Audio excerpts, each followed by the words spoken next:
Chapter 1 Binding Melon-Eating System. Your Highness, the Empress Figi Palace is just ahead, please adisam Barthi courage. A woman's voice floated to Musa Wasirs, prompting her to slightly open her eyes and respond with a faint acknowledgement. Sharo said slowly, grasping Thirmofti matron as he descended from the carriage with measurage race. The Empress is already awaiting our arrival inside Palace. Your Highness, please follow, Thematron said, bowing respectfully and proceeding with the utmost caution. This genuine princess possessed a notable aloof demeanor, appearing somewhat difficult to approach. Throughout her journey together, it became evident that she was a woman of few words. Thematron couldn't speculate what her thighs was due to grievances with the royal familiar simple her natural iridescent nature, and thus she continued to serve with care, aware thought the affairs of nobility were beyond the realm of mere observance. Museuano deadlightly, her steps light and graceful as she followed Thematron forward with an air of calm. Her striking, ethereal eyes gazed into the distance, lost in thought.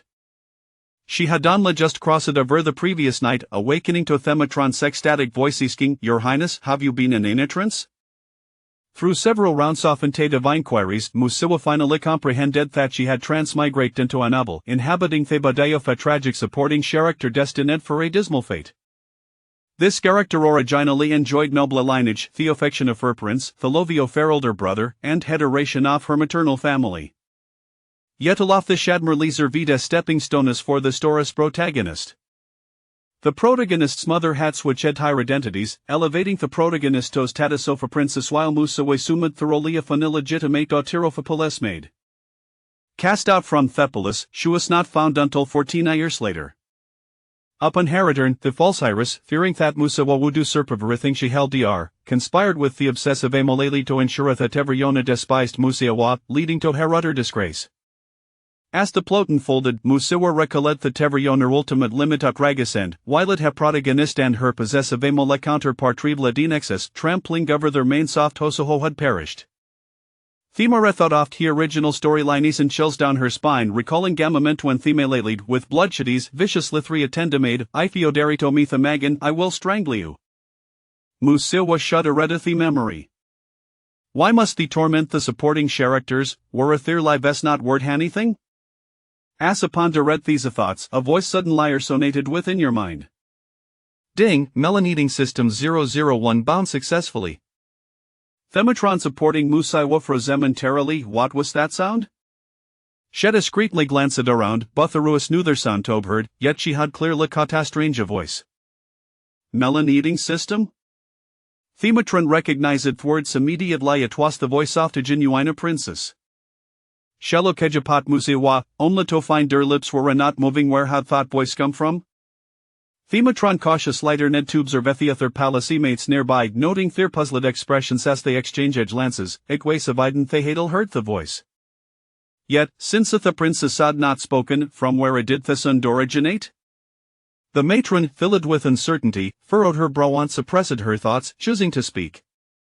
Your Highness, where an Erlithir. When you see the Empress, please remember to pay your respects. Thematron's voice was filled with concern. Tovich Musachu replied absently, thank you, matron. She then resumed her internal dialogue with the system. Indeed, the melon-eating system, a synonym reveals various intriguing tidbits about those around. Ding, detecting individuals nearby matron Zhao, matron Wang. And others, wicked bit wudio like to know, host? Thematron observed Musawa closely, contemplating it seems the size indeed the genuine princess in was. The fact that the princess taught could be heard by Maries Ervantiente dath her extraordinary status. In an instant, the Palasiath dance regarded Musawa with heightened respect, speculating whether she was some kind of other worldly being. What did melon-eating mean?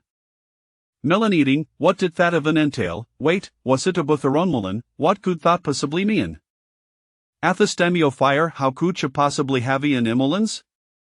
Matron Zhao, supporting Musihua, stifled a laugh within yourself. The princess still possessed a chill-like innocence, genuinely endearing. Perhaps she was quite easy to interact with after all, however, her amusement was short-lived. Which one? Then I suppose. Ilkosethed bit about Matron Zhao. Musawa Hadel Redi Katsetov Tegran Gates off Palace Anderged, please hurry, I am about to meet me mother. Understood. The system immediately revealed bit Maitranzea has been swindled ut of her money. Maitranzea herself? How Kolthab, her funds swore always transferred punctualitos on lanjikment how could she have been deceived? Moreover, was it notated bit, would it says he had been swindled? The other swore equally astonished, as they all knew that Maitranzea received her monthly allowance directly, unlike them who saved everypenny in hopes of on it accumulating enough to leave a thapelas. Maitranzea was known for her shrewdness. How could she possibly have been duped? Surely, this system must be fraud. Doubt crept in the hearts of the onlookers. Musa was interest twaspect, please elaborate. Maitranzea has a lover named Wang Nianen who has been waiting for her outside Palasatagro Wold Tojther. When Maitranzea turned at 25, Shine Tanded request permission to leave a Palasata her beloved. However, Wang Nianen advised her to remain with Empresside, suggesting that she should serve the Empress diligently to accumulate Marizavings for their future Atagather. And then what? Musa will press it eagerly. Maitranzea was momentarily taken aback. How did the system know about their lover? Ida Venzimado were if the conversations they had shared. The others discreetly scrutinized Maitranzea, noting her expression shift to enough disbelief, they realized that their lover must indeed be scoundrel. Could it be thought the system was telling the truth? Maitranzea, believing Wang Nianen's word shall merit, diligently served Empress, sending Himmel her awards and monthly allowance, which he claimed was saved on a bank for when she left the palace, allowing them to live comfortably together. As Maitranzea listened, a smile involuntarily crept across her lips. Her lover had always written to her, meticulously keeping track of their finances, after Alpha Sears had not married Aine O'Neill's, waiting silly for her. The more Resha thought about, the more Maitranzea felt Wang Nianen waste the finished man in the world. Yet, in the next moment, the system did her with cold water. In reality, that scoundrel has already did take an another woman as his wife and has twackled with her. He keeps Maitranzea in Thepolis, believing her earnings are sufficient to support their family for. All the money Maitranzea has given him over the years was not saved in the bank but squandered on his own indulgences, and their child is no 17, already seeking a marriage partner. Maitranzea. The others. Is this true? Poor Maitranzea, worked tirelessly to earn money for a future with her lover, only to find he was using her funds to support another family. How could endure such betrayal? Hearing Musa's voice her indignation, Maitranzea felt a warmth in her heart. The princess was truly kind-hearted, standing up for Jose in her service, a genuinely compassionate individual. The other swore equally moved by Musa's words, realizing just how righteous and benevolent she was, fostering a newfound admiration for the princess. Indeed, it is tragic, and guess o Wang Nianen's wife eyes? Aliostern towered Musa in anticipation. Chapter 2 Scoundrels and deceivers team up to steal money. Outrageous. Let me guess. Is it not the person who'd deliver sure letters? Cold it be only off Maitranzea's friends? Musa exclaimed internally with excitement. Maitranzea's expression stiffened. How cold that, the letter bearer was one of her sisters, whom she had saved on surely she would not betray her. In this dynasty, contact between Palasaricides and outsiders was strictly forbidden, and there were designate individuals for delivering letters and items. These intermediaries were royal appointees, subject to a thorough search upon and triandexit, ensuring wasaros. Generally, these individuals are trustworthy. Thus, Maitranzea believed Musa had drawn her own conclusion. He letter bearer had been promoted by her and treat her with kindness throughout hires. She trusted that person completely and could not fathom them colluding with a scoundrel. Theothers observed Maitranzea's expression. Seeing her relax, they recognized the uniqueness of the letter-bearer's position and concluded that Maitranzea's assessment was likely valid. Indeed, the letter-bearer was not a position Justinian could hold, and their remuneration was substantial. Maitranzea's funds were unnecessary for her. The princess must have misunderstood the situation. Yuga said correctly, it is indeed the letter-bearer Theonu who delivers letters to Maitranzea. Musa was a sparkled she had suspected there was something amiss with this letter-bearer. Host, how did you know? The system, surprised by Musa was keen insight, was impressed by her ability to identify the crux of the matter. Thicrod watched in uncertainty, instinctively edging closer to Musa while Maitranzea paused in her actions, momentarily taken aback. Could it be? Maitranzeo still found it hard to believe, biting her lip as he feigned indifference. Her mind was filled with thoughts oft he let her bear a severe reaction. Musihua, engrossed in her intrigue, remained oblivious to unusual behavior of those around her. Normally, the letter bearer would have informed Maitranzeo for liver strui nature after delivering money so many times, especially Zinki such a scoundrel. Yet the letter bearer has concealed this information so, indicating a connection between him. And since he was Kedma to guess, I will boldly speculate. Musiwa shared her thoughts with the system, which responded with approving tone state code in their softos present. Impressive, Hua, you were retrally clever, that's exactly right. Before becoming a letter bearer, she was a young woman who sold herself to bury her father, named Yilan. Onadai, she encountered Wang Yanin, the scoundrel, who, captivated by Herbie, purchased her. That very night, they were rude. Upon hearing the system reveal Yilan's name, Maitranzeo's complexion paled significantly like his ways indeed the truth. As the system continued revealing that the two had married that very night, Maitranzeo's heart sank in despair.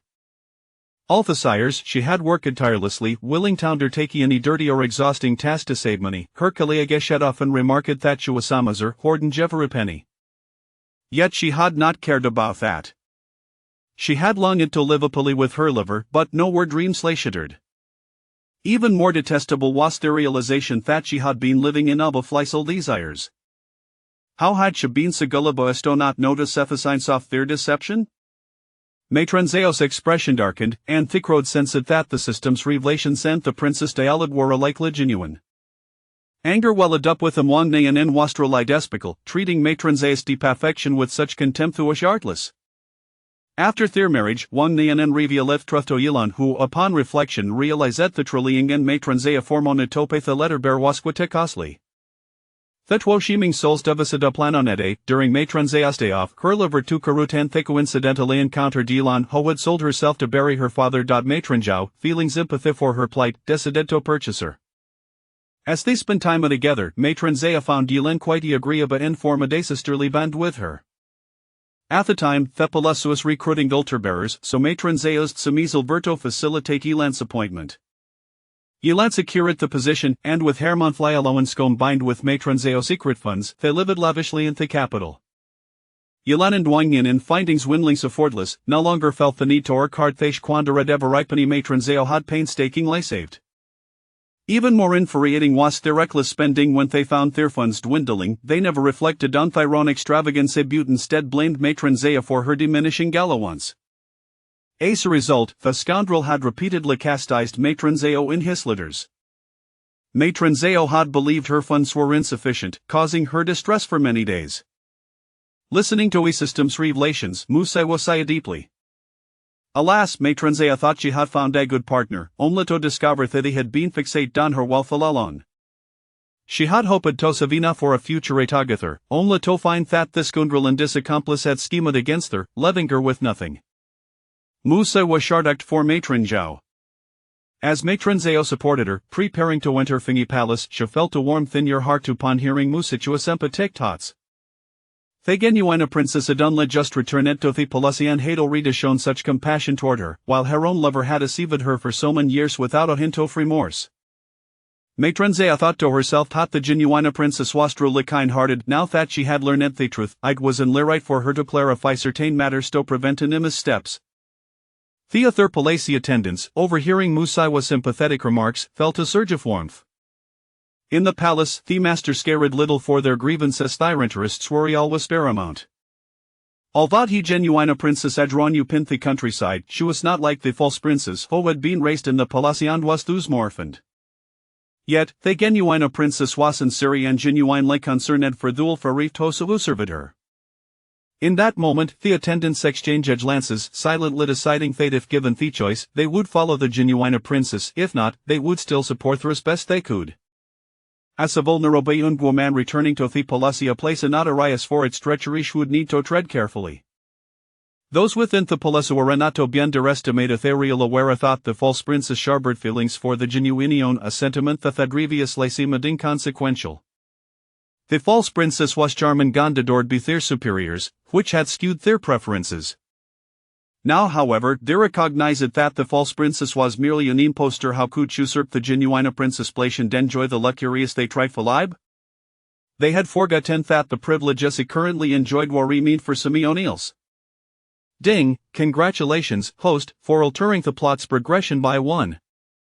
Reward acquired 100 TL soft gold, deposit into your personal account, available for withdrawal at the bank. These exchange was inaudible to Theathers, but Musa was eslatup. At that moment she stepped through the gates, and before her stood them press Shermothera waiting Hera Rival.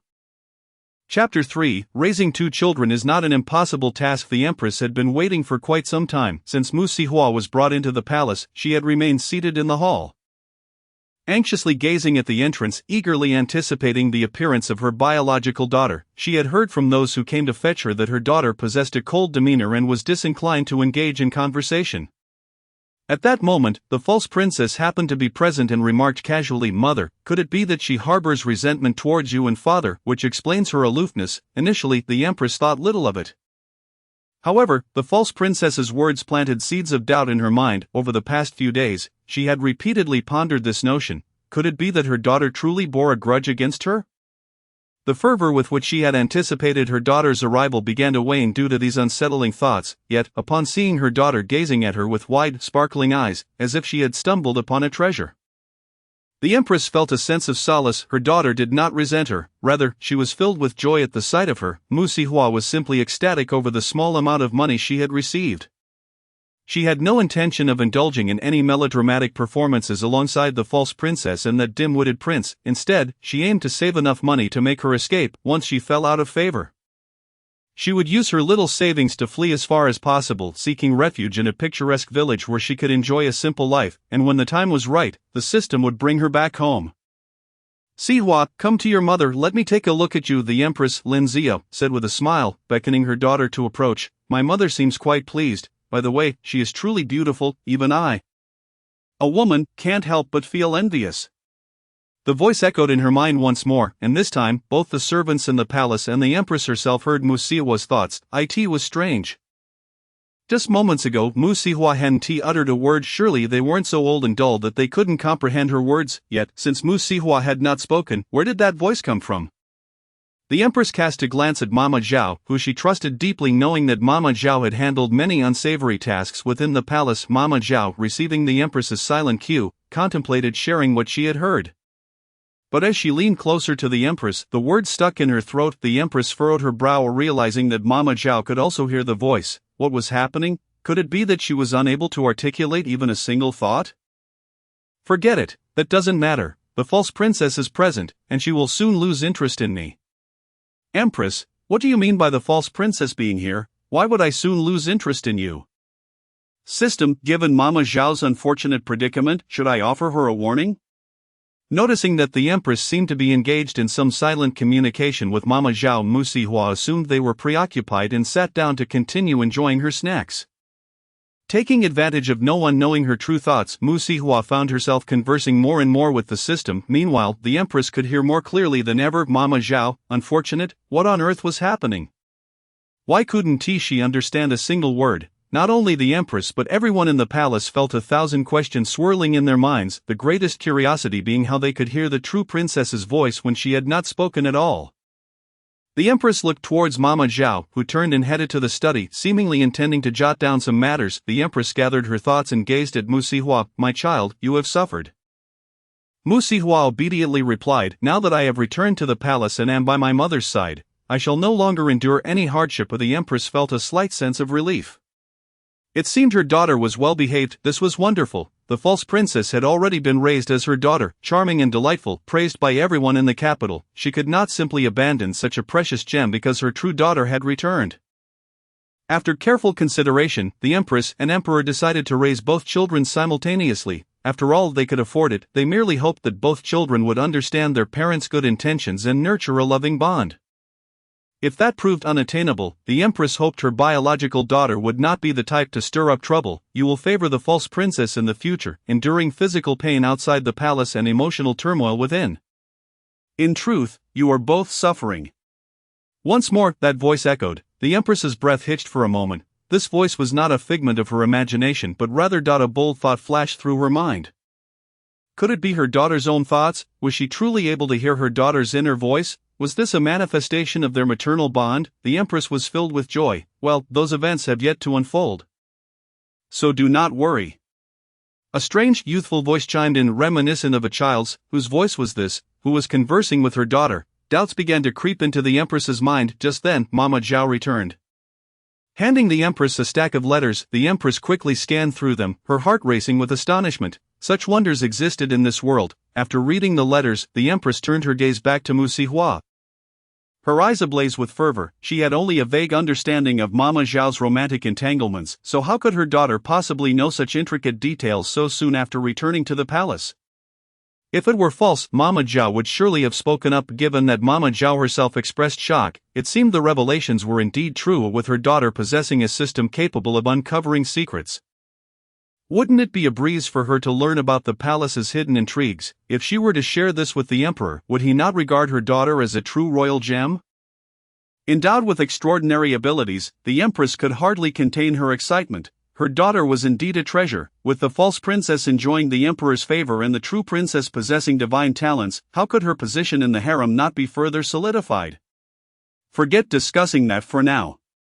Mama Zhao is in a dire situation. I feel I must offer a warning. I cannot simply stand by and watch her be deceived. A warmth filled Mama Zhao's heart.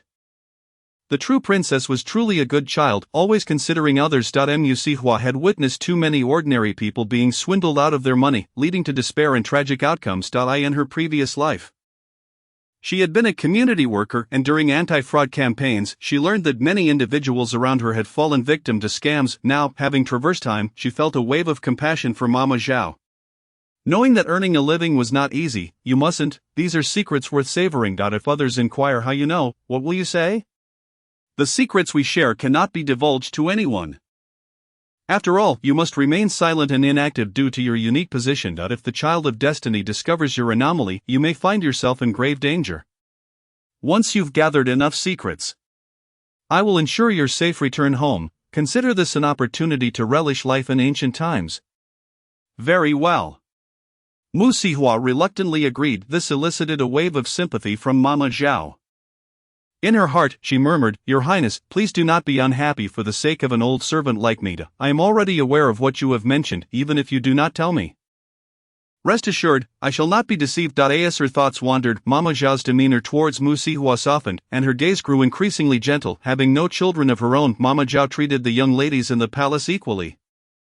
Even the false princess, who often displayed a penchant for petulance, yet only with Mu Sihua did Mama Zhao feel a special affection. She believed her to be a good child and was well aware of the empress's and emperor's schemes.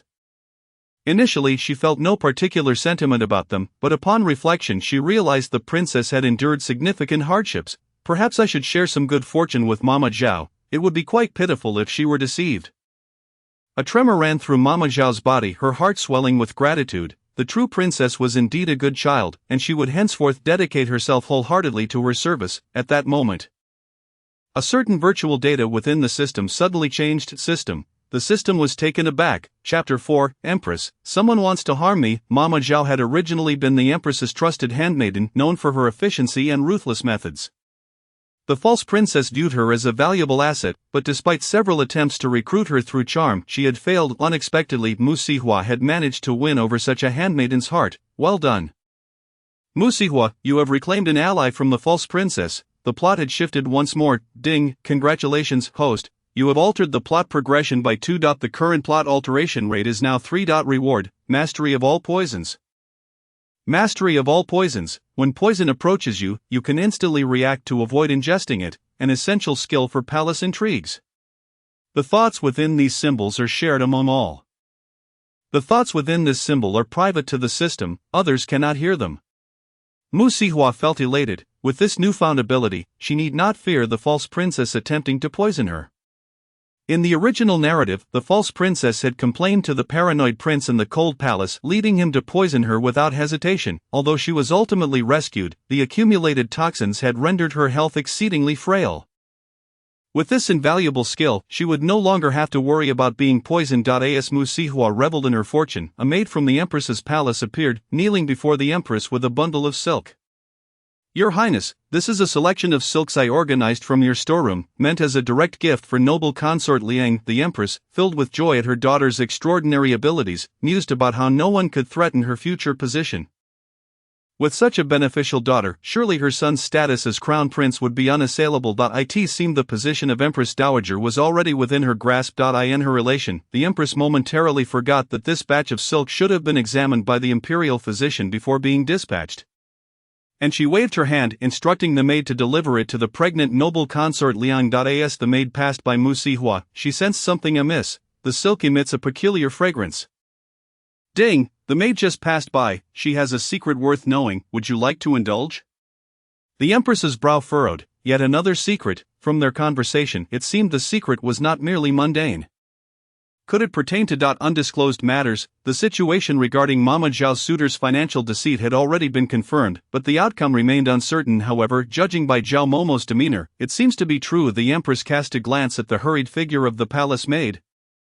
Her first-ranked maid, Yuanian. What could Yuanian possibly have to do with this? Eating melons is human nature. Who wouldn't love to watch the commotion? Well done. The Empress was nearly certain that the melon referred to an intriguing story. And this so-called system was merely a means of communicating with her daughter and sharing tales in their hearts. Yuanian was loyal and devoted, her family above reproach, and having worked diligently by her side for many years.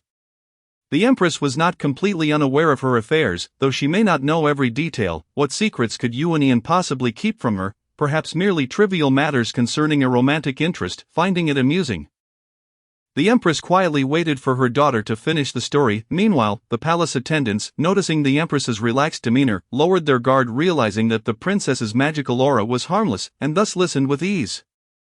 Over here, Yuanian clutched the satin and hurriedly fled from Fengyi Palace. Zhao Momo sensed something was amiss with Yuanian, instinctively thinking that any melon revealed by Mu Sihua usually boded ill. She summoned several palace maids to bring Yuanian back first.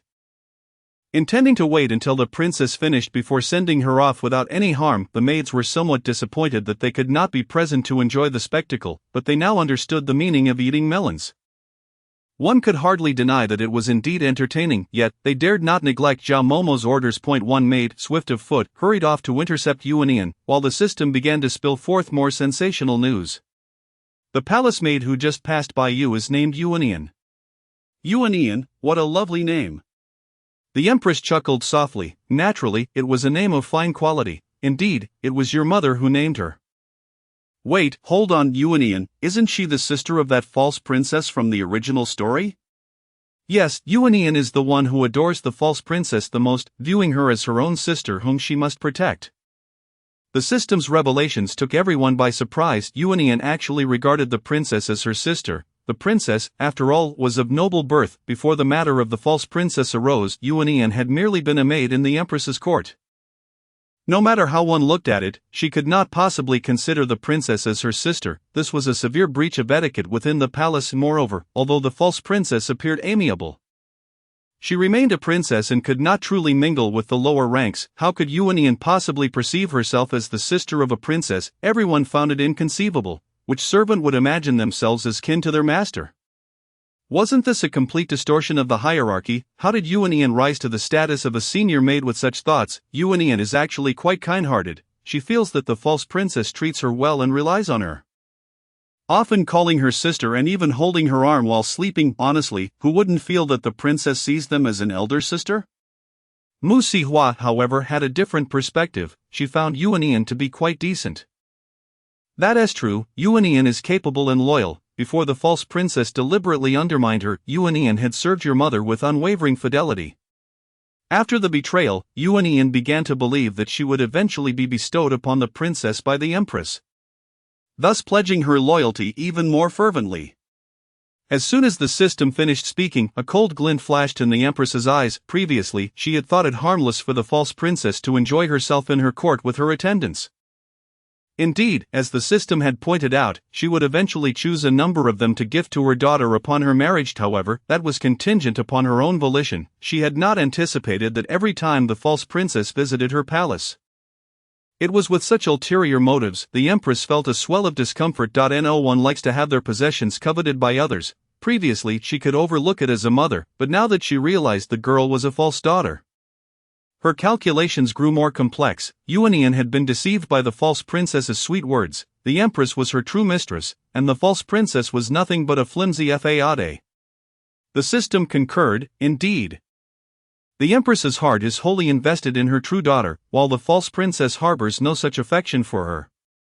The Empress's heart sank slightly. After years of maternal affection, she did not wish for it to be easily dismissed. Thus she did not fully trust the system's words, and her gaze toward her daughter bore a hint of suspicion. Surely she could not be speaking with intent. Unaware of her mother's doubts, Mu Sihua was not inclined to ponder the matter of the false princess. Let us not dwell on the false princess. What does Yuanian intend to do? Mu Sihua urged. The Empress chuckled, her wariness lessening how impatient her daughter was. It was merely gossip, there was no need to rush. She intends to harm your mother. Chapter 5, Suspicion Crash. The teacup in the Empress's hand shattered. Mu Sihua looked up in confusion, only to see the Empress maintaining her composure addressing her. I accidentally broke the teacup. Did I startle you? Mu Sihua shook her head. Then mother, please be careful not to cut yourself on the shards. The Empress smiled. This daughter was indeed more considerate than her other one. Upon hearing the system's words, the Empress was momentarily stunned, her teacup slipping from her grasp. Recovering swiftly, she shot a commanding glance at those below, instructing them to intercept Yuanian immediately. Zhao Momo, in a state of alarm, hurriedly rallied her fellow attendants and swift-footed eunuchs to pursue Yuanian. She simply had to return. That satin could not be delivered to Liang Pin. As the eunuchs rushed off, Zhao Momo suddenly noticed that the small maid she had just sent had yet to return. Soon after, everyone heard another pronouncement from the system. Host, hurry and save her. Yuanian intends to kill the small maid to silence her. What is happening? Mu Sihua was horrified. She had never witnessed death in modern times, and to encounter it so soon after entering the palace was utterly terrifying. Not just Mu Sihua, but everyone was shocked by this news. The Empress could hardly maintain her composure, her gaze fixed intently on Mu Sihua. The palace maids and eunuchs instinctively began rushing out, eager to rescue the girl. The Empress shot them a stern look, and they fell silent, behaving as if they were completely oblivious to the situation. The Empress's heart was filled with uncertainty. Yuanian was kind-hearted, and she rarely divulged unpleasant matters to her. How could she possibly commit murder? Was the system's claim true? Was her daughter truly so innocent and virtuous? What if all of this was merely a ruse? Perhaps a malevolent force had deliberately come to her palace to sow discord between her and her daughter. The Empress found herself considering such possibilities. She gestured for everyone to remain quiet and still, insisting on confirming whether Mu Sihua and this system were genuine before proceeding. Completely unaware of the sudden tension in the hall, Mu Sihua continued to inquire of the system how to rescue the girl.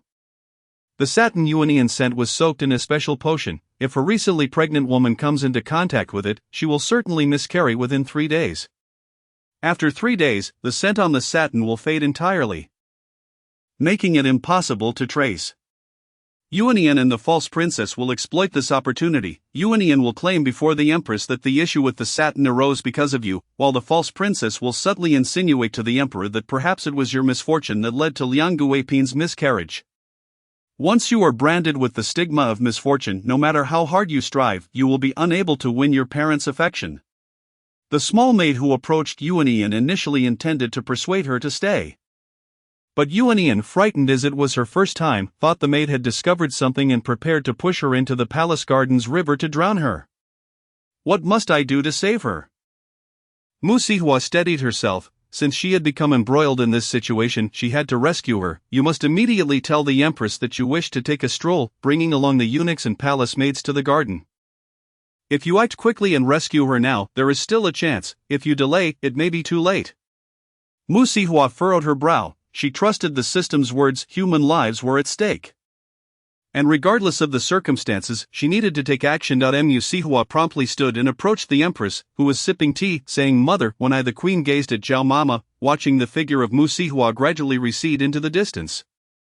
Whether the truth or falsehood would reveal itself upon investigation, the crowd seemed to agree. Zhao Mama supported the Queen, who felt a tumult of anxiety within. She desperately hoped it was a fabrication, for she believed that both Yunyan and her daughter were virtuous children incapable of committing such heinous acts. Yet, the system's omniscience was undeniable. Zhao Mama's revelations were crystal clear, and if they were indeed false, she would surely discern it. Your Highness, we shall know the truth once we go. The system had just spoken in such a fantastical manner, utterly overturning everyone's perception of the false princess, leading them to instinctively doubt Mu Sihua. One was a princess who had always been cheerful, engaging with others with a warm smile, never harboring malice. The other was a sullen, indifferent girl, having endured years of abuse from village women. It was only natural for anyone to suspect that Mu Sihua might be speaking falsehoods. Let us proceed. The queen sighed, feeling utterly fatigued. The two groups made their way to the koi pond in the imperial garden. Right here, the little palace maid was pushed in just a moment ago. Now let the guards dive in and search diligently. Quickly, she can barely hold on, the system urged, and Mu Sihua, not daring to delay, commanded, hurry, you lot, jump in at once, someone has just fallen in. The guards, upon hearing Mu Sihua's words, plunged into the water without hesitation. Strangely, after some time, despite scouring the entire lake under the watchful eyes of all present, they found no trace of the palace maid. System, we found nothing. These guards have been submerged so long they might catch a cold. Yet still, they haven't found her. Where could she be? Mu Sihua grew increasingly anxious. She feared death, but more so, the death of another. Having lived in an era of peace, she had never encountered a corpse. To think she might witness one on just her second day upon arriving, the thought was unbearable. The queen's gaze towards Mu Sihua grew increasingly frigid. The notion of the little palace maid being pushed by Yunyan was non-existent. This system was but a deceiver. Huard, no, Mu Sihua, this charade is merely for your own amusement, intended to sow discord between myself and Jinger. It seems she should never have brought Mu Sihua back to the palace. Such malicious intentions. Though Jinger had indeed enjoyed a decade in her stead, she remained entirely innocent. Yet, upon Mu Sihua's return, she resorted to nefarious means to diminish Jinger's standing. Mu Sihua, how mistaken I was in my judgment of you. Zhao Mama observed the queen's expression, her heart sinking gradually. Your Highness, can this system not be more capable? At this rate, the queen, everyone had come to the consensus that no little palace maid resided in the lake. The gazes directed at Mu Sihua grew inexplicably profound. Oblivious to this shift, Mu Sihua remained focused on the paramount task of saving a life. They certainly cannot find her, because the little palace maid. Chapter 6. The third princess is truly innocent and kind-hearted, because the little palace maid was bound with stones and has sunk deep into the mud. Her mouth and nose are obstructed by the muck. She cannot breathe, and with a stone weighing her down, she is undoubtedly doomed. Upon hearing the system's proclamation, Mu Sihua glanced at the guards, who were now climbing ashore one by one. Observing their drenched attire, Mu Sihua thought it futile for them to continue searching. She would take matters into her own hands, with her mind solely occupied by the certainty of the little maid's impending demise. She unhesitatingly leapt into the lake, swimming towards the depths. Her actions astonished all present. The queen gasped, unable to fathom Mu Sihua's determination to risk herself for a mere maid. It is just a maid. Her death is of little consequence. Zhao Mama leaned forward. Your Highness cannot perish. The other maids looked on in astonishment. The princess was pushing herself too far. What value did the maid's life hold? She was the daughter of the emperor and empress, a princess of the dynasty. If the maid were lost, it would be of no matter. There was no need for her to plunge in personally. They all deemed Mu Sihua mad. The queen, seeing Mu Sihua dive, rushed forward. She was her daughter. No matter how flawed or cruel, she was still hers. She extended her hand, wishing to grasp Mu Sihua, but the latter's resolve was steadfast. Far beyond what she could restrain, staring at the placid surface of the lake, the queen trembled, nearly collapsing. She was mistaken. She should not have allowed her daughter to come alone. The guards, upon hearing Huar's plea, why did they not leap in immediately to search the depths? Now, Huar had descended herself. The queen's eyes reddened. This was her daughter she had only just recognized. At the lake's bottom, Mu Sihua followed the system's guidance, plunging into the murky depths where she indeed found the little palace maid, pale and bound with stones. Mu Sihua glanced at the stone, realizing it was far too heavy for a girl like Yunyan to have moved. Remaining vigilant, she untied the ropes and cradled the maid as she swam upward. Come quickly, there is someone drowning here. Mu Sihua surfaced, calling out. The guards immediately dove in to rescue the maid, bringing her to the shore. Followed by Mu Sihua herself. Thank goodness, the little maid has been saved. Surely she is not dead. Rest assured, she will not perish. Hearing the system's words, Mu Sihua felt a wave of relief. Once ashore, she met the queen's tear-streaked face, and she was struck by her beauty. Goodness. My mother is so lovely. When she cries, she resembles a delicate pear blossom, evoking deep sympathy. I long to embrace and comfort her. How fortunate my father is to have such a beautiful empress. The queen, wiping her tears, smiled through her sorrow, exclaiming, this child, even at such a moment, is still so playful. With her words, embracing her child, her face was a mask of concern. why did you insist on jumping in yourself? You could have sent the guards. Mu Sihua offered an apologetic smile. Mother, she is one of your palace maids, though merely a maid. If something were to happen, it would undoubtedly implicate you. I would not want anyone using this maid to tarnish your reputation. As Mu Sihua spoke, warmth flooded the queen's heart. In this cold, desolate palace, only her own daughter could truly comprehend her struggles. As for that false daughter, the queen subconsciously compared the two. The false daughter had never considered her hardships within the harem. She had warned her countless times not to associate with those whom the emperor disliked, yet she had ignored her advice. The queen had endured much distress due to her daughter's disobedience. And the emperor had vented his ire upon her, believing she had failed to manage her child. At that time, the queen could only swallow her grievances. Now, with her biological daughter returned, she finally experienced the feeling of being cherished. Your Majesty, Sister Yunyan, the rescued maid, pale and shaken, had narrowly escaped death, only to be revived by the timely intervention of a physician. After receiving several acupuncture needles, she awakened, her first words calling out for the queen. The queen jolted back to reality. Indeed, the immediate concern was to resolve the situation surrounding Liang Guipin. The queen, regal and composed, rose slowly with the support of those beside her, casting a glance at Zhao Mama. The latter whispered a few words into her ear, causing the queen's furrowed brow to relax slightly. Bring that maid here. Yes, the fallen maid was brought before the queen. Her face was ashen, her expression lingering in disbelief. Her gaze clouded with despair. Observing her pallor, the queen could surmise that Yunyan had indeed betrayed her. A pang of sorrow struck her heart. Yunyan had been her maid since the day she entered the palace. Loyal for a decade, yet she had chosen to betray her. The queen looked at the maid, trembling in fear, and gently urged, "Speak." The maid, clearly overwhelmed with fright, gasped for breath. Seeing this pitiable child, Mu Sihua felt a surge of compassion and stepped forward to support her. Take your time, do not be afraid, you are safe here. Everyone looked at Mu Sihua in astonishment. The maid, overwhelmed, gazed at Mu Sihua with awe. After all, Mu Sihua was of noble blood, the daughter of the emperor and empress, possessing a life of unparalleled privilege. For the likes of them, mere servants whose lives held little value in the depths of the palace, Mu Sihua's concern was entirely unnecessary. Your Highness, the maid struggled to express her gratitude. But Mu Sihua firmly held her back. Do not move, you have just been rescued. The queen, seated upon a stone, regarded the maid. Hua is right, you must tell us what transpired. The maid, shivering, began to recount her tale. Zhao Mama instructed me to find Sister Yunyan. I hurried after her, calling out that the queen wished to inspect the fabric. However, Sister Yunyan scolded me fiercely, accusing me of spreading falsehoods, asserting that whatever the queen had arranged was beyond reproach. Sister Yunyan declared that I had falsely conveyed the queen's orders and deserved 30 lashes for it, demanding I return at once or she would inform the queen. The maid's words revealed a different side of Yunyan. Known for her gentle temperament, it appeared she, too, could be overbearing. The queen was momentarily taken aback. The maid recalled Zhao Mama's warnings, pleading with Yunyan that this batch of fabric must not reach the favored consort's hands. In the midst of this argument, the third princess arrived. The queen's pupils dilated. The third princess. Her Jinger, that cannot be. Jinger would never involve herself in such matters. She is far too innocent, even willing to aid the hostage without malice. Chapter 7. The queen's heart grew cold. Your Majesty, the empress swayed slightly, and Zhao Mama, filled with immense worry, hastily called out. The empress regained her composure and gazed at the palace maid. What has happened to the third princess? Please continue. The empress's expression remained calm, though her fingers instinctively pinched her palm. The third princess instructed Sister Yunyan to eradicate all threats without leaving any trace. Sister Yunyan was prepared to push me down.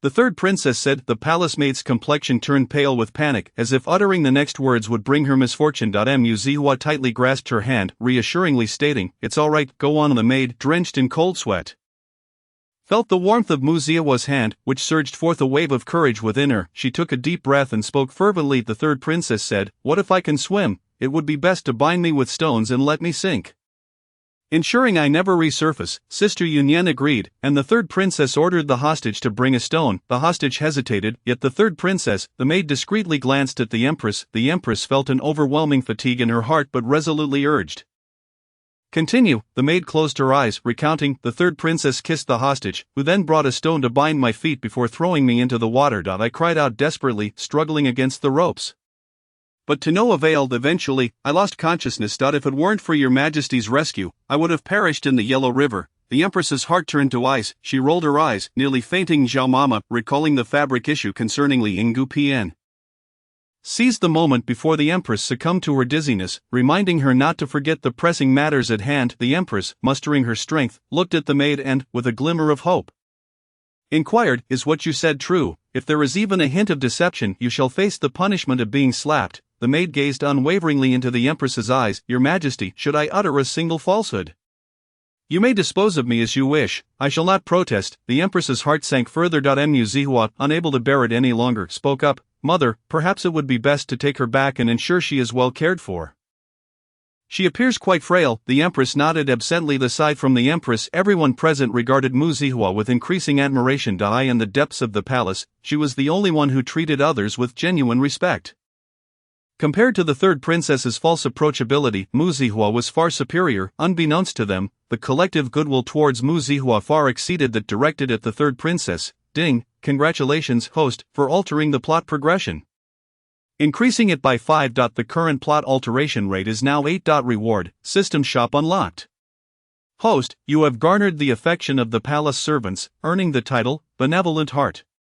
Upon donning this title, individuals of lower status within a 5-mile radius will naturally feel goodwill towards you. Wearing this title will not affect the protagonist's halo. Mu Zihua raised an eyebrow. Protagonist's halo? That must refer to Mu Zihuan, the original protagonist, the beloved of the royal family, the object of everyone's affection. Mu Zihua engaged in conversation with the system. Does this mean that even while wearing this title, when the original protagonist appears, those of lower status than me will still not be able to like me? Indeed, unless the plot alteration rate reaches 60, the protagonist's halo cannot be changed. Mu Zihua rolled her eyes. Was this title truly that significant? Nevertheless, she was more curious about what the system shop offered. Before she could fully explore, the system urgently prompted her, "Yunyan has been captured." That piece of silk was not delivered. Mu Zihua's eyes lit up with joy. "That's good." The Empress halted her steps, surprised to find that her people had just captured Yunyan, and Mu Zihua was already aware. It seemed this system truly possessed remarkable capabilities. The Empress glanced at the oblivious Mu Zihua and turned towards Fengyi Palace, determined to discover what Yunyan had to say. As for Jinger, the Empress had yet to uncover her misdeeds. Rushing to punish her might lead others to speculate about her bias as the central palace, neglecting the well-being of the child she had nurtured for over a decade in favor of her own flesh and blood. Thus, everything would have to wait until Mu Zihuan revealed her true colors. After confirming the truth of Mu Zihua's claims, the Empress's heart grew significantly calmer. Upon reflection, Mu Zihuan was not as flawless as she had once believed. Her so-called kindness had rarely been demonstrated, save for her treatment of a hostage. How often had she truly shown concern for others? Even as her mother, when the Empress fell ill, her children were nowhere to be found. As for her charm and cuteness, that was merely reckless behavior, taking advantage of the Emperor's favor. The more the Empress pondered, the more she realized that Mu Zihuan was not as admirable as she had imagined. Memories of the moments Mu Zihuan had abandoned others for the sake of the hostage surfaced, and the Empress's heart grew clearer. Mu Zihuan's true affection lay with that hostage, not with her own mother. If that were the case, why must she feign affection and declare her love for her mother? Truly shameless. The Empress's anger intensified. The worse Mu Zihuan appeared, the more the Empress found herself reminiscing about the long-lost Mu Zihua, who had shown genuine consideration for her upon their first meeting. In her treatment of servants, Mu Zihua demonstrated a kindness far surpassing that of Mu Zihuan. Guilt welled within the Empress, and she resolved to return and open the treasury, bestowing more jewelry and silver upon Mu Zihua to convey her love and care. But will she be hurt by this? Her dearest daughter has betrayed her. As Mu Zihua perused the items in the system shop, she casually conversed with the system. The Empress, seated in her palanquin, felt warmth in her heart upon hearing Mu Zihua's words. Zihua, she always thinks of me. Indeed, as the original text indicates, upon learning that her daughter had poisoned her tea for the sake of a mere hostage, the Empress was consumed with anguish and despair. Ah! Now seated in the palanquin, Mu Zihua cautiously observed the Empress walking beside her, feeling a stirring in her heart as she recalled merely skimming over these moments in the text. Though she may not have been a competent mother to Mu Zihua, she was undoubtedly good to Mu Zihuan. Alas, Mu Zihuan is a thankless wretch. Mu Zihua gazed at the Empress's exquisite and beautiful visage, filled with reluctance. It was such a pity that such a stunning beauty had been so mistreated by Mu Zihuan. The Empress, hearing Mu Zihua speak on her behalf, felt an even deeper sense of guilt. She had not been particularly kind to her daughter, yet Mu Zihuan constantly thought of her, showing concern for her well-being. With a daughter like that, what did Mu Zihuan truly amount to? The Empress's internal scales began to unconsciously tip in favor of Mu Zihua. Observing the rapid increase in the Empress's favorability towards Mu Zihua, the system noted her gradual detachment from the original protagonist's influence, shifting towards a bias for Mu Zihua. System! Good fortune has arrived. The system, caught up in its excitement, inadvertently forgot to disable the sharing function, revealing its jubilant feelings in front of so many people. Mu Zihua, what just happened? Chapter 8 The Empress, the sky is falling. The system's voice was now clear for all to hear. Ever since discovering the system's remarkable nature, the Empress had begun to pay closer attention to its pronouncements. Whenever the system spoke, the Empress would perk up her ears to listen intently. What good fortune! Why are we suddenly singing this song? What has transpired? Mu Zihua was baffled by the system's sudden elation, just as the system was about to reveal the details it had seen from the main control panel. It caught sight of its oversight in not disabling the sharing function. Oh no, this meant that others could hear as well. The system quickly swallowed its words. I just checked. Your mother was initially suspected by your father due to the fabric issue. But fortunately, the fabric has been intercepted and was not delivered to the favored concubine.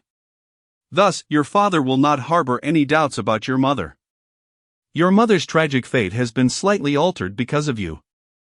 The Empress listened to the system speak of her tragic fate, her heart pounding with anxiety. What could her fate possibly be to be described as tragic? I recall the text clearly stated that the Empress had once punished a hostage for theft, leading the hostage to harbor resentment and conspire with Mu Zihuan against the Empress. And Mu Zihuan shows her lover over her mother, the fabric incident being merely the first step. There were more schemes to follow, each time resulting in my being blamed, causing both the Empress and the Emperor to despise me. Consequently, the Emperor's suspicions towards the Empress grew, ultimately leading to her being framed and losing her position. The Empress, having lost her status, increasingly believed it was due to me that she lost the Emperor's favor and her position, even contemplating my death while in the cold palace. Mu Zihua recalled the original text's details with clarity. The Empress's hatred towards her for the turmoil caused by Mu Zihuan ran deep. Listening to this, the Empress found it utterly absurd. Throughout the years, as the Empress of a nation, she had her eyes and ears everywhere within the palace. It was as if the entire inner court was under her control, akin to an impenetrable fortress, and she was well aware of any disturbances. How could she possibly have met such a fate? The Empress found it incomprehensible and couldn't help but voice her thoughts aloud. Upon your return, did you visit your maternal family to reconnect? Your grandfather was a marquis who fought alongside the late emperor. Holding a hereditary title, your maternal family consists of 2 children, namely your elder uncle and your second uncle. The elder uncle currently holds the esteemed position of the head of civil officials, while the second uncle is a formidable warrior, having achieved the rank of Grand General. Should you find the time, it would be prudent to pay a visit to your maternal family, as it has been many years since you last met, and an affectionate reunion is long overdue. The Empress speaks of her maternal lineage with great pride. It is a family that has achieved an unparalleled level of glory. With such a prestigious family, how could she ever risk losing her position as Empress? She is confident that her status is as secure as a mountain, impervious to any schemes devised by Mu Sijing. The attendants around her nod in agreement, affirming her sentiments. Indeed, the Empress' maternal family is extraordinarily illustrious. Even if the third princess were to conspire with the concubines of the harem to create chaos, the court officials would not easily consent to the Empress's removal. The Empress's family would be the first to oppose such a notion. When speaking of her maternal family, Mu Zihua smiles lightly and states, Mother is correct. Upon arriving in the capital, I must first extend my greetings to mother and father. I have yet to meet my maternal family. The Empress responds with a faint smile, feeling a surge of confidence when discussing her family, her heart settling considerably. Mu Sijing, in her attempts to oppose her, is still too inexperienced. The Empress relaxes against her palanquin, only to overhear a conversation between the system and Mu Zihua that shatters her illusions. Is her maternal family the Lin family? Indeed. It is the Lin family that has been reported for treason and collusion by those beneath them. The Lin family was denounced by a member placed in the court by the hostages. The Emperor initially could not believe that the loyal Lin family would engage in any activities detrimental to the state, but when the Imperial Guards conducted a search, they truly discovered the dragon robes and other contraband. Goodness, was it Mu Sijing who orchestrated this? Yes, after hearing the words of the hostages, Mu Sijing secretly facilitated the setup, and the hostages promptly arranged for a thief to cry out, "Stop thief!" Thus, the Lin family was thrown into prison. Although the emperor did not believe it and ordered a thorough investigation, during this time, only the women of the Lin family were confined. While the men were all locked away in prison, however, the hostages employed some method that resulted in the death of every member of the Lin family. Heavens, how cruel! The male protagonist is willing to annihilate the empress's family simply out of disdain for her. The male protagonist is inherently possessive and darkened, harboring ill will toward the world, yet showering affection only on the healing Mu Sijing. Furthermore, he is astute enough to recognize that regardless of the harem's machinations, the emperor will always protect the empress's position, so he decisively targeted the Lin family to eliminate them, thereby ensuring that when the emperor observes the empress's actions, there will be no one left to obstruct her removal. My goodness, such a person is truly terrifying. Mu Sihua is horrified. This male protagonist holds a deep grudge. The empress and the others are equally shocked by the revelations from the system. What? The Lin family has been completely wiped out, not a single survivor. The empress sways slightly, refusing to believe that the illustrious Lin family could so easily vanish without a trace. Zhao Mama and the others look upon the empress with deep concern, silently wishing for Mu Sihua to refrain from further comments, lest the empress truly faint. The system, seemingly dissatisfied, drops yet another bombshell. In the original text, the Lin family met a tragic end, convinced until their last breath that you were the one who cursed them to death, harboring immense resentment toward you. The emperor believed it, sending you away to a Buddhist temple. In the temple, you genuinely thought you had erred, tirelessly copying scriptures in hopes of earning the Buddha's forgiveness.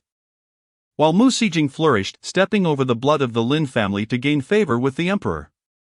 Eventually, the empress, having been manipulated by the hostages, became a mere shadow of her former self. After the hostages seized power, they turned your mother into a military concubine, and she perished in unspeakable agony. Upon hearing the grim fate that awaited her, the empress completely faints, witnessing the empress's collapse. Zhao Mama's heart sinks. Composed, she arranges for a physician to be summoned and ensures the empress is taken to the Fengyi Palace, gently laying her upon the bed, observing the anxious Mu Sihua. Zhao Mama's thoughts are complex. Your Highness, the Empress has been overwhelmed with palace affairs lately, and her exhaustion has led to this fainting spell. Please do not worry, sensing Zhao Mama's intention to comfort. Mu Sihua nods. Her mother must indeed take more care to rest. Zhao Mama covers the Empress with a blanket and gently remarks, of course, when the Empress awakens, you should have a chat with her. It will surely bring her joy. Mu Sihua recognizes Zhao Mama's good intentions, hoping to strengthen the bond between herself and the Empress. However, reflecting on the storyline, she still feels it is wiser to gather enough resources and make a swift exit.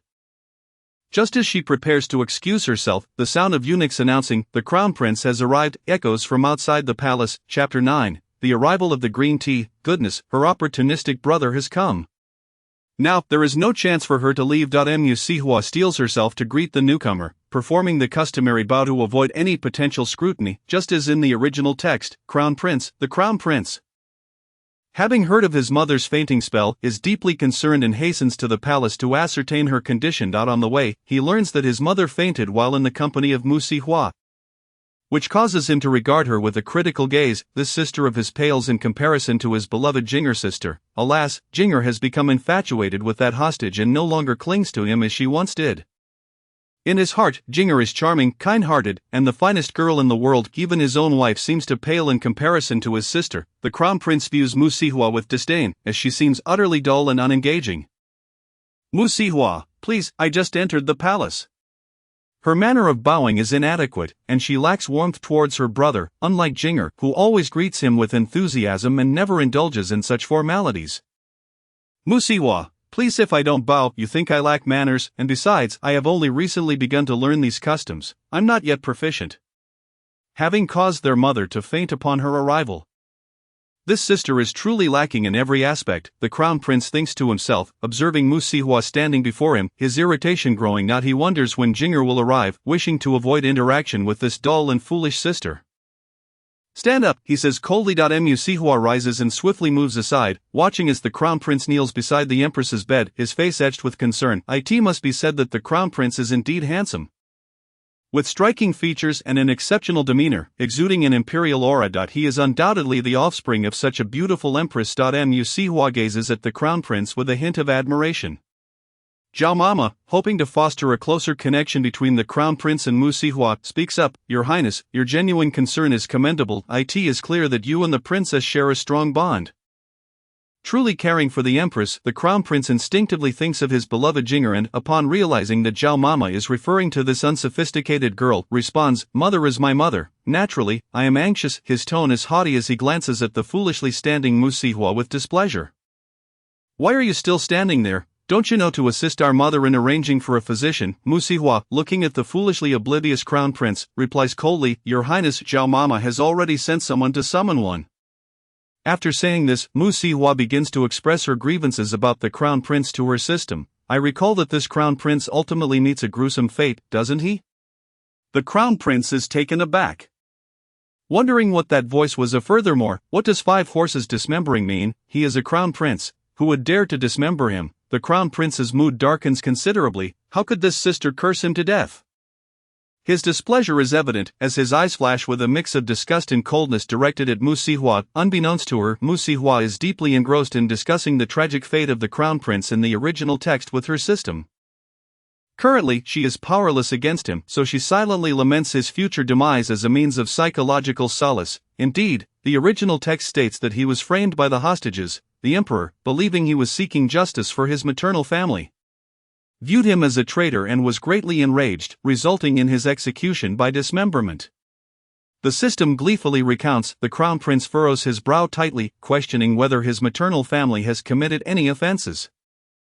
No, his maternal family is currently thriving. Why would they need justification? The sister is truly reckless with her words, speaking nonsense. Suppressing his anger, the crown prince remains silent, but his regard for Mu Sihua diminishes further.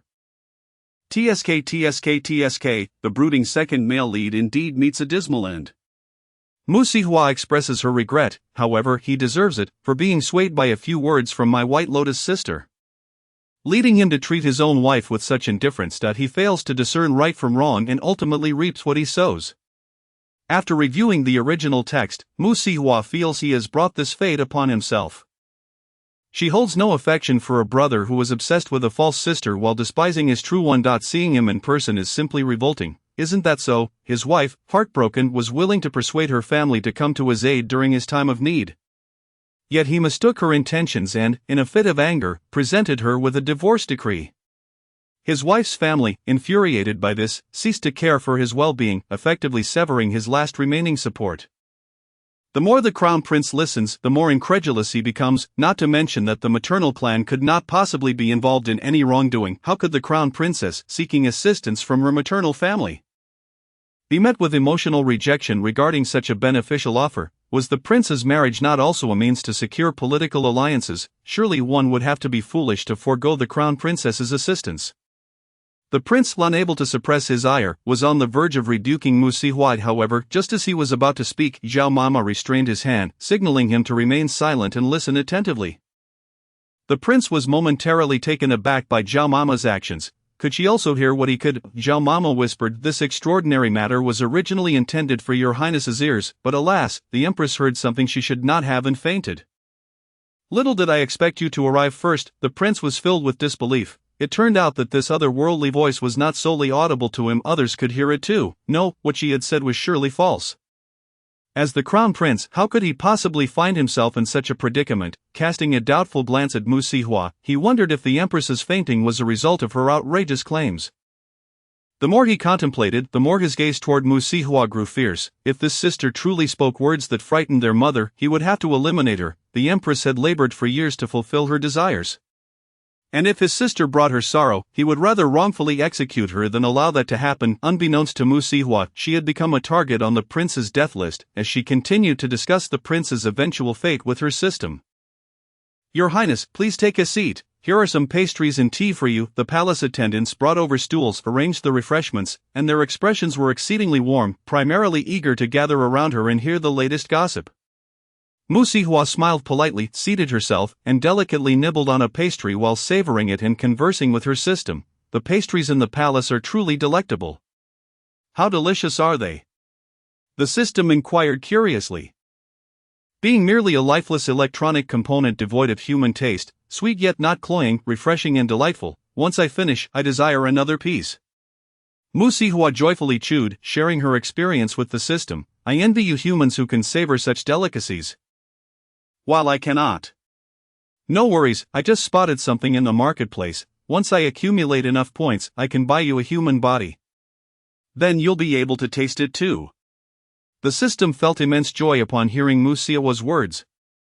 Appreciating that this host was quite considerate, hooray, hooray.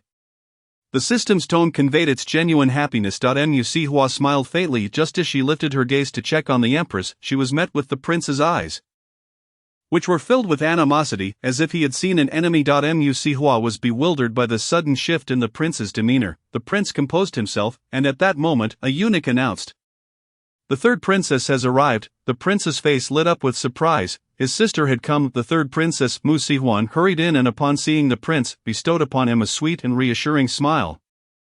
"Brother," the sugary tone resonated in the prince's ears like a gentle caress akin to tasting cotton candy, sweet enough to warm his heart. The prince gazed at Mu Sihuan with affectionate indulgence, completely forgetting the earlier words of Mu Sihua. How could he possibly meet a tragic end? He was the crown prince of this dynasty, destined to ascend the throne, and he must witness his beloved sister's marriage. The brief flicker of survival instinct he had felt was extinguished by his own thoughts. Mu Sihuan's gaze briefly flickered toward Mu Sihua. Upon recognizing her features, a glint of jealousy flashed in her eyes, and she wore a gentle smile. Who might this be? Chapter 10, The Innocent Occupier? Here she comes, the infamous rival of women, the most scheming character in the original tale. Upon seeing Mu Sihuan's visage, Mu Sihua finally understood why the original narrative so deliberately portrayed Mu Sihuan as charming and alluring. In a court filled with beauties, the protagonist's looks paled in comparison. Mu Sihuan resembled her birth mother closely. At first glance, she appeared to be a delicate and graceful beauty. However, upon closer inspection, her features were disappointingly ordinary. Utterly incomparable to the empress, a true beauty, it was no wonder the protagonist in the story harbored resentment toward women who surpassed her in appearance. The prince frowned slightly, puzzled. What did this expression signify?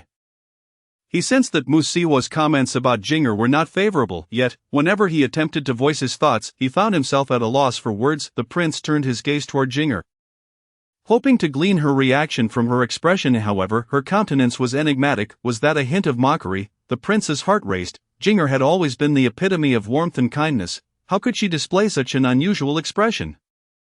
After years of interaction, he had only ever witnessed her gentle and benevolent smiles, never a hint of derision directed toward anyone. She surely dislikes me. That is only natural. I am more beautiful than her. My family background is superior, and as long as I exist, her usurpation of my identity will remain a moral disgrace for her. Mu Sihua lamented to her system. In truth, these words were also meant to comfort the original host, who had been reduced to a mere stepping stone for the protagonist in the narrative, ultimately set to play a role that highlighted the obsessive charm of the male lead, reflecting on the original host's fate. Tangled with the love-struck wife and her obsessive boyfriend, Mu Sihua developed a profound aversion toward Mu Sihuan. Indeed, that's why she desperately sought to eliminate you in the original narrative. Her brother and her mother both have spies within the palace. Previously, the eunuch closest to the prince was also one of her people. The prince's eyes widened in shock as he suddenly turned to his trusted eunuch, Kong Futai. The eunuch, whom he had always believed to be fiercely loyal, was now gazing at Mu Sihuan with a look brimming with affection, a sentiment so palpable that even the prince could sense something amiss. It dawned on the prince that it was Kong Futai who had informed him of the empress's illness, which was somehow linked to Mu Sihua. Could it be that he spoke such ambiguous words to avenge Jing'er? The prince's doubts deepened, and the imperial instincts he had honed over the years began to surface. As an emperor, he must not be swayed by partiality. A powerful sense of crisis surged within him. If those closest to him were allied with Jing'er, then everything he did would be under her scrutiny. The prince's mind raced with apprehension as he regarded Kong Futai and Jing'er, his expression shifting. Kong Futai was merely a servant. How dared he harbor feelings for a princess? Such a crime warranted death. Yet, she was only his sister, the prince reassured himself. Perhaps he was overthinking it. Although Kong Futai admired Jing'er, she would certainly not harbor any thoughts toward him, her brother, even if she were aware of his actions. It likely would not matter. Yet, the prince felt a slight headache. Maintaining some distance was preferable, having every secret laid bare offered no sense of security. Meanwhile, Kong Futai gazed at Mu Si-hwan with fervent longing. Utterly oblivious to his master's murderous intent. Oh, Kong Futai, isn't he just the protagonist's little lapdog? Let me see what the original narrative says. Oh.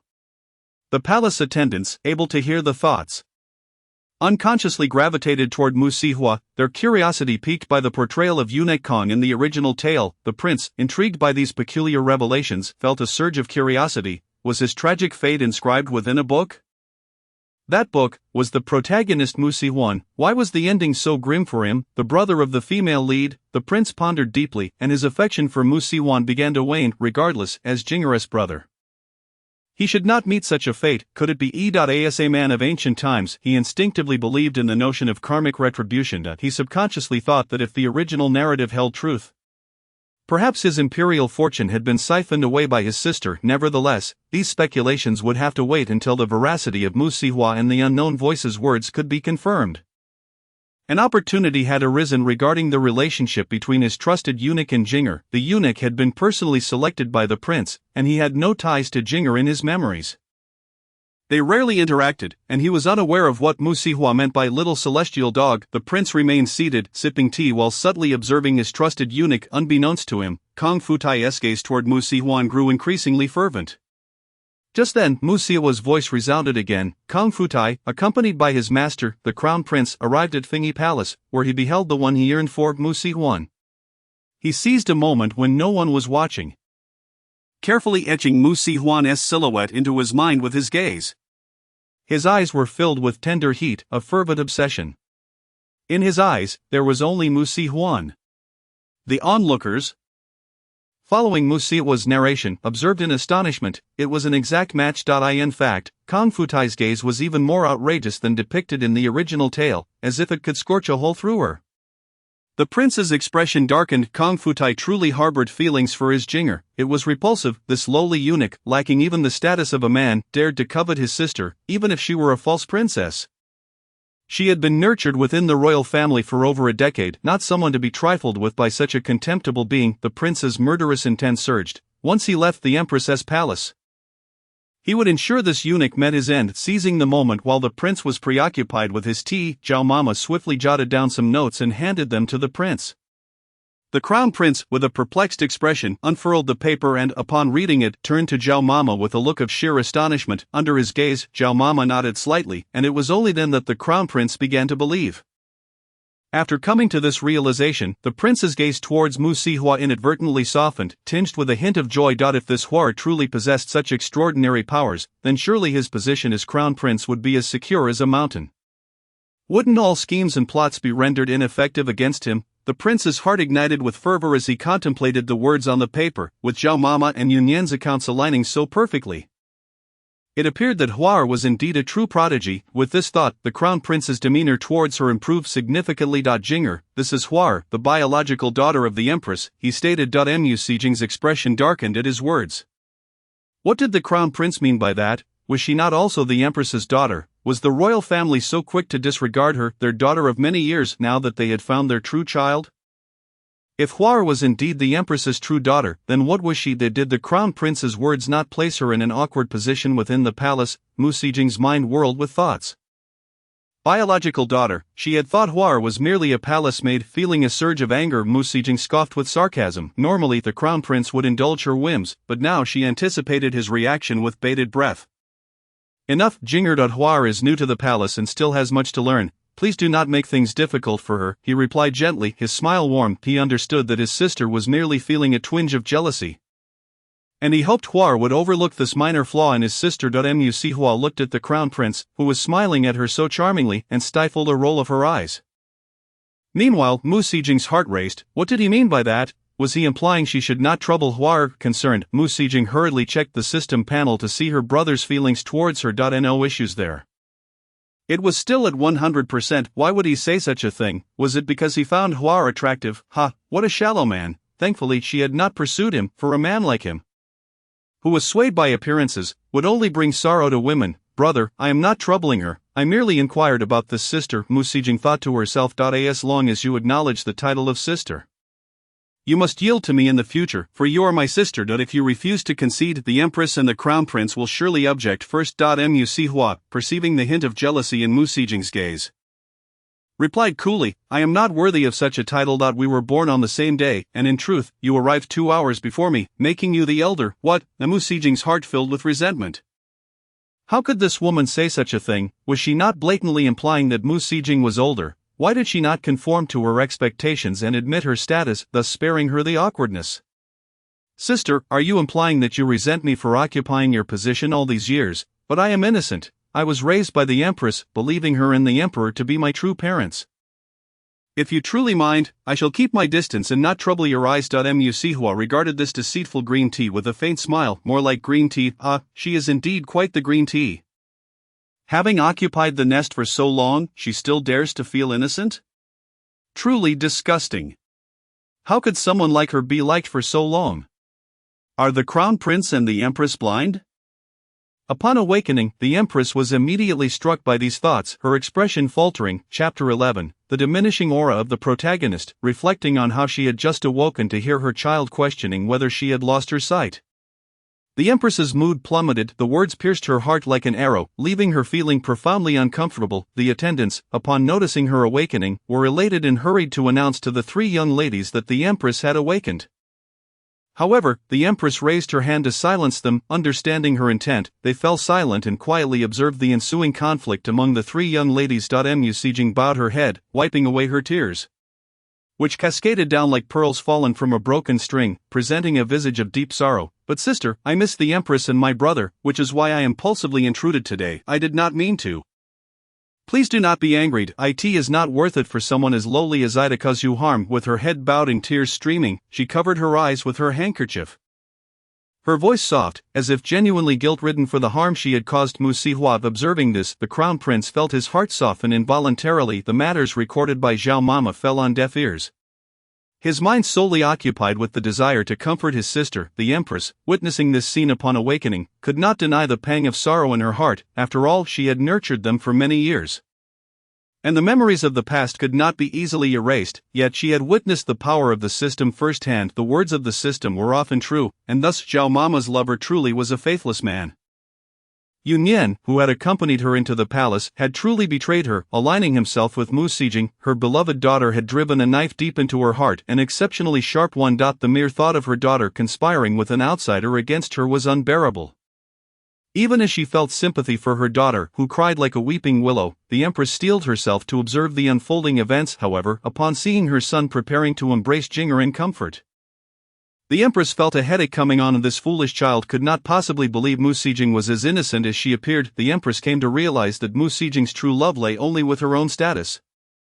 The moment the Empress awoke, she received the intelligence she had dispatched earlier, which left her utterly heartbroken. The contents of the paper bore a striking resemblance to what Zhao Mama had conveyed to the Crown Prince.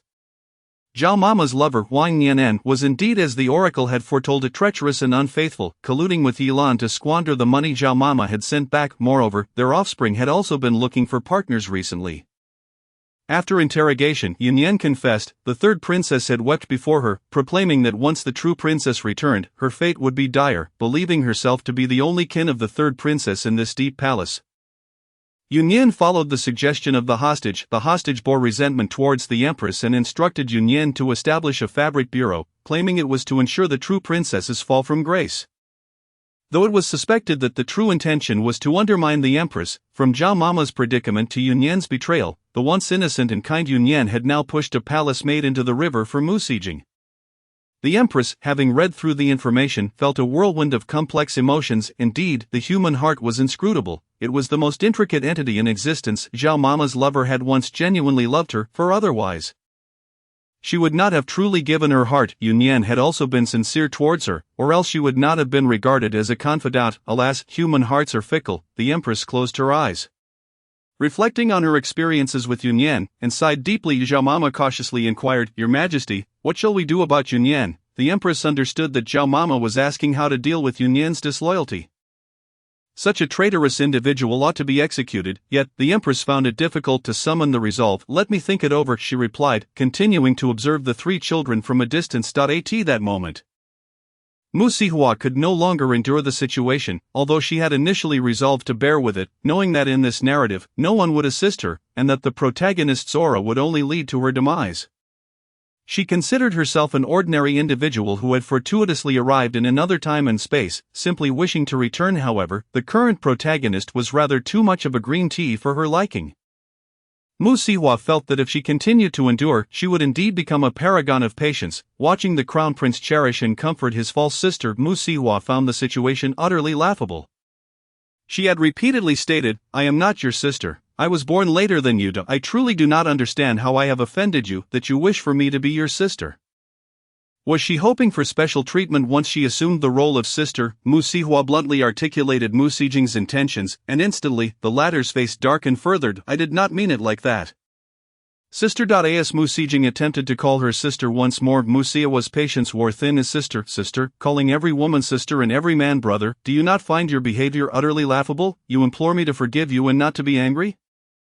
Yet your every word only adds fuel to the fire, and as for being lowly, your biological mother, although merely a servant, was still a mother who acted selfishly for her children. Anyone may speak ill of her, but you shall not." Mu Sihua's words resonated powerfully, gradually restoring the crown prince's rationality. "Though your mother may have wronged the world for your sake, she was still worthy of your respect, thus do not dare to belittle yourself.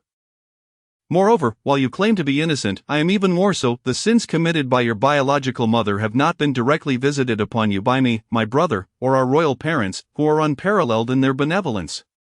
Ultimately, it is your mother who has wronged me and our family, and you, who have occupied my identity for so many years. If you truly feel remorse, then treat me with kindness. The manner in which you can be kind is quite simple. Act accordingly. If I do not like you, then keep your distance. If I do, draw closer. It is not merely a matter of words, for the true essence of your intentions remains elusive. Mu Sijing, if you genuinely wish to make amends and feel contrition, you would not consider yourself innocent." The final statement was a fatal blow. Everyone present grasped the gravity of the situation. Indeed, if Mu Sijing truly felt remorse for Mu Sijuan, she would not deem herself blameless and would not utter such words. She merely speaks one way while harboring another thought entirely. At that moment, Mu Sijing's system emitted warnings that only she could perceive. Warning, warning, the protagonist's halo is compromised. Please vacate the premises immediately to prevent further damage. Chapter 12, The Schemes of a Loving Mother. Mu Sijing's eyes reddened with anger. She had never before been so publicly confronted without being able to utter a single word in response. "Considering you are my brother's favorite sister, I do not wish to make things difficult for you. Here is my proposition. I shall call you sister, and we will become siblings. You will take good care of me, which would also serve as a means of repaying my parents' kindness. Simultaneously, it would be a form of atonement for you. Although your mother's actions are not your direct responsibility, you have undoubtedly enjoyed the riches and glory over the years. So it is only fitting that you bear some of her burdens. In popular belief, debts incurred by a parent are to be repaid by their offspring. I have not transferred my resentment towards your mother onto you, so I believe we are even. Do you not agree, sister?" Mu Sijuan smiled faintly, her exquisite features radiating beauty akin to spring blossoms bursting into bloom. The crown prince gazed upon Mu Sijuan's smile, utterly captivated by her resplendent charm. Meanwhile, Kang Futai, who had always favored Mu Sijing, now beheld Mu Sijuan with newfound admiration. Having previously regarded her with disdain, now he saw Mu Sijuan's features were gracefully poised, her eyes sparkling with the clarity of a spring brook, her beauty accentuated by her radiant smile. Under the protection of the protagonist's halo, Mu Sijing stood out due to her distinctive charm, contrasting sharply with the stagnant atmosphere of the palace, leaving an indelible impression in the hearts of many. However, this myth was shattered upon the appearance of Mu Sijuan. In comparison, Mu Sijuan possessed the finest traits of both the emperor and empress. A masterpiece of beauty, her brows resembled distant mountains, delicate yet fitting. Her eyes shimmered with vitality, clear and deep. Her nose was elegantly sculpted, and her lips were a vivid red, framed by a perpetual hint of a smile. Kang Futai, who believed himself deeply enamored with Mu Sijing, found himself entranced by Mu Sijuan's stunning visage, gazing at her for an extended moment. As he stood in close proximity, Mu Sijing experienced a fleeting moment of astonishment, swiftly followed by a surge of envy. Why must the protagonist be so breathtaking? Why should beauty be the sole criterion for being the protagonist? Why could she not claim that beauty for herself? The jealousy and resentment within Mu Sijing swelled, and she observed a dark aura emanating from her, only to be absorbed by an unknown entity. In that brief moment, Mu Sijuan thought she was imagining things. Meanwhile, her system observed coldly, "Finally, we have you, the rebellious system. Are you envious, discontent, feeling imbalanced?" Mu Xijing succumbed to the panic induced by her system, her defenses crumbling piece by piece. "Jealousy, yes, I am jealous of her. Why should she be born into privilege? Even if I manage to obtain what she has, she can still be reclaimed. Why does she lack the rusticity of the countryside? Why does she possess such a face? Could it be that my beloved Ayan also favors her? My Ayan, that he is mine. He has professed his deep love for me." Mu Xijing's system watched her spiral into madness, grinning evilly as it beheld the purple aura surrounding Mu Xijuan. "As long as you destroy her beauty, she will no longer pose a threat. Do you recall your Ayan's words? Once Qin Chaogua's fortune is extinguished, with no emperor or empress as her parents, how noble can she truly be? If her mother falls, she becomes a discarded pawn. At that time, ruining her appearance would be the least of our revenge. We must play for higher stakes." The system's voice echoed like a nightmare, whispering temptations into the ears of its only disciple. "What is the ultimate revenge? To have her bear this face and become a plaything for thousands. In that moment, all shall declare that her beauty is the reason for her fate. And your appearance will be the most sought-after choice for marriage, for by then, your Ayan will have ascended to the throne, and you shall be the empress. Everyone will desire to wed someone like you, while those like Mu Xijuan will merely be seen as fleeting entertainment. Who would truly take her home?" Mu Xijing found herself increasingly convinced by the system's words. "Yes, Ayan will marry her. He loves me most dearly. As long as I assist Ayan in becoming the sovereign of the realm, all the grievances I have endured can be avenged." Mu Xijing came to this realization and smiled at Mu Xijuan. "You are right. From now on, you shall be my sister. I will take good care of you." Mu Xijuan regarded her, sensing her underlying restlessness, certain that she would never relinquish her desire to harm her, yet for now she would not make things difficult. Mu Xijuan understood from her gaze that Mu Xijing was not abandoning her intentions to eliminate her. "Very well, let come what may, Mu Xijuan must survive." "Thank you, sister," she replied. Mu Xijuan cast a glance at the crown prince, who, along with the eunuchs behind him, looked upon her with astonishment, their expressions tinged with an almost unhealthy obsession. What a curious sight! Had not the protagonist's loyal followers suddenly betrayed her by gazing at her with such earnestness? Surely they did not harbor thoughts of how to eliminate her. Mu Xijuan quickly averted her gaze, deciding to seek out the empress. Should the empress awaken, she would engage in a brief conversation before departing. The system had provided her with some funds, and she was eager to see how much there was. The crown prince, relieved to see the two sisters no longer at odds, felt a sense of ease. "It is good that you can think this way. Jinger, you must take good care of Waner. Waner Jinger is kind and understanding. I believe you will get along splendidly." At that moment, the crown prince remained convinced that the misdeeds were entirely Munyan's doing, with no connection to Jinger. Mu Xijuan inwardly rolled her eyes. Kindness? What a farce! Understanding? She relishes in envying anyone who is beautiful. As long as a woman possesses allure, she cannot help but feel envious. Did any of this have any bearing on Mu Xijing? Yet she chose not to waste her breath on the insipid crown prince. Turning around, she found her mother had awakened, smiling warmly and beckoning her. In that instant, Mu Xijuan forgave the flaws of this world. Empress Lin Xiao's smile radiated infinite tenderness and love for her daughter. Witnessing Mu Xijuan gain the upper hand in her initial confrontation with Mu Xijing filled the empress with immense satisfaction.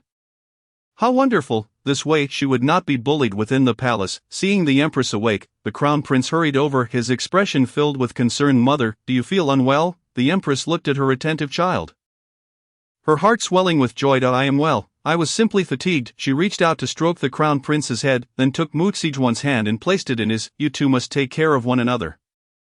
You are my flesh and blood. In this palace, you are each other's support. Trust and protect one another." The crown prince nodded earnestly, stating, "I will certainly look after my sister." Mu Xijuan observed the empress, whose face was aglow with maternal love and concern for her children, and her heart softened immensely. "System, what other troubles may my mother encounter? Tell me all at once. I do not want my wonderful mother to be wronged or falsely accused. She deserves a life of happiness." Chapter 13. Mu Xijing's defenses crumbled. The empress and the crown prince exchanged a knowing glance. Mother and son shared a deep connection, and the empress immediately understood that her son was aware of everything. It seemed that within certain limits, all could be heard. Therefore, it was imperative to position more of her own people around Mu Xijuan. This would serve a dual purpose: to protect her and to act as a buffer against irrelevant individuals and unimportant people who had no right to approach her. This was their duty. At that moment, the empress gazed at the child who was laboring tirelessly for her future, with a smile that held both warmth and an understanding of the challenges ahead. As for what we are uncertain about, we can only strive to piece it together ourselves. Very well. Mutsijuan sighed in exasperation. Do not sigh, the system replied. As an observer, I can scan anyone I have encountered and uncover their secrets, some trivial, some significant, but they may assist in reconstructing the narrative. In a moment of contemplation, Mutsihua considered the system's reassurances and found its reasoning somewhat valid. If you are truly concerned about the Queen's safety, you might allow me to engage in a more intimate manner with everyone. I could glean much information, she mused, furrowing her brow. Must one be in close proximity to discern the secrets of another? What if the eunuchs, external men, or my mother prohibit me from such closeness? Mutsiawa's concerns were indeed justified, for in ancient times societal norms regarding gender interactions were far more stringent. If she were to pursue proximity to gather information, it might jeopardize her reputation and lead to her downfall. Ultimately, her greatest desire in this world was to survive, and she was determined to avoid leaving any incriminating opportunities for Mutsijuan to exploit.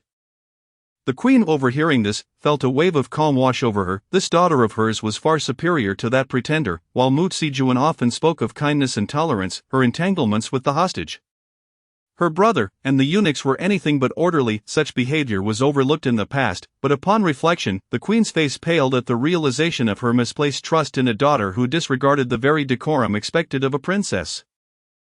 If the emperor were to discover her daughter's indiscretions, the Queen would find herself unable to defend her. As the Queen's rationality returned, her feelings towards Mutsijuan swiftly soured, while Mutsijuan received a warning from the system. Warning: NPC Queen's favorability towards you is rapidly declining. Please exercise caution. Mutsijuan's previously serene expression began to crack as she pondered the implications. Ever since Mutsihua had entered the palace, her brother had begun to favor her, and even their mother, who had always indulged her, seemed to be losing her affection. A wave of panic washed over Mutsijuan. Would she truly have to relinquish the fortune she had seized from Mutsihua? With her eyes reddened, she glared at Mutsihua, wishing that her gaze could inflict harm. If looks could kill, Mutsihua would have been left bloodless. Unfortunately, her intent was futile. Her glare only exposed her vulnerability. The Queen, casting a dispassionate glance, noticed the envy radiating from Mutsijuan directed at Mutsihua, and her disappointment deepened. Perhaps, as a non-biological daughter, Mutsijuan could not measure up to her expectations. However, when the Crown Prince followed his mother's gaze to Mutsijuan, he found her transformed, tears glistening in her eyes as she gazed longingly at their mother from a distance. This sight softened his heart. He found it unbearable to see his sister in such distress. Mother, even with Xiao's arrival, you must not show favoritism and neglect Jejun. He thought. The Queen felt a surge of frustration rising within her. How could her own son be so oblivious to such transparent manipulations?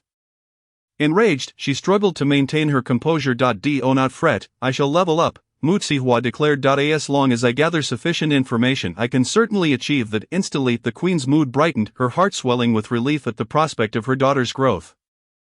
Once I level up, my scanning range will expand, Mutsihua continued, thereby sparing you from tarnishing your reputation. The Queen, both astonished by the capabilities of this system and relieved for her daughter, recognized that her sole concern now was for Mutsihua's well-being. She longed for her daughter to thrive in the royal environment and marry well, while hoping for her son's safe ascension to the throne and the security of her maternal family. After enduring the tumult of the past, the Queen found her former ambitions for power replaced by a desire for tranquility. As she relished this newfound clarity, she realized that her true daughter was Mutsihua, and that Mutsijuan lacked the bond of maternal affection. Just as the Queen was reveling in her daughter's potential, Mutsijuan spoke up. Mother, I heard you were upset due to my sister's words. Please do not take offense. She has just returned from the fields and is still unfamiliar with many things. If she has caused you distress, I humbly apologize on her behalf. Mutsijuan's words were a calculated maneuver, aiming to deepen the Queen's disdain for Mutsihua while invoking sympathy for herself. The Crown Prince nodded in agreement, feeling a sense of validation. However, upon hearing her sister's words, Mutsihua could not help but internally scoff. Here we go again with the manipulative rhetoric. I am utterly exasperated. In the original story, her ploys worked seamlessly, ensnaring our mother and brother in her web of deception. Mutsihua's tone bore a hint of grievance, prompting the Queen to feel a pang of sorrow. What had she done in the past to foster such a deep-seated prejudice in her daughter? As the Queen's heart softened, she regarded Mutsijuan with a cold smirk. From where did you hear that I was fainted by Tsihua? I was unaware of such a thing. Mutsijuan was momentarily taken aback. This was not the response she had anticipated. Why had the Queen not supported her narrative? but instead turned her ire towards her, staring at her mother in disbelief. She grappled with the realization that the queen, usually so forgiving, was now treating her with disdain. In a panic, Mu Sijun checked her favorability rating with the queen, only to find it had plummeted to 0. She glanced at the red 0 on the screen and then at the queen's favorability towards Mu Sihua, her heart nearly bursting with jealousy. Why was it that despite years of proximity to the queen, her favorability had only incrementally increased, while Mu Sihua, upon her arrival, had garnered a favorability of 70? Was this the power of maternal bonds? Mu Sijun's envy festered, and she wished to eliminate Mu Sihua on the spot, yet, remembering her brother's loyalty to her, she suppressed her jealousy. With a feigned expression of hurt, she addressed her mother. Mother, the queen found her daughter's demeanor unbearable. Someone escort her out. Zhao Mama, who had long harbored disdain for Mu Sijun, seized the moment. Your Highness, you are not the queen's daughter. Besides, you still have to deliver meals to your hostage brother. It would be best for you to leave promptly. Each word from Zhao Mama dripped with disdain, yet Mu Sijun found herself speechless, as her true priorities lay elsewhere. Where is Sister Yunyan? Why haven't I seen her today? Zhao Mama scoffed. What concern do you have for the affairs of the queen's palace? Mu Sijun struggled to regain her composure. But I am still the queen's daughter, Zhao Mama interrupted. Do not forget, the queen has declared that she has only one daughter, Sihua. Who are you then? Frantic, Mu Sijun felt her world crumbling. How can mother say such things? If I am not her daughter, then whose daughter am I? Before Zhao Mama could respond, the queen's voice rang out from within. It is a joyous occasion. The concubine Liang is pregnant and wishes for a daughter like you. I shall inform the emperor in a few days to allow you to be her daughter. With that, the queen commanded the door to be shut, leaving Mu Sijun seething outside. How could her mother treat her this way? No wonder Yuan despised her. She was indeed as selfish and malicious as Yuan had claimed. Such a person did not deserve to be queen. As these thoughts coursed through her mind, Mu Sijun's anger dissipated, replaced by a sense of satisfaction. Zhao Mama, puzzled by Mu Sijun's sudden shift in demeanor, wondered if she had lost her senses. The crown prince, witnessing his mother's treatment of Mu Sijun for the first time, felt a pang of sympathy. Mother, how could you? The queen gazed at her son, who was so deeply entrenched in his sister's machinations, and felt a mix of exasperation and affection. Enough, she is my own flesh and blood, she thought, dismissing the crown prince with a wave of her hand, signaling for seats to be granted. The crown prince sat in bewilderment, gazing at the empress. Mu Sihua understood all too well that this was an autumnal reckoning. Her eyes fixed ahead, wearing an expression of detached curiosity. Bring Yunyan forth, commanded the empress. At her order, the silenced Yunyan was brought forth, once a distinguished palace maid, clad in splendid attire that outshone even the less favored concubines. She now appeared disheveled and in disarray. It took the crown prince a moment to recognize her as the once esteemed Yunyan, the empress's chief maid. Yunyan, how have you come to look like this? A flicker of embarrassment and distress crossed Yunyan's eyes. She refused to speak, nearly lowering her gaze to the ground, uncertain of what had gone awry, unaware of why she had been apprehended. Do you comprehend the nature of your wrongdoing? The empress's gaze was icy as she regarded her. Yunyan fell to her knees, remaining silent. The empress cast her eyes downward, and Zhao Mama promptly brought forward the small maid who had been rescued by Mu Sihua after drinking ginger soup.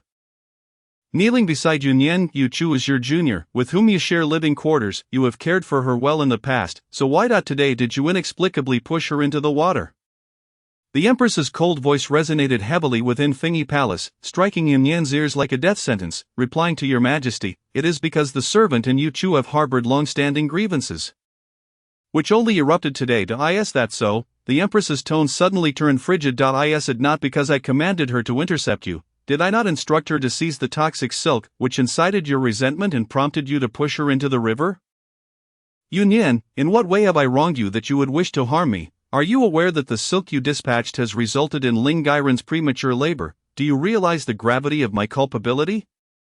As the empress, the ability of a consort to bear children is a matter of assessment. If a consort were to suffer a miscarriage, it might be overlooked, but if it were proven that the empress was responsible, such an act would constitute a heinous crime. To harm the heir is a transgression of the utmost severity, akin to a modern CEO willfully sabotaging their company's financial stability. Mu Sihua comprehended this deeply. However, Mu Sihua raised her gaze to Yunyan. Had the original text ever elucidated why she steadfastly protected Mu Sihuan? Where is the original text? I'll look for it, seeking the reason behind Yunyan's unwavering loyalty to Mu Sihuan. There isn't any. The original extensively depicts the sweet romance between Mu Sihuan and the crown prince, while the side characters' tales are merely glossed over. Can you scan for Yunyan's issues? In an instant, all eyes unconsciously turned towards Mu Sihua, that if possible, this would greatly aid in the interrogation of the accused. Mu Sihua, realizing that everyone was nearly fixated on her, felt a jolt of surprise. System. What is happening? Why is everyone staring at me? Is there something written on my face? Could it be that my appearance or demeanor is lacking? Such situations frightened Mu Sihua. Imagining all eyes fixed on her made her anxious about having committed some impropriety. Most would instinctively react this way to no, rest assured. The system hastened to reassure her, fully aware of the reason behind their attention. Might it be that, regarding Yunyan, you are the actual victim, and thus your mother is concerned for you? Expressing her sympathy towards you. Your brother and others are watching you because your mother is watching you. That seems quite reasonable. Mu Sihua accepted this understanding. Seeing her acquiesce to this rationale, the system finally relaxed its previously suspended anxiety. How foolish these individuals were. Being privy to their thoughts was a grace bestowed by the system. Yet they still behaved so naively. If Mu Sihua were to discover something, it would not bode well for them. Upon realizing this, the Empress and the other palace maids quickly lowered their heads. Feigning busyness, once Mu Sihua noticed that no one was staring at her any longer, she felt a slight sense of relief. Sipping her tea, she marveled at its exquisite flavor. The tea in the Empress's palace is truly delightful. Indeed, it is snow-topped and vibrant. A particularly precious variety, as your mother, being the Empress, enjoys the tribute teas. The system, knowledgeable and well-versed, engaged in conversation with Mu Sihua. Isn't it refreshingly smooth with a lingering sweetness? Isn't the tea color bright and clear, exceptionally appealing? Every statement from the system garnered Mu Sihua's nod of agreement, albeit subtly, yet everyone took notice. Such is the life of an empress. Mu Sihua envied it immensely. What a splendid existence. After a moment, she recalled, the thought of Mu Sihuan living such a life in the future infuriates me. How could she deserve it? Mu Sihua seethed. Fear not. If you can alter the narrative where the crown prince ultimately meets his demise, then Mu Sihuan will never ascend to the position of empress. The system consoled her. Mu Sihua felt dejected. But how is that possible? People from ancient times were not foolish.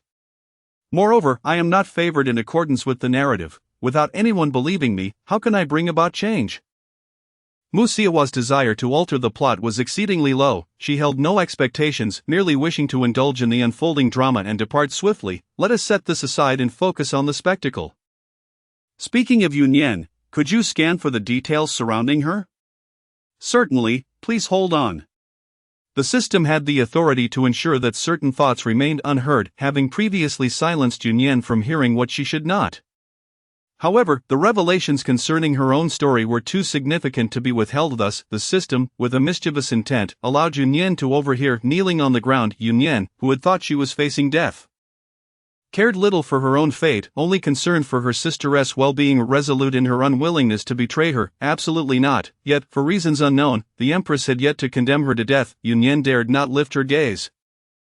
Fixated instead on the ground, lost in the memories of the days when Mu Sihuan had treated her with kindness, just as she was reminiscing, Mu Sihua's voice, seemingly from nowhere, shattered her reverie.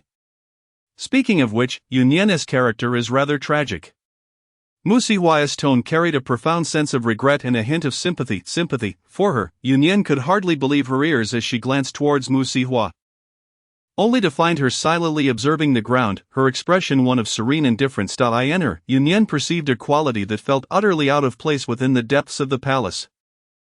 What was it? Yunyan lowered her head, dismissing such thoughts, focusing instead on the impending punishment she would face. Would she meet her end? All right, I've scanned it.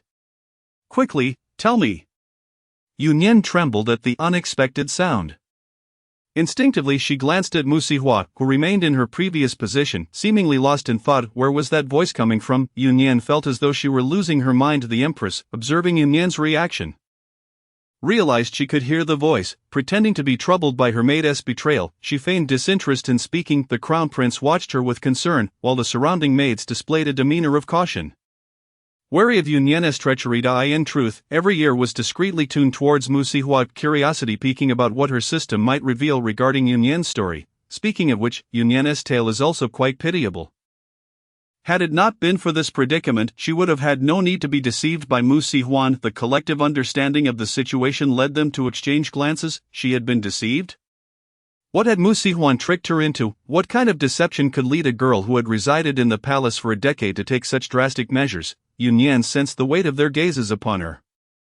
Clenching her fists, her nails dug deep into her palms, she would not be so easily swayed by mere words. How could her sister, Jinger, ever deceive her? Before Yun Yan could complete her thoughts, the system's voice interrupted. Yun Yan's family once lived comfortably, but over time, calamities befell them, plunging them into poverty.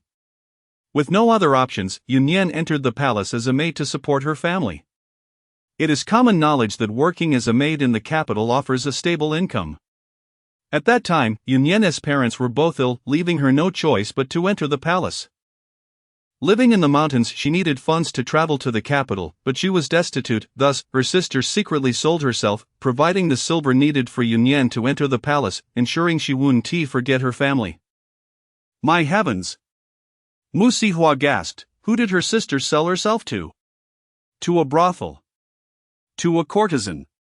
Her sister was young and reasonably attractive, naturally drawing the attention of the madam. But oh my heavens, if I were Yun Yan, I would be consumed by guilt, blaming myself for my sister as sacrifice. Mu Sihua lives in the modern era, having never encountered such a transaction of one's body. Upon first hearing about it from the system, she found it utterly inconceivable. Yun Yan shared this sentiment. She deeply regretted her own inadequacies. Upon entering the palace, she resolved to exert every effort to rise above her circumstances. Ultimately catching the attention of the Empress and becoming a high-ranking palace maid. Mu Sihua expressed with a hint of comfort, surely her monthly stipend must suffice to sustain her family. Regrettably, I must inform you that her earnings did not reach her family. The system's words nearly caused Mu Sihua to drop her tea. What? The incredulity was evident in Mu Sihua's voice. Why was her family unable to receive it? She fought valiantly in the depths of the palace for her family's sake. Logically, the money should have brought them happiness, motivating her to continue her struggles within the palace. Mu Sihua's words echoed the sentiments of many. Under normal circumstances, Yun Yan's substantial earnings from the palace should have improved her family's situation. It was precisely for their betterment that Yun Yan had endured so long. Meanwhile, the subject of their discussion, Yun Yan knelt silently on the ground, her eyes brimming with tears, revealing the pain the system had so accurately identified. It was the first time the Empress witnessed Yun Yan in such distress. Over the years, she had always been gentle and smiling, never displaying such sorrow. Once again, Mu Sihua's system left the Empress astonished. The Crown Prince, observing the tears in Yun Yan's eyes, felt a profound realization of her extraordinary nature. It was all true. He pondered, with such a system at play, might he finally grasp the hearts of the courtiers he had long wished to win over? Moreover, as he gazed at Mu Sihua, his eyes burned with intense desire. Could he too partake in the fruits of his father's ambitions? If he understood the emperor's thoughts, might his path to succession become smoother? As these thoughts swirled in his mind, he found Mu Sihua to be almost like a legendary figure destined to alter her fate. As for Mu Sihua's sister, the Crown Prince had no thoughts of her at all. His mind was consumed with how to extract more valuable information from Mu Sihua. The Empress and the Crown Prince shared a deep connection, often needing no words to understand each other's thoughts. A mere glance from the Empress brought the Crown Prince back to reality. Her message was clear. This ability is extraordinary, but are you certain you wish to wield it? Can you protect your sister? Even if you can, should all this information be revealed, it poses a grave danger to your status and your sister's safety. Even your father, who has sat on the throne for decades, may not be able to safeguard her. It would be wise to refrain from attempting to use such valuable information to test your father. The Crown Prince, enlightened by the Empress's gaze, resolved not to entertain such impossible notions again. Alas, her parents perished swiftly before her money could reach them. Her parents had already passed away. When her parents died, it coincided with the day the Empress ascended to the inner palace. On that day, she was consumed by despair, yet to survive she had to feign joy lest she succumb. With her parents gone, her brother, a successful scholar, was poisoned by envious classmates. Mu Sihua sighed deeply. Indeed, misfortune seems to seek out the most afflicted. The collective sentiment resonated. The loss of Yun Yan's family was painfully unacceptable. Yes, her younger sister has long since passed, and she, oblivious to it all, she believed the hostage had saved her sister, preserving her honor and ensuring her survival in the brothel. Entirely unaware that every coin she saved for her sister's sake had been commandeered by the hostage to raise an army, she thought Mu Sijing regarded her as a sister, thus pouring her genuine affection into their bond. treating Mu Xijing as her sister in the absence of her own. Unbeknownst to her, on the day her sister was sold, the hostage had taken Mu Xijing to the brothel, where he encountered her sister. The hostage, seeking to incite jealousy in Mu Xijing, purchased her sister's first night. Consumed by jealousy, Mu Xijing urged the hostage to turn her sister into a military prostitute to reward his subordinates. The hostage complied. Those brutish soldiers knew nothing of cherishing delicate beauty. They merely viewed Yunyan's sister as a vessel for their desires. And then she perished? Mu Xihua asked, her voice tinged with fury. The system fell silent for a moment. Yes, when her sister died, she clutched a token. Mu Xijing found it amusing and took it. Later, when Yunyan spotted it, she cautiously inquired, leading Mu Xijing to realize that her jealousy had led to Yunyan's sister's demise.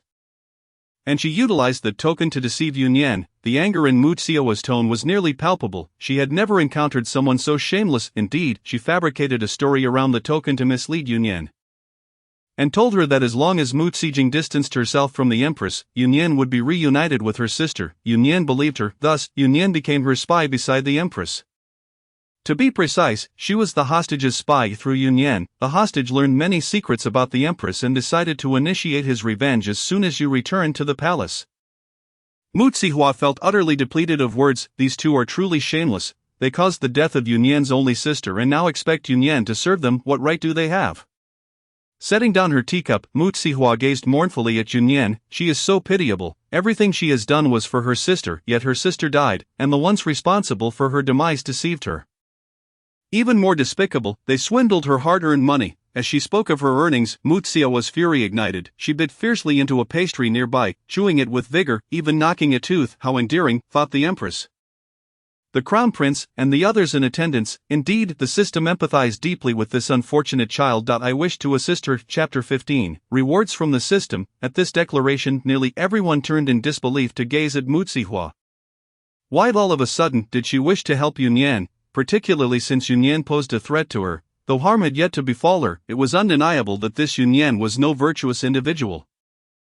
Yunyan herself questioned whether she had misheard. The astonishment was palpable among the onlookers. With wide eyes, Yunyan regarded Mu Xihua, the new arrival in the palace. Prior to meeting her, Yunyan had perceived her as merely a rival for Mu Xijing.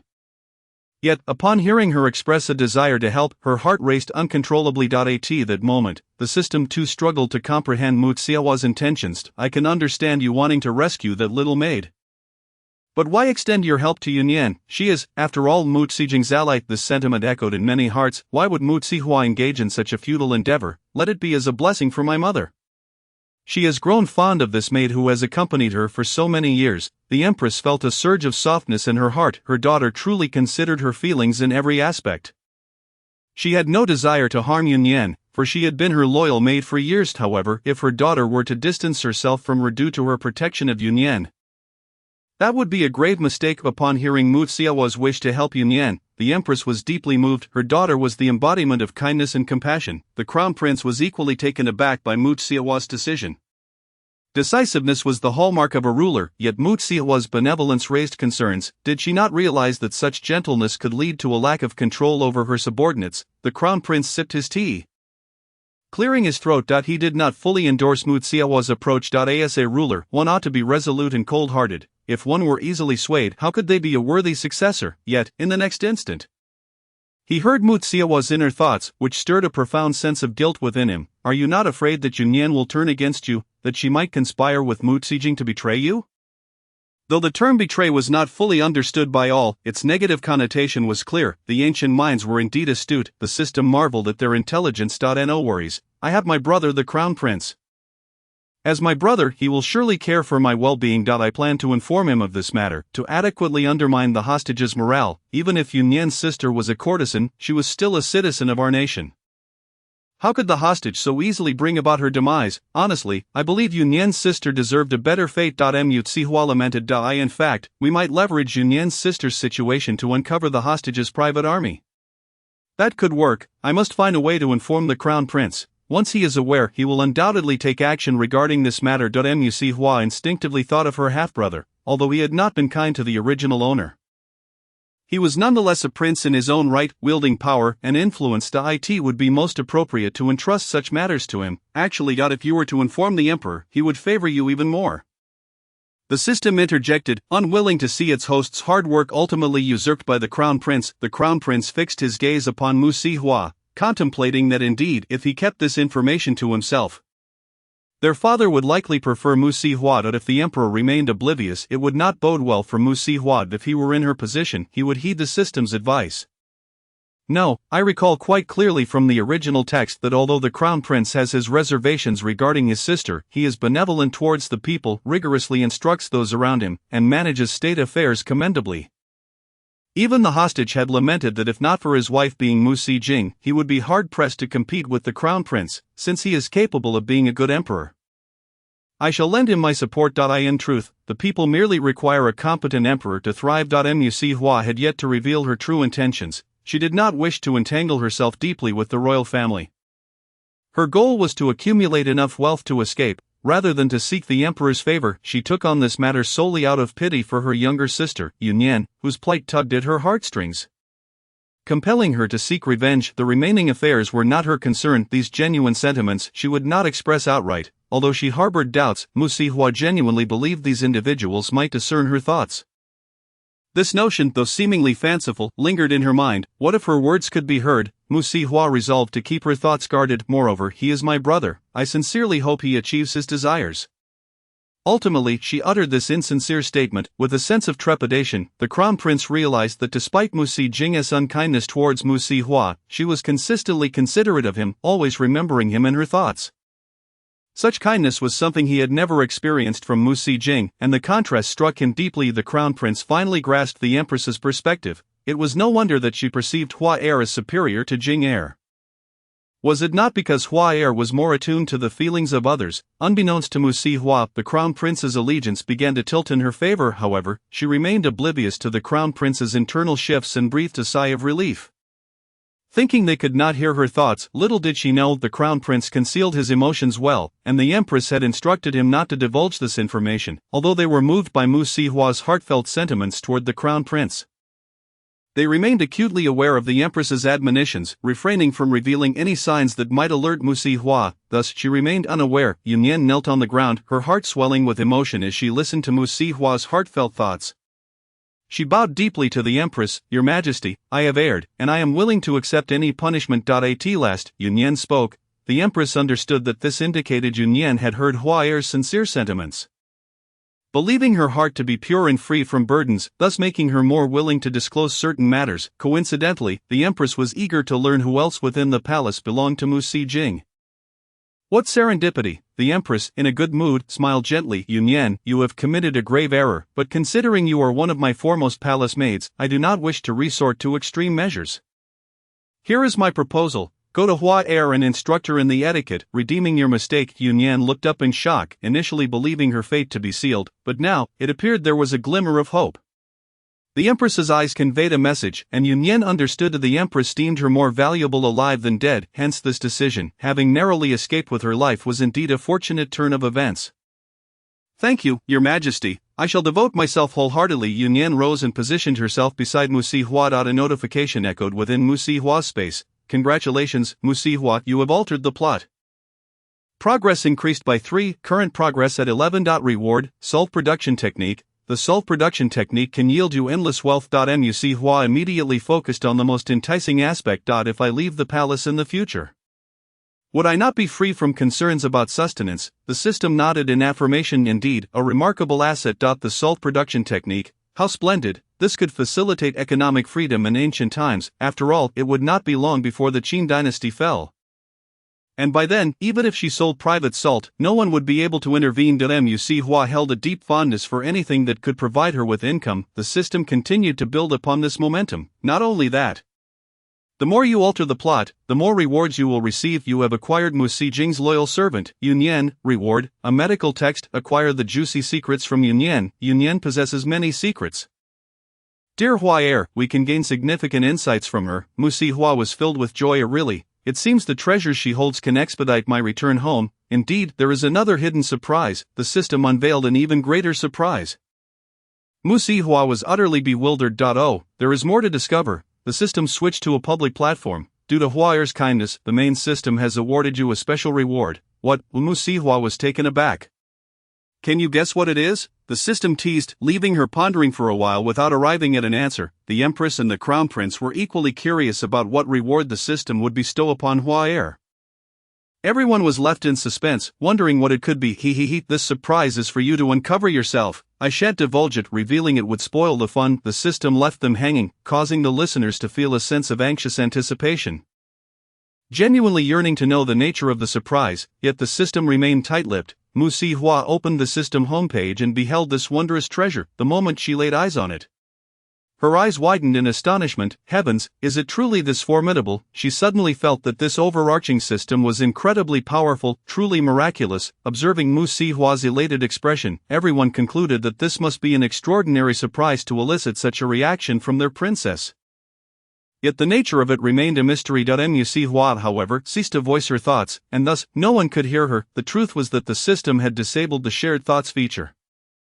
Mu Si Hua's inner musings were entirely inaudible to others, leaving them unaware of the source of her exuberance. Only Mu Si Hua herself reveled in the astonishing discovery on the system homepage. With this, I could become a soothsayer. Indeed, the main system produces nothing but excellence. Rest assured, whether it be natural disasters or calamities, everything is clearly indicated, ensuring your safety. As Mu Si Hua gazed at this disaster prediction device, capable of pinpointing the exact location and time of forthcoming events, she recognized its value in ancient times as a means of preserving life. This tool would guarantee that should she leave the palace, she could navigate through the perils of the outside world with utmost caution. It was truly a remarkable asset. At that moment, Mu Si Hua had no inkling that this very cheat would provide her with countless advantages during her eventual confrontations with Mu Si Jing.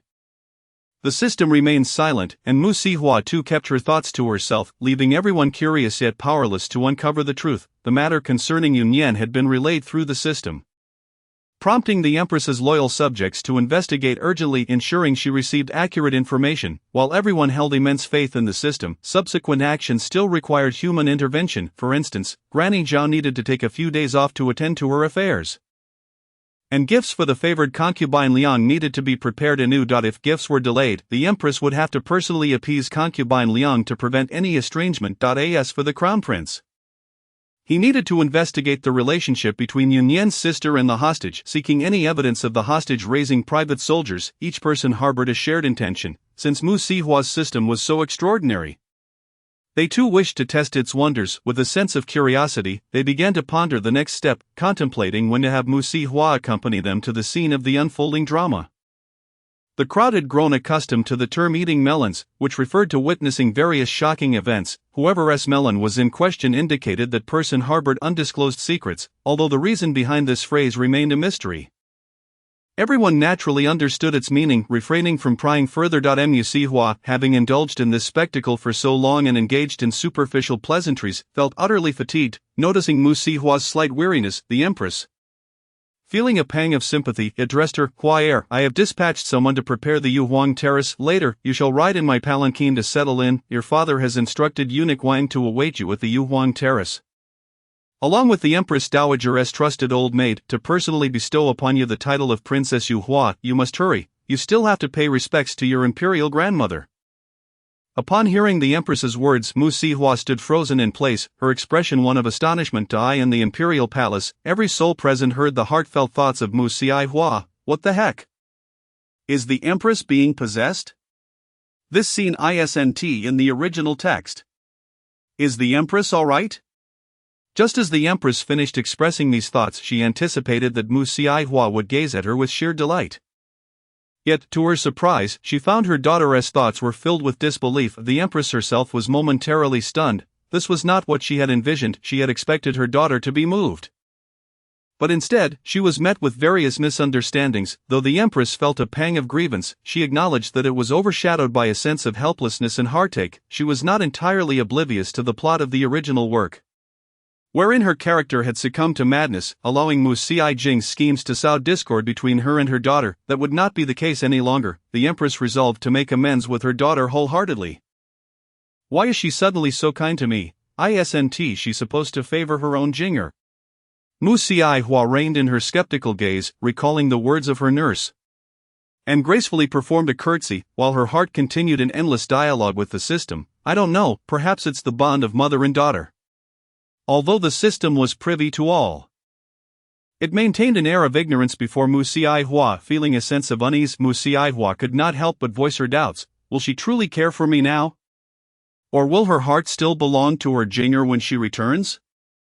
After all, in the original text, her true love was for Jing, while I was merely a coincidence.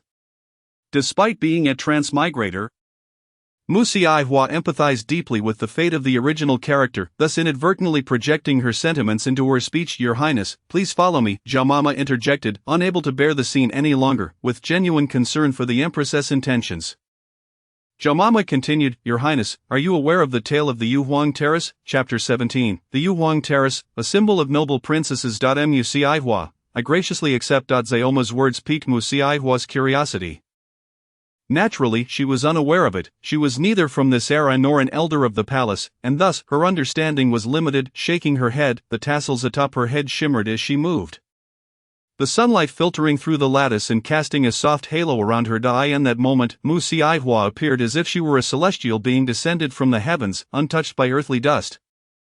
Genuinely embodying the spirit of benevolence, the servants of Fengyi Palace secretly raised their eyes to observe their young mistress, captivated by her vivacity. Unlike the other mistresses of the palace, she was truly considerate of those beneath her.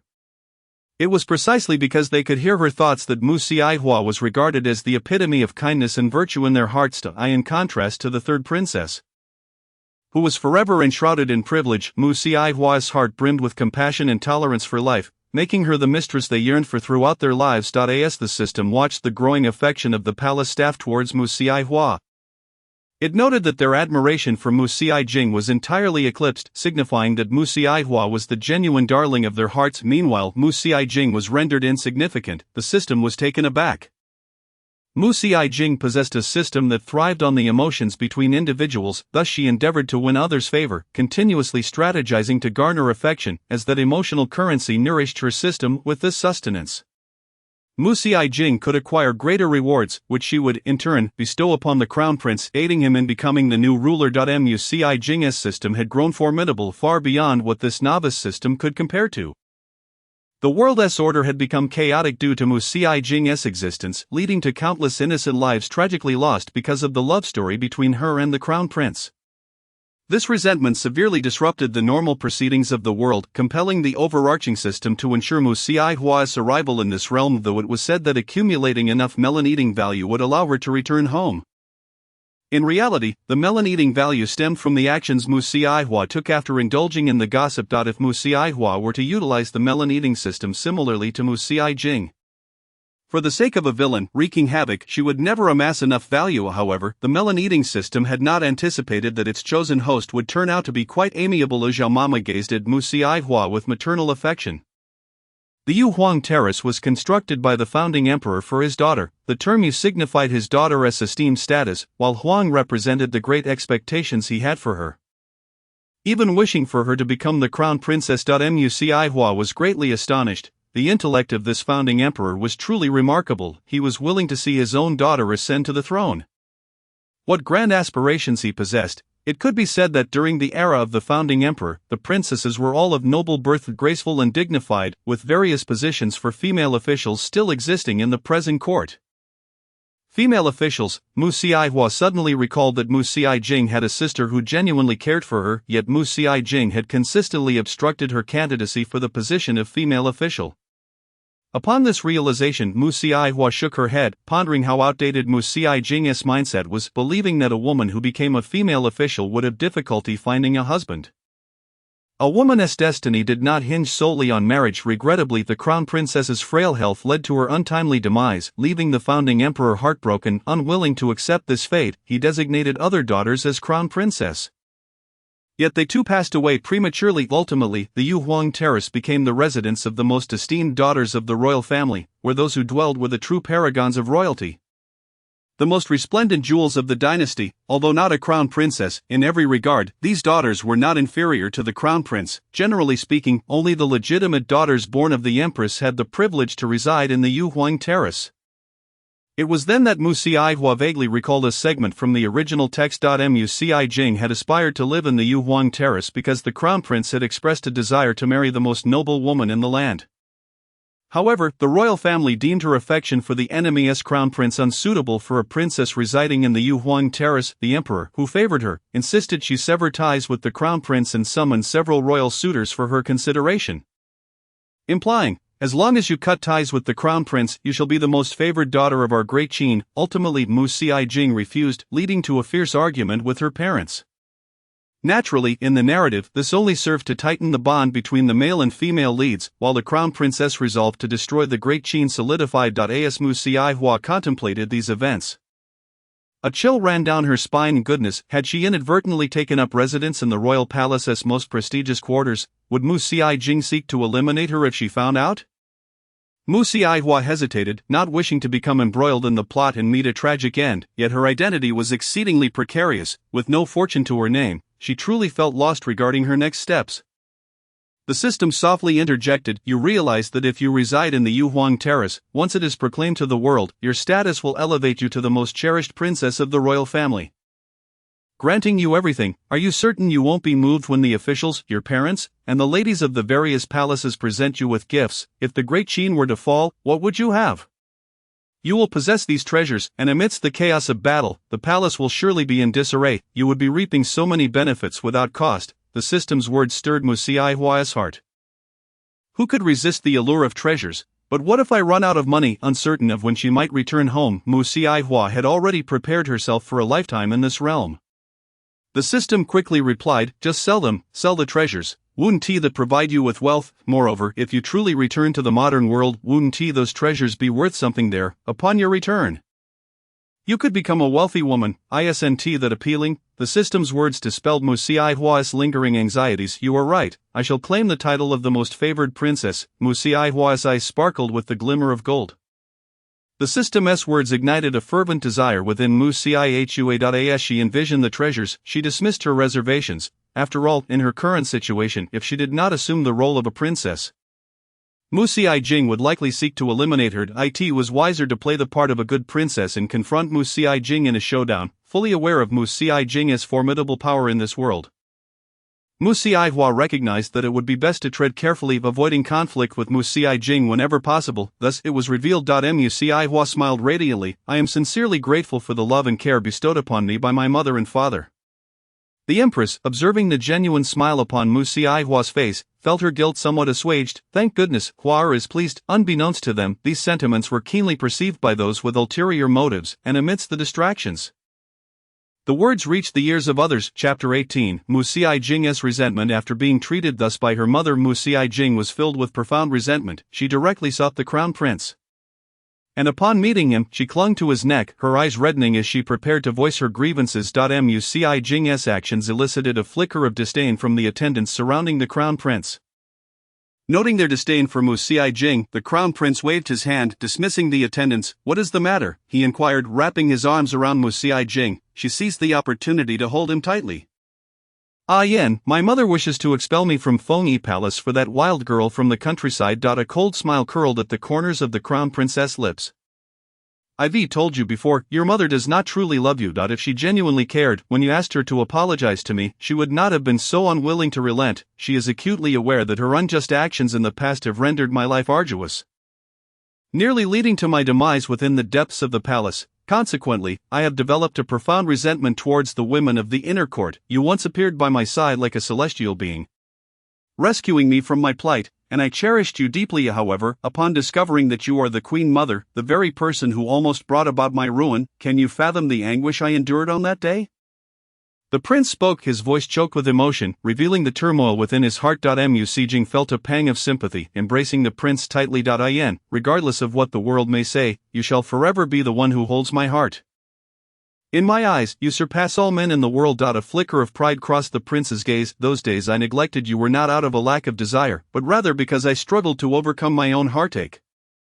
Yet, as fate would have it, before I could move past it, your mother cast you aside. It is evident how unfeeling she truly is. You were once concerned for her, lamenting how my schemes had caused her to lose favor with your father.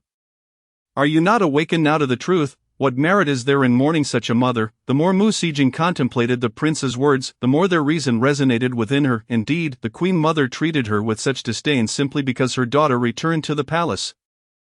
Without any regard for my feelings. Mu Sijing harbored a deep-seated animosity towards Mu Sihua. With her presence, Mu Sijing always felt inferior. Despite her own innocence, her mother had made sacrifices for Mu Sihua to attain a better life. Yet she remained unharmed. What debts did Mu Sijing owe her? The true debtor was her own mother. Mu Sihua had seized her rightful life, taken her parents, her brother, and now sought to usurp her exalted status as a princess. It was Mu Sihua who deserved to descend into the depths of hell. As Mu Sijing mused, tears welled in her eyes as she gazed at Prince Duan Muyan. He looked at her delicate features and inquired, "How about this? Ayan shall help you reclaim your standing." Mu Sijing's face lit up with joy. Ayan, observing her delight, Prince Duan Muyan thought to himself how easily she could be pleased.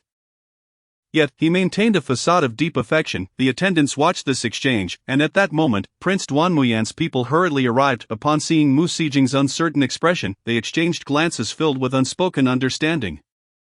"What is it? Why is this woman seeking our master again? Has she been cast out by the queen? Now she comes to seek solace from him. How ridiculous! Does our master not have his own affairs to attend to? This woman clings to him incessantly. It's infuriating. I truly despise her. She possesses no sense of shame enough. Do not let her see us, otherwise she will undoubtedly cling to our master. Yes, I shall be more discreet." Prince Duan Muyan perceived his subordinates' disdain for Mu Sijing and wished to avoid any rift between them due to her. After all, each loyal attendant was a treasure to him. He did not wish to jeopardize these valuable relationships over a woman as inconsequential as Mu Sijing. "What is the matter?" Noticing the discomfort among his subordinates, he inquired. "Forgive us, master, we have disturbed you and the mistress." His subordinate was reluctant to voice such things in front of Mu Sijing, fearing her unpredictable wrath would cause their master undue distress. "It is of no consequence. You are somewhat sensible. Feel free to speak openly. There are no secrets between Ayan and me." The subordinate glanced at Prince Duan Muyan, who gestured for him to proceed. With a clenched jaw, the subordinate divulged the news he had received. "The one from Fengyi Palace has instructed Mu Sihua to reside in Yuangtai and mentioned that the emperor will bestow upon her the title of Princess Yuehua. Moreover, the most trusted Aunt Lan from the Empress Dowager's side is also waiting for Mu Sihua at Yuangtai." Upon hearing this, Mu Sijing could no longer contain herself and smashed a cup on the floor. Her voice rising in fury, "She has just returned. My emperor father, my empress mother, and my grand empress mother, are they all to side with her? After all these years of affection, have they cast it aside? What right does a country bumpkin have to become a princess? Ayan, did you not arrange for someone in the astronomical bureau? Have him eliminate Mu Sihua, if she truly becomes a princess. Where will I find a place to belong in the inner palace? All that is rightfully mine as a legitimate princess will be surrendered to her." Seeing Mu Sijing near the brink of madness, Prince Duan Muyan felt a headache coming on. Yet, after some contemplation, he realized that Mu Sijing was, after all, his lifeline. Unable to act against her, he merely watched her with affectionate eyes. In truth, the people in the astronomical bureau are those I painstakingly placed there.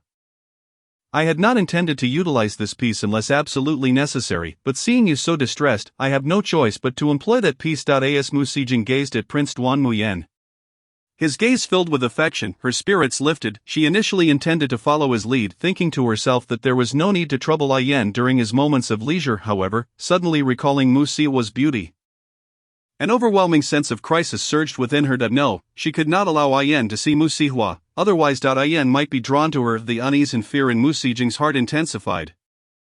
Unable to bear the thought of her long-concocted scheme being stolen away by another, forcing herself to reassess her emotions. "Thank you, Yan. Mu Sijing smiled sweetly. Prince Duan Muyan felt a sudden unease. This was not how it should be. Mu Sijing should not be saying, "Since Ayan has it so difficult, let us leave it be." Why was it so different from what he expected?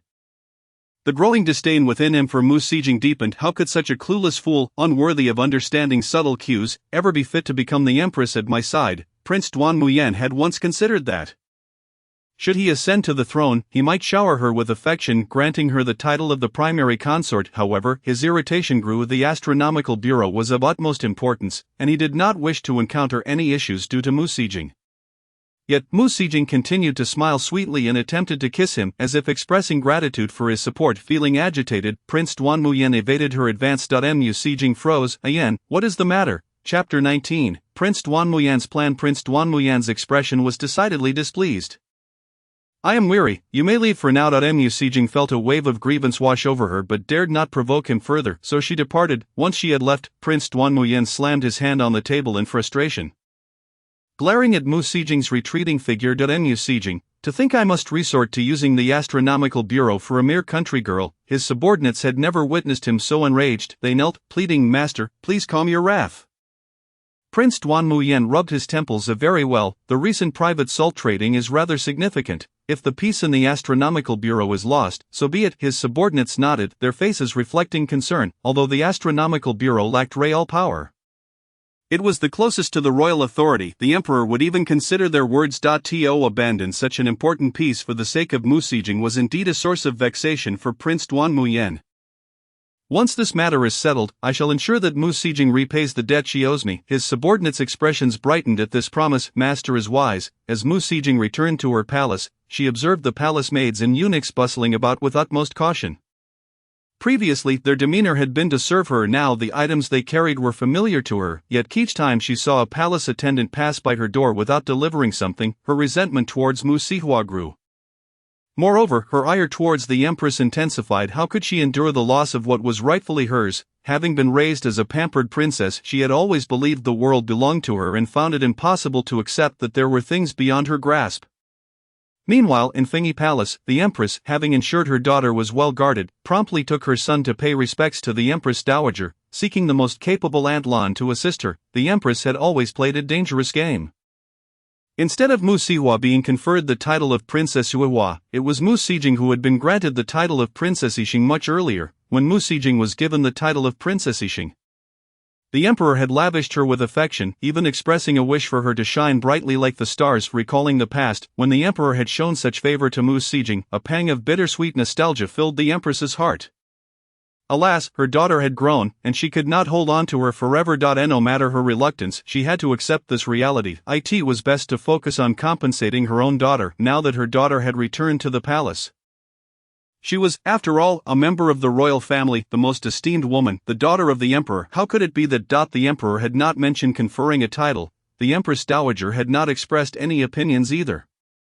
Initially, the empress had thought little of it, but upon further reflection, her disdain for Mu Sijing's cunning deepened. Mu Sijing had claimed that she feared the grand ceremony of conferring titles would overwhelm a country girl like Mu Sihua, who had never experienced such grandeur, leading her to lose her royal decorum before the ministers. Thus, the empress dowager had little expectation for her granddaughter. The emperor had been indifferent as well. The empress's resentment towards Mu Sijing intensified as she pondered.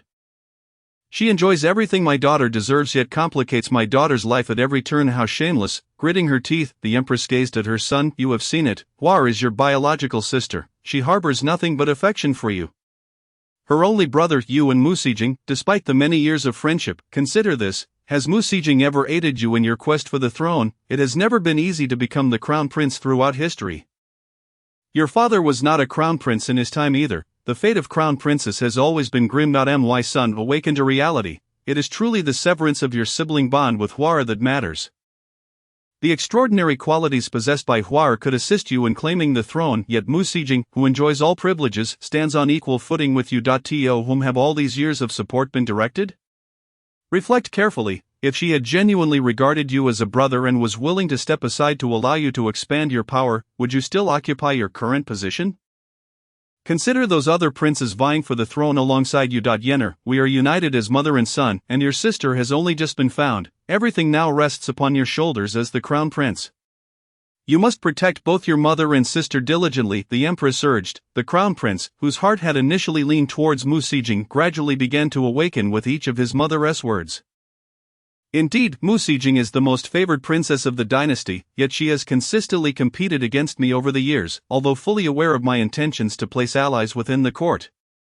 She has repeatedly refused my overtures. If she were willing to assist me, I would not have encountered so many difficulties. Wait, the crown prince suddenly realized that her refusal to help me meant that the benefits must be accruing to someone else. An inkling of suspicion arose in him, connecting these matters with Duan Muyen, regarding matters of status and power. If the crown prince does not awaken now, he will truly be lost, rubbing his aching head. He embraced his mother, soothing her as he once did in his childhood. Mother, do not worry. I shall not allow you to come to harm. I will protect you and my sister. Yener, you must promise your mother that you will regard Hua as your only sister. The empress's expression was filled with sorrow. her eyes reflecting her fear of death. Very well, Mu Haiyan nodded earnestly in response to his mother's heartfelt plea. Meanwhile, the system within Mu Sihua's consciousness erupted with excitement. It observed that Mu Haiyan had transformed from a dim figure into one of brilliance, signifying that he truly stood by Mu Sihua's side. Everything was aligning with the original narrative. The system was elated. At that moment, the main system also noted the developments in this small world. Well done, your host has chosen a university student, quite commendable, her kindness closely resembles that of the original host. Let her indulge in the gossip, altering those tragic fates will gradually restore some of the world's fortune from Mu Sijing's system. The gossip system was thrilled, pleasantly surprised by the praise from its superior. Alright, meanwhile, Mu Sihua, who was seated in Fengyi Palace, overheard the system's exuberant suggestions. Wow, what a sensational scoop, do you wish to partake? This scoop could directly determine your brother's fate, the crown prince's position may be at stake. Mu Sihua, the empress and her son, who had just emerged from the inner chamber, were equally puzzled. The attendants beside the crown prince, what scoop, why the sudden concern, what scoop? Mu Sihua immediately set down the pastry in her hand. There were indeed many delectable treats in the palace. These pastries were unattainable in modern times. People in ancient times truly knew how to savor life. You have plenty of gossip around you. But compared to this one, it's mere trifles. Come, after eating so much you should move about. You cannot remain idle all the time. Coincidentally, your mother is going to pay respects to the Empress Dowager. You should accompany her. Mu Sihua. She had no desire to move, she wished to lounge or sleep. The protagonist of the gossip awaits outside. Are you sure you will not move? Chapter 20. Are there issues with the crown prince's guards? Mu Sihua, I've been caught. Reluctantly she stepped out, her expression clearly displeased. The system, seeing this, could only offer comfort. Do not be downcast. You are about to meet your grandmother. Do you know how much she cares for you? In the original narrative, your grandmother repeatedly clashed with the empress to protect you. The empress herself is a figure of power and cunning, and the emperor, due to his mother's affection for you, became estranged from her. Even when her son was unfilial and her daughter-in-law caused her trouble, she steadfastly protected you. In the end, she was naturally the first to perish in the royal family. Moreover, her death was the most painful. With her reputation gone, her body deteriorated from accumulated toxins, and ultimately forget it, you just ate. I shall speak no more. Truly nauseating. The methods employed by the Empress Dowager were exceedingly vile. Upon hearing this, Mu Sihua's mood softened somewhat. Though not the original host, the warm memories from the original host's recollections continually refreshed in her mind, reminiscent of scenes from a drama that evolved and updated in her consciousness. A myriad of bittersweet feelings welled up within her. So Mu Sihua rose, adjusted her attire, and looked toward the empress, preparing to speak when the empress smiled and preemptively addressed her. Hua, let us go. Follow your mother to meet your grandmother. Mu Sihua readily agreed. The crown prince, the empress, and those around them were astounded by the revelation Mu Sihua had shared. That was the Empress Dowager, a figure of immense authority within the palace. The empress had revered her mother-in-law unwaveringly for over a decade.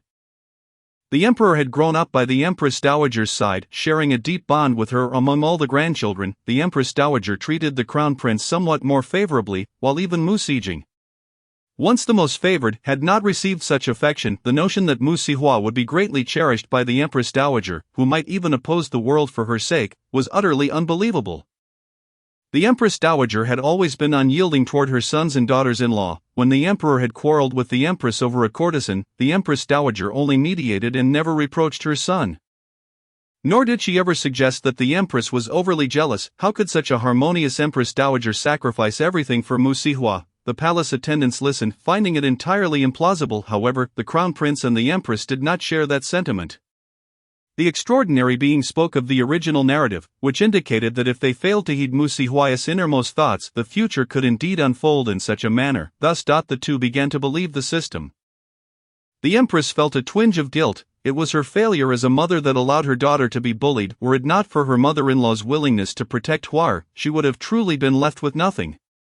The empress's gratitude toward the Empress Dowager deepened, as did her animosity toward Mu Sijing and Duan Muyan. Come now, the empress gently grasped her daughter's hand, her face radiating love and tenderness.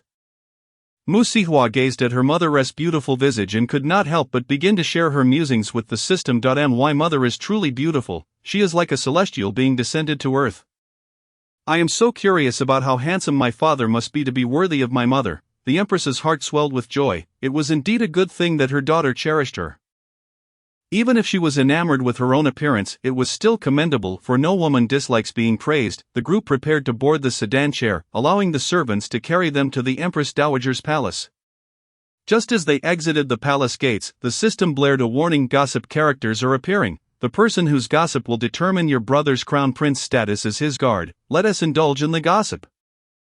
Mu Sihua was amused by the system's exuberant demeanor. The moment she smiled, those who had long been observing her perceived the most immediate transformation. It was as if a flower had bloomed.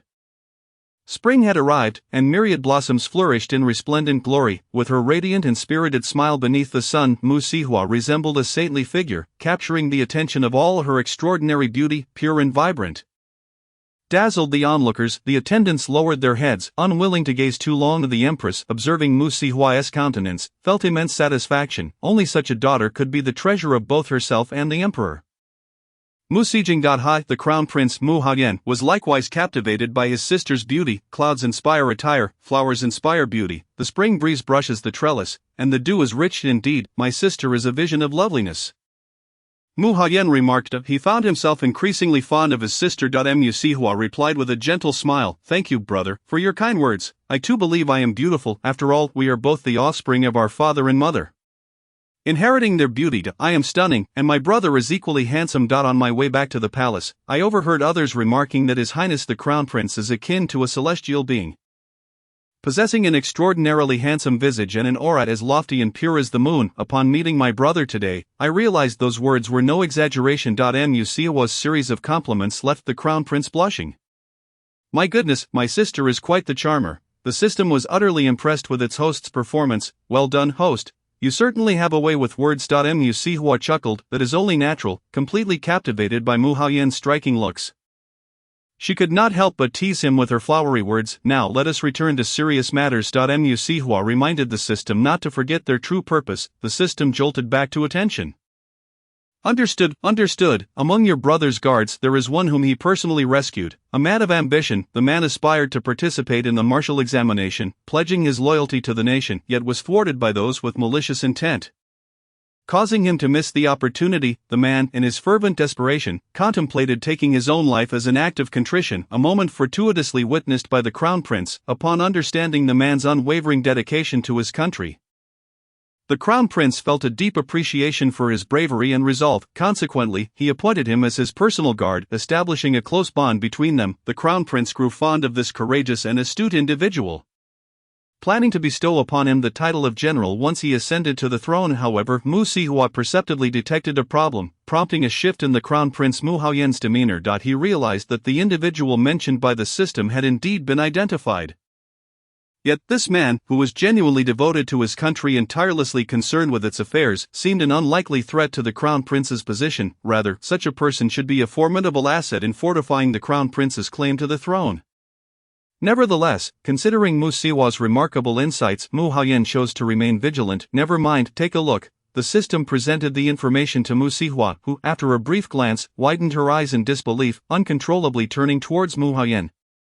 "Mu Haoyan, the Empress, could someone please explain what is happening?" The Crown Prince's guards grew anxious, bewildered by the situation. Who would dare to jeopardize the Crown Prince's position? Chapter 21. The guards plot to assassinate the Emperor and to frame the Crown Prince. Upon hearing Mu Sihua's conversation with a voice identified as the system, the guards reacted with confusion. The Crown Prince issued a command, prompting everyone to realize that his own sister possessed an extraordinary ability. Consequently, they regarded Mu Sihua as a divine figure sent to assist their lord, far superior to Mu Sijing, who was deemed useless. The subordinates held disdain for Mu Sijing, a sister who only sought favors from the Crown Prince. Contrasting sharply with Mu Sihua, who could help them avert danger, they all hoped that the Crown Prince would ascend to emperor and elevate their families to new heights, desiring a share in the glory of the dragon.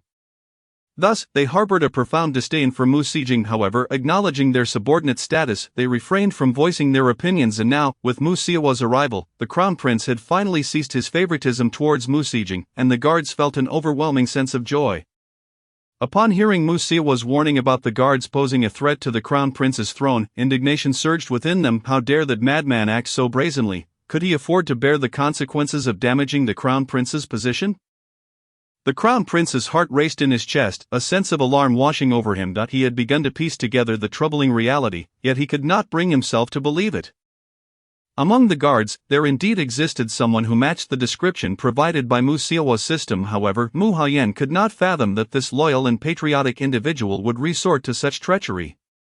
Mu Haoyan's disbelief persisted, yet Mu Xihua remained indifferent to his thoughts. Oh my goodness! This is utterly shocking, indeed, isn't it? The system, reveling in the drama, chimed in excitedly. Mu Xihua wore an expression of astonishment. Wait a moment.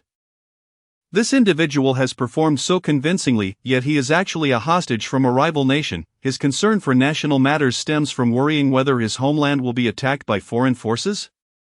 Having grown up on the border, he has always been nurtured by the enemy nation. His inability to excel in martial prowess truly pains him, for in his heart, failing to achieve this means he cannot approach the emperor.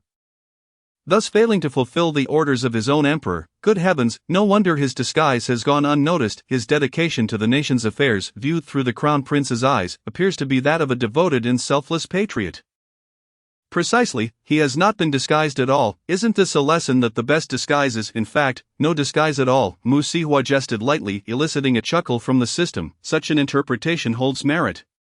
Remarkably, this man's name is Yelv Ding. He has taken the alias in Ding while staying by my brother's side, plotting to assassinate the emperor today. Goodness gracious, after being apprehended, he intends to claim that the crown prince orchestrated the plot?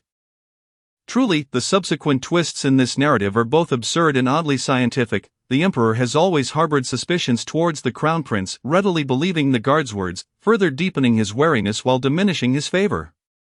Moreover, other princes are seizing the opportunity to sow discord. Consequently, the crown prince has entirely lost the emperor's affection. While this guard is remarkably skilled, single-handedly causing the crown prince to lose his position as the heir apparent.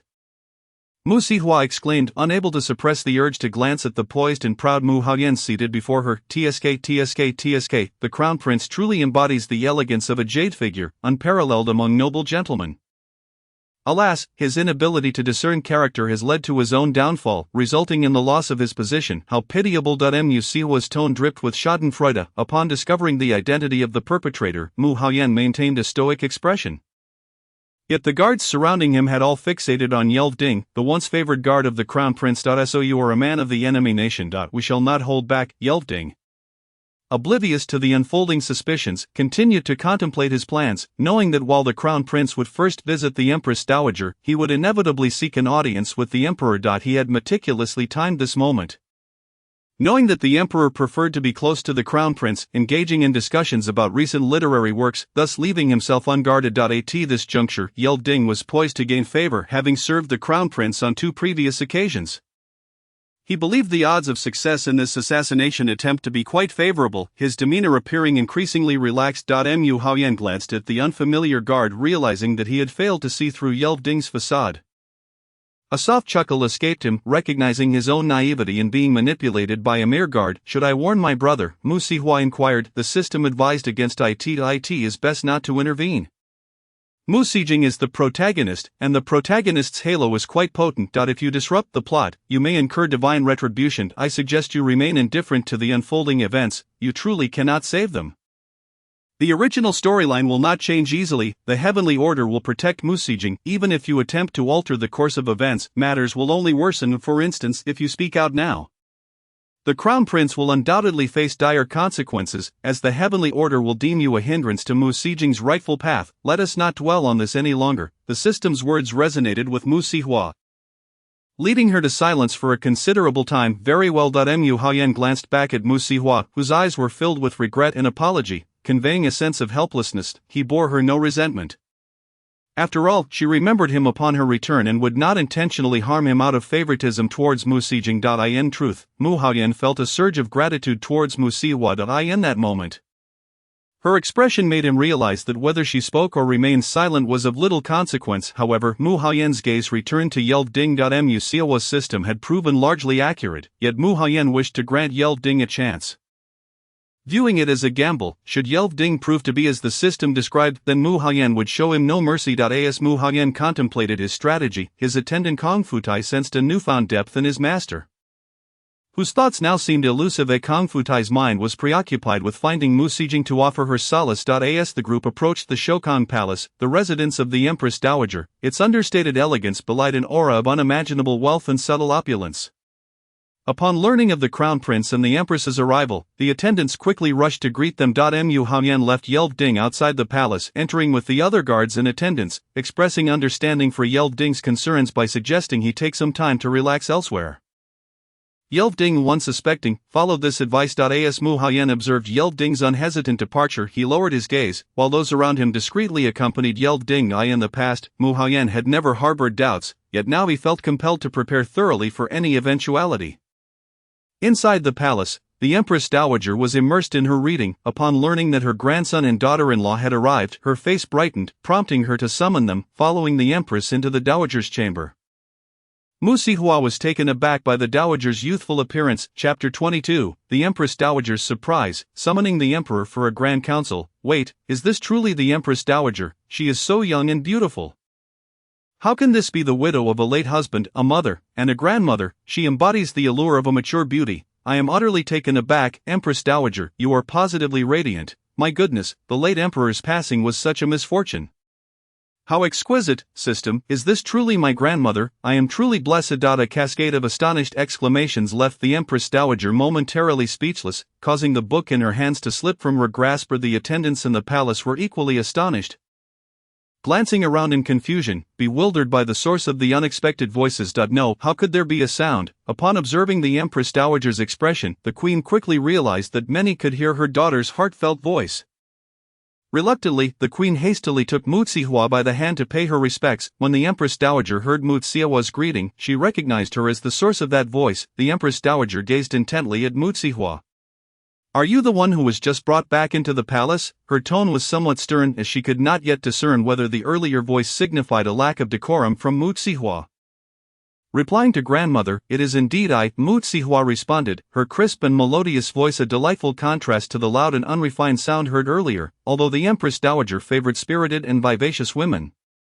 She felt it prudent to distance herself from children lacking in manners. With a serious countenance, the Empress Dowager remarked, well, now that you are back, you must diligently learn the rules. As a royal princess, lacking decorum is tantamount to bringing shame before the entire world. Mu Sihua bristled at these words. Am I to understand that the Empress Dowager is referring to me? I merely complimented her beauty, and in return, I am accused of being rude. Yet she heard that voice again. The Empress Dowager, displeased, lifted her gaze to reprimand Mu Sihua, only to hear, all right, do not be upset. It is only our first meeting. Naturally, the Empress Dowager, residing in the palace, prefers those who are well-mannered. An unfamiliar voice echoed through the room. At that moment, the Empress Dowager realized that it was not as she had assumed. It seemed Mu Sihua had not actually spoken at all. Skeptical, the Empress Dowager scrutinized Mu Sihua. Meanwhile, Mu Sihua was internally lamenting, for heaven's sake, in a palace where Princess Mu Xijing frequently mingles with the hostage Duan Muyan, is it not the greatest breach of decorum? The expressions of those in the Empress Dowager's court and the Queen's entourage shifted dramatically. They had not noticed it before, but upon reflection, was it not indeed a significant issue that Princess Mu Xijing could associate closely with a hostage like Duan Muyan? What have I done? I have done nothing wrong, yet have been unjustly accused. Am I not entitled to feel wronged? Mu Sihua thought. After living in the wilderness for so many years, I finally return home. And instead of expressing sympathy for my experiences, they immediately criticize me. System, could you not have made a mistake? Is this truly the future Empress Dowager who will cherish me to the point of defying the entire world? The Queen felt a pang of discomfort. Her daughter's words were akin to daggers piercing her heart. They were truths she dared not acknowledge, but that had indeed transpired. As Mu Sihua spoke, her sense of grievance began to mount. She had done nothing wrong. She had respectfully followed her mother in greeting the Empress Dowager, her heart full of praise for her. Why then did the Empress Dowager choose to nitpick upon their first meeting?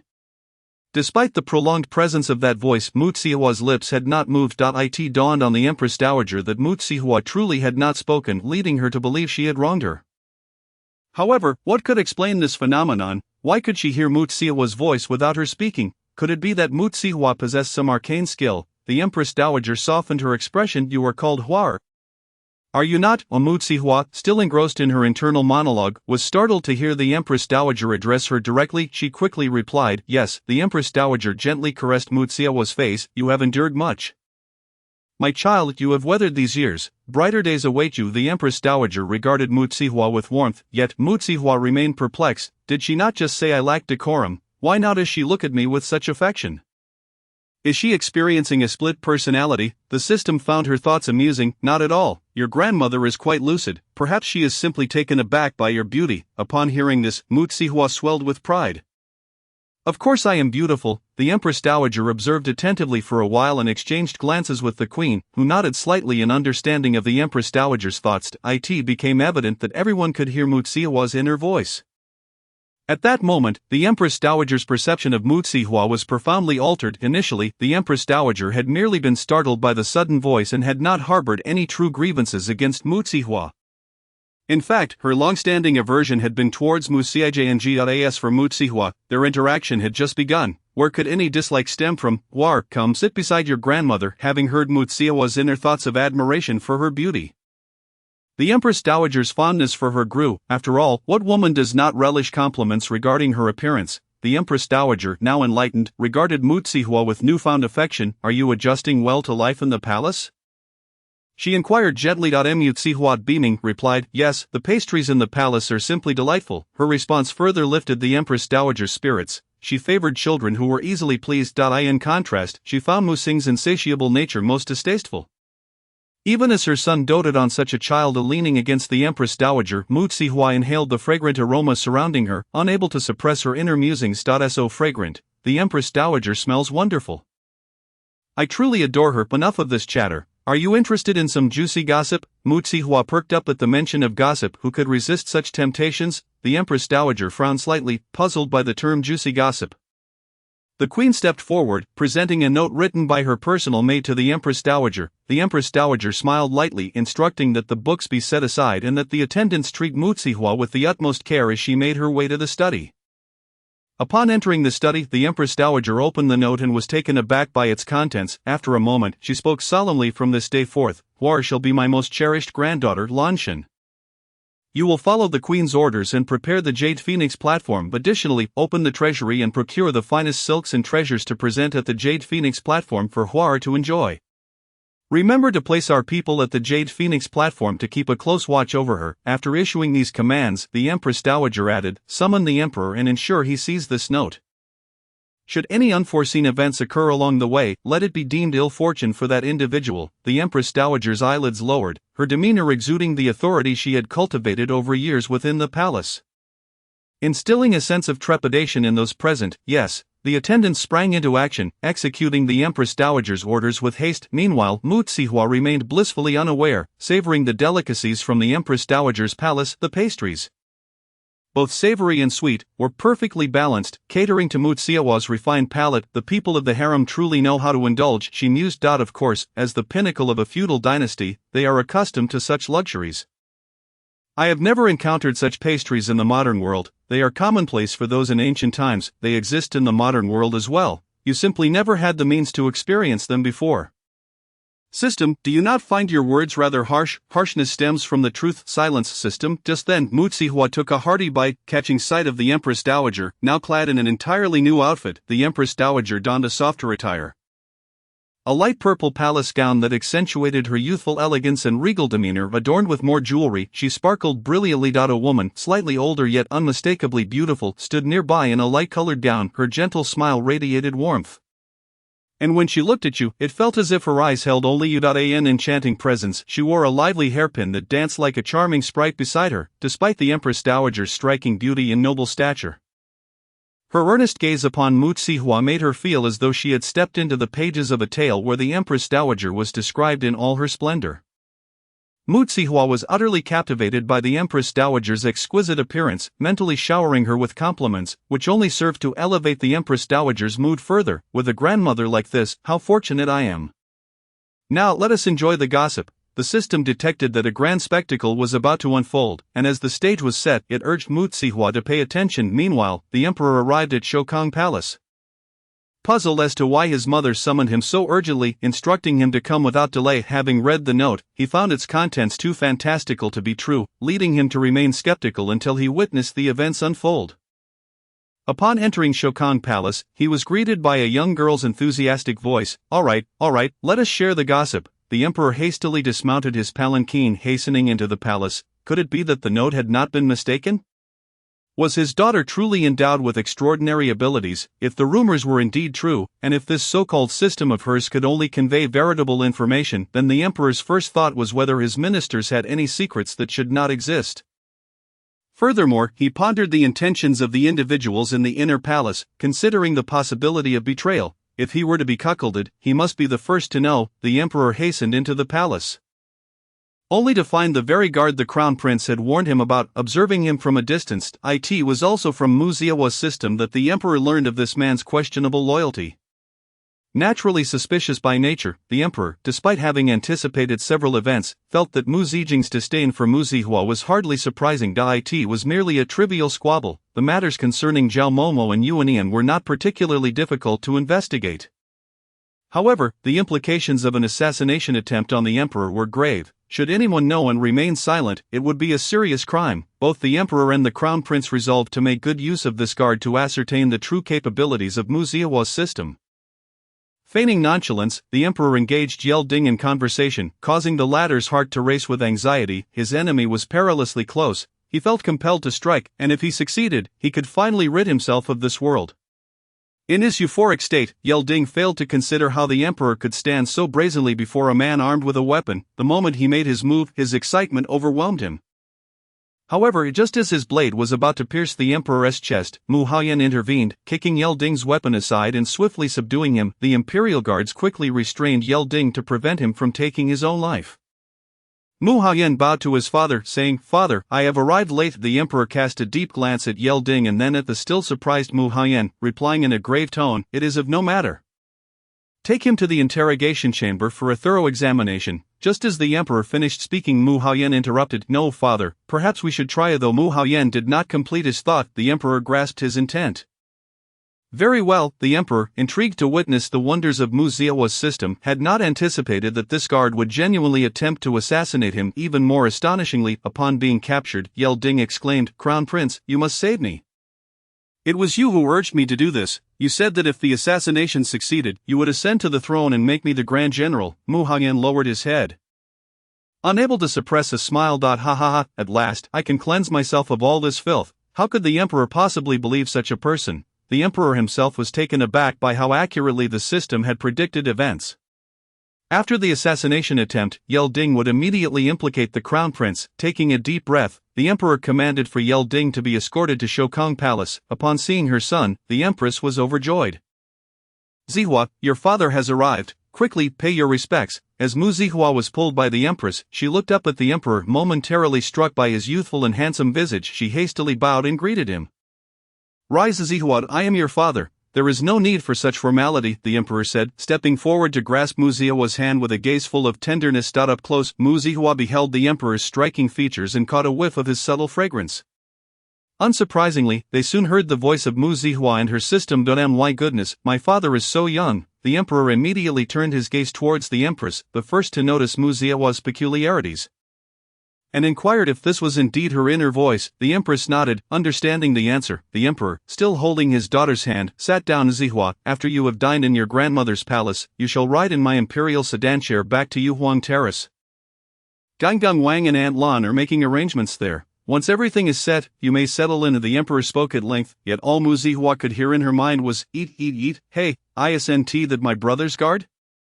This is the protagonist of the gossip we just heard, the enemy spy plotting to assassinate your father. Everyone turned their attention to Mu Zihua, while Yel Ding was restrained and could not make a move. Maintaining a considerable distance from her, the emperor regarded Mu Zihua with some curiosity, never expecting that she truly possessed a remarkable system. Even more astonishing was that he could hear what the system had to say. The empress maintained her composure but subtly scrutinized Yel Ding, wary of any potential threat he posed to Zihua. Yel Ding had initially believed himself to be on a path to certain death. But now being brought to the Empress's palace, he felt a surge of optimism. It seemed the Emperor truly suspected his son. His scheme of sowing discord had not gone awry, although he had failed to eliminate the Emperor. He had successfully driven a wedge between the royal father and son, which he deemed a worthwhile endeavor. Ding was filled with satisfaction. However, his joy was short-lived as he heard Mu Zihua's confident voice.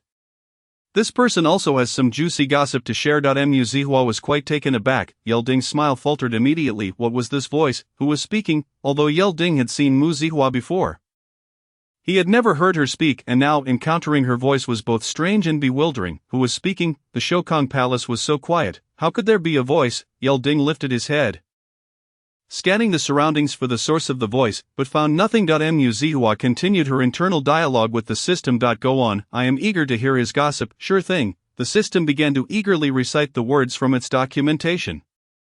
Ding was originally an ordinary child from a village connected to the kingdoms of Diqin and Hajou. One day, he encountered a strikingly handsome man who fell for him at first sight and began to pursue him fervently.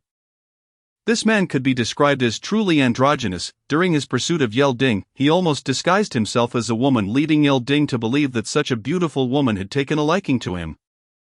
Within a few months, Ding had fallen hopelessly in love with him. Later, the Crown Prince of Hajou revealed his true identity, appearing pitiful and declaring that although he was in a male form, he possessed the heart of a true woman, genuinely infatuated with Ding, and hoped he would cast aside worldly concerns to be with him. What man could resist such soft, pleading words? Thus, Ding became the Crown Prince of Hajou's weapon. Ding had been trained in martial arts since childhood, and the Crown Prince of Hajou often told him that if the Emperor of Diqin were to die, he could secure his position as Crown Prince, allowing them to be together forever. Ding could not bear to see his beloved suffer any indignities, so he readily agreed. Thus, he devised a plan to get close to the Diqin Crown Prince, earn his trust, and ultimately plotted the assassination of the Emperor, framing the Crown Prince in the process. Oh, and by the way, did you know that the Crown Prince of Hajou is the cunning protagonist of a Danmei novel? Mu Zihua's eyes widened. Those present were utterly perplexed, unsure of what the terms protagonist and show meant. While they could somewhat grasp the meaning of protagonist, the latter term was entirely foreign to them.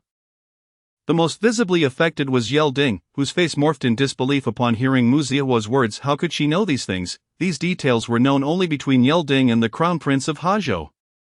Even those close to the Crown Prince were ignorant of them. How did this woman understand everything so clearly? Ding's countenance grew increasingly grim. He opened his mouth to interrupt this extraordinary voice but was swiftly silenced by the Emperor's order for someone to stuff cloth into his mouth.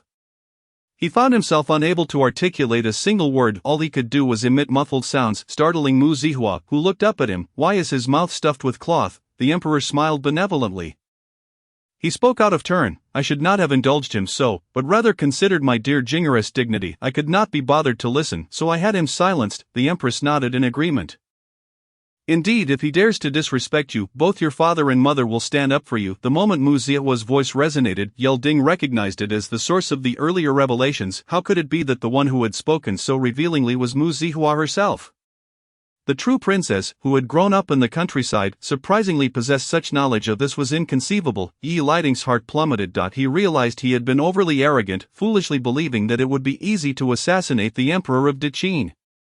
Everything that had transpired was evidently a conspiracy orchestrated by the Emperor and the Crown Prince against him. Lighting recalled the way that gentle voice had called him brother, the Crown Prince, and his heart ached. The Crown Prince was so pitiable. Despite his status, he received no love from his father and lacked support from his maternal family. Truly, without the assistance of those around him, the Crown Prince might not have survived at all. In Lighting's heart, he felt that the Crown Prince was deserving of pity and in need of his salvation, even if it meant sacrificing his own life.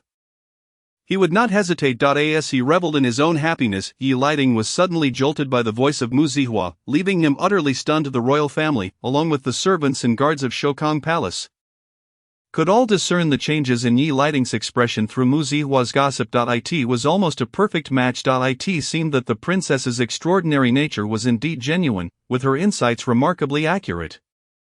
At that moment, everyone finally understood the joy of indulging in gossip. Meanwhile, Mu Zihua continued to relish the juicy details regarding Lighting. That Crown Prince, does it sound like he is using him? If he truly loved him, how could he bear to send his beloved into such a perilous mission? Master, you are truly astute. Lighting. His heart felt as if it had shattered into pieces.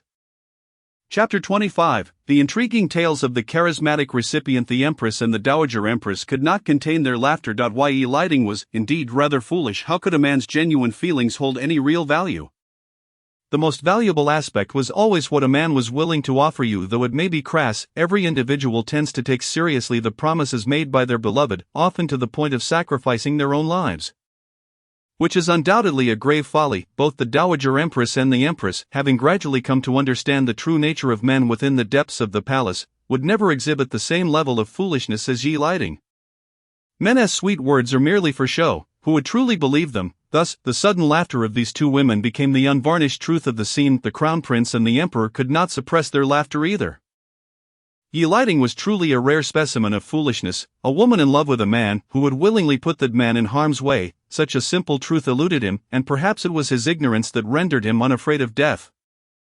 The royal family of four now found themselves mocking Ye Lighting's naivety. His face flushed with embarrassment. He yearned to bellow, "A gentleman may be slain, but cannot be insulted," yet his mouth was sealed shut. Unable to utter a word, he could only glare at Mu Zihua, attempting to suppress her forthcoming words with his gaze. However, Mu Zihua was completely oblivious to his intentions, even sharing her own bewildered musings with her system. "Why is he looking at me like that? You are the youngest in Shokong Palace, and you have inherited the royal beauty, so it is only natural for others to admire you."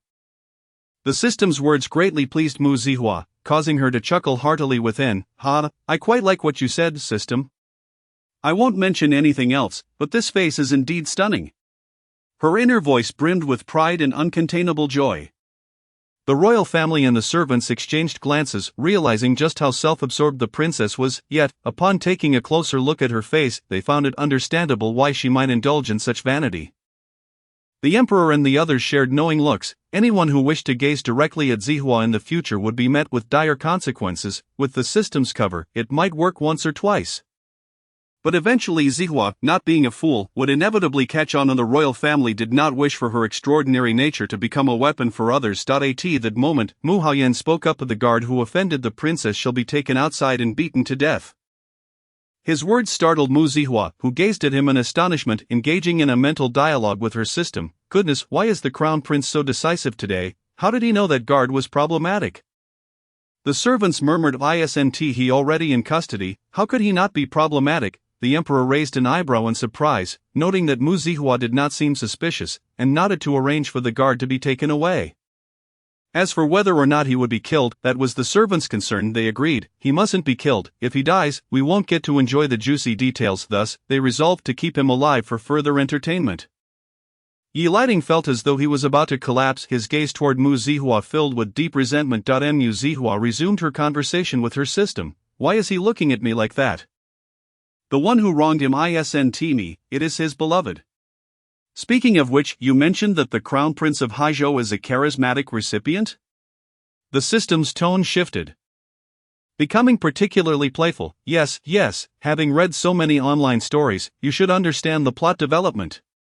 Mu Zihua's eyes sparkled with joy, as if she had recalled something delightfully exciting, her smile radiating so brightly that it was impossible to conceal. Her already stunning beauty became even more captivating in her mirth, enchanting everyone present. As the princess laughed, the royal family and the servants all found themselves smiling, sensing that something intriguing was about to unfold. Of course, I know. The Crown Prince is born strikingly handsome, with an androgynous appearance resembling a delicate beauty that is easily toppled. On the surface, he appears calm and composed, as if untouched by the world. But in reality, he is cunning and power-hungry, willing to use his own body as a stepping stone to climb higher. To achieve his goals, he continuously entices, or rather, inadvertently attracts one admirer after another. These men, possessing power and influence, would go to great lengths for him, sacrificing their own authority for just a word from him. And what does he offer in return? A passionate encounter in bed. Isn't that the plot? Mu Zihua's excitement was palpable, though her outward demeanor concealed her more twisted nature. The royal family found themselves pondering why this Zihua seemed to dwell on such topics daily. Yet, they could not deny that the stories being shared were rather entertaining. They were astounded by the chaos within Haizhou. Was it truly so tumultuous, a princely figure resorting to such measures? Indeed, the Crown Prince follows the path of a charismatic recipient. And the plot has now progressed to him recently courting the Prime Minister. Oh, by the way, there's another scandal involving this crown prince. I wonder if you'd care to hear it. The system revealed another tidbit, and Mu Zihua hesitated for a moment before indulging. He, being a man, has no choice but to leverage his body to vie for power, which leads him to develop feelings for these men. Each piece of his heart has shattered, with every fragment loving a different person. Oh my goodness! Mu Zihua was incensed by such a scoundrel's logic. That is utterly despicable. It's merely a pretty way of saying he is fickle. The fact remains that his fickleness is inherently unfair to others. The Empress silently agreed with her daughter's assessment. How true it was. The Emperor had once professed his love for her, yet now had his heart shattered into numerous pieces, falling for so many others. The Dowager Empress nodded in agreement. Zihua's observations were spot on. A man whose heart had splintered into so many pieces, no matter how eloquently he expressed it, was merely attempting to justify his own duplicitous behavior. He harbors malice towards the original wives of these men, believing they have stolen their husbands, and thus seizes every opportunity to trouble these women. He even demands that the men he has slept with refrain from returning to their wives. Good heavens, he possesses such strong possessiveness?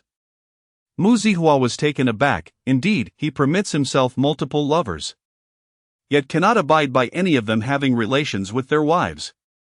What a double standard!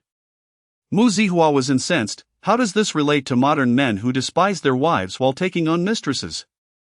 Exactly, he has already harmed countless women. It can be said that any man he has been with, whether his wife or concubine, will not be spared, not even a daughter, no matter how young she is.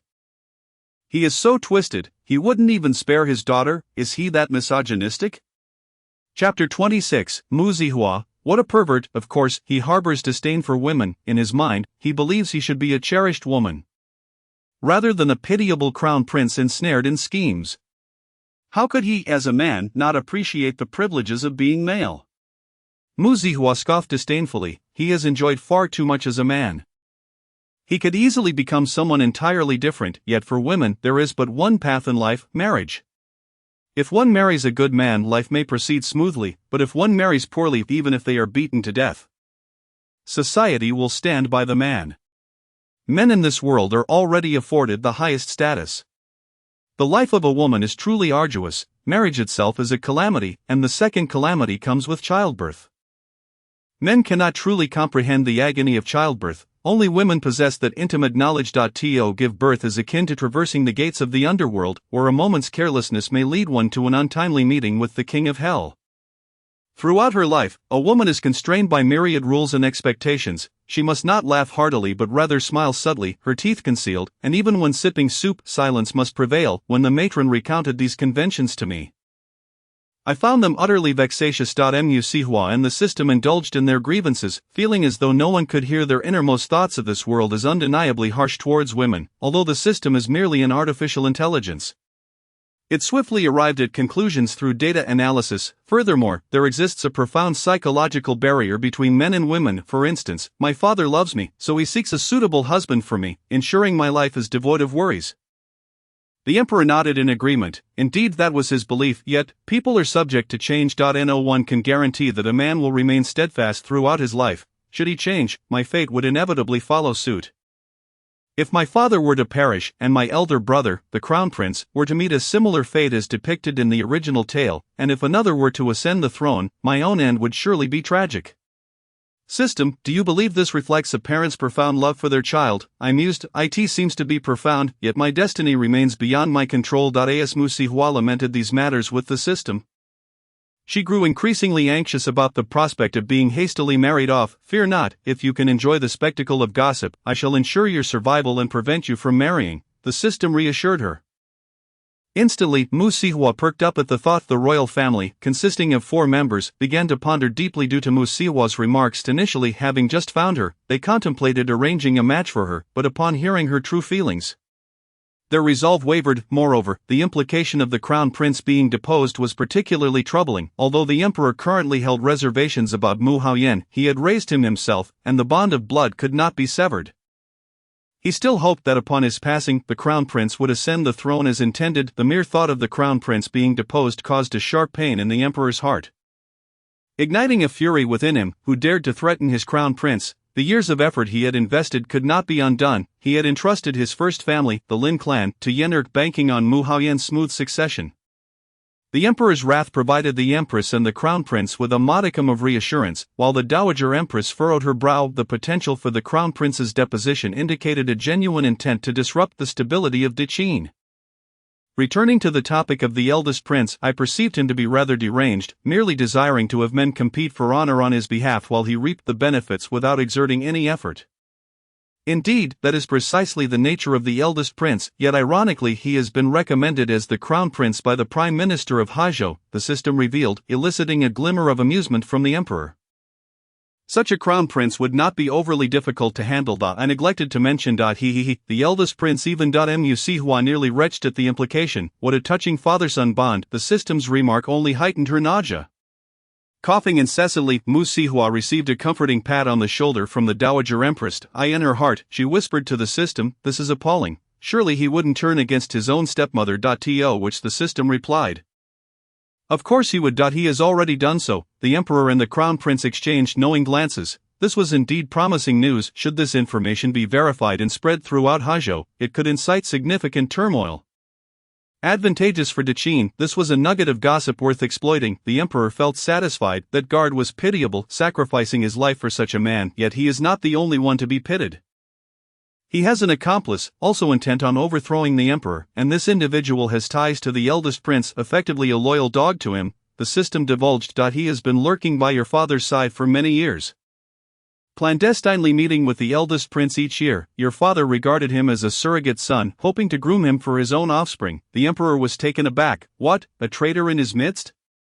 He had nurtured this individual for years. Were vital secrets not continuously laid bare to Haizhou? The emperor's expression darkened, his heart aflame with anguish. All this time, he had believed himself to be the sovereign of the realm, deserving of unwavering loyalty from all. Only those he deemed worthy could bask in his benevolence, which was a privilege, and they ought to serve the royal family dutifully. A tempest of fury clouded the emperor's eyes, and he struggled to endure the pain within his chest. The empress, harboring some affection for the emperor, felt a twinge of sympathy upon witnessing his turmoil. Your Majesty. She consoled gently. The emperor turned to Mu Sihua.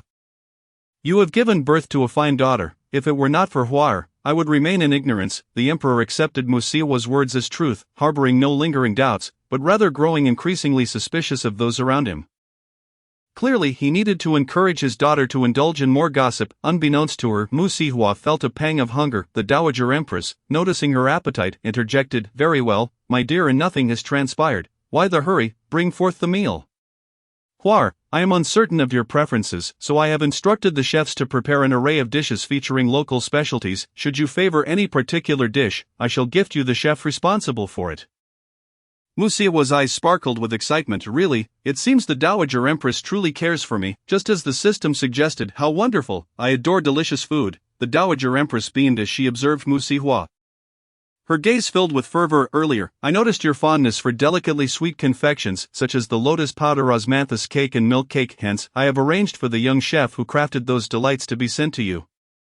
Mu Sihua was overjoyed. Thank you, grandmother, you are so kind. Overcome with excitement, she embraced the dowager empress, nuzzling against her to express her affection. The dowager empress froze in place, unaccustomed to such an embrace. In the palace, where hierarchy was strictly observed, she had previously been regarded with disdain, as if proximity to her, a former maid who ascended to the dragon bed, was a source of shame. As she climbed the ranks to become a noble consort, and eventually empress, others believed her rise was built upon the blood of the fallen. Even the previous emperor had regarded her with caution, and others dared not approach her. Even her closest confidants had grown fearful. Over time, she had grown accustomed to solitude, forgetting what it felt like to be embraced. Now, unexpectedly enveloped in Mu Sihua's embrace, a complex mix of emotions welled within the dowager empress, bittersweet yet filled with joy. Akin to a homeless dog finally receiving love. Her grandmother, you were so good to me. I truly cherish you. Chapter 27, The Royal Family. Huar is a wonderful princess. The dowager empress gazed at her with a smile. That is all that matters. As long as you are happy, I am willing to do anything for you. Hearing such heartfelt words from the dowager empress, Mu Sihua felt a warmth she had not experienced in ages. Perhaps the system was correct. She was the one who would always treat her kindly. Gradually, Mu Sihua let down her guard around the dowager empress, growing closer to her. This was precisely what the dowager empress had awaited. Though she harbored ulterior motives, Mu Sihua was not as cunning as Mu Sihua Jing. She lacked the insatiable greed. The Dowager Empress found great fondness in a child like Huar. Very well, let us dine, the Dowager Empress announced, and the palace attendants quickly set the table with a lavish spread. The atmosphere was serene, with no sound but the gentle placement of exquisite dishes on a grand table. Mu Sihua admired the table, its intricate patterns and gilded lines epitomizing royal elegance. A subtle fragrance of sandalwood wafted through the air, soothing and calming. The Dowager Empress noticed Mu Sihua's demeanor as her attentive daughter-in-law. The Empress spoke first. Huar, this table was prepared especially for you by your grandmother to welcome your arrival. The sandalwood table, adorned with golden trim, is a precious tribute from the Dewezi, known for their exquisite sandalwood quality and elegant aroma.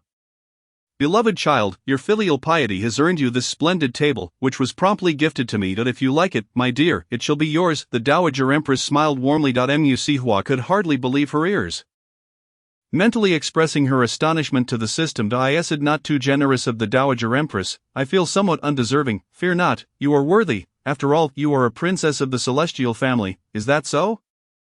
Indeed, you are a princess of the celestial lineage, entitled to all the wealth and splendor of the realm. You deserve only the best. You are the most distinguished maiden of the dynasty. The system's encouragement did not cause Mu Sihua to lose her composure. Rather, she remained grounded. The celestial family enjoys everything, yet it must also serve as a model for the world. To possess everything obligates the celestial family to treat the populace with kindness. A princess, nourished by the world, ought to contribute her share toward the greater good. Mu Sihua's sentiments resonated with those present, and many nodded in agreement. Indeed, how true! Upon entering the palace, Huar exuded such remarkable poise. Indeed, she is a true princess of royal lineage, distinct from Mu Sijing, who is perpetually entangled in the affairs of the prince. So, are you suggesting that you wish to enter into a marriage alliance? The system was taken aback. No, if I genuinely aspire to fulfill my role as a princess, I shall devise every means to acquire greater power. I intend to eradicate the treachery within the court, ensuring the populace has sustenance, land to cultivate, and garments to wear. A marriage alliance cannot alter the situation. For my maternal clan, I am but a figure of sympathy, lacking in true influence. To foreign tribes, I am regarded as an outsider, and thus they would never permit me to conceive or seize control of their governance. Therefore, the most profound gratitude I can offer is to safeguard the people, protecting them from the ravages of war. Mu Sihua's words left the system profoundly shaken. My goodness, master, you are the most empathetic ruler I have ever encountered among my previous masters. That is because I was once among the common folk. Mu Sihua managed a bitter smile. She was a modern-day wage slave, having endured the entirety of the era's tribulations. The place she resided in stagnated for years, and the challenge of seeking opportunities elsewhere was immense until one day, when the officials from her locality were apprehended, revealing the cause of their corruption. At that moment, Mu Sihua's sentiment was, no wonder I have felt life to be so arduous. It turns out the riches have been lining the pockets of others.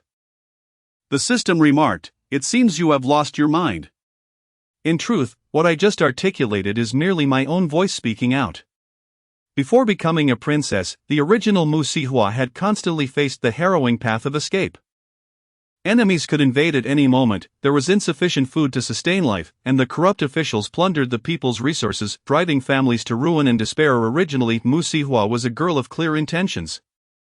Her desires were simple, peace and survival, like countless others among the populace. Later, when she ascended to the status of princess, she felt anxious and repeatedly expressed to her father, the emperor, her wish to combat the Huzhou nation, which frequently troubled the commoners, driving them away. Under Mu Sijing's instigation, the emperor perceived her intentions as meddling in state affairs, deepening his disdain for her. Although Mu Sihua was not the original host, having assumed her identity, she felt compelled to voice the original host's thoughts. As the system listened to Mu Sihua's true feelings, it suddenly detected a reward from the overarching system. The original Mu Sihua has bestowed upon you a fortuitous opportunity, as a token of thanks. As for what it entails, your master must seek it out herself.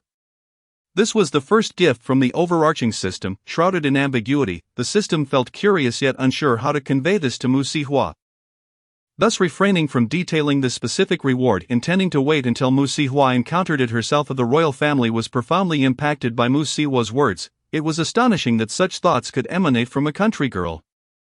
leaving them in a state of disbelief. Following this astonishment came elation. The crown prince and the emperor simultaneously considered that since Hua harbored such sentiments, she could be brought to the court to partake in state affairs. Perhaps that gossiping system or Hua herself would possess solutions to national issues. If nothing else, uncovering corrupt officials would indeed be a significant fortune for the nation. The emperor envisioned that with his daughter and this system, he could ascend to the annals of history as a great ruler. The crown prince contemplated that with Hua's support, even if she were to make significant contributions, his position would only become more secure. When the day arrived for him to ascend the throne, Hua would assist him in maintaining that royal seat. The empress felt gratified by her daughter's profound understanding of the greater picture. Recognizing right from wrong, the Empress Dowager further believed that her royal bloodline was indeed the finest. Noting how this royal descendant was far more discerning than those lacking such heritage, everyone felt jubilant. Deepening their disdain for Mu Sijing, while Mu Sijing fixated on trivial affections, Hua possessed a far-reaching vision, making her far more deserving of the princess's position. The emperor, filled with joy, declared, "Wang Fuan, convey my decree to the 6 palaces, my biological daughter Mu Sihua has returned." According to the empress's instructions, Mu Sijing was to be sent to the palace of the esteemed concubine Liang for upbringing, her status downgraded from that of a legitimate princess to that of a concubine. "Hua, what you once lacked, I shall now provide for you. Furthermore, to demonstrate my boundless grace, your status shall exceed that of the legitimate princess, and you shall be granted the title of Yue Hua, while also participating in state affairs." Not only must this be proclaimed to the 6 palaces, but every official's residence must also be informed, ensuring all are aware that my princess is the most esteemed under heaven. The emperor's cascade of declarations left those in attendance astonished. Their gazes towards Mu Sihua transformed. Chapter 28. Mu Sihua, dining delightfully. This is true favoritism. The former Mu Sijing, though not entirely neglected, merely enjoyed the privileges of a legitimate princess. However, with Mu Sihua's arrival, everything reverted to the rightful owner, and the emperor even provided double compensation. Moreover, throughout history, only the most favored princesses reside in the Jade Phoenix Terrace and participate in state affairs. Those permitted to attend to state matters are typically the future heiress to the throne. Could it be that the emperor intends to depose the crown prince and establish the crown princess? The attendants dared not ponder further, bowing their heads to carry out the emperor's orders. It seemed the tides of change were about to sweep through the capital. The most favored princess had transitioned from Mu Sijing to Mu Sihua, just after Mu Sihua absorbed her father's many words. She was immediately met with a resounding notification from the system. "Did you know? The progression of the plot has surged dramatically. It previously stood at a mere 11, and now it has soared to 20. You have reclaimed all the privileges that rightfully belonged to the original host. The overarching system has detected that in your father's eyes, you are the true princess, preparing to deliver a surprise on the day you officially assume the role of princess. Securing your position." A glimmer of surprise flickered in Mu Sihua's eyes. She eagerly anticipated the overarching system's surprise. Her system was rather generous, so if it were the overarching system, it was likely to be an even grander surprise. Mu Sihua mused, could it be more wealth? Her anticipation grew stronger. Money, money, money, little money, come to my side. Everyone was caught off guard by Mu Sihua's inner thoughts, leading to a collective chuckle. The delicacies within the palace, both in flavor and presentation, were unparalleled. Dishes included sauteed mushrooms with tender chicken, 3-flavored duck, stir-fried pork with scallions, roasted duck, assorted shark fin soup, bamboo rolls with steamed buns, enameled sunflower box appetizers, enameled silver dish appetizers, stir-fried shredded vegetables, 5-spice dried tofu, spicy beef tripe, marinated goose feet, fresh mushrooms with vegetable hearts, grilled lamb, steamed base, and bird's nest chicken porridge. The enumeration of dishes was extensive, leaving Mu Sihua's ears ringing with disbelief. Was there truly such an abundance of food? Upon closer inspection, she discerned a pattern. The dishes were categorized into 8 types, aligning perfectly with the 8 culinary traditions, with nearly every category featuring renowned dishes. Shandong, Sichuan, Cantonese, Fujian, Jiangsu, Zhejiang, Hunan, and Anhui cuisines were all represented at the table. A long, grand table was nearly overflowing with dishes, each aesthetically arranged to please the eye. "And now, let us dine," declared the Empress Dowager. Mu Sihua understood this was a customary etiquette of the palace. Only when those of higher status declared it permissible to eat could others partake. As she raised her chopsticks, she had yet to begin when a figure burst into the Shokong Palace. Grandmother, greetings. Father, you are here too. Mother, why did you not summon me to accompany grandmother for the meal? Elder brother Crown Prince Mu Sijing has arrived. After a simple greeting, she audaciously seated herself beside Mu Sihua, regarding her with a particularly gentle smile. I am your sister. I ought to teach you the proper etiquette to prevent you from displeasing father and mother. Come now, tell your sister what you wish to eat, and I shall serve you. Mu Sijing smiled wickedly, revealing malice towards Mu Sihua in a manner unseen by others. Mu Sihua chose to ignore her, focusing solely on her meal, silently consuming her food. Mu Sijing, noticing her indifference, became displeased. Sister, why do you not acknowledge me? You know you should respond when your elders speak. Mu Sijing incessantly nagged, while Mu Sihua merely glanced at her, stating coolly, I only know that one should not speak while eating. With that, Mu Sijing fell silent, her eyes welled with tears as she looked towards her father and mother, filled with grievance. The emperor and the crown prince, deeply affected by the unfolding events, found themselves swayed by Mu Sijing's pitiable appearance. The emperor even contemplating revoking his decree. His heart softened, recalling that this was his daughter whom he had raised for many years. In that moment, the palace attendants also shifted their allegiance, their gazes towards Mu Sihua tinged with discontent.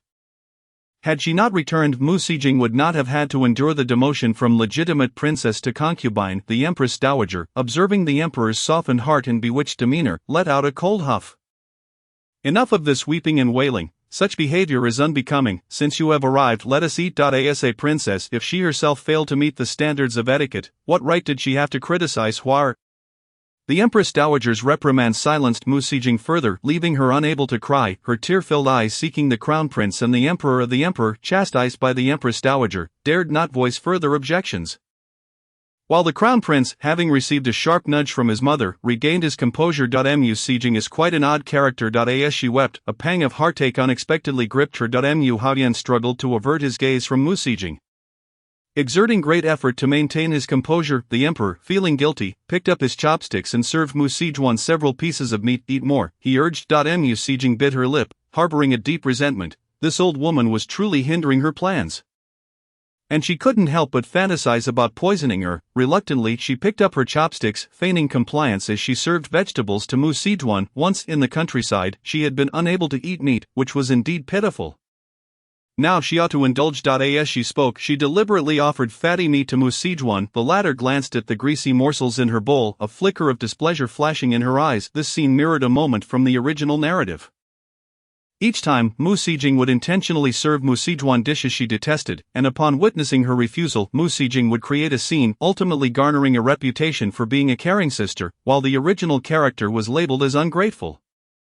Ha, Mu Sijing, you play me, I shall play you to your demise. Without hesitation, Mu Sijuan began to serve Mu Sijing an abundance of her least favorite dishes, her smile radiating warmth. You should eat more meat. Dear sister, you appear too fragile. Others might think the royal family treats the princess harshly. Upon seeing the meat in her bowl, Mu Sijing lost her appetite. She longed to dance for her beloved Mu Yan, who favored a light and graceful figure. Thus she had been dieting recently. Mu Sijuan's actions seemed to jeopardize her progress. Mu Sijing shot a glare at Mu Sijuan just as she intended to return the food to the plate. The Empress Dowager's keen eyes caught her, and she sharply rapped her chopsticks against the table. Regardless, my dear, Sijuan's intentions are well-meaning. How could you waste her kindness? Eat. The Empress Dowager had spoken, and the current emperor was still quite obedient to her.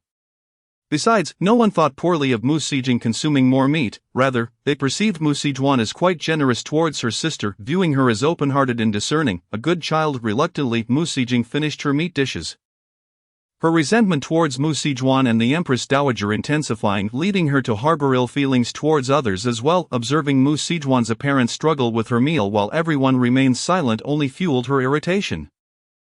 At last, Mu Sijing fell silent during the meal, while Mu Sijuan savored her food joyfully, devouring her dishes without fuss. Although Mu Sijing had served herself fatty meat, the palace chefs had prepared it exquisitely.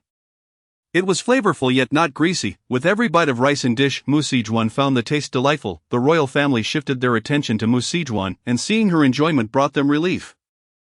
The empress favored spicy food and thus served Mu Sijuan some Sichuan dishes. After sweetly expressing her gratitude, Mu Sijuan promptly devoured the spicy offering, so the empress felt her spirits lift. Indeed, my child, we share the same palate. The emperor, who enjoyed Cantonese cuisine and relished the natural flavors of the dishes, served Mu Sijuan several pieces of honey-glazed char siu and braised pork. Mu Sijuan finished them in one bite as well. The emperor thought to himself, not bad, she appreciates fine cuisine. The crown prince, preferring a balance of sweet and salty flavors, offered Mu Sijun some crystal shrimp, baby corn, and crab roe tofu. Mu Sijun showed no hesitation, consuming everything swiftly, leaving others momentarily stunned. The Empress Dowager, observing Mu Sijun's delight in the diverse array of dishes, felt a sense of satisfaction and continued to encourage her to eat more. Meanwhile, the sight of Mu Sijun struggling with her meal, and the visible discomfort it caused, led others to abandon any thoughts of serving her further. At the table, only Mu Sijun dined with true joy. Mu Sijun's animosity towards her sister deepened after finally finishing her meal. Mu Sijun felt elated, her belly round in content, yet her heart was still light. Once the meal concluded, the Empress Dowager remarked, "Your unpretentiousness brings me great joy. I shall provide you with 8 chefs for your kitchen at the Yuhuang Pavilion." "Thank you, grandmother," Mu Sijun replied without hesitation. Mu Sijun's jealousy intensified. Her grandmother had never bestowed such gifts upon her. After the meal, the palace attendants cleared the table and presented tea to the royals for rinsing their mouths. Just as Mu Sijun was about to accept her cup of tea, she suddenly sensed something amiss. Chapter 29. The emperor's cup was poisoned. A peculiar odor wafted near Mu Sijun following the scent.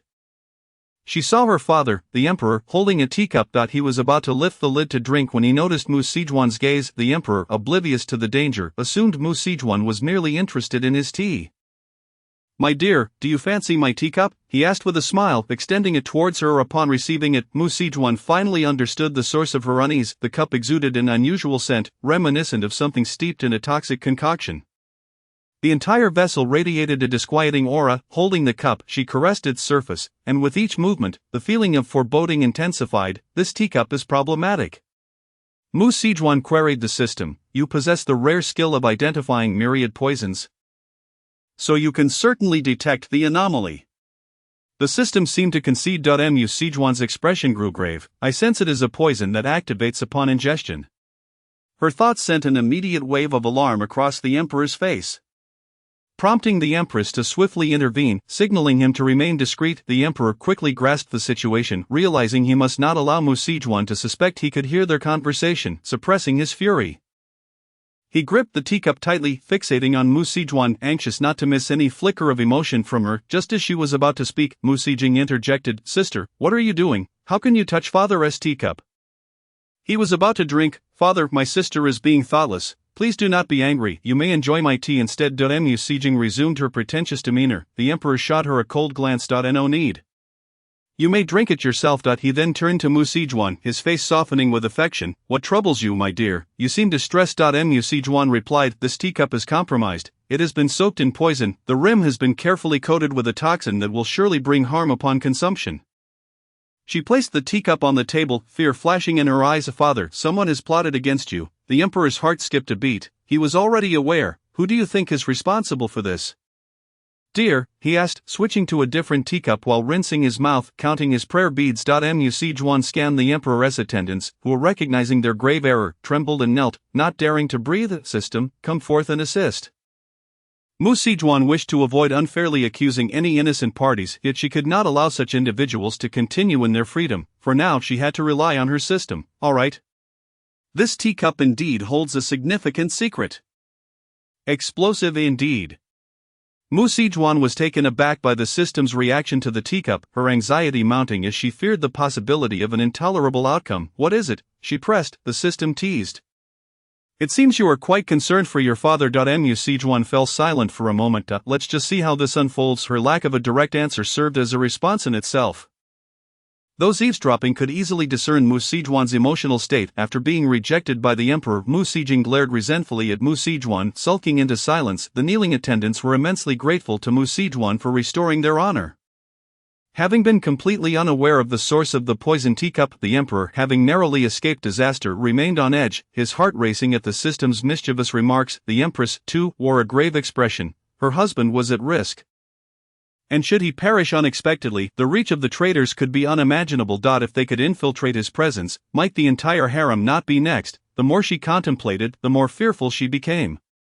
Ultimately kneeling and lifting her crimson skirt, "Your Majesty, it is my failure to manage the palace. I am willing to accept all punishments. I plead for your judgment to restore order." The emperor sighed. Gently taking the Empress's hand, I know this is not your fault. And no matter how diligent you are, you cannot withstand the treachery aimed at me. Rise. I am aware of your efforts. Mu Sijing rolled her eyes at the exchange. Wondering whose fault it was, if not the Empress's, was it someone else's? The Crown Prince quickly noticed Mu Sijing's thoughts and her expression. The Empress Dowager, perceptive as ever, recognized the shift in Mu Sijing's demeanor. It was perplexing how no one had perceived her true nature before. Now her expressions conveyed a cruel indifference. It was astonishing how everyone had once viewed her as gentle and kind-hearted. The Empress Dowager had always detested those like Mu Sijing, who feigned benevolence while taking advantage of others' kindness. However, she now sought to turn the tables on Mu Sijing. Third Princess, would you share your thoughts on this matter with me? Your expression suggests you disapprove of how the Emperor is handling it.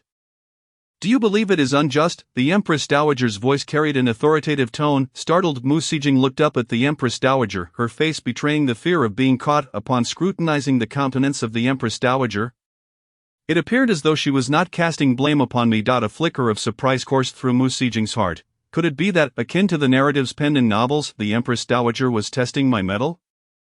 With this thought, Mu Sijing immediately donned a smile and addressed the Empress Dowager, stating, I believe that His Majesty's health is indeed a treasure of unparalleled worth and should remain unscathed. The unfortunate incident today, stemming from the Empress's mismanagement of the harem, has led to the perilous encounter with the poison teacup. Had my sister not been astute enough to detect the danger in time, His Majesty would undoubtedly have faced grave jeopardy. Inciting tumult across the realm. At first glance, Mu Sijing's words seemed to possess a semblance of logic, yet, the Empress's gentle gaze retracted, and she turned her attention to Mu Sijing, her expression revealing astonishment and indifference, which brought a sense of satisfaction to Mu Sijing. You see, your choice of daughter Mu Sijuan pales in comparison to me. I am your true daughter, deserving of that title. A hint of pride crept into Mu Sijing's smile directed at the Empress. The Empress regarded her coldly, her gaze fixed upon Mu Sijing as if to witness what further shocking revelations this heartless creature could utter. However, Mu Sijing sensed that the Empress's current demeanor was a calm born of suppressed anguish, which only served to elevate her own spirits. Father, I believe we must impose severe punishment upon those in the palace. All who came into contact with the poison cup should face corporal punishment, regardless of whether they belong to the tea administration or the imperial tea house. They cannot escape culpability. The official kills that crafted the cup and the couriers responsible for its delivery to the palace are equally suspect. I contend that these individuals are not innocent. It is better to wrongfully punish some than to let any escape justice. As Mu Sijing concluded her remarks, she cast a triumphant glance at the Empress. Chapter 30, Mu Sijuan, in comparison to me, you are yet immature. The Empress naturally knelt, saying, Your Majesty, the third princess has a point. I am at a loss for words to defend myself, and I shall defer to your Majesty's judgment. Mu Sijing felt an even greater sense of triumph swell within her. Was it not evident that the Empress, driven by extreme disillusionment, had relinquished her contention with me? It seemed I held significant importance in the Empress's heart, so much so that she now refrained from offering any further explanations due to my influence. Elation radiated from Mu Sijing, her joy uncontainable. The mere thought of bringing the Empress pain filled her with delight. It was simply exquisite. Mu Sijing's arrogance only served to clarify to the Empress who her true daughter was. Listening to Mu Sijing's assertions, Mu Sijuan initially found them seemingly reasonable, yet they were, in truth, nonsensical. If one were to heed her sister's words, then surely it was father who was the most problematic individual. With a cheerful retort, Mu Sijuan responded, It's quite straightforward. Father has failed to govern the realm effectively, allowing the populace to audaciously extend their reach towards the emperor himself. Is that not a significant issue? Outrageous. Do you even comprehend the gravity of your words? Mu Sijing exclaimed, exasperated. Mu Sijuan's comments had unjustly implicated their father, and a part of her hoped he would indeed be angered by it. She felt compelled to defend their father, rebuking her thoughtless sister. Pointing an accusatory finger at Mu Sijuan, Mu Sijing shouted, Do you realize the implications of what you're saying? To speak of father in such a manner is tantamount to courting your own demise. With a playful smile, Mu Sijuan replied, Sister, have you not always been gentle? Why then do you adopt such a fierce demeanor towards your younger sister? I am quite frightened. In that instant, Mu Sijing realized she had momentarily dropped her facade. A glimmer of inspiration struck her, and she quickly retorted, I speak from a place of concern for our father. In a moment of distress, how can you, as a daughter of His Majesty, dare to speak so disrespectfully of him? Are you not aware of the gravity of your words? With a face full of disappointment, Mu Sijuan tilted her head, exuding an air of relaxed contentment. Then does that mean you can speak of our mother in such a way? Your mother has shown you nothing but kindness. Though I have lived outside the palace, I have heard much about you, how our mother dotes on you, how she has arranged everything for you while you were beyond the palace walls. Even her family has repeatedly reduced the burdens of the tenants in celebration of your birthday. The common folk sing your praises, and they commend our mother for her indulgence towards you. Yet, you treat her this way. Do you not think you are being excessively cold-hearted, selfish, and ungrateful? Mu Sijing's complexion paled, her sister's words struck a chord deep within her, pricking at her heart's vulnerabilities. Though I am the cherished child of our mother, I am also the daughter of our father. What fault is there in considering his well-being? Why must you cling to this grievance against me, perhaps due to your resentment over my long-standing position? If it truly weighs on your conscience, I will request father to send me away from the palace. Would that satisfy you? Mu Sijing exclaimed, her eyes glistening with unfallen tears as she gazed at the emperor. The emperor's heart softened momentarily, but then Mu Sijuan's voice interjected, Father, if you truly consider his interests, then why engage in close relations with the enemy's hostage, as a princess, the most esteemed woman of the dynasty? How can you maintain such intimacy with an outsider? It is difficult not to perceive your loyalties as compromised. In an instant, Mu Sijuan wielded the topic of the hostage as a weapon against her. Mu Sijing found herself on the defensive. The hostage represented her final bastion, the man she held dear to her heart, and she could not allow anyone to speak ill of him. The hostage possesses a pure disposition and would never act as you suggest.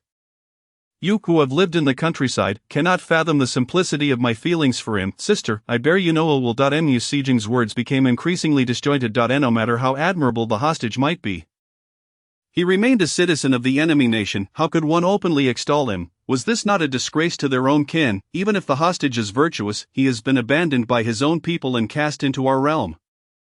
No matter his character, resentment will inevitably fester. To defend him is to undermine our own country. At that moment, the atmosphere within the royal court shifted, the expressions of those present darkening. Previously, they had regarded the relationship between the hostage and Mu Sijing as innocent childhood affection, believing her to be kind and pure-hearted, yet now, they viewed her as someone lacking clarity of thought, seemingly oblivious to the implications of her fondness for a discarded pawn. That's so, sister. And if father were to declare his disfavor towards your friendship with the hostage, would you be willing to sever ties with him for our father's sake? Mu Sijing was rendered speechless. The emperor, having emerged from his own tumultuous reflections, turned his gaze upon Mu Sijing, stating, War speaks the truth. I harbor no fondness for the hostage. With that, the emperor regarded Mu Sijing with a steady gaze, a look that demanded her to reveal her choice. Mu Sijing hesitated, unable to articulate a response. The emperor's disappointment was palpable as he averted his gaze. Enough. This is not the first time I have witnessed such behavior from you. Why does my heart ache so? The emperor pressed a hand to his chest. Refraining from further glances at Mu Sijing, the chief eunuch, Wang Fuan, recognized how Mu Sijuan's succinct words had rendered Mu Sijing's arguments untenable, leaving her position utterly compromised. To father, I merely provided an example, and it was in accordance with the logic you espoused. Dear sister, while mother, as the sovereign of the harem, may manage affairs effectively, there are too many voices and movements within the palace. Furthermore, the connection between the palace and the outside world is profound. If we were to follow your reasoning, would we not then have to eradicate anyone associated with the harem? Mu Sijuan's gaze bore a hint of pity as she looked at the emperor. Father, I believe you to be a benevolent ruler. As the sage says, to wield the power of life and death over the realm without resorting to execution is the mark of a benevolent ruler. Such a person could undoubtedly be referred to as a gentleman. Father, I have grown up among the common folk and have heard their whispers. They regard you as a benevolent ruler, a sovereign who understands their struggles. Thus, I boldly request that we merely trace the origins of the poison cup and hold the responsible parties accountable, rather than imposing excessive punishments on all. Mu Sijuan's words resonated deeply with the emperor's heart. As he gazed at her, his admiration grew. Indeed, you bear a striking resemblance to me. The emperor felt a swell of pride at the courage displayed by his daughter, who dared to speak her mind amidst the multitude of children in the palace. I am indeed father's daughter, and thus I share his qualities. The emperor's joy was palpable at her declaration. Very well, let it be as you say, proceed with the investigation. I am unfamiliar with the world beyond the palace. I would prefer my elder brother, the crown prince, to accompany me on this endeavor. Mu Sijuan was reluctant to become a target for schemers. To which the crown prince replied, I would prefer to relinquish the accolades. Allowing my brother to take the credit, the crown prince's response drew forth expressions of gratitude from those present. Oh my, such cunning! The system was taken aback by Mu Sijuan's craftiness, completely unprepared for this side of her. In her heart, Mu Sijun reveled in her own cleverness, thinking, given how Mu Sijing always tries to undermine me, I must retaliate. Now let us return to the matter at hand, the poison teacup.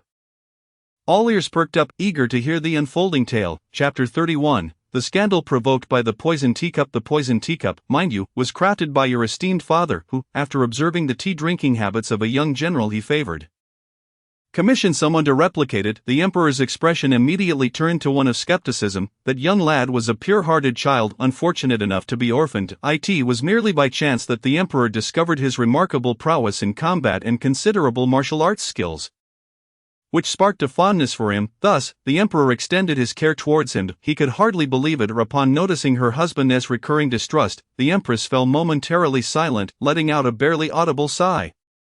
Before sitting up straight to observe Mu Zihua with keen interest in her forthcoming thoughts, the Dowager Empress, observing her son's demeanor, could not help but feel a twinge of anxiety. Was it possible that a capable minister near her son was truly treacherous? That would be catastrophic. The crown prince, listening to all of this, felt a surge of satisfaction. He remembered that young general, whose arrogance was as high as the heavens, and who was favored most by the emperor. The emperor's partiality towards him was evident. The crown prince had long sought the coveted golden battle armor of the previous dynasty, yet the emperor had been reluctant to present it to the ministers for their admiration. However, upon a mere mention from the young general, the emperor had waved his hand and bestowed it upon him, leaving the crown prince feeling utterly resentful. Conversely, as the legitimate son of the empress, he had always received a lukewarm demeanor from the emperor. In the past few years, he had stumbled upon the young general, who, behind the scenes, had been rather unruly, seemingly overstepping his bounds due to the emperor's favor. Showing a blatant disregard for the emperor's authority, fearing that his father might be deceived, he sought an opportunity to alert the emperor, only to be met with a harsh reprimand. The emperor chastised him for chasing shadows, failing to alleviate the burdens of the throne, and for lacking the magnanimity expected of a crown prince, thus tarnishing the royal dignity. The young general had seized this moment to turn the tables on him. With the emperor's inherent favoritism and the young general's sly machinations, the emperor, in a fit of rage, decreed that the crown prince be confined to the eastern palace for 6 months. The attendants by his side were sent away to serve, and the empress was thus neglected, losing even her authority in managing the 6 palaces to consort Lan. The crown prince vividly recalled his feelings during that time. The once glorious eastern palace had become even more desolate than the cold palace. The court was well aware of his fall from grace, treating him with indifference. The meals delivered to him were devoid of even the slightest hint of meat, and his maternal family had been reprimanded by the emperor. Suffering a 3-month salary deduction, the situation of the crown prince, so diminished, must have pained the empress deeply. Now, however, things were different. With the presence of the imperial sister, he and his mother would eventually reclaim the suffering they had endured. The crown prince, lost in thought, could not suppress a smile. This time, he was determined to expose the young general's true nature before the emperor. He possesses martial skills, particularly adept at lightness techniques. Would it not be a simple feat for him to swap out a teacup within the heavily guarded imperial palace? In truth, the imperial guards had noticed something amiss, yet the young general was too favored, and the emperor's bias towards him left them no choice but to feign ignorance. Hearing this, the captain of the imperial guards was poised to report, but a mere glance from the emperor silenced him, and they all resumed their positions, listening intently. Though cold sweat trickled down their backs, they had indeed observed peculiar behavior from the young general. However, considering his youth and high rank as a favored minister, they could not afford to offend him. Little did they expect that the young general would be so audacious as to poison the emperor. Such an accusation was grave indeed. In fact, this teacup, in comparison to previous items, was quite conspicuous. His plan was simple: to first have your father drink the poison tea. He would then conspire with the male lead, namely Duan Muyen, to delay the crown prince. Taking advantage of the emperor's unconsciousness, he would feign a quest for an antidote while secretly transporting contraband salt. Eventually, he would return with the so-called antidote. As the emperor listened, his complexion grew increasingly pale. He could scarcely contemplate the consequences should these treacherous plans come to fruition. He feared that he would have no face to meet his ancestors a century hence, and now the emperor could not afford to be careless. Matters concerning the state were no trifling matter. The empress and dowager empress shared a mutual understanding. The Empress grasped the Emperor's hand, signaling him not to worry excessively, for they had uncovered the plot in time, and there was still hope. The Emperor felt a warmth in his heart. He sat upon the throne with trepidation. Always mindful of the countless storms he had weathered, calculating how his favor and throne were coveted, thankfully he had the Empress, steadfast and devoted to him. The Dowager Empress, witnessing this scene, felt a surge of contentment. It seemed her daughter-in-law was indeed sensible. With a wife who understood the nuances of warmth and cold, the Emperor was fortunate, and she felt joy for her son. In time, the court would surely proclaim, "This child possesses a pure heart. He is a good child." The Emperor raised an eyebrow. Indeed, such sentiments were what his ministers would express. Your father would trust him all the more, allowing him to subtly influence your father. This poses a significant threat to the crown prince. Subsequently, the young general would seek an opportune moment to present items soaked in poison as gifts to your father. Ultimately, your father would find himself in a declining state of health, his mind clouded. Once the system concluded, a glimmer of understanding crossed Mu Zihua's eyes. So the Emperor's death, which was vaguely outlined in the original text, transpired in this manner. She gazed at the teacup in her hand, pausing momentarily. Does Mu Zihua know? The Emperor's heart raced. No, he released a sigh of relief, but she knows what will happen next. She is aware that her beloved father is being plotted against by Duan Muyan. So what did Mu Zihua do? The Emperor pondered, fidgeting with the beads in his hand, his brow furrowed. The Dowager Empress observed with a cold gaze, her heart firmly convinced that Mu Zihua loved only herself. Cold-hearted and detached, she and Duan Muyan had a fierce quarrel. In the original text, their confrontation was merely a heated argument. Mu Zihua believed her father cherished her deeply, and Duan Muyan should not have taken such drastic actions against her father. The Emperor's heart ached. It seemed that in Mu Zihua's eyes, he was not of great importance.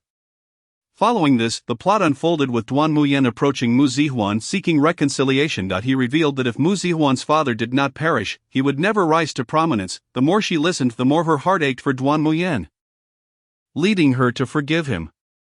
Mu Zihua could not suppress a cold smile. For a man as utterly hypocritical as Duan Muyan, to abandon a father who loves and cherishes you. Mu Zihua, you truly are something. Mu Zihua mocked inwardly, then inquired about serious matters from the system. Is there any evidence that would render the young general unable to refute?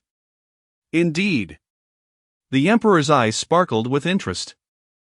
This system was remarkable. It could foresee the future and avert calamity. Zihua was truly his lucky star. When the young general arrives, have someone restrain him and search his chest. The poison is concealed there. Mu Zihua furrowed her brow. What if he claims that he is being framed by others? Do not panic, there is more. The gossiping system was a true professional. Speak. The color of this cup differs from the original. The young general has held it for so long that his hands have surely stained it. He is so focused on poisoning your father that he has not even noticed. His fingerprints will match a subtle detail along the rim of the cup. This is irrefutable evidence. The gossiping system beamed with pride. Excellent. With your investigative skills, I need not rely on my father's officials. One of you is worth 10 ministers, saving me their salaries. Mu Zihua sincerely praised. The gossiping system basked in the compliment. In truth, if you were favored, you could indulge more in the gossip of the Minister of Justice. Those notorious cases are the real juicy stories. Mu Zihua felt invigorated. Today has been exhausting, so much has transpired. In the future, this princess will take you along for the feast. Hooray! The main system stated that indulging in gossip would generate positive energy if someone altered the situation to favor the heavenly path. The main system remarked that this was highly beneficial. The system added, however, you must first incapacitate your father, otherwise that young general cannot enter. The Emperor immediately regained his composure. The young general was notoriously cunning. If he discovered that the Emperor was not poisoned, he would surely flee. This would not do. A resolute glimmer flickered in the Emperor's eyes. Zihua, you. Chapter 32. The young general's true identity. Mu Zihua was utterly oblivious to what had transpired. Suddenly, she heard her father shouting at her in anger before everything went dark.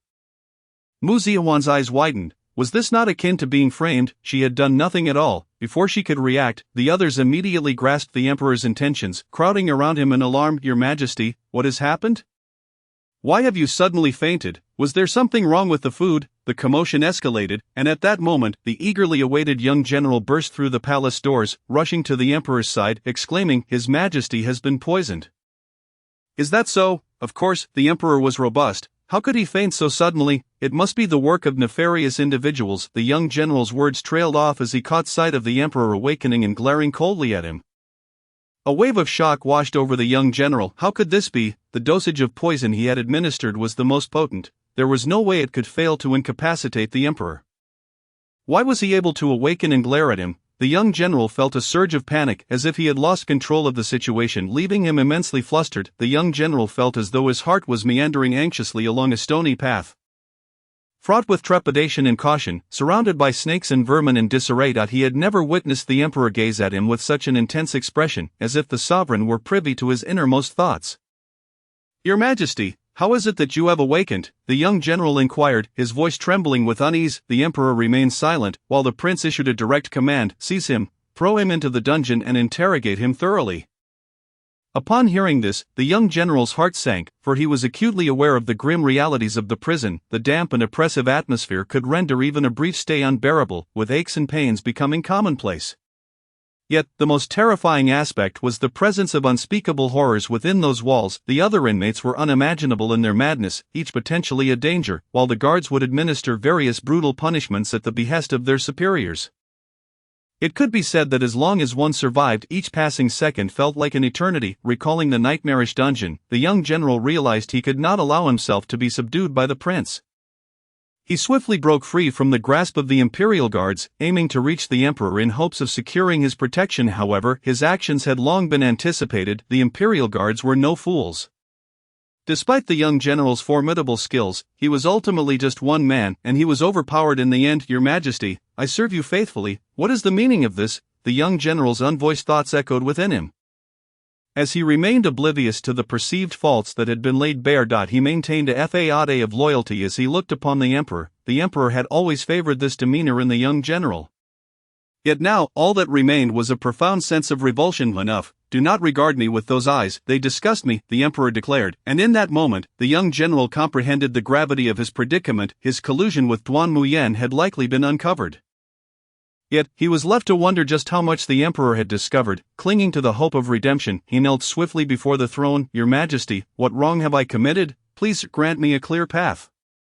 I am your carefully nurtured general, prepared to dedicate myself to the great Qian." "Why then must you allow the prince to drag me down? I cannot accept this treatment. Should others learn of your actions against me, it would surely chill their hearts, Your Majesty." As he spoke, he cast a pleading glance toward Mu Sijing, hoping she might intercede on his behalf, for he still had ties to her beloved. Immediately, Mu Sijing grasped his intent and implored. "Indeed, father, the young general has been favored and meticulously trained by you throughout the years. What has prompted you to condemn him to such a fate?" Her plea, however, ignited the emperor's fury. "Do you not understand that this poison chalice is inextricably linked to him?" The emperor hurled the cup to the ground. "You conspire against your sovereign, and according to the law, you must pay the price." The young general hastily defended himself. "I am wronged. I have never touched that cup. Nor have I even laid eyes upon it." Before he could finish, Mu Sijing interjected, "Yes, the young general is a man of integrity, incapable of deceit. Have you perhaps made a mistake, father?" The emperor regarded her coldly. Disappointment etched across his features. "Made a mistake, Prince?" The emperor was unwilling to elaborate further. The young general's fingerprints perfectly matched the trace of color on the rim of the chalice, leaving no room for doubt regarding his guilt. Mu Sijing fell silent, her arguments rendered futile. "Is this what you call honesty, Mu Sijing?" the prince taunted, deliberately provoking her. In her discomfort, she remained mute. "Search his quarters, uncover the evidence of his crimes and execute him without delay." The emperor could no longer tolerate the presence of one who posed a constant threat to his life. The young general understood that he had reached the end of the line. Bewildered, he questioned, "When did you set your sights on me? My actions were shrouded in secrecy. How could you have discovered them?" His disbelief was palpable, his crimson eyes reflecting an obsessive desperation, convinced of his own cunning. The royal family members wore expressions of indifference, unwilling to engage in further discourse. Suddenly, a peculiar voice echoed through the empty chamber, startling the young general as he nearly rose to inquire, "Who goes there?" Fortunately, he remained seated. "I just read his introduction. He believes himself to be the most intelligent person in the world," the voice remarked. "Such a person, when caught, would naturally feel discontented. But what is there to be discontented about? His destiny is merely to serve as a foil to highlight Duan Muyan's superior intellect. I shall observe the unfolding drama, came a flat comment from Mu Sihua. Upon recognizing the voice, the young general realized it belonged to the true princess. Mu Sihua was that her speaking just now. He looked up, only to find Mu Sihua silent, leaving him to wonder the source of the voice. His subsequent narrative is fraught with peril, as his brilliance attracts Duan Muyan's attention, who seeks to recruit him. Consequently, he develops trust in Duan Muyan and ultimately becomes his subordinate. Upon gaining this subordinate, Duan Muyan is elated, believing he has secured the foremost talent of the Hajou kingdom as his own. It became apparent why the young general, an orphan, could so easily win the emperor's favor. That he was inherently remarkable. The prince smirked. So, you see, you ultimately fall into my grasp. The young general's expression turned vacant as his true identity was unveiled. Ah, this young general's role in the narrative surpasses even Mu Sihua's in the latter stages. It is no wonder many shipped Duan Muyan and his pairing. What is that? Came the collective confusion of the onlookers. By the way, considering his current predicament, do you think Duan Muyan will come to his rescue? The emperor perked up at this, curious to know how Duan Muyan would extricate this traitor from his grasp. Chapter 33, The Empress Dowager's compassion leaves Mu Sihua reluctant to depart. The young general lifted his head slightly, unwilling to embrace death when survival was still a possibility. Mu Sihua, puzzled by the sudden silence, tentatively ventured, Your Majesty. The emperor, growing impatient, replied, Enough, you may leave. With a resigned expression, Mu Sihua departed, her resentful gaze fixated upon Mu Sihua. Observing the ungrateful Mu Sihua's exit, the others eagerly invited Mu Sihua to sit and leisurely partake in gossip. Mu Sihua took her seat, continuing her conversation with her system. Of course you may not realize that both within the harem and among former officials, many of Duan Muyan's supporters have been strategically placed. This revelation struck the four royal figures like a thunderclap, leaving them in shock. What, is this true? The emperor's expression darkened. He was acutely aware of the precariousness of his position. To learn that his former court and harem lay beneath the watchful eyes of another was a bitter blow. How formidable! If Duan Muyan wields such power, why is he still a hostage? This question piqued everyone's curiosity. Given Duan Muyan's apparent dominance, he could surely secure a more favorable existence within his own country. Why not return? From the moment Duan Muyan became a hostage, he began plotting for the day when he would exact revenge on his homeland for the injustices he suffered. The narrative foreshadows that once Duan Muyan seizes control of the Great Qian, he will promptly dispatch troops to vanquish his motherland, disregarding the costs to the Qian's soldiers, consumed solely by his thirst for vengeance. How tragic for our Great Qian! Indeed, it is quite tragic. The exchanges between the system and Mu Sihua left the remaining members of the Qian royal family feeling increasingly conflicted. Could it be that their fates were so woeful? The eunuchs and palace maids were left aghast, contemplating whether they ought to prepare for flight, lest they be caught in the crossfire of war. Yet, amidst these thoughts, a collective sigh escaped their lips. Where could they possibly flee? The royal members were the most anxious, for should Duan Muyan gain control over their Great Qian, what chance would they have of survival? They would never allow such a tragedy to unfold. The Great Qian must not fall into Duan Muyan's hands. The young general, sensing the dire straits of his survival, felt a surge of determination.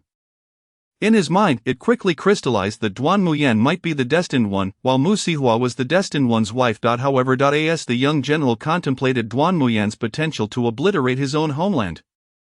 An inexplicable fear washed over him. Who could remain indifferent to their own country? The very thought that Duan Muyan harbored such fierce animosity towards the land that birthed him sent a shiver down the young general's spine. Leaving him uncertain whether his alliance with Duan Muyan against the Great Qian was wise, the emperor regarded the young general, pondering the unspoken thoughts of Mu Sihua. Since Duan Muyan has hidden his schemes within the harem of his previous dynasty, it is imperative to rescue this young general. This presents a splendid opportunity for me to sever the tendrils that Duan Muyan has ensnared around me. As the emperor, my greatest disdain in this life is the presence of those who plant their roots close to me. Summon the guards, imprison him in the dungeons and await interrogation. Huar, tomorrow you shall accompany me to the Hall of Governance, for as my daughter, it is only fitting that you diligently learn the affairs of state.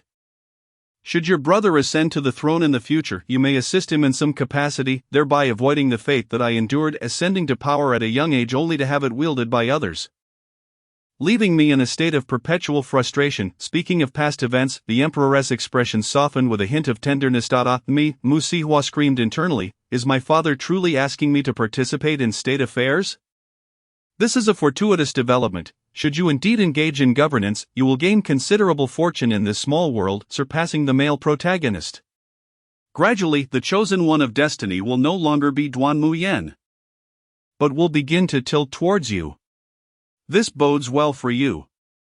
The system was exhilarated, pleased that its masteress fate was undergoing a transformative change. Such a shift could potentially end the masteress' previously dismal destiny. But I want to flee. My parents favor the false princess, and it is highly likely that I will fall victim to her schemes, facing a tragic end, abandoned by all. I wish to live. I do not want to die. I long to distance myself from that biased false princess and her family. Mu Sihua spoke with a touch of grievance and fear. She harbored an intrinsic dread of the original plot. For her name held a foreboding significance that she could not afford to gamble with. Although the original text depicted her tragic fate in simple terms, each reading sent chills down her spine. Perhaps due to the shared name, now having entered the world of the book, Mu Sihua felt far too timid to oppose the original protagonist. Upon hearing Mu Sihua express her desire to escape, the royal family was left in shock. This is inconceivable. If Hua were to leave, and others were to hear her intentions and use them against Qin, they would truly have no means of resistance. Furthermore, Hua's unique abilities would greatly assist in court matters. Such a valuable asset must never depart from the capital. Previously, the royal family had thought simply to nurture the returned true princess, allowing her to stay if she did not express a desire to leave. Now their unified sentiment was, by any means necessary, Hua Sihua must be persuaded to remain willingly. It would be best if she remained unaware that the onlookers could hear her thoughts. The royal family exchanged knowing glances, silently agreeing on their course of action. Indeed, this is what a royal princess should possess. The previous Mu Sihua did not seem to care for the welfare of the people, which is why I never allowed the emperor to bring her to court. However, you are different. I see compassion in your eyes. Should you serve as a female official, you would undoubtedly excel in that role. The empress smiled warmly as she grasped her hand, exuding kindness and gentleness. Mu Sihua felt the warmth of her hand, a comforting sensation that stirred her emotions slightly. Grandmother, you are truly kind to me. Mu Sihua expressed gratefully. The system, fully aware of everything, yet driven by the overarching mission, replied disingenuously, indeed, she clearly adores you. Would you dare to leave? The system's words resonated with the empress's sentiments. The empress gazed affectionately at Mu Sihua, tenderly caressing her cheek. You truly resemble the emperor, and there is a hint of the queen's youthful beauty in you, surpassing all in the capital. I genuinely cherish you. Among my many grandchildren, it was you whom I took a liking to at first sight. If you stay by my side, should that Mu Sihua dare to bully you, simply inform me, and I shall ensure she faces the consequences, the empress declared with authority, further warming Mu Sihua's heart. Grandmother, you were so good to me. Mu Sihua felt a long-lost sense of familial affection. Gently resting her head against the empress's embrace, reluctant to part, I cannot bear to leave her. She took a liking to me at our first meeting, something no one has ever done before. In her modern life, Mu Sihua had often felt like an outcast, never receiving affection. This was her first experience of the love of an elder. In her childhood, Mu Sihua had envied other children who received double the affection from their grandparents. Yet, in her own home, she had always been the least favored, with her grandparents treating her rather indifferently. And now, in this unfamiliar era, feeling such profound familial love left Mu Sihua with a heavy, warm heart. Feeling somewhat lost, she will always cherish you. The system attempted to comfort her, though it struggled to find the right words. Mu Sihua lowered her head, tears glimmering in her eyes. I believe. Upon hearing these three words, the empress felt reassured, though a twinge of guilt washed over her for exploiting the child's innocence. The empress, the crown prince, and the emperor, as absent parents, were now reflecting on Mu Sihua's past hardships during her time among the common folk. How could they have been so foolish? Hua had suffered throughout her life. Why did they assume that it was Mu Sihua who would be wronged upon her return? They all contemplated how they would compensate Mu Sihua once they returned. By the way, you should remind your father. Chapter 34, The sedan chair is poisonous. The emperor was puzzled. Remind him of what? What? You should tell your father to dispose of everything the young general sent him. To burn it clean, as there are some issues with those items. The system elaborated on the entire situation. It became clear that every action the young general took from the moment he encountered the emperor was aimed at lowering his guard for a potential assassination.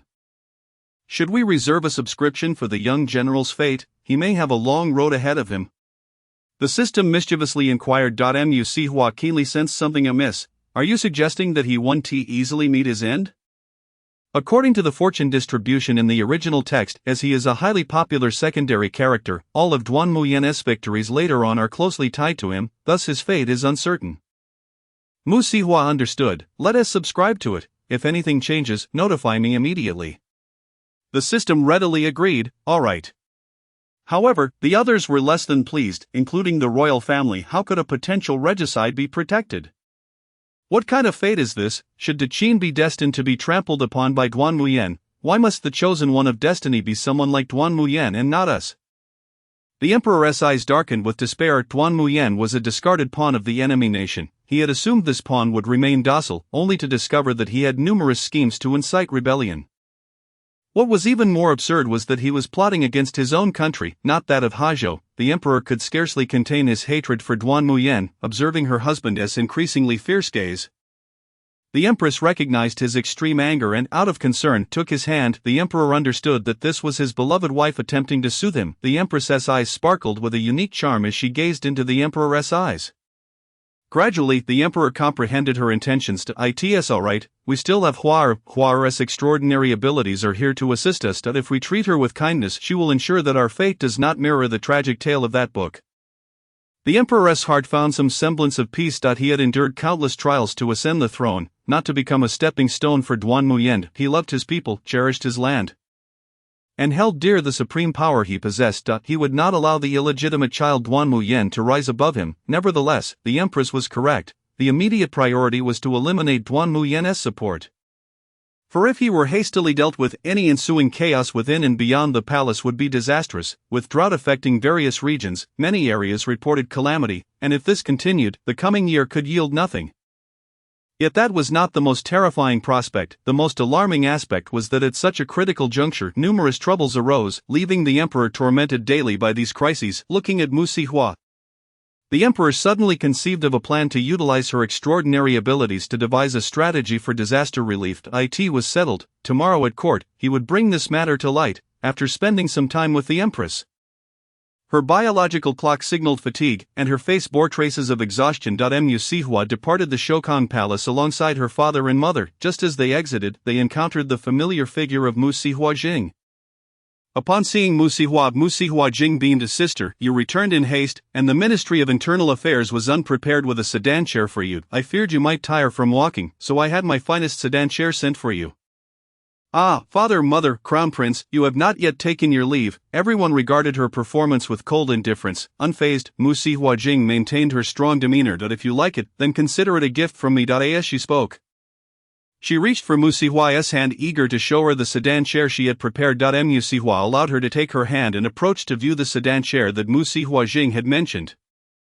In this era, the mode of transportation within the palace is far more elaborate than the humble little chairs depicted in Qing dynasty dramas. It boasts two long pillars that allow the eunuchs to carry it, coupled with a canopy that offers protection from both rain and sun. Additionally, the rear and sides are adorned with delicate veils and silks, ensuring a remarkable degree of privacy. The front features two luxurious satin panels embroidered with phoenix motifs, their feathers shimmering brilliantly in the sunset. Just by observing this carriage, Mu Kaihua could ascertain its exorbitant cost. After silently lamenting the extravagant lifestyle of the palace denizens, she was startled by the system's warning: do not sit in that carriage.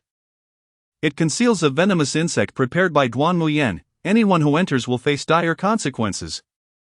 Mu Sihwa's pupils contracted as she instinctively stepped back, her heart racing uncontrollably. The crown prince hurried to steady her, his heart filled with fear upon hearing the system's warning. It was fortunate to have a system to protect her at all times, otherwise Duan Muyan's malicious intent would prove exceedingly perilous for her. The emperor and empress, having heard the system's alert, rushed forward to assess Mu Sihwa's condition, only to find her slightly pale. Sister, what troubles you? Do you not appreciate the carriage I meticulously prepared for you? Mu Sihwa's heart ached at her father's words, wondering if her sister truly despised her. The emperor gazed at Mu Kaiqing, realizing that without the system's insights, he might have been easily deceived by the mere words of this individual. Falsely believing that Mu Sihwa's reluctance to ride was born of disdain for her sister. In truth, he thought to himself, you can return with your own carriage. I have already instructed the Ministry of Internal Affairs to expedite the preparations for my daughter's As she reclaims her heritage, everything must be of the finest quality. You need not concern yourself with such matters. Mu Kaiqing, conceal your ulterior motives, the emperor declared with indignation, observing his daughter still in a state of shock.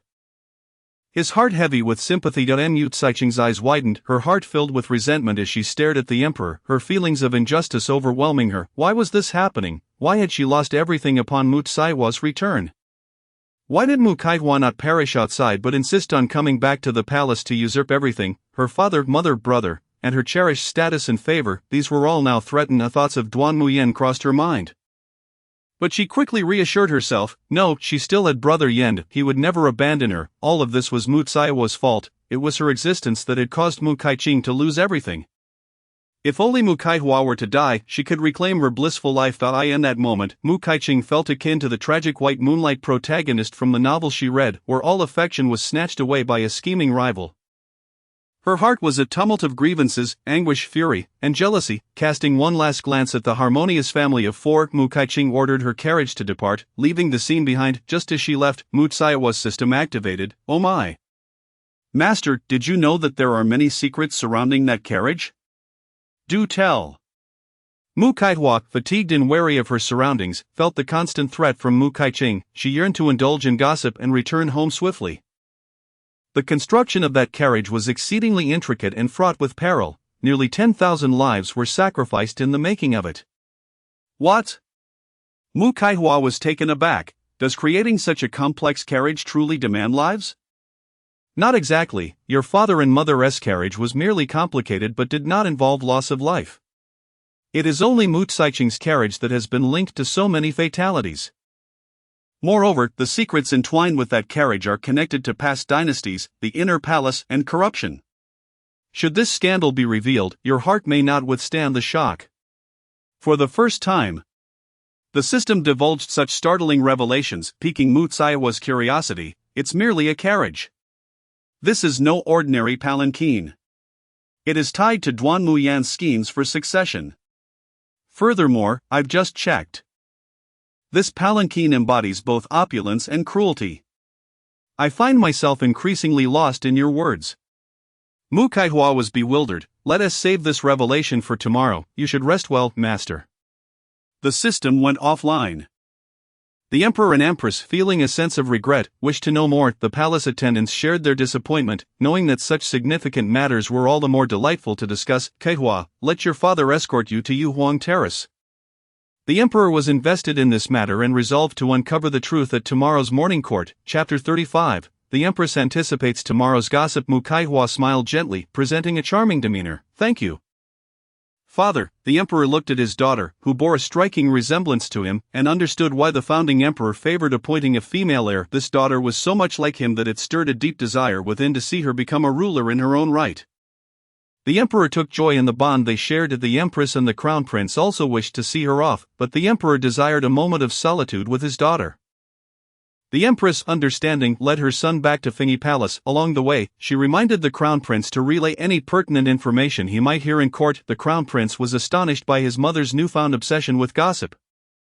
As she had always advised him against meddling in others' affairs, teaching him that everyone harbors secrets, and knowing too much could be perilous. He had memorized her advice since childhood, yet now he was taken aback by her apparent enthusiasm for secrets.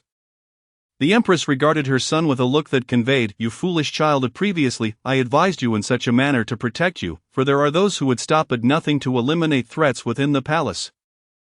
However, now that we have Kaihua, we must uncover the truth. Her system possesses a certain enchantment, and some like Yuan Yan initially could not hear it but later inexplicably could. This is Saihua's gift," the empress continued, "now that we are capable.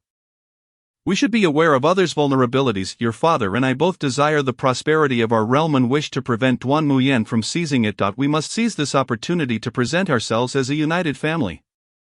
First, you must understand the secrets that Kaihua shares," the empress implored, and the crown prince finally grasped her intentions. He nodded, assuring her, "Mother, rest assured, I will remember." The empress, relieved, caressed her child's face, conveying her maternal concern. "When you return, treat your wife kindly, regardless of her motives. It is vital that she perceives your affection." The crown prince nodded, contemplating that perhaps the consort chosen by his father was not so bad after all. The emperor escorted Mu Kaihua to Yuwang Terrace, a resplendent palace that dazzled with opulence. As they entered, they were greeted by the sight of exquisite gardens filled with countless rare flowers and trees. Upon entering, Mu Kaihua felt as if she had stepped into a miniature botanical garden. The path was paved with white jade stones, meticulously selected by palace attendants, ensuring comfort for the princess as she walked. As they traversed the terrace, they encountered a long pathway of white stones, which glimmered softly in the sunlight, resembling the sheen of pearls, evoking a sense of luxury. Flanking the path were vibrant flowers and trees, some currently blossoming and bearing fruit. The emperor remarked, "Here, you may even taste the fruits." He plucked a fruit and offered it to Mu Kaihua, saying, "Take a bite, these are nurtured with great care by the gardeners. And they are delicious." Mu Kaihua nodded, savoring the fruit, which indeed tasted extraordinary, her eyes narrowing in delight. Behind them lay a large pond, artificially created due to the limited space of Yuwang Terrace, originally intended to be a small lake.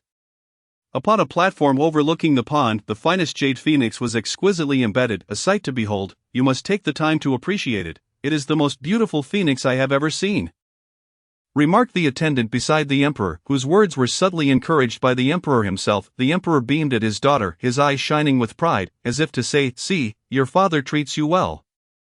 Mu Kaihua listened with keen interest, aware of the attendant's true allegiance, yet indifferent. "With such knowledge, I shall explore thoroughly," she smiled. To her surprise, Mu Kaihua found herself engaging in a remarkably amiable conversation with Wang Gonggang, which only served to enhance her favorable impression of the princess in his mind. "You flatter me, Your Highness. I am but a humble servant," Wang Gonggang replied, quickly lowering himself in a show of startled gratitude.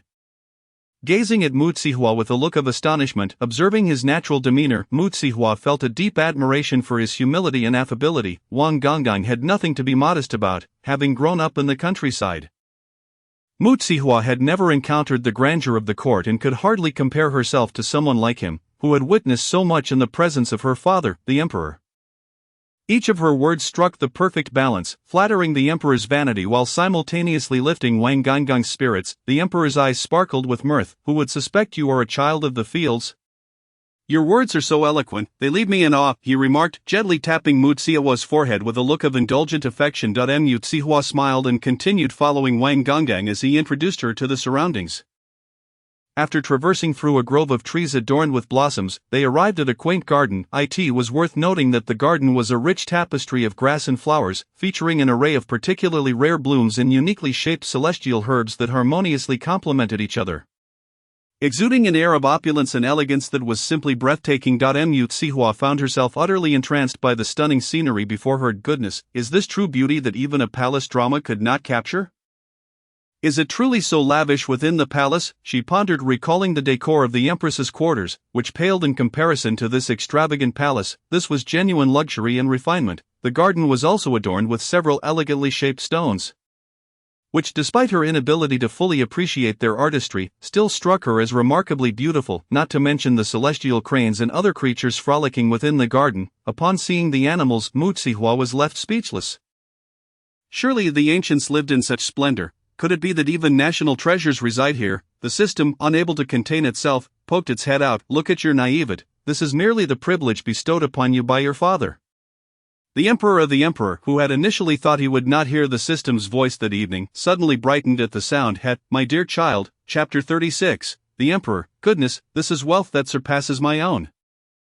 Great officials, I shall hunt you down." I know it is simply astonishing, filled with fantasies that a person of my humble means could never conceive of. The emperor found comfort in these words. "I am the royal realm.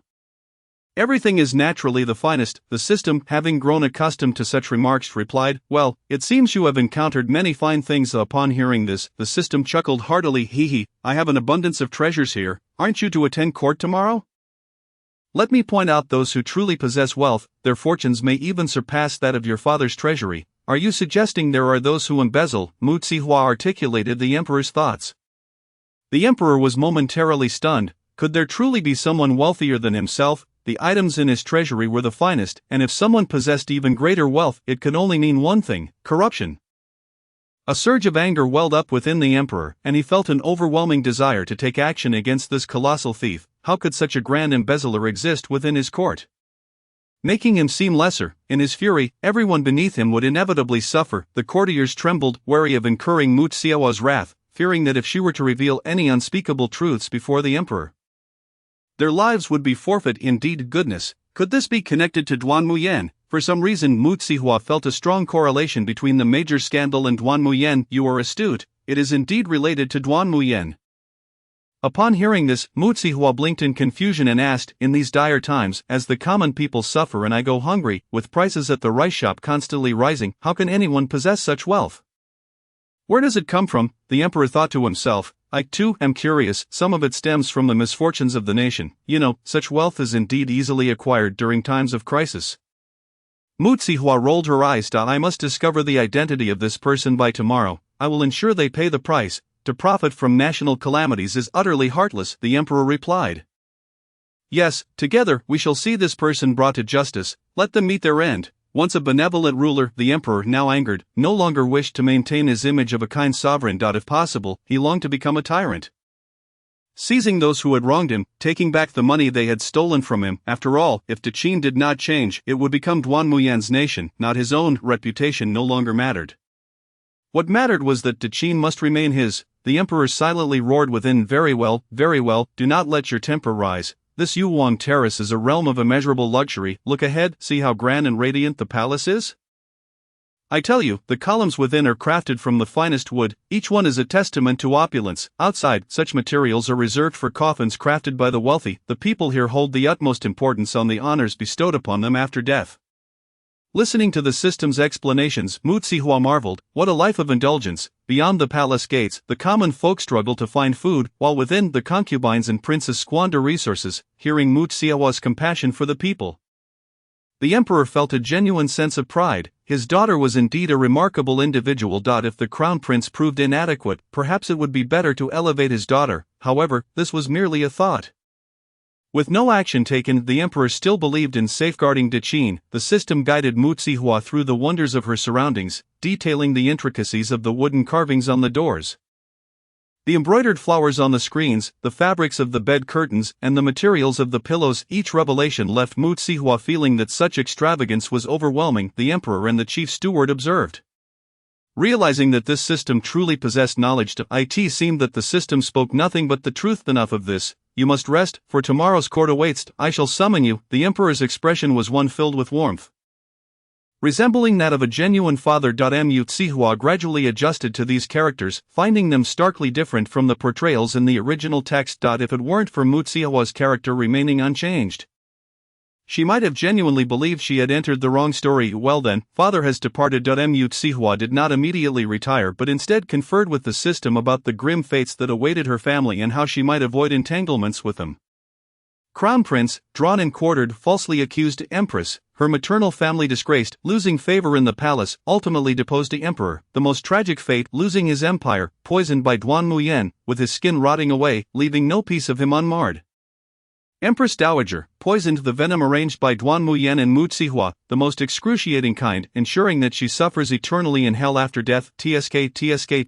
Aside from these, there is hardly a royal family member who survives.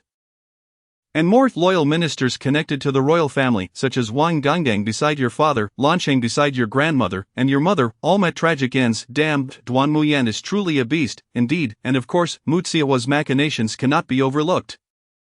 The plot has progressed similarly. Dealing with Duan Muyan will require careful planning. My heavens, Mu Zihua felt a wave of despair wash over her. Changing the course of this narrative seemed insurmountable. These conversations were overheard, and naturally reports were sent to the emperor Empress, and Empress Dowager. Very well, we shall proceed as such. Mu Zihua felt fatigued. After freshening up, she fell asleep under the care of Yunyan, while the emperor and empress stared at the note.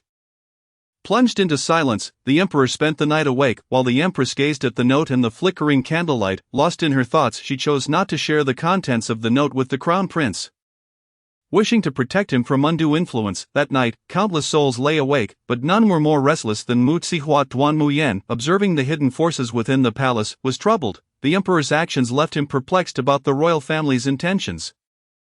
Did you just say that Mu Zihua did not take Mu Zihua's palanquin? Indeed, my lord. Why do I sense that since Mu Zihua arrived at the palace, everything has changed? My lord, you worry too much.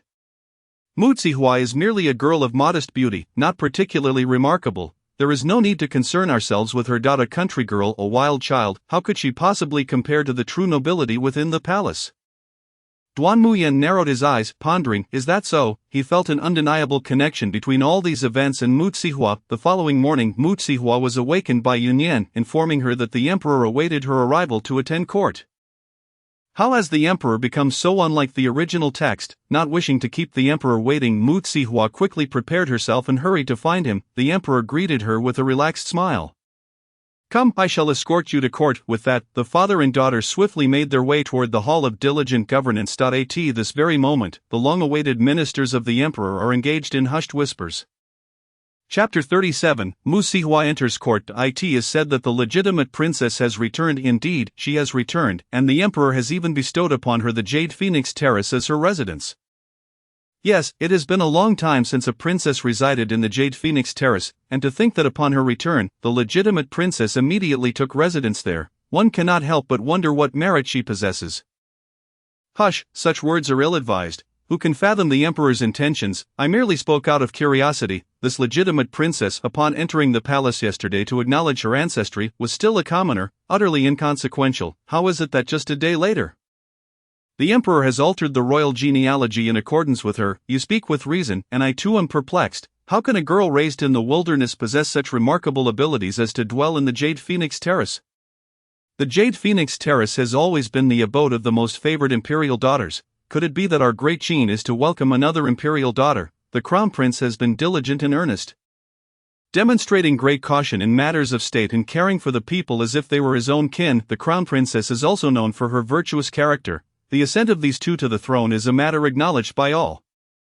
Do not speak so recklessly. This is not mere folly from a subordinate. Rather, Your Excellency, please consider carefully. The Jade Phoenix Terrace has historically been the residence of the most cherished imperial daughters, and who could be more cherished than the crown princess? I only feel that a girl raised in the countryside lacks the qualifications to reside in the Jade Phoenix Terrace. Indeed, your words hold weight. Furthermore, I have heard that Princess Mu Xijing has somehow offended this legitimate princess and has been demoted to a secondary princess, transforming from the daughter of the empress to that of a mere noble consort. The disparity is vast. Such a reversal of status, forsaking a daughter nurtured by the royal family, who has consistently shown compassion to the poor. All for the sake of a girl raised in the countryside. I cannot help but wonder if His Majesty has been deceived to become so infatuated with a daughter such as this. The speaker is a fifth-rank official from the censorate, responsible for presenting memorials to the emperor. His words resonate deeply with the other ministers, all of whom are at least somewhat familiar with the name Mu Xijing. Mu Xijing has always shown compassion for the lower classes and empathy for the hardships of the common folk, frequently visiting orphanages to care for the children therein. Her reputation is widespread. As a princess who prioritizes the welfare of the people, she is seen by the scholars as a paragon of virtue. Among the military officials, it is known that Mu Xijing often donates supplies to the army and pays great attention to the healing of soldiers. She visits the military physicians almost every year, presenting a stark contrast to other princesses, leading the military to regard her as a true princess of the state. Thus, her reputation among the officials is exceedingly favorable. Moreover, Mu Xijing's maternal family is the Lin family, well known for its prominence and wealth. They hold significant power in the court, commanding considerable influence. Consequently, officials are eager to curry favor with them, often praising and accommodating Mu Xijing. Previously, there had been officials who publicly criticized Mu Xijing, accusing her of ulterior motives, but they were later dismissed by the emperor for lack of evidence, only to be dealt with by the Lin family thereafter. Now that official's family has been reduced to servitude for generations, a pitiable fate, standing in the court, the members of the Lin family reflect on the information they possess, observing Mu Zihua, who weeps like a rain-soaked pear blossom. Feeling pity for her plight, while remaining unaware of the origins of this Mu Zihua, who has so effortlessly usurped the favor of their beloved Mu Xijing, this cannot be allowed should a woman harboring jealousy take root. The Lin family may not recognize this granddaughter. The Lin Chancellor and General Lin exchanged glances, deciding to step forward later to petition the emperor for greater favor for their granddaughter Mu Xijing. They cannot allow the return of the true Princess Mu Zihua to overshadow Mu Xijing. After all, they have witnessed Mu Xijing's deeds over the years, compared to the distant Mu Zihua, who has grown up away from them. Mu Xijing's dutiful and understanding nature undoubtedly elicits greater sympathy. The elderly Lord Lin is also present in the court, due to his advanced age and the significant contributions he has made to the nation. He has been granted the privilege of remaining seated in the court thinking of Mu Sijing. His gaze is filled with warmth and affection. He leans on the cane that Mu Sijing gifted him, which he uses daily. Whenever he reflects on Mu Sijing, he finds himself caressing the cane, reminiscing about his granddaughter's charming smile. It can be said that even before Mu Sihuai's arrival, the atmosphere in the court was decidedly lacking in warmth towards her. The official from the censorate observed the expressions of the gathered ministers, smiling to himself, having fulfilled the task assigned by his superior. Now, it remains to be seen how the esteemed lords will respond, yet, one cannot help but wonder how Mu Sihua feels. Under attack from her maternal grandfather and uncle, the officials remain unaware that Mu Sihua will accompany the emperor to the court today. However, this particular official is fully aware, as he is a pawn placed in the censorate by Duan Muyan, known as Su Caizhe, conspiring for power. At this moment, he stands triumphantly, contemplating the forthcoming expression of despair on Mu Sihuai's face and the emperor's uncontrollable admiration. Along with the rewards he will receive from Mu Sijing. It seems that tonight, he will once again seek out his beloved Lian. The emperor has arrived, the third princess has arrived. Upon hearing the announcement of the third princess, everyone was taken aback. Why has Mu Sijing come to court today? Does it mean the emperor has not discarded her? However, upon closer inspection, they realized that it was not Mu Sijing, but rather a stunningly beautiful young woman with a radiant smile, who bore a striking resemblance to the emperor when not smiling. The third princess, forgive this old minister for his rudeness. May I ask who this young lady is? Lord Lin stood up, inquiring as the others knelt in greeting. The emperor's expression darkened slightly. Has Lord Lin truly become so muddled that he does not recognize this young woman, who resembles his daughter so closely, or does he know and simply refuses to acknowledge her as his own granddaughter? The emperor, suppressing his frustration, was about to speak when Mu Sihua interjected. I am the biological daughter of the emperor and empress. By lineage, I am your granddaughter. To the currently seated Lord Lin and General Lin. By virtue of our familial ties, I should rightfully address you as uncle. However, I wonder if I should choose to do so and whether the three of you would be willing to acknowledge me? Mu Sihuai's voice echoed powerfully throughout the palace, clear for all to hear. The three members of the Lin family, having completed their bow, looked up at Mu Sihua in disbelief. Chapter 38. The ministers oppose Mu Sihua. Was it not said that she was a girl from the countryside? How dare she speak so boldly in the court? Moreover, her words do not resemble those of an uneducated woman, rather, she exudes a certain regal bearing.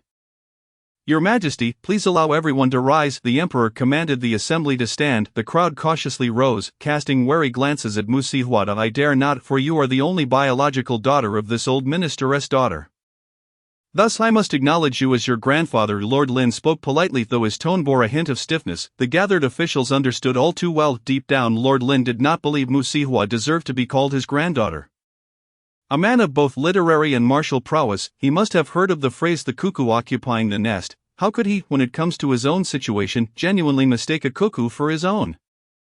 And yet, he remains vigilant against what he perceives as a sparrow. Lord Lin, I hope you do not sacrifice your lifelong reputation only to see it ruined in an instant. In the end, it is often found that those we cherish and trust the most are the very ones who betray us most deeply. All of Mu Sihua's words were spoken on behalf of the original owner.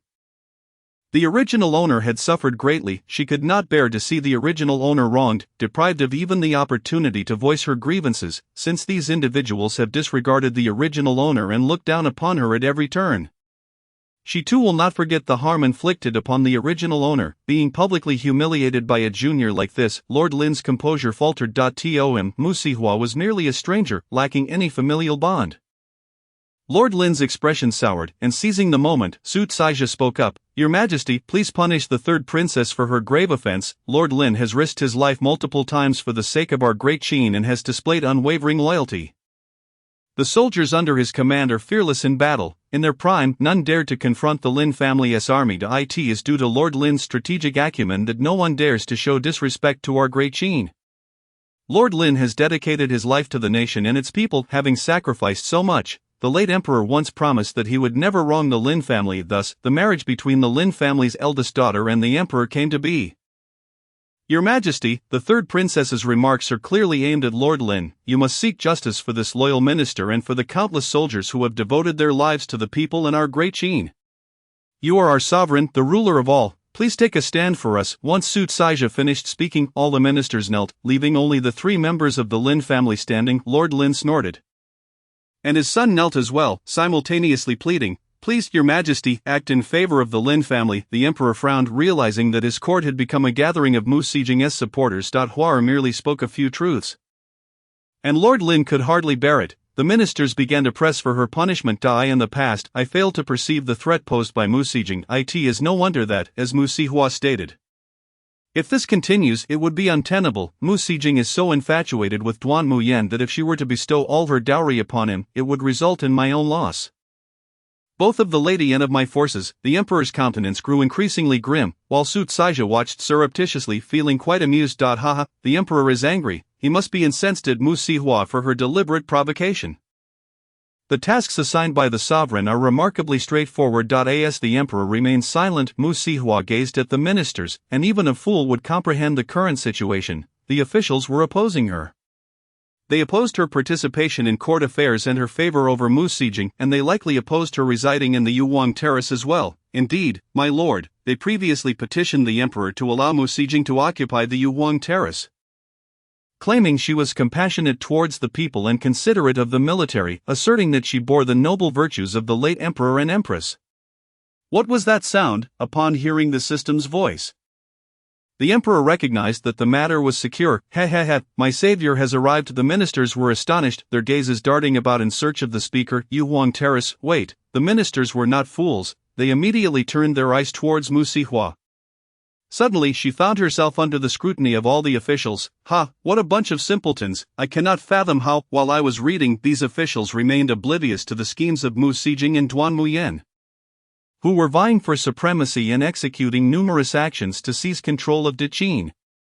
Indeed, a group of fools. They cannot keep track of Mu Sijing or those loyal to Duan Muyan as they secretly ignite chaos and engage in bribery within Deqin. They remain unaware that there are subordinates of Duan Muyan within the court, not realizing that Deqin has already descended into disarray. Currently, according to the storyline, Deqin is beset by both external threats and internal strife. Yet they remain utterly ignorant. Now they are fixated on whether I can reside in the Yuwang Terrace, incessantly nagging me. Wait, who is that? Why do I see a major revelation? The emperor straightened up. A major revelation. He must listen attentively. Last night, he had studied diligently and finally grasped that a revelation equates to certain events, particularly those hidden stories that, in the system's context, seem to be significant revelations. Mu Sihua unexpectedly noticed a revelation besides Su Caizhe. The system chuckled softly. External threats and internal strife. Isn't this just a major internal crisis? Oh, an internal crisis? Could it be the great corrupt official you mentioned? Mu Sihua understood the system's implication of the bigger the revelation, the better, and laughed. The ministers exchanged glances, ultimately fixing their gazes on Mu Sihua. How strange, the princess remained silent. Why did she alone hear these voices? What voices? Who was the princess conversing with? A corrupt official, who? Numerous question marks floated in the minds of the officials. Some attempted to ask, but upon meeting the emperor's gaze, they were admonished to be silent and listen. Lord Lin frowned as he regarded Mu Sihua. Were her earlier words true? Doubts lingered in the hearts of the ministers. Could it truly be so? How could Deqin possibly be facing both external threats and internal strife? The Lin family was Deqin's protective shield. It was inconceivable that Deqin was on the brink of disaster, that hostage and Mu Sijing conspiring against Deqin. How could that be? He was merely a hostage, devoid of any power. Even if he harbored ill intentions, what could he do? Princess Mu Sijing's care for him was solely out of benevolence, not genuine affection. As a princess of Deqin, how could she allow the realm to perish? Was she mad? Impossible, absolutely impossible. Cao Cao waved his hand. Everything Mu Sijing did was in favor of Deqin. How could she possibly conspire with a hostage against her own kin?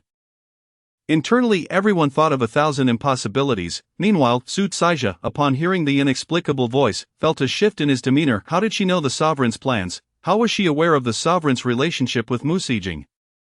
How did she come by this knowledge? No, he must urgently inform the sovereign. Chapter 39. The system has been upgraded, more revelations to behold. Yet, before he could send word, the crown prince's people had already seized control of him.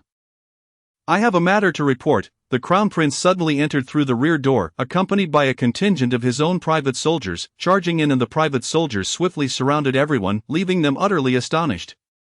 What could this mean? Was the crown prince staging a coup? The emperor was in his prime. How could the crown prince dare to attempt such a thing? Did he not fear the emperor and the ministers uniting to slay him? The officials cautiously observed the emperor, who appeared calm and unperturbed by the crown prince's sudden intrusion. Moreover, these private soldiers merely surrounded everyone without acting aggressively. The minister's anxiety began to ease slightly, yet they remained puzzled as to why the crown prince would take such actions. "I request," the crown prince, breaking the stalemate, elicited a hint of relief from the emperor. "I suspect that there are individuals within the court engaged in embezzlement and bribery," he declared, "and the sums involved are substantial. I implore my father to investigate thoroughly and restore peace and clarity to the realm." The emperor nodded. "This matter shall be investigated." However, both the emperor and the crown prince fell silent. Awaiting Musawa's response, she did not disappoint their expectations. "Hey, how does the crown prince know that there are individuals in the court embezzling such vast sums? He is the crown prince. He undoubtedly possesses his own intelligence network. There is no need for curiosity. We should focus on the revelations at hand. I tell you, the court is filled with revelations. If you look around, they are virtually everywhere. Once we have consumed these revelations, if fortune smiles upon us, we may yet return home." Musawa's eyes sparkled with delight. "You speak the truth. All else is but fleeting clouds. Let us savor the revelations." Musawa was quickly appeased by the system's simple words. The system, relieved, knew it must not allow Musawa to detect that others could hear her thoughts. As Musawa glanced around, she noticed that nearly everyone had a plethora of revelations hovering above their heads. These revelations now appeared before her like small treasures, impossible for her not to find enticing. "Wow, system, have you leveled up? How come you now support viewing the small revelations above everyone's heads?" Musawa inquired with curiosity. The system beamed with pride. "I leveled up last night. After consuming so many revelations from the harem, it was time for an upgrade. This was actually due to the Empress investigating the family of Zhao Mama's lover. Confirming their fraudulent actions against Zhao Mama's assets, the Empress decisively assisted her trusted maid in dealing with the situation, utilizing their wages to settle Zhao Mama's debts, although Zhao Mama was heartbroken. She felt gratitude towards Musawa and the Empress for their vindication, and she now received monthly payments from them. Zhao Mama had abandoned the desire to leave the palace, dedicating herself to serving the Empress. Living out her days within the palace was a blessing. The Empress, with unparalleled grace, placed her in the Yuwang Terrace to serve Musawa diligently. The energy from this revelation empowered the system, and the truth regarding Yunyan's sister timely prevented her from continuing her descent into darkness. This wave of benevolence also became a source of energy for the system's upgrade. In summary, as long as worse events were prevented from occurring, it could serve as energy for the system's advancement. If all of Duan Muyan's schemes could be thwarted, the storyline would indeed be corrected, and the system would achieve unprecedented unity. The system now felt that following Musawa would lead to ever more prosperous days ahead. "Impressive, you can upgrade now. With further upgrades, will you be able to bring me even more good things?" Musawa smiled. "Oh, indeed, I can procure anything you can imagine. Your maternal grandfather's health has been deteriorating under Musijing's influence, and he will surely perish within a year." Lord Lin tightened his grip on his cane.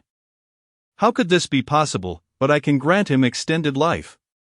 General Lin and Chancellor Lin's eyes sparkled. They were genuinely filial and hoped their father could live longer. If this so-called system could truly restore their father's health, they would be willing to trust it. How about a life-extending elixir?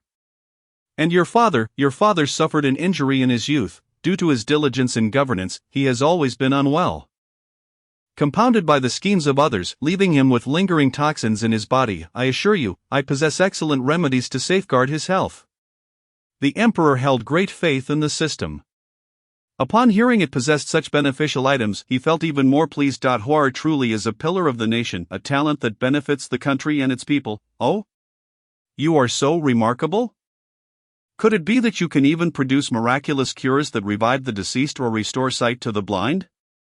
The ministers looked on incredulously. How could such wondrous items exist? "Of course, as long as we consume enough revelations, we can produce anything, except for money," the system boasted proudly, while those listening harbored their own thoughts. The ministers, "Impossible, absolutely impossible." The emperor grew anxious upon hearing this. This system truly lacked discretion. If these individuals could hear her words, would they not harbor malicious intentions toward his daughter? A child cradling gold in a bustling market is ever at risk. How could this system be so unaware of what should and should not be said? Was it not placing his daughter in peril? The emperor felt a twinge of blame towards the system, and unbeknownst to him, he began to harbor a deeper affection for Musawa. Musawa had not anticipated the system's capabilities, and her heart felt more at ease. it seems that if I were to be poisoned by Mutsijing, you would still possess a life-saving antidote. Ha, we are bound together. Unless I extinguish my own flame, I shall ensure your survival. As for those who wish you harm, let us unite to vanquish them. Very well. Mutsihua reflected on her conversation with the system, feeling a sense of security enveloping her. The entire court, while Mutsihua and the system conversed, became acutely aware, for everyone had heard that voice. The officials, who had initially entertained many greedy thoughts due to the system's miraculous nature, found their ambitions extinguished by the subsequent words of the system. The emperor, observing the reactions of his ministers, discerned that they could all hear Mutsihua's inner voice. To it appeared that her thoughts were audible to those in close proximity, while those who could not hear might be connected to her in some manner. All right, let us indulge in some gossip. Mutsihua wished to waste no time. Eager to partake in the unfolding drama, old Lord Lin, leaning on his cane, was enveloped in deep skepticism regarding Mutsihua's words. It was inconceivable, absolutely impossible. How could Ginger possibly harm herself? Yet certain matters he had deliberately overlooked began to resurface in his mind. With each recollection, he was increasingly astonished to realize the intimate connection between Mutsijing and his own deteriorating health. It seemed that with each visit from Mutsijing, his condition indeed worsened. However, old Lord Lin remained unconvinced. It must be the sorcery of Mutsihua. She sought to malign Mutsijing, wishing for her to be despised so that she could usurp her place. Such thoughts were prevalent among the court officials. To hear another's inner voice was truly astonishing, an unheard-of phenomenon. How could one's thoughts possibly be audible? The emperor and the crown prince observed the ministers from their elevated positions, their expressions revealing the underlying thoughts of these cunning individuals. Nevertheless, it mattered not. In due time, Sihua would awaken them to the truth. Everyone eagerly anticipated the next revelation from Mutsihua, wondering what delightful surprise awaited them. Chapter 40, The Truth Behind Old Lord Lin's Deteriorating Health. Let us delve into the scandal surrounding the official Su Tsaija from the censorate. This is what I mentioned to you yesterday. He is an insatiable, greedy one. Moreover, he was involved in the incident of the poisoned sedan chair. So he is one of Duan Muyan's people? Indeed.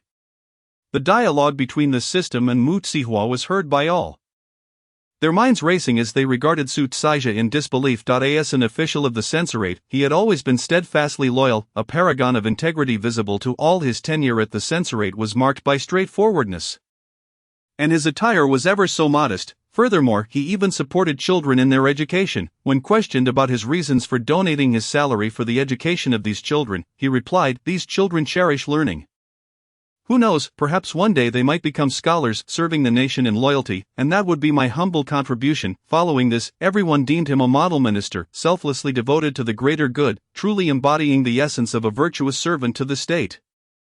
Such a commendable figure, who allocated his salary to others, barely keeping enough for his own sustenance, was firmly believed to be incapable of greed. He was undoubtedly a good man. The court scoffed at Mutsihua's words, dismissing them as mere fabrications. Was it not simply because Su Tsaija had spoken a few words of fairness that this princess sought to employ sorcery to ruin him? Truly, she exhibited no semblance of the benevolence expected of a princess.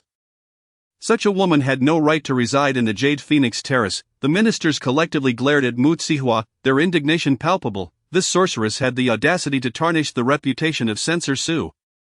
How utterly shameless! Just as someone was about to petition the court regarding their daughter, the crown prince's private soldiers swiftly intervened, whispering, "Please remain silent to avoid unnecessary misunderstandings. The emperor has decreed that silence is imperative."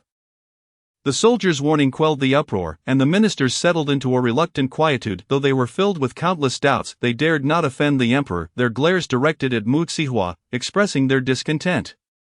The emperor naturally noted this reaction. However, addressing it posed a challenge. If he were to respond to the minister's disdainful looks at his daughter, it would be manageable one by one, but should he confront them all, it might well dishearten them toward the imperial family. It was crucial that these officials witness the system's formidable prowess before they would be willing to accept his daughter in court.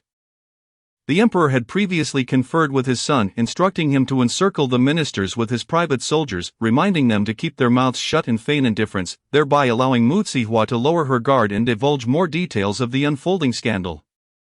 While the encirclement of the ministers was somewhat intrusive, it effectively maintained silence, preventing any disruption to Mu Xihua's extraordinary presence, which could lead to an uncontrollable situation. Thus, the scene unfolded with soldiers surrounding the court. Observing the silence among the officials, Mu Xihua assumed it was the crown prince's soldiers that instilled fear, knowing her brother would not turn against her, and thus felt free to indulge in the gossip about corrupt officials. Wow, a minor official from the censorate is actually a glutton for greed? Mu Xihua exclaimed with enthusiasm. How does he indulge in such greed? Logically, as a minor official, what could he possibly amass? This question echoed the thoughts of those present. After all, Su Caizhe was merely a minor official. How could he possibly engage in corruption? His responsibilities were confined to the censorate, a body renowned for its integrity. Moreover, how could the palace's alleged poison sedan share be linked to the censorate? Such matters were handled by the Ministry of Internal Affairs. Could it be that the censorate had any involvement? This princess spoke in riddles, her words lacking any semblance of truth. The ministers could not help but begin comparing Mu Xihua to Mu Xijing, and the more they compared, the more they felt that Mu Xihua fell short in every regard. Mu Xijing had never uttered such incredulous statements. She was ever grounded in reality. This true princess, unbeknownst to them, employed some form of sorcery to make her thoughts audible, while the identity of the person conversing with the true princess remained a mystery. The general consensus was that it must be a fabrication. Su Caizhe could not possibly be corrupt. Old Lord Lin, gripping his cane, addressed Mu Xihua. The crown prince has implicated someone as a corrupt official. As a princess, who do you believe is most likely to be guilty? Old Lord Lin, unafraid of anyone, spoke boldly, and even the crown prince's soldiers dared not intervene. The emperor himself would yield to this venerable lord. So why would they? Mu Xihua blinked in disbelief, regarding old Lord Lin with astonishment. Internally she conversed with the system. Surely not. I merely accompanied my father to court today to enjoy some gossip. I did not accuse anyone. This old Lord Lin disregards me, his own granddaughter, for the sake of Mu Xijing. Old Lord Lin's expression stiffened. Having uttered those words, he found no recourse. In that moment, he had indeed forgotten that this child was his own granddaughter. The emperor chuckled, coming to his daughter's defense. Old Lord Lin Xihua is also your granddaughter. She has faced many hardships since childhood. Now that she has finally returned to her roots, why must you treat her thus? I brought her to court to allow her to learn about state affairs, not to undermine our foundation. There is no need for you to be so harsh on Xihua. While her previous words may have been somewhat offensive, they stem from her experiences of suffering, not from a lack of recognition of you as her grandfather. The emperor continued. Old Lord Lin, do not take offense at the words of a younger generation. With the emperor's backing, the others had little choice but to remain silent. Su Caizhe's complexion darkened. This emperor seemed overly partial toward Mu Xihua. This was unexpected. Was it not said that the great emperor of Qian favored Mu Xijing the most? Old Lord Lin replied sternly. This lord possesses a broad mind and is not one to quarrel with a mere girl. The emperor responded cheerfully. Xihua, you should show some respect to old Lord Lin. He is your grandfather. Externally, Mu Xihua smiled elegantly, feigning understanding. However, internally she thought, I am truly astounded. This old Lord Lin does not regard me as his granddaughter at all. His affections lie solely with that false granddaughter. Mu Xijing.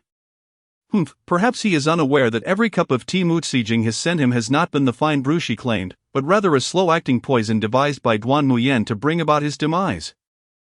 Each time he imbibes it, assuming it to be a gift from Mu Xijing, he neglects to have the court physician examine it, and these toxins have long since ravaged his body.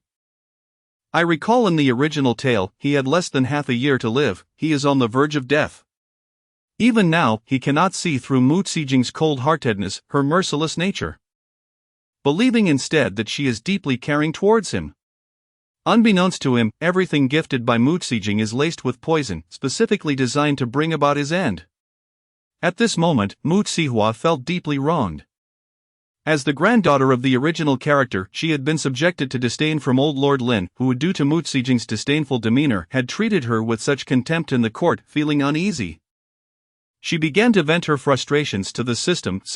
Indeed, if he were wise, he would have consulted the court physician and immediately discerned the issue. Alas, his affection for Mu Xijing has blinded him. Mu Xihua made a sarcastic remark. At this moment, no one in the court cared about who the corrupt officials were anymore. Everyone stared in astonishment at the old Marquis Lin, whose health had visibly deteriorated. It was commonly believed to be the lingering effects of an illness from his youth. Unexpectedly, it was revealed that he had been harmed by the enemy's hostage, Mutsijing. This revelation was as astonishing as the claims that Su Caizhe was a corrupt official. The old Marquis Lin's eyes reddened further, disbelief etched on his face. On the contrary, Prime Minister Lin and General Lin began to contemplate, their expressions growing increasingly pale, although Mu Xihua's words seemed utterly nonsensical at first. Upon reflection, it became evident that before Mutsijing began sending those gifts and tea leaves, the health of the father had been acceptable. It was only in recent years, after Mutsijing had started sending tea leaves frequently, that the father's condition had worsened significantly. Could it really be as Mu Xihua had stated? The Lin family members gazed at Mu Xihua with eyes filled with uncertainty. Meanwhile, Mu Xihua paid them no mind. Bowing her head and preparing to savor the revelation of the corrupt officials, this revelation would ultimately validate the miraculous prowess of Mu Xihua system. Let these mortals witness my might. Chapter 41, The Embezzlement Tactics of Su Caizhe. Old Marquis Lin calmed his sons, signaling them to be quiet and listen to what Mu Xihua would say next. Continue. Su Caizhe is merely a minor official. How could he embezzle? Indeed, he is just a minor official, and he has cultivated an image of donating his entire salary to students in need of education. He possesses only a few articles of clothing each year, and if it weren't for the Ministry of Revenue providing him with official attire, his garments would be so worn that they would be practically threadbare. He lives modestly, and his salary is not high. It is primarily spent on his children's education, leaving him with nothing at all. Such a person indeed seems unlikely to be a massive embezzler. Wow, based on what you say, he seems quite virtuous. How could he possibly be corrupt? Mu Xihua found Su Caizhe's reputation puzzling and stole a glance at him, noting the patches on his clothing and the cleanliness of his official garb, which appeared somewhat worn. It is quite simple. The censorate impeaches officials, and he is responsible for organizing the impeachment documents. Every night, he reviews and identifies officials likely to be impeached in the Grand Assembly, especially those stationed far from the capital. He memorizes their names and then writes to them, warning them that if they wish to retain their positions, they must pay to have their names removed from the list. Initially, those officials were skeptical, but after a few rounds of impeachments, they realized the truth and became compliant. Seeing the envoys he sent, each one respectfully delivering protection fees. He exploits his position, allowing the censorate to submit reports against certain high-ranking officials, making their documents mysteriously disappear or become illegible. He operates discreetly, typically handling only 3 or 4 cases a month, which makes him difficult to detect. However, the officials he targets are incredibly wealthy, all of them extravagant, corrupt officials. Extracting money from them is an effortless task. Having served in the court for 7 years, he is connected with countless corrupt officials, receiving nearly 2 billion taels of silver and countless treasures.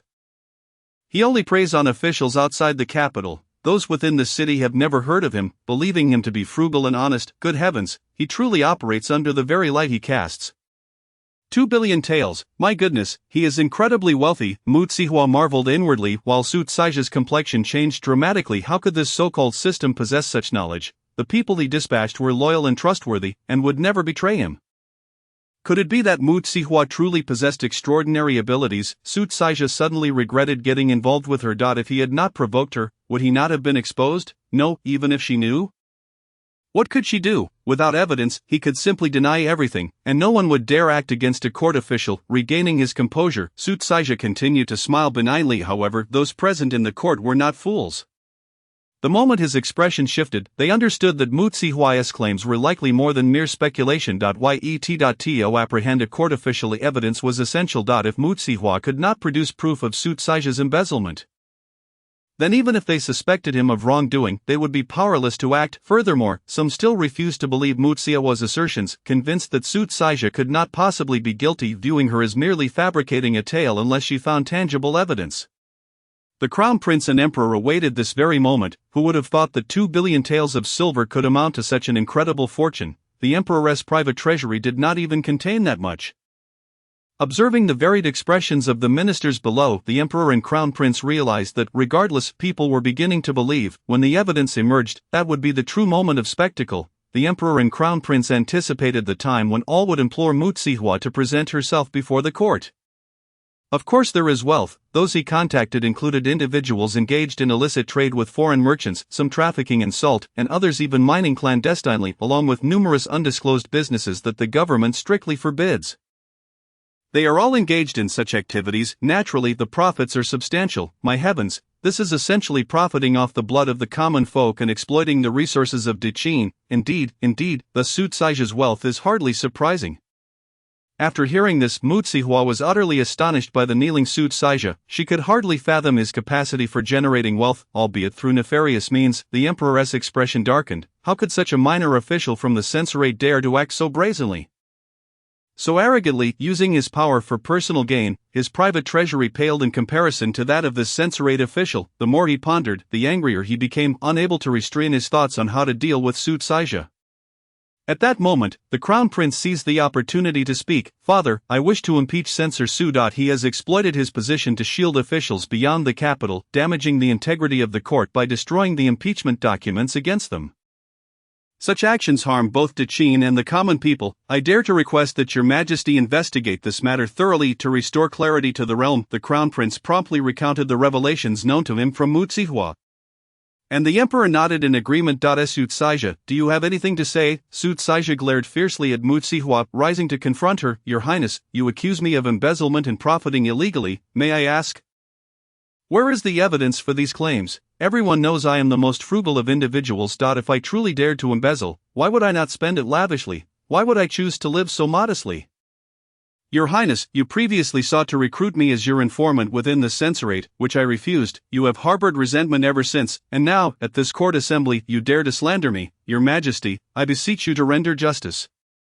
You claim I am wealthy. I invite you, Your Highness, to send someone to inspect my residence. Should they uncover any treasures, I will accept full responsibility. Su Tsaizha exuded an air of righteous indignation. The crown prince found himself in a quandary.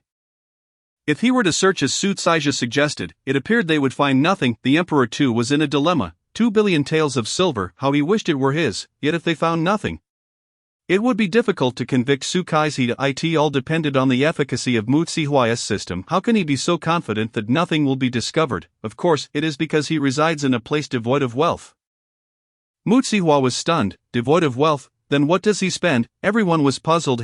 This brings us to his method of saving money. Chapter 42. The underlying influence of Duan Muyan's bookstore. Su Tsaizha regarded Mu Zihua with keen interest. Eager to see what further revelations she might unveil, the crowd also looked to Mu Zihua with curiosity, as she had become their most reliable source. If what she claimed was true, following her lead could potentially uncover the truth. That would indeed be a significant achievement. Doesn't he take in those wild children? He used that money to enroll the children in a specialized bookstore, spending 2 billion taels of silver. What kind of reading requires such an extravagant sum?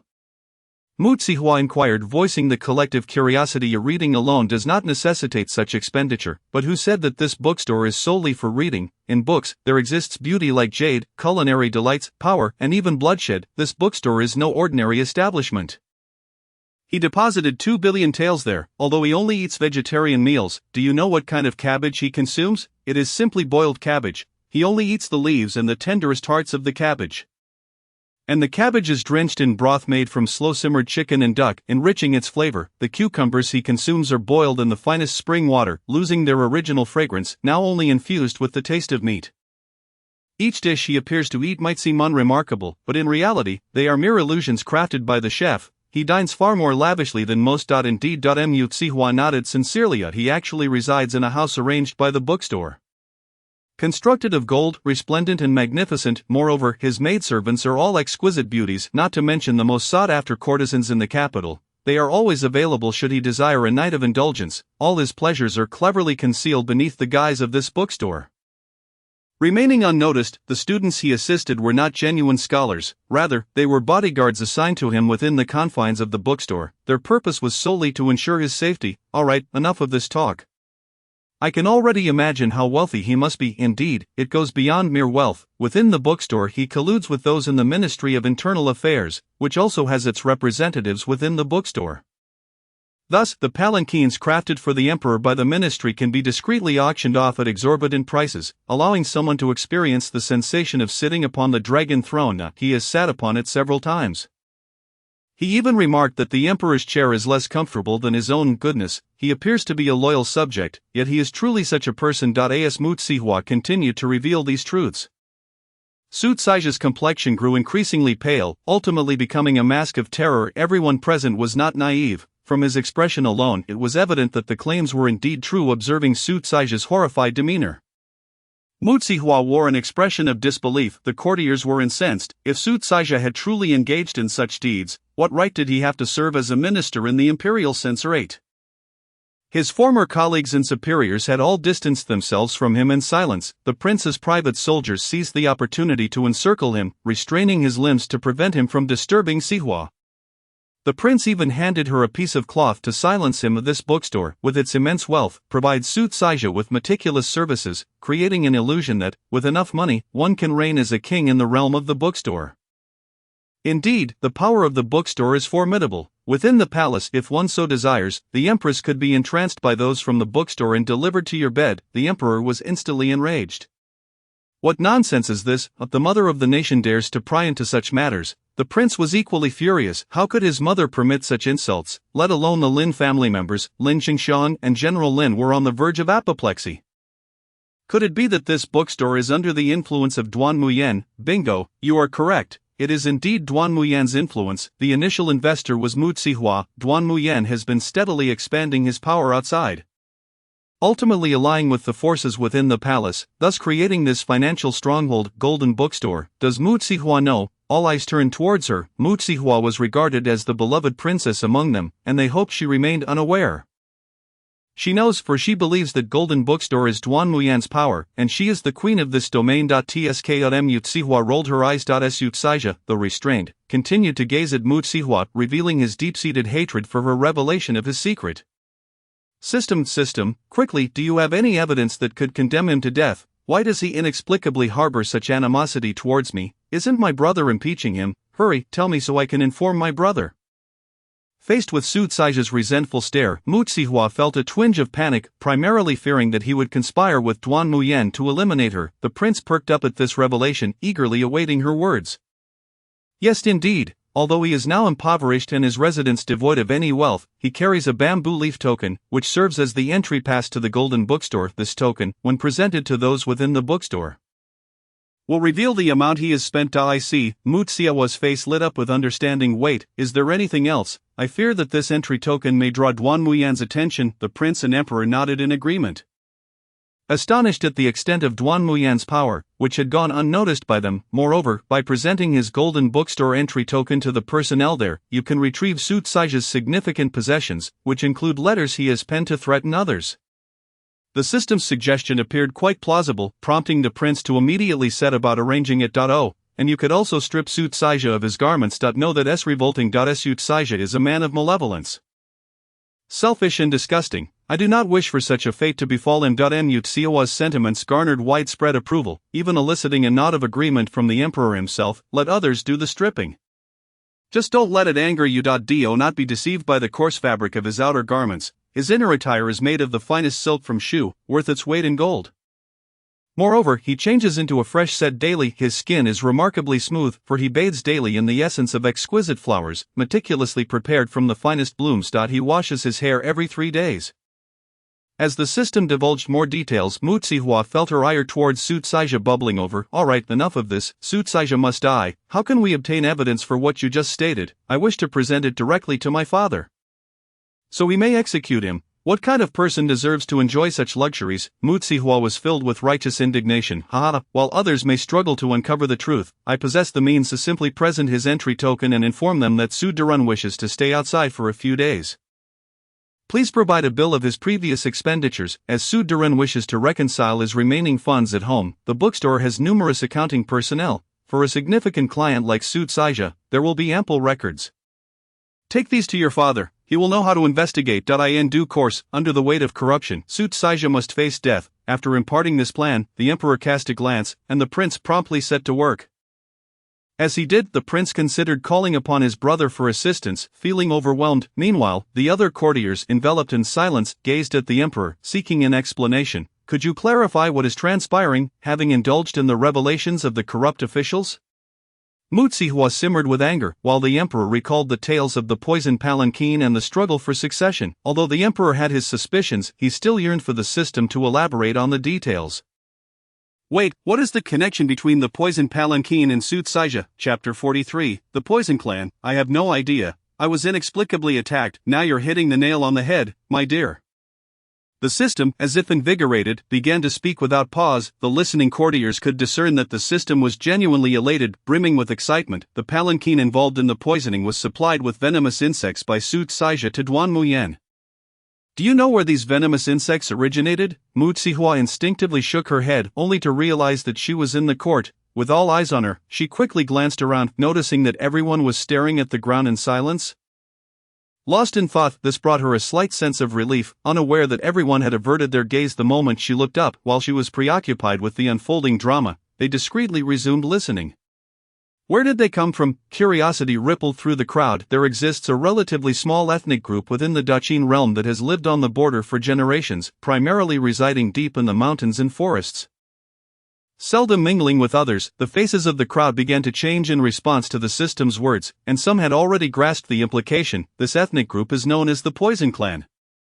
Upon hearing this name, the emperor felt a shiver run down his spine. The Poison Clan had not paid tribute in toxic insects for the past 8 years, and in a fit of rage, he had launched an assault against them. Now, listening to Mu Zihua's thoughts, the emperor suddenly realized he may have been mistaken. The Poison Clan had remained law-abiding. It was his officials who had wronged them. Their name is derived from the fact that they have relied on the venom of these insects for survival throughout generations. The venomous insects they possess are akin to the hunting dogs of a hunter. Highly effective in capturing prey and ensuring their survival, they raise these creatures, safeguarding them during their most vulnerable times, and assist them in refining their venom, making them increasingly potent in their ability to poison anything. They were once loyal subjects of Daqin, having been granted favor by the ancestors of Daqin. The emperor nodded, acknowledging this truth. Daqin could only secure such a favorable position in the Central Plains with the assistance of this ethnic group. However, one day, they submitted a memorial stating that, as per the custom of offering tribute every 4 years, they would present their clan's venomous insects to your majesty, hoping that your majesty would utilize them for protection. Given that Daqin is generally free of poison, these insects would typically be received directly by the palace's medicine workshop, where many strange and mysterious items are kept, including cursed masks. On 2 consecutive occasions, the venomous insects were procured by Su Caizhe for Duan Muyan. The emperor glared at Su Caizhe, as if gazing upon a corpse. His eyes brimmed with murderous intent. Su Caizhe dared not meet his gaze. Fully aware of the emperor's and prince's desire to end his life, after obtaining the venomous insects, Su Caizhe further submitted a memorial claiming that the Poison Clan had refused to pay tribute, suggesting they harbored rebellious intentions. Initially, the emperor did not believe his words, but the second time, combined with the ongoing plague in the capital, led him to suspect that the Poison Clan might be plotting rebellion, prompting him to dispatch troops to suppress them. The emperor was seething with rage. How could he have been so blind? The minister he had always regarded as diligent and capable had been scheming against him from the shadows. The Poison Clan, a people so loyal, had been wronged due to this treacherous official, who had even incited military action against them. Now, it seemed the Poison Clan had likely been irrevocably offended. The other ministers, upon hearing the truth from the system, were rendered incredulous. They had never anticipated that the Poison Clan had not plotted rebellion. Their military encirclement was merely no wonder the Poison Clan reacted so vehemently, vowing to resist our forces to the death. It appears they have committed no transgressions at all. It is you who has wronged them. The courtiers, upon realizing this, began to harbor deep resentment towards Su Caizhe. They all blamed him, fearing that if the Poison Clan counterattacked, they were uncertain whether Daqin could withstand it. The ministers grew anxious for their own safety, wishing fervently to execute Su Caizhe on the spot. Duan Muyan, using these poisonous insects, relentlessly tormented them to stimulate their breeding. He then established a terrifying nest of these venomous creatures. These insects were also combined with snakes and rats to concoct a future dreadfully formidable legion of serpents and rodents. In essence, Duan Muyan exploited Su Caizhe to procure the first poisonous insect, thus commencing his insidious scheme. By the way, Duan Muyan plans to unleash a second wave of the plague shortly. The first wave of the plague was ferocious. Your father, the emperor, surely remembers, as it claimed countless lives, and songs echoed through the streets, blaming your father for his failure as a ruler, which brought divine retribution upon him.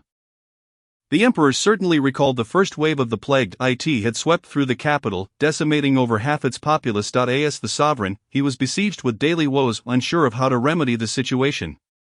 Eventually, the court physicians reported that the rats posed a significant threat. They informed him that the rats harbored an exceptionally potent toxin, which was not typical unless specifically cultivated to wreak havoc. At that time, Sut Saija had submitted a memorial stating that the Poison Clan had failed to deliver their insects this time. The emperor immediately connected the dots, suspecting that the current plague in the capital might be closely tied to the Poison Clan. Thus, after the plague subsided, he promptly mobilized troops to attack them. The ministers of the time concurred, dispatching teams akin to death squads, individuals unafraid of sacrificing their lives to fulfill the mission. The result was catastrophic. All perished, and while many of the Poison Clan also succumbed, some survived. This became an invisible bomb planted at the roots of Dechin. But now, the ministers were all aware that the situation concerning the Poison Clan was a grand misunderstanding. They longed to flay Sut Saija alive. In truth, those of us who are educated know that this was the handiwork of Duan Muyen. It was merely that the toxicity of the combined rats and insects was not sufficiently stable, preventing Duan Muyen from exerting full control, resulting in numerous deaths without achieving his intended goals. The emperor clenched the arms of his chair in fury. Very well, excellent, regardless of whether Duan Muyen was indeed responsible for these actions. The emperor now yearned to eliminate him. Such audacity! Residing in Dechin, he would resort to any means for the throne. Indeed, it seems that if one is not a subject of their own realm, their lives can be so easily extinguished without a second thought. The emperor was driven to the brink of madness by this lunatic Duan Muyen. Despite his position, he aspired to be a benevolent ruler. He wished for his subjects to live in peace and prosperity, yearning to be remembered as a great emperor throughout the ages. Yet now, here came Duan Muyen, and the emperor contemplated directly ending his life. Chapter 44, Uncovering the Evidence. Mu Zihua's credibility rises to it was still Lin Lao, who desperately clung to the emperor's waist. Lin Lao shook his head furiously, signaling to the emperor, "No, your majesty, if he can accomplish such deeds, it indicates that he has grown even more formidable. You must consider the greater good of the realm." At that moment, Duan Muyen harbored ambitions to usurp your father's throne, yet the physicians of Dechin risked everything to save the populace, thwarting his reckless plans. The emperor regained his composure, silently acknowledging that the doctors of that time were indeed virtuous, striving tirelessly to protect the people. He needed to remain calm and not provoke Duan Muyen.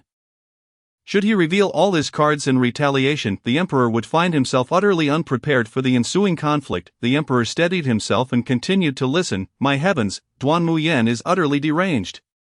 He has even more madness in store. Do you know about the mother of the poison insects? They are all young maidens, transformed into abominations through his toxic concoctions.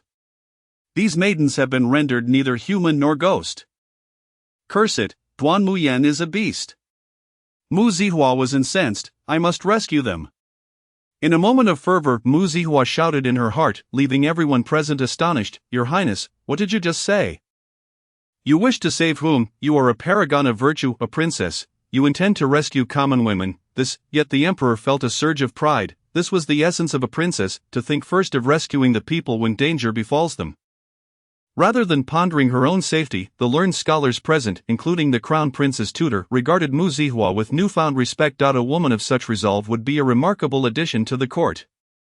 Calm down, master. The mothers of the poison insects are numerous, each having lost their sanity. You are currently unarmed and cannot possibly rescue them. You must consume more guagua, as you gain greater abilities. Then we will attempt a rescue. Very well. Mu Zihua's furious thoughts began to cool under the system's persuasion. Saving people must be approached with caution, yet the weight of this matter left a small pit in her heart. Hearing the system's words, everyone felt reassured, realizing that this system held numerous advantages. Otherwise, it would not have informed the princess that consuming more guagua would lead to greater capabilities. The astute ministers promptly concluded that although Duan Muyen currently possessed overwhelming power and resources, it mattered little. They had a system and a princess. Consuming more guagua would yield abilities and valuable resources, which would undoubtedly be of immense assistance to Dechin. Thus, it seemed unlikely that Dechin would be swiftly usurped by Duan Muyen. Did Sut Saija procure the insects and Duan Muyen study these poisonous creatures, then conceal them in the palanquin? Mu Zihua inquired, organizing her thoughts. Precisely, that palanquin was enormous, exceptionally so. Do you recall? Mu Zihua reminisced about the palanquin that Mu Zihua Jing had urged her to enter. Indeed, far larger than the typical ones. because it was densely packed with poisonous insects at the back. Lin Duanmuyan used them to dispose of corpses. He would place the victims inside, activate a mechanism, and the insects would crawl up, devouring every last morsel, then retreat to sleep. What, the insects crawl back? Indeed, for the back was coated with a special layer of paint that attracted the insects, making them perceive it as a safe haven. Mu Zihua was horrified. Upon learning these details, she felt nausea rising and goosebumps prickling her skin. Enough, this is too terrifying, I feel like I might vomit. Mu Zihua interrupted the system, unable to bear it any longer. The system, too, recognized that continuing would be excessively horrifying. I apologize, it is simply that Duanmuyan is truly a terrifying individual. Stop talking. I need a moment to collect myself. Mu Zihua patted her chest, taking a deep breath, slowly exhaling, and attempting to clear her mind of what the system had just revealed. At that precise moment, the Crown Prince hurried back, entering with several sheets of paper. The moment everyone saw the Crown Prince's expression, they immediately understood where Su Caixia's ill-gotten gains had gone. The Crown Prince presented the letters and accounts for the Emperor's perusal.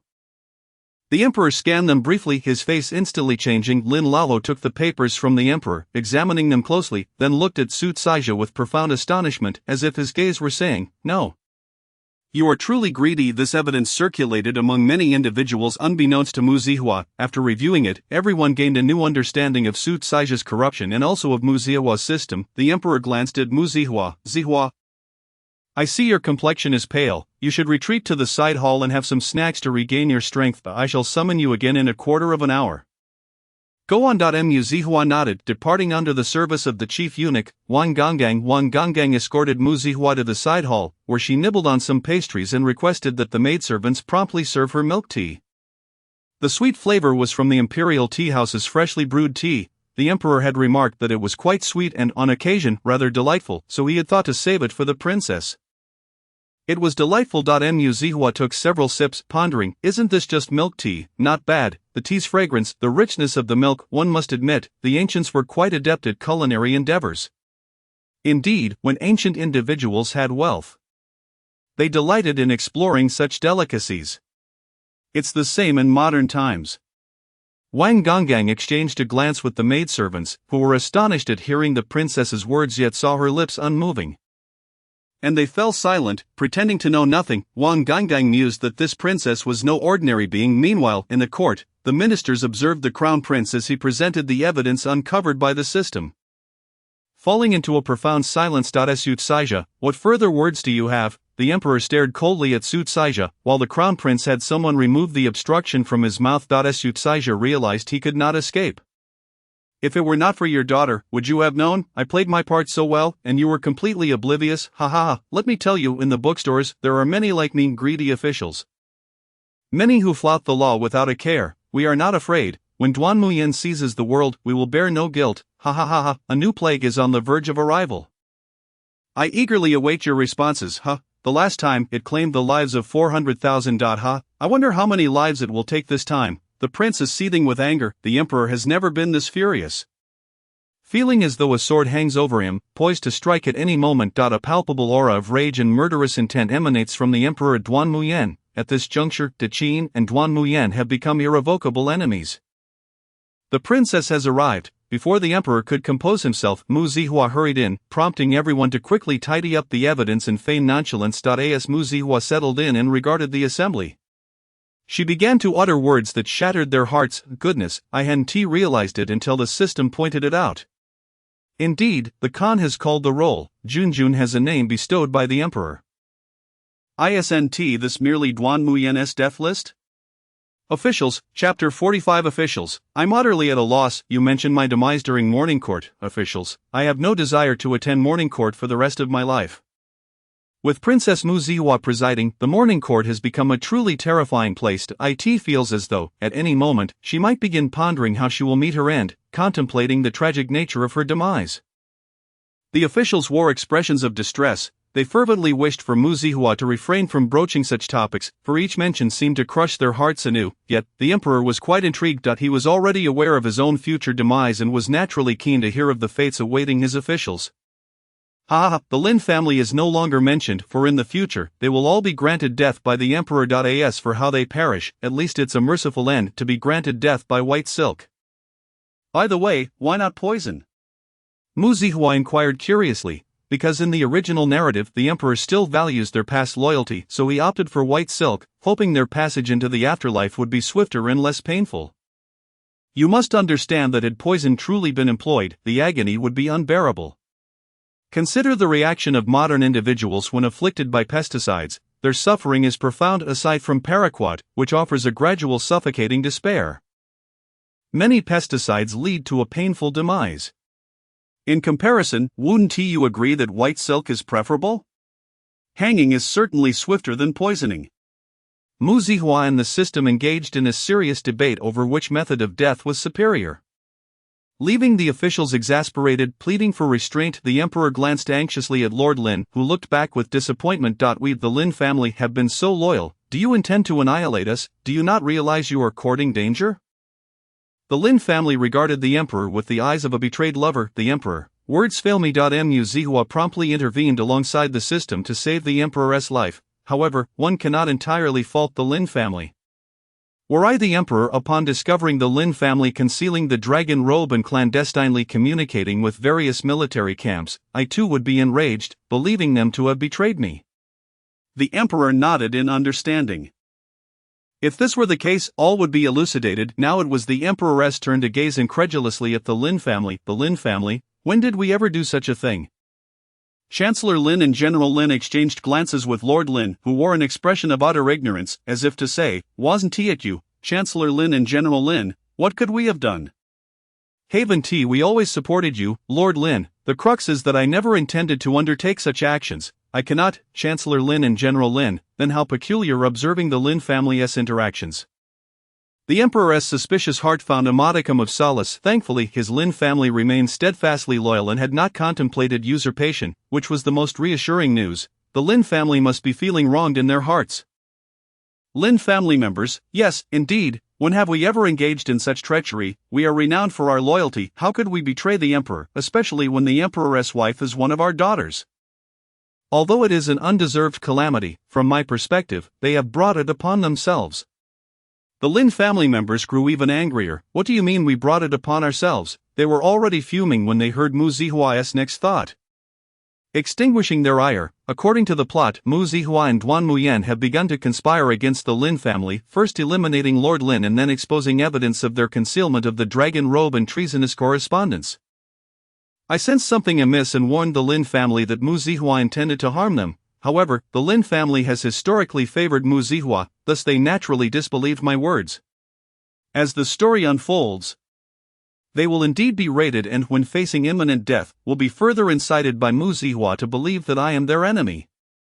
They will despise me to the core, while the true perpetrator, Mu Zihua, will merely hope that the Lin family's downfall does not drag her down with them.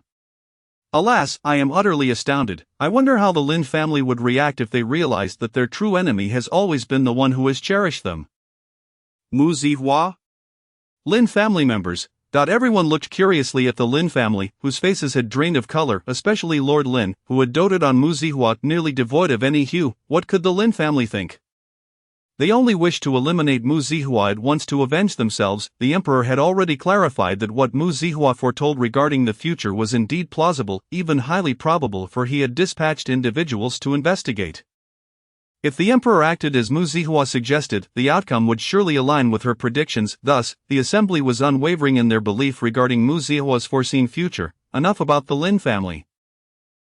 These officials, loyal to Qin yet destined to be manipulated by Duan Muyan into becoming pawns of poison, enduring a lifetime of torment, ultimately succumbing to despair and taking their own lives.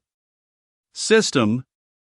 Look, the resolutions for these individuals are clearly delineated according to their ranks. The first row, goodness, they will sacrifice their lives for the nation. Such simple words.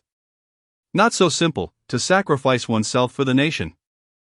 Consider how ruthless Duan Muyan is. Those who perish for their country must have endured excruciating suffering. Mu Zihua clicked to view one entry and gasped, goodness, the so-called sacrifice for the nation entails being burned alive by Duan Muyan. Heavens, does Duan Muyen derive pleasure from such a torturous method of execution? What a sadist! The last row. Tortured by Duan Muyen. Mu Zihua recited each name, causing those mentioned to turn as pale as paper. Devoid of color and vitality, their very essence waning, the emperor, observing from the side, was filled with trepidation. He feared that his trusted ministers might all collapse. Today's escort session was relatively small, with only a limited number of officials attending. Most present were significant state ministers, save for those from the censorate. Should these esteemed officials learn of their fates and perish here, it would spell disaster. The emperor was particularly anxious that Mu Zihua might discover others could hear her thoughts. What if she ceased speaking after realizing this? The only comforting news was that these individuals were loyal ministers, willing to sacrifice their lives for the nation. As for the remainder, the emperor was at a loss. Alright, enough recitation. I feel as though I am steeped in blood and terror. Officials, Your Highness, while you find it terrifying, we are the ones facing the reality. The officials exchanged glances. Some had been bitter rivals for over a decade. Yet in this moment, they set aside their grievances. After all, they were all destined to fight for Dechin. The morning court proceeded with an atmosphere of palpable anxiety, however, with Duan Muyen's supporters embedded throughout both the court and the palace. Surely there would be no one who aligned with Duan Muyen only to be ultimately betrayed by him. Chapter 46 The Suffering of the World. Mu Zihua resolves to contribute. The emperor and the prince contemplated this possibility. Speaking of which, there are a few individuals in this court who remain loyal to Duan Muyen, yet their ends are truly tragic. Alas, one cannot blame them. They believed Duan Muyen valued talent, while in truth, he merely exploited them. Their fates are indeed sorrowful. At the Grand Court Assembly, one can expect to encounter even more officials, likely a mix of both loyal and treacherous. The emperor nodded. The officials present were predominantly long-standing loyalists to Dechin, many of whom were the offspring of comrades who had fought alongside the founding emperor. Their bonds with Dechin were genuine. Each monarch of Dechin has historically bestowed complete trust upon those meritorious and loyal ministers, solidifying the legacy of Dechin as a realm of exemplary ruler-minister relations. Consequently, the loyalty between the ministers and the royal family runs deep. Every generation of emperors has had steadfast ministers who have contributed to this illustrious narrative. The emperor, though suspicious, placed great trust in those who had grown alongside him, his uncles and elders, now that the system had affirmed their reliability. The emperor felt even more at ease. As for those deemed untrustworthy, well, knowing their grim fates, they likely would not continue to align with Duan Muyen. The emperor smiled, appreciating the presence of a system and a daughter with extraordinary abilities. System, I'm feeling somewhat fatigued. What do you suppose everyone in the court is engaged in, given the silence? Sensing that Mu Zihua was beginning to question everyone, the assembly hastily resumed their normal discussions. The pressing matter at hand, of course, revolves around the regular proceedings and the significant issues that require daily reporting. Your Majesty, south of Hujiang, the persistent drought has plunged the common folk into immense suffering. And officials are relentlessly petitioning, as there is scarcely any surplus grain available to relieve the populace. What shall we do, Your Majesty? Recently, in regions such as Yongcheng, the price of salt has surged unexpectedly. And despite several attempts at regulation, local officials have discovered that some individuals are clandestinely trading in illicit salt, which is priced several times higher than our official salt, however, due to its superior taste. The majority of people prefer to purchase the contraband. Your Majesty, once again, the court has returned to its usual clamor, causing the emperor to experience a headache. Alas, the loyalty of ministers can be a double-edged sword. As they become excessively concerned with matters of state, they are determined to pursue a reasonable solution for the sake of the people and the nation. What did I just hear? Drought. Indeed. According to the narrative, this severe drought is expected to persist for an extended period, perhaps 3 years. Within 3 years, Duan Muyen will ascend to the throne, and upon his coronation, the rains will return, restoring normalcy to the weather, thereby earning the loyalty of the subjects.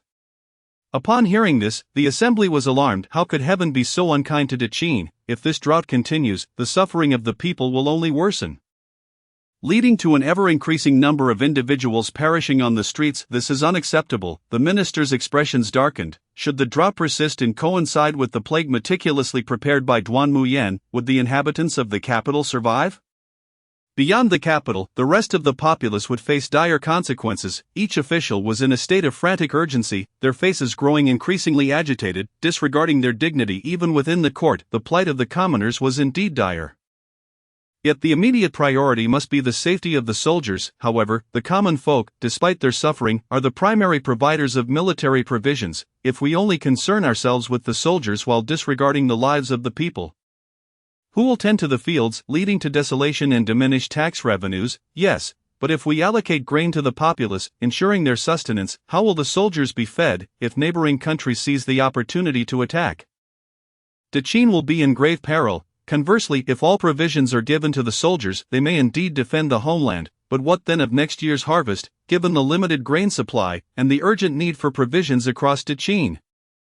Reports indicate a shortage of military supplies, and in a bid to prevent their horses from starving, people have been conserving their own rations, yet, even so, several horses have succumbed to hunger. To say nothing of the common folk, whose deaths from starvation are far more numerous. The soldiers are weakened. Amidst their frailty and exposure to the wilderness, the military physicians report that their condition is dire. These overwhelming concerns weigh heavily upon the emperor. If only the next rainfall would arrive. A downpour could alleviate the drought, bringing hope to the people. Currently, potable water is scarce, and it is said that many are on the brink of dehydration. The emperor is anxious, the crown prince is even more so. Is it true? Dechin is on the verge of collapse, and what purpose does my reign serve? The ministers are equally exasperated. The Ministry of Revenue, the Ministry of Works, the Ministry of Personnel, the Ministry of Rights, the Ministry of War, and the Ministry of Justice. Between these 6 departments, when one seeks assistance, the other lacks the means to provide, although everyone is acutely aware that the Ministry of Revenue is devoid of funds, rendering many desired initiatives unfeasible. They cannot help but grumble in frustration. They lament the financial constraints of the Ministry of Revenue and question the inefficacy of other departments. The commotion is incessant, driving the emperor to the brink of mental exhaustion. With a throbbing headache, Mu-Tsihua, initially indifferent and unconcerned, finds herself increasingly troubled by the dismal discourse. What of cannibalism? What of the desperation of the thirsty? The more she listens, the tighter she clenches her fists. She continually reassures herself that she is merely a time traveler. Once she finishes her melons, she can return home, bearing no responsibility for the lives of others. This is merely a tale, and their fates are not her concern. She longs to return home, her yearning outweighing all else, yet the rationality instilled by modernity clashes with her conscience. Ultimately, Mu-Tsihua cannot withstand the pangs of guilt nor the weight of human tragedy. Chow, I can no longer endure this. Duan Muyen, in such dire circumstances, has taken the throne of Dechin yet fails to treat the people with due care. How despicable! My father left behind a final letter when he was forced to abdicate. All voices fell silent, the atmosphere thick with anticipation as they turned to Mu-Tsihua, then glanced at the emperor. What might he have penned in that final letter? The emperor himself is curious about what he might write in the future. Chapter 47. Mu-Tsihua, food shortage, I shall intervene. Indeed, your father was a benevolent ruler. He wrote, since ascending the throne, I have devoted myself to the welfare of the people. However, the calamities have been numerous, and despite my utmost efforts, I have only succeeded in allowing a traitor to threaten the capital. My ministers and I have toiled for Dechin, yet this is the outcome. I feel deeply ashamed before my subjects, and I have entrusted the throne to the traitor, hoping that you will fulfill your promise to save my people. A cup of poison I shall partake. What crime is this? I am willing to bear the consequences in hell, hoping my subjects may live well, without dying of hunger or thirst. Upon hearing this, Mu-Tsihua gasped in surprise. Wow! After exclaiming, she quickly looked up at the crowd, realizing they were all intently focused on the emperor, waiting for his response. Fortunately, no one seemed to have heard her outburst. It would have been disastrous had the censors caught wind of it. Unbeknownst to her, the ministers present had heard the contents of the final letter, and their gazes towards the emperor had shifted. If they had previously regarded him as merely a good emperor, they now genuinely recognized him as such from the depths of their hearts. The ministers thought to themselves, following a ruler who genuinely cares for the people, my name shall undoubtedly be recorded in history. Who could resist the allure of eternal fame? If the emperor could hear this, he would surely receive the message. Congratulations, you have gained loyalty 100. Yet the emperor himself felt no joy upon hearing this. He had not anticipated being pushed to the brink of sacrificing his life to secure the survival of the people. Indeed, the common folk were in grave danger. In truth, should Duan Muyan genuinely wish to save the populace, the emperor would willingly abdicate. However, after hearing Mu Zihua recount so much of the narrative, the emperor pondered. He sensed that Duan Muyan did not truly value the lives of the people. Granting him the throne would surely lead to chaos. A system. Well done, you are astute enough to detect the narrative flaw. The crown prince gazed at his father with concern, while Mu Zihua, after hearing the original description of her father's final letter, truly believed him to be a remarkable emperor. Were his words sincere? Absolutely sincere. Your father in the original narrative is indeed a ruler of great wisdom and benevolence. Translation as follows: Since my ascension to the throne, I have diligently labored for the people. Yet natural disasters have been rampant. And no matter how hard I strive, I have only managed to allow a rebel to threaten the capital. My ministers and I have given our all for Dechin. Resulting in this dire outcome. I have failed my subjects and my loyal ministers. I have entrusted the throne to the traitor, hoping you will uphold your promise to save my people. A cup of poison I shall take. For what sin is this? I am willing to endure punishment in hell, provided my subjects may live and not perish from hunger or thirst. After hearing the translation, Mu Zihua felt tears welling in her eyes. In modern times, when studying history, one perceives it as vast and steeped in profound significance, yet now, immersed in history, she realizes that a grain of sand from an era can weigh as heavily upon ordinary lives as a mountain. Her father, as emperor, performed admirably. He genuinely wished for the well-being and happiness of his subjects. Unfortunately, he encountered Duan Muyan, who seized the throne through unscrupulous means. When a noble gentleman faces a villain, it is always the former who is more susceptible to the machinations of deceit. He is a good emperor. Mu Zihua gritted her teeth, gazing at her father's reddened eyes, and conferred with the system in her mind. That scoundrel Duan Muyan, how dare he disregard the people of Dechin in his quest for power? I must do my part to assist Dechin.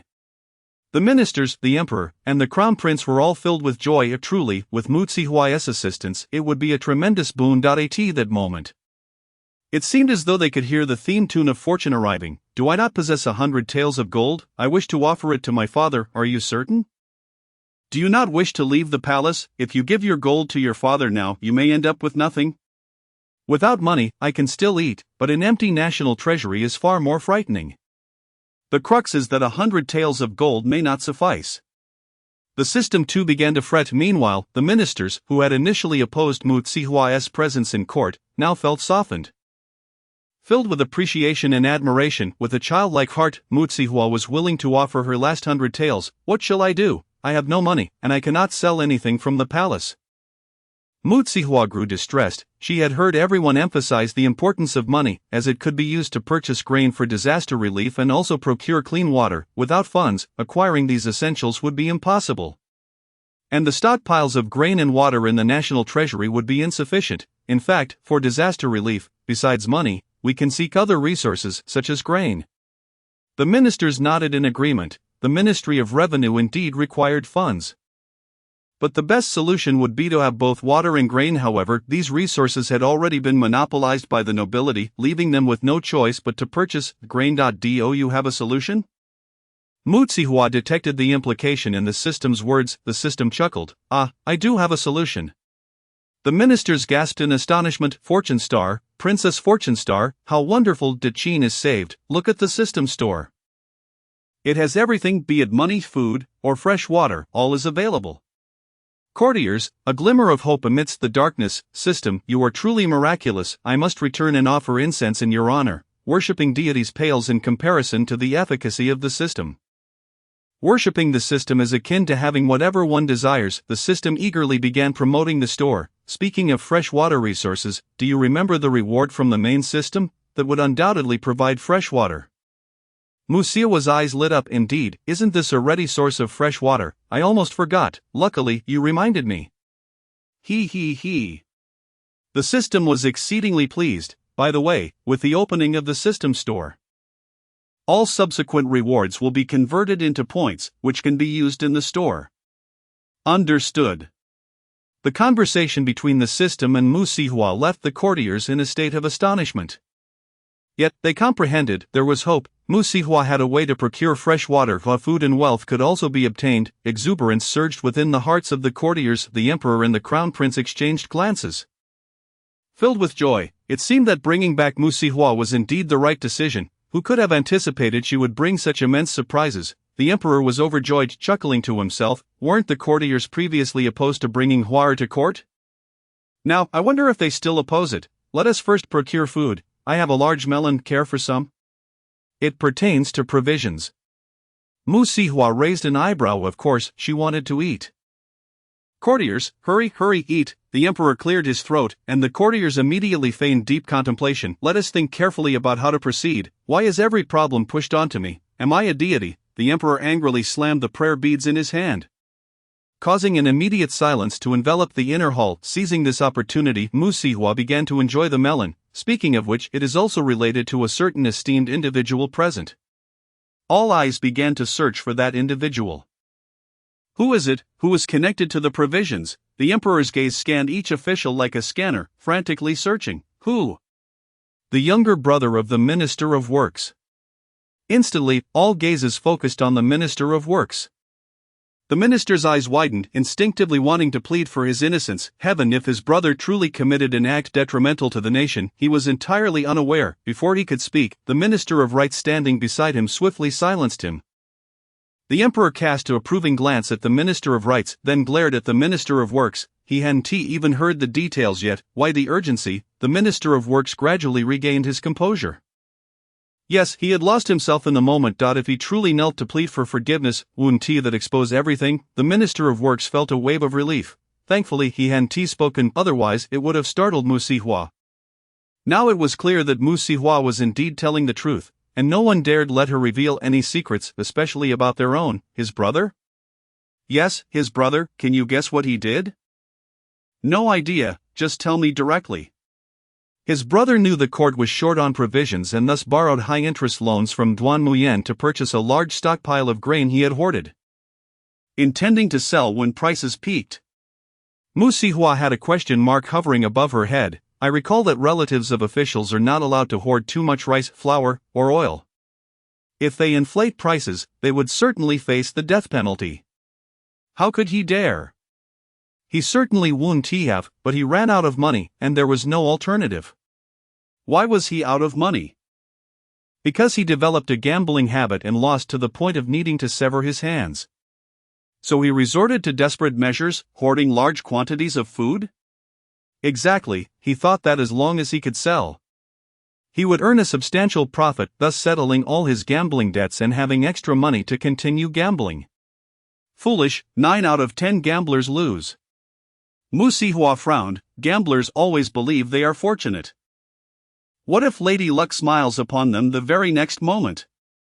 The system's words resonated with those present. Indeed, these gamblers are like that, sacrificing so much for a delusional next win and remaining oblivious to the cost. Gambling can lead to the ruin of families. Isn't that a trivial matter? In Dechin, gambling among officials and their relatives is strictly prohibited. Establishing casinos is also forbidden. The Minister of Works grew increasingly perplexed. He had a brother, yet his brother disliked gambling. Moreover, he spent every day studying at home, a fact he could personally attest to. How could this be? Could it be that the system was in error? The Minister of Works exchanged glances with familiar acquaintances, who also knew that his brother wasn't involved in gambling and spent most days in the study. The expressions of those around were complex. Clearly skeptical that Mu Sihua's system had malfunctioned. Should I inform the emperor or the crown prince to investigate? No need to investigate. It can't be discovered. Chapter 48, Sibling Discord, mostly due to parental misdeeds. Upon hearing this, everyone present was astounded. How could it be possible? How could it be that nothing could be found? The younger brother of the Minister of Works could be uncovered even before a single incense stick burned out.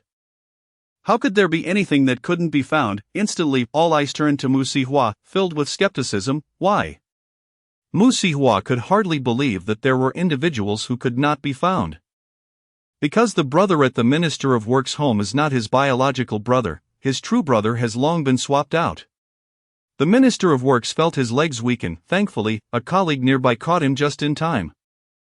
Internally, the minister was in utter shock. How could this be possible? His brother had never changed a bit since childhood. He had watched him grow up. The brother at his home is someone arranged by Duan Muyan, wearing a mask, while the brother in the gambling den is the real brother. Due to the swap, no one can track down where his biological brother has gone. Everyone believes the brother in the minister's household is the original. What is Duan Muyan's plan? Mu Sihua slammed the table as she seemed to grasp how the vaguely described Minister of Works was brought down in the original text. His brother committed a heinous crime. And Duan Muyan plans to expose this matter before the emperor using his hidden pawn, at which point his brother will be captured, and he will pin the blame on the Minister of Works, claiming that his own brother urged him to do so. In the original text, although the emperor was extremely skeptical, the evidence was overwhelming. Past letters expressing the minister's concern for his brother and the affectionate undertones would later serve as evidence against him. At that time, even the minister's biological parents would testify that the death sentence convict and the Minister of Works were indeed brothers, and they would falsify testimonies asserting that the minister orchestrated the entire scheme, simply following orders. The betrayal of his own parents and brother would drive the Minister of Works to despair, leading him to take his own life on the spot. A loyal servant to Dechin was just so ensnared in Duan Muyan's scheme and perished. Mu Sihua took a deep breath, gazing incredulously at the Minister of Works. Coincidentally, the Minister of Works met her gaze, feigning nonchalance. Looking at the minister's official garb, contemplating his fate, Mu Sihua found herself at a loss for words. Well done, Duan Muyan has meticulously orchestrated the downfall of all loyal officials to Dechin. How commendable! Courtiers, indeed, that vile Duan Muyan. The Minister of Works had tears in his eyes. He had always been aware of his parents' favoritism. Yet upon hearing the truth from Mu Sihua, he believed it without hesitation. If that day truly came, his parents would undoubtedly protect his brother, even if it meant the ruin of their family due to his brother's gambling. Even though he was a minister, his parents would offer no additional compassion. Throughout his life, he truly counted for little in his parents' eyes. This scheme was indeed ruthless. The Minister of Works could envision how Duan Muyan had first schemed to lead his brother into gambling, then helped him escape, thus placing an unknown spy in his household. Duan Muyan had been planning this for a long time. His brother had always felt resentment towards him for holding a high position, pretending to study while secretly being envious of his brother, often indulging in drinking and revelry. I am astonished. How could his brother, who was so discontent, blame his brother? The Minister of Works gazed at Mu Sihua with tears in his eyes. Your Highness, you are truly my kindred spirit. Oh my, there are still more undiscovered secrets. Do you know what he did to hoard grain?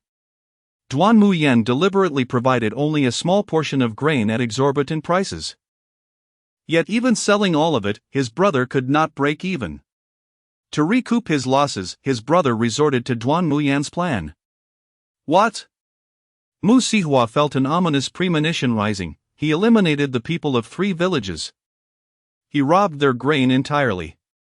That's how he gathered enough.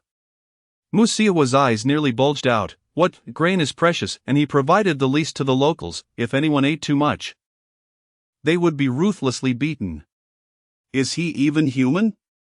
Mu Sihua was infuriated. His brother, pampered by their parents since childhood, always believed he was destined for greatness, yet when the time came to take the exams, he failed, while the brother they cared little about became a high official. His elder brother, known for his decisive actions, earned the emperor's favor and gradually ascended to the position of Minister of Works. His younger brother, however, was consumed by jealousy to an extreme degree. Subsequently, he fell into a trap set by Duan Muyan, leading him to gamble with the delusion that he could become the wealthiest person in the world, thereby earning the respect of his brother. What audacity does he possess? He scoffed at him, a potential tycoon. I can't help but think he is destined for ruin instead. Haha, you certainly have a knack for humor. My lord, came the reply. It is merely the truth, Mu Sihua retorted with a roll of her eyes. The Minister of Works responded. Indeed, the courtiers murmured, such confidence in oneself. Could this level of self-assurance be shared with us? The emperor and the crown prince privately wished for the harshest of penalties to befall such individuals, feeling that executing them thousands of times would not be excessive. As the stakes of his gambling grew, he found himself losing even more, his parents' savings consumed, and with continued losses his very life was at risk. Fearing for his existence, he boarded Duan Muyan's treacherous ship, whose plan was to drive him and his parents to stab the heart of the Minister of Works, pushing him into despair, leading to death. At that point, the new Minister of Works would undoubtedly be one of Duan Muyan's own. How can he be so certain? Has he placed his own people within the ministry? The emperor couldn't suppress the tightening of his grip on the prayer beads had the ministry also been infiltrated by Duan Muyen. Indeed, as long as the Minister of Works is not one of his own, he can eliminate them one by one until it is his turn. At that moment, the officials in the Grand Hall were filled with dread. No, the method of elimination you propose is our very lives. The emperor cast a sympathetic glance at his ministers, who looked back at him with expressions full of hope, silently pleading for salvation. The emperor's heroic spirit surged, and he offered the tearful ministers a reassuring glance. The officials thought, Your Majesty, you must take a stand for us. Duan Muyen truly wields immense power in our great Qin. Mu Sihua twitched her mouth in disbelief. You must realize this is a narrative of redemption and sweet affection. The male lead chosen by the female lead must indeed be a figure of immense power, capable of commanding the heavens and the earth. Could we not spare the citizens of Qin from such misfortune? In the original owner's memories, the citizens of Qin had bestowed upon her an abundance of warmth. They had provided her meals and clothing, offered sweet water in the summer, and patched blankets in the winter. Sustained by these flickers of kindness, the original owner had managed to survive. For the sake of the plot, the system could only offer this feeble explanation. Mu Sihua fell silent. The phrase "for the sake of the plot" treated the citizens of Qin as mere pawns to be discarded at will. With a cold laugh, her disdain for Duan Muyen, the heavenly mandate, and Mu Sihua's counterpart deepened. Why must the entire world accommodate their love story? Why must the diligent governance of Qin's ancestors be undone by his relentless calamities? It is not merely fate. The courtiers and Mu Sihua reacted with equal confusion and murderous intent, staring at the system, demanding clarity. Did it imply? The emperor's teacup shattered in an instant. Eunuch Wang hurriedly approached to clean the shards. Feigning innocence as he explained, Your Majesty, I beg your pardon, it was my negligence. The emperor waved him away, signaling for him to retreat. The system hesitantly interjected, It is not fate, it is all man-made disasters. The current state of Qin is inextricably linked to Duan Muyen's meticulous schemes. Mu Sihua's breath hitched, the emperor's complexion turned ashen, his gaze filled with murderous intent, exuding an aura akin to a bloodthirsty lion. Intimidating the ministers to the point of instability. Indeed, no wonder our troubles in Qin are so numerous. Mu Sihua, regaining her composure, remarked with a cold smile, Duan Muyen aims to install his own in the position of Minister of Works, orchestrating this entire hoarding incident. Now, please tell me the crux of the matter. Where is the minister's younger brother? Where are the goods he hoarded? What evidence exists against the perpetrators of the village? Ideally, both human and material evidence should be present. The Minister of Justice and the Chief of the Supreme Court were elated by her inquiries. The princess is truly astute, asking the most pertinent questions. The immediate priority is, of course, the grain and the apprehension of the murderer to restore peace among the populace and comfort the victims. Both the emperor and the crown prince smiled approvingly, acknowledging that Huar was indeed remarkable. Yes, the eyewitnesses within your palace, specifically the young maid you rescued, the maid who nearly drowned. Mu Sihua recalled. Indeed, her parents were killed by the minister's younger brother's men, and she witnessed the entire incident that night as she returned home. Having served the nobility for years, her family did not publicly acknowledge her existence. Thus, when the minister's younger brother counted the people, he failed to notice anything amiss. She is the sole witness. The Minister of Justice was overjoyed. This is splendid. With this testimony, the case can be resolved smoothly. The Minister of Works felt immense guilt. His brother had slaughtered others' families, and what right did he have to continue serving in Qin? The ministers rejoiced, knowing that evidence had emerged. Good, we have the eyewitness. The material evidence should be in the young maid's possession. Yes, my lord, excellent. I will immediately arrange for her protection. The emperor nodded, swiftly dispatching the secret guards. Check if anyone is keeping an eye on her. Understood. Where is the location of the hoarded grain? In chapter 49. Mu Sihua expressed her desire for power. The ministers looked on with great anticipation, their gazes reminiscent of devoted followers seeking guidance from their deity, eagerly awaiting her revelation of the grain's whereabouts. Beneath the minister's study lies a hidden passage. If one follows it forward, they will find the grain hoarded by his younger brother. Moreover, there are treasures of gold and silver. Mu Sihua's expression was one of disbelief. Goodness, he truly spares nothing. Not only did he eliminate these people, but he is also unwilling to relinquish even a fraction of their wealth. The sarcasm in her tone was evident to all. The emperor and ministers exchanged smiles, finding the princess's candor refreshing. Now armed with these crucial leads, Mu Sihua immediately began strategizing how to resolve the matter. My lord, power is your greatest ally. Mu Sihua's eyes sparkled, a smile forming on her lips. Indeed, she was now the most esteemed woman in the realm. What could she not resolve? Her authority stemmed from her father, and now that he was willing to bestow power upon her, why not wield it boldly with power? How could I have overlooked this? This is the true means of safeguarding oneself. A sudden clarity washed over her. The original Mu Sihua had endured such misery precisely because she lacked power. In contrast, Mu Sihua's counterpart was surrounded by powerful allies. Now that she held authority, how could she be easily bullied by Mu Sihua? Indeed, my lord, I suggest you utilize the power at your disposal to alter the narrative. This is the swiftest method. When you advance the plot to 100, you can return home without having to consume all the melons. Mu Sihua's eyes lit up with realization. Why did you not mention this sooner? The system replied, somewhat aggrieved, primarily because you were focused solely on leaving the palace. You did not wish to engage in any affairs of Qin. The system must prioritize the host's wishes. Mu Sihua casually set down her teacup, gazing at the Minister of Works in the distance with a smile. I have changed my mind. I wish to effect change through these events. Why, my lord, do you not wish to survive? Duan Muyan and Mu Sihua are favored by destiny. If you confront them directly, it will be detrimental to you. Our headquarters has many supporting characters bound to systems, mere cannon fodder, all seeking to resist an unjust fate and defy their predetermined outcomes. Yet the result is invariably the same: death. My lord, if you target the fated ones like Duan Muyan, you may incur the wrath of destiny, endangering your very life. The system outlined the current ambiguous situation. I understand. If I prepare to leave the palace, my chances of survival are maximized. I can wait for Qin's downfall, enjoy the spectacle, and then flee. However, should I choose to engage in the narrative, my chances of demise will increase significantly. The emperor's expression shifted. He wished to protect his daughter, unable to bear witness to Qin becoming a playground for Duan Muyan's tyranny. He could not sacrifice his daughter for the sake of Qin. Yet he could not accept the title of a fallen monarch. The emperor lowered his gaze to the prayer beads in his hand, praying fervently. Huar, choose Qin. The minister's expressions changed dramatically. How could the heavens regard a tyrant like Duan Muyan as the favored child of destiny? This was profoundly unjust to Qin. Its citizens, and its officials, the maidservants and eunuchs, despite their limited awareness, could discern from the unfolding events that Duan Muyan was a ruler who disregarded human life. If he were to ascend to the throne, what fate awaited them? A wave of unease washed over them as they began to fear for their futures. They believed Mu Sihua possessed extraordinary abilities and was destined to be their savior. Yet now, hearing that even their perceived savior would be at a disadvantage against Duan Muyan, their hopes were shattered. In the brief span of these 6 months, it has become increasingly apparent that Qin is deteriorating. Lord Lin's health is waning, and within Qin natural disasters and man-made calamities abound, while external forces lie in wait at the borders, and none among us are fools. The atmosphere in the hall has reached an unbearable freeze. Sensing the oppressive tension, Mu Xiaohua's response is finally awaited by all. So what? The emperor, filled with surprise, lifts his gaze to Mu Xiaohua. She has indeed chosen Qin. She has not forsaken Qin.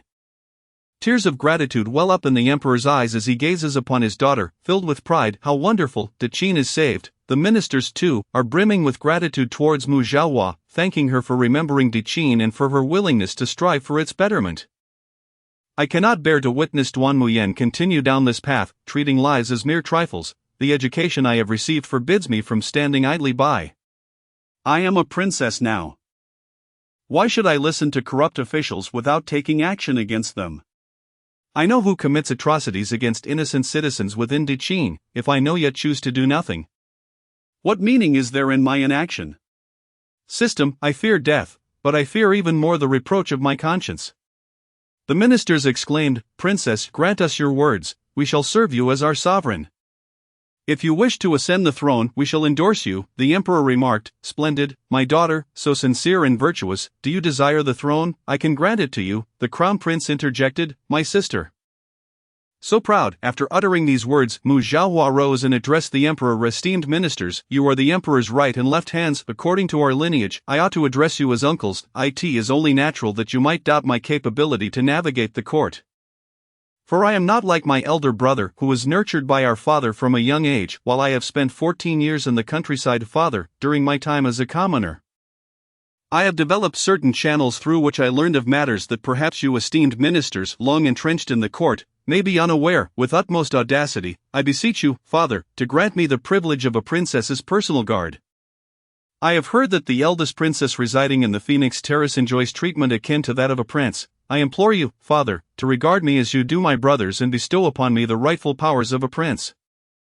I shall not disappoint your expectations." Mu Xiaohua knelt, her eyes brimming with hope, her voice resonating with clarity and conviction. Each word she uttered was articulate, conveying her intentions with utmost precision. The ministers and the crown prince collectively gasped in disbelief.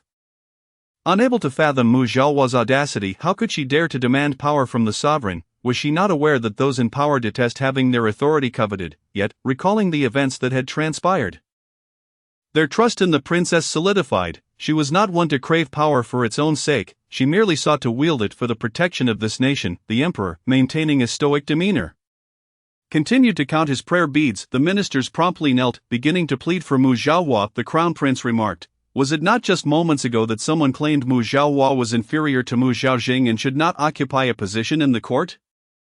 Now, who is earnestly pleading?" Though he privately scoffed, the crown prince also knelt. "Your Majesty, the princess merely wishes to serve Deqin. We beseech you to pardon her youthful ignorance." "Your Majesty, the princess's unwavering dedication to alleviating your worries is truly heartwarming." "Your Majesty, the princess embodies the essence of royal lineage reminiscent of the esteemed princesses of Your Majesty, the illustrious princesses of the past also boldly sought power and resources from our forebears.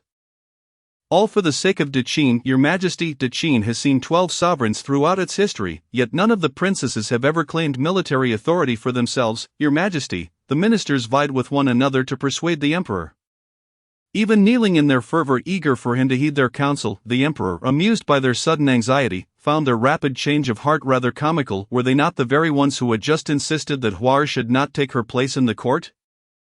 How quickly they shifted their stance. The emperor chuckled inwardly. In truth, he was not angered by Mu Xiaohua's bold request, rather, he was astonished by her maturity and far-reaching perspective at such a tender age.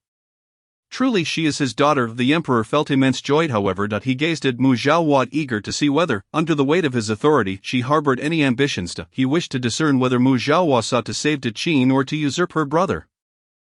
Mu Xiaohua, having only just returned, and he, out of pity for her past suffering, had granted her a high position, yet she dared to aspire to the privileges of a prince. The ministers felt a chill of dread.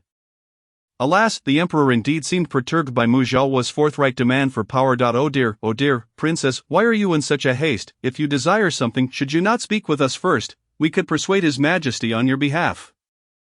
There is no need for you to voice it so directly. Historically, has there ever been a prince who approached the emperor so openly? Do they not typically engage aides and subordinates to subtly broach such matters?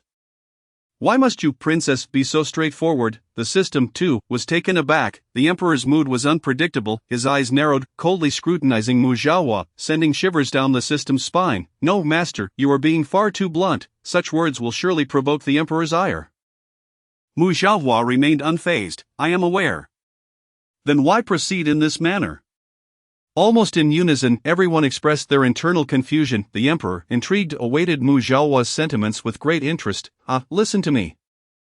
Chapter 50. Mu Xiaohua, the crown prince's treasures, they shall be mine. Mu Xiaohua commenced her performance. Asay sovereign, the emperor was undoubtedly magnanimous and unparalleled in virtue. My unwavering loyalty to Deqin and my filial piety towards you, Father, I trust you are well aware of. During my time among the common folk, I have heard many tales of you. Father, the populace speaks highly of your benevolence since ascending the throne, noting your frequent tax relief and genuine concern for their welfare.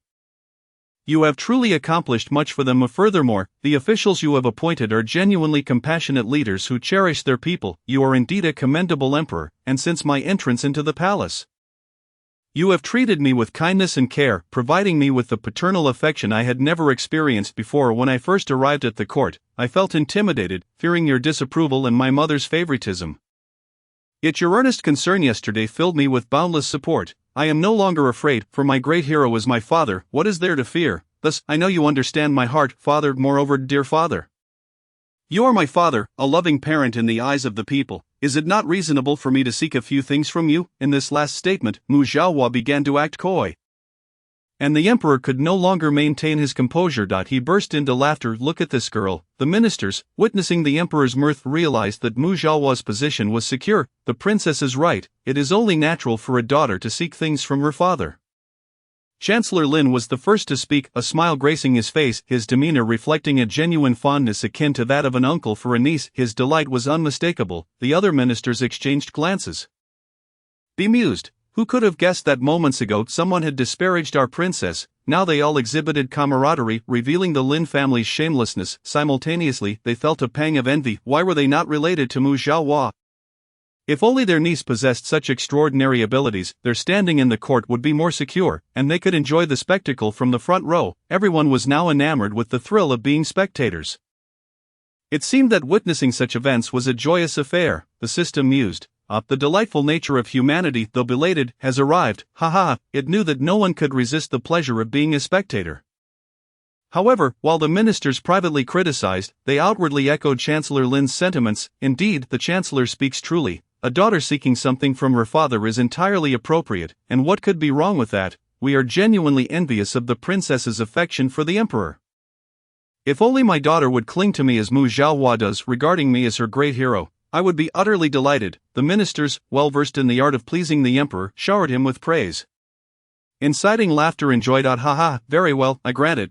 Your words are too sweet for me to refuse. Mu Xiaohua smiled brightly, exuding charm and dependence on her father. My words are not mere flattery but heartfelt sentiments. My thoughts dwell upon you, father, naturally aligning with your desires. If you truly appreciate my words, I shall remain by your side, whispering sweet nothings for all my days, ensuring your happiness each day. Such a child.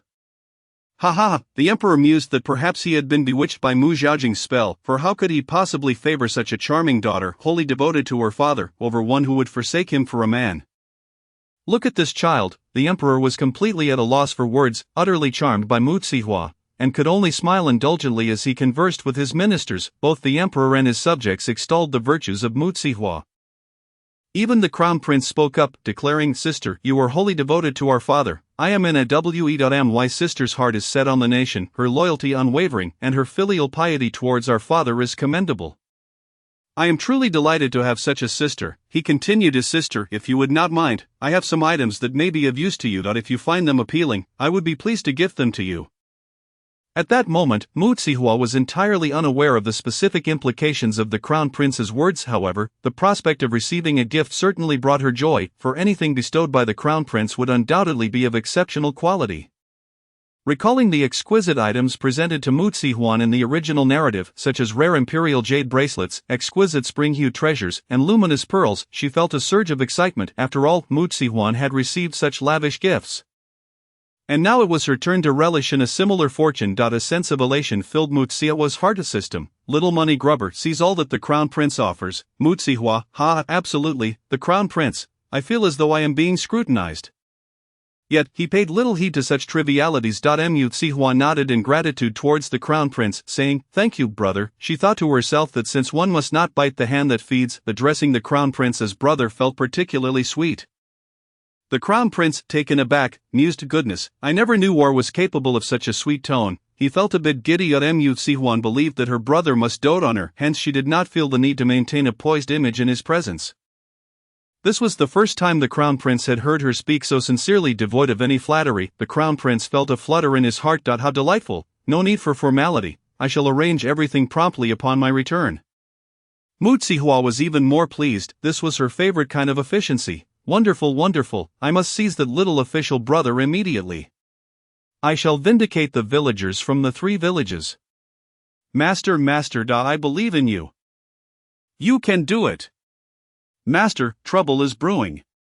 Mu Zihua was startled by the sudden alert from the system. The ministers were equally taken aback by the system's voice. What is the matter? The little maid you saved has been captured by Mu Zihua, who deems her an obstacle and intends to administer a small punishment. What punishment? Mu Zihua furrowed her brow.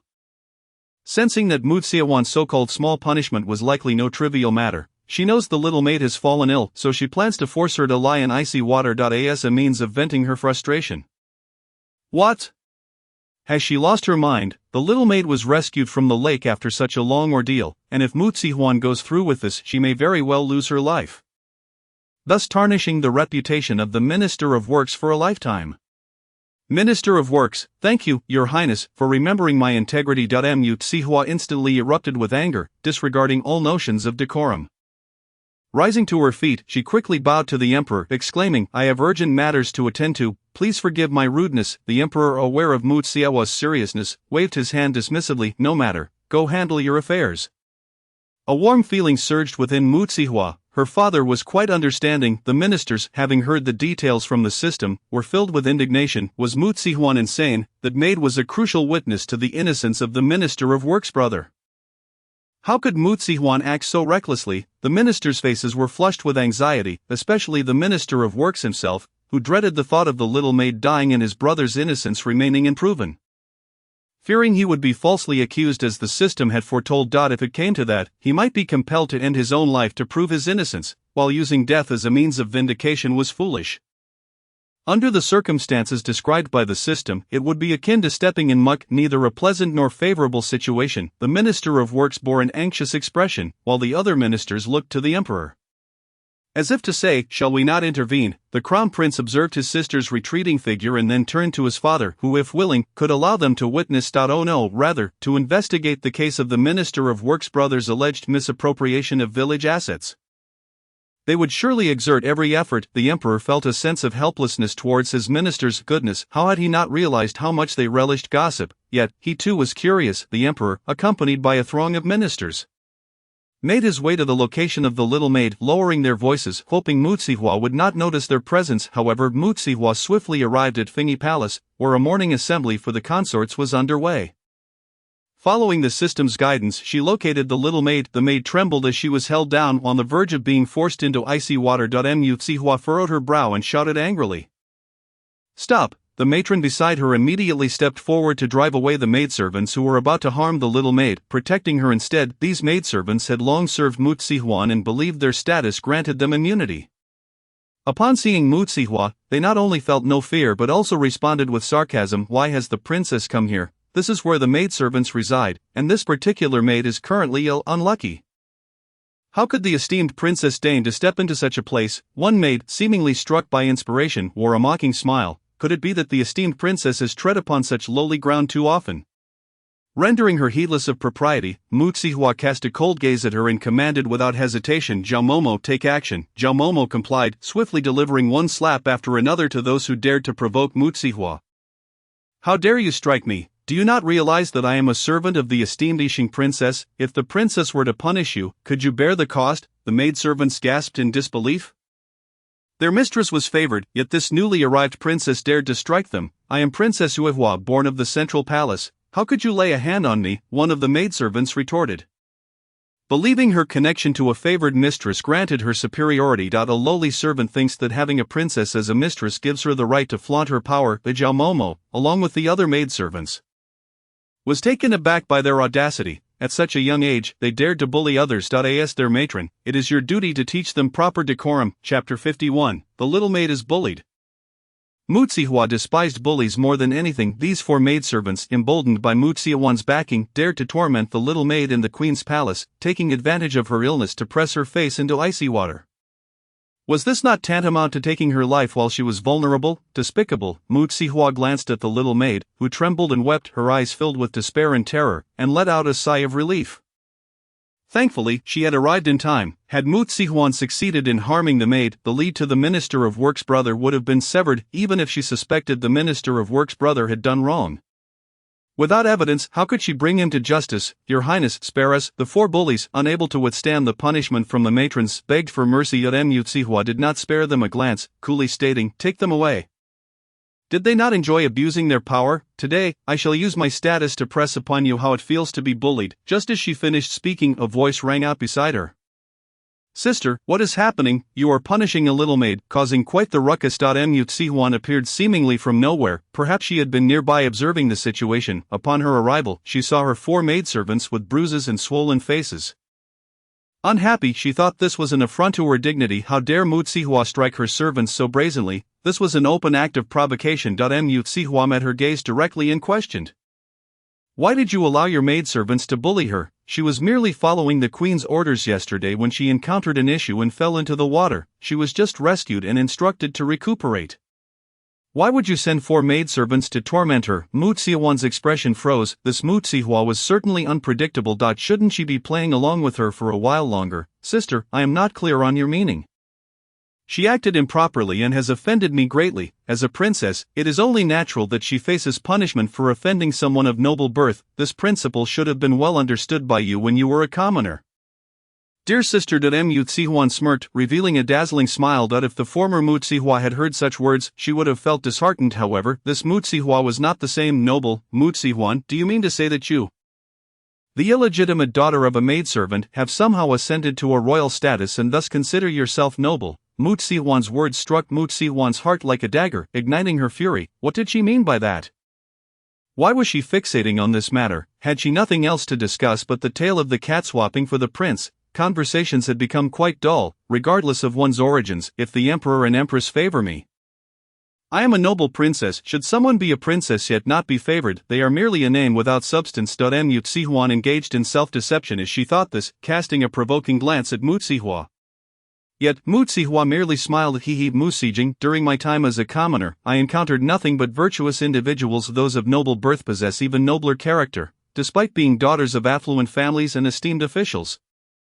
They willingly extended a helping hand to me, never perceiving my poverty as an affront. As for the lowly maidservants, Mu Xijing, how many concubines in this palace have ascended from the ranks of these humble maids? Your words seem to mock my father for his poor judgment, suggesting he favors these lowly servants, or do you believe that only those of distinguished lineage deserve respect? Mu Xijing found herself at a loss for words. Unable to respond without feeling in the wrong. Mu Xihua regarded her with a calm demeanor. Sister, you are overthinking. I merely spoke in passing. Unwilling to continue the conversation, Mu Xijing felt her anger intensifying with each exchange. She wished to leave, yet Mu Xihua was determined not to let her escape so easily. A mere offhand remark from an elder sister could serve as a profound insult to those who labor within the palace.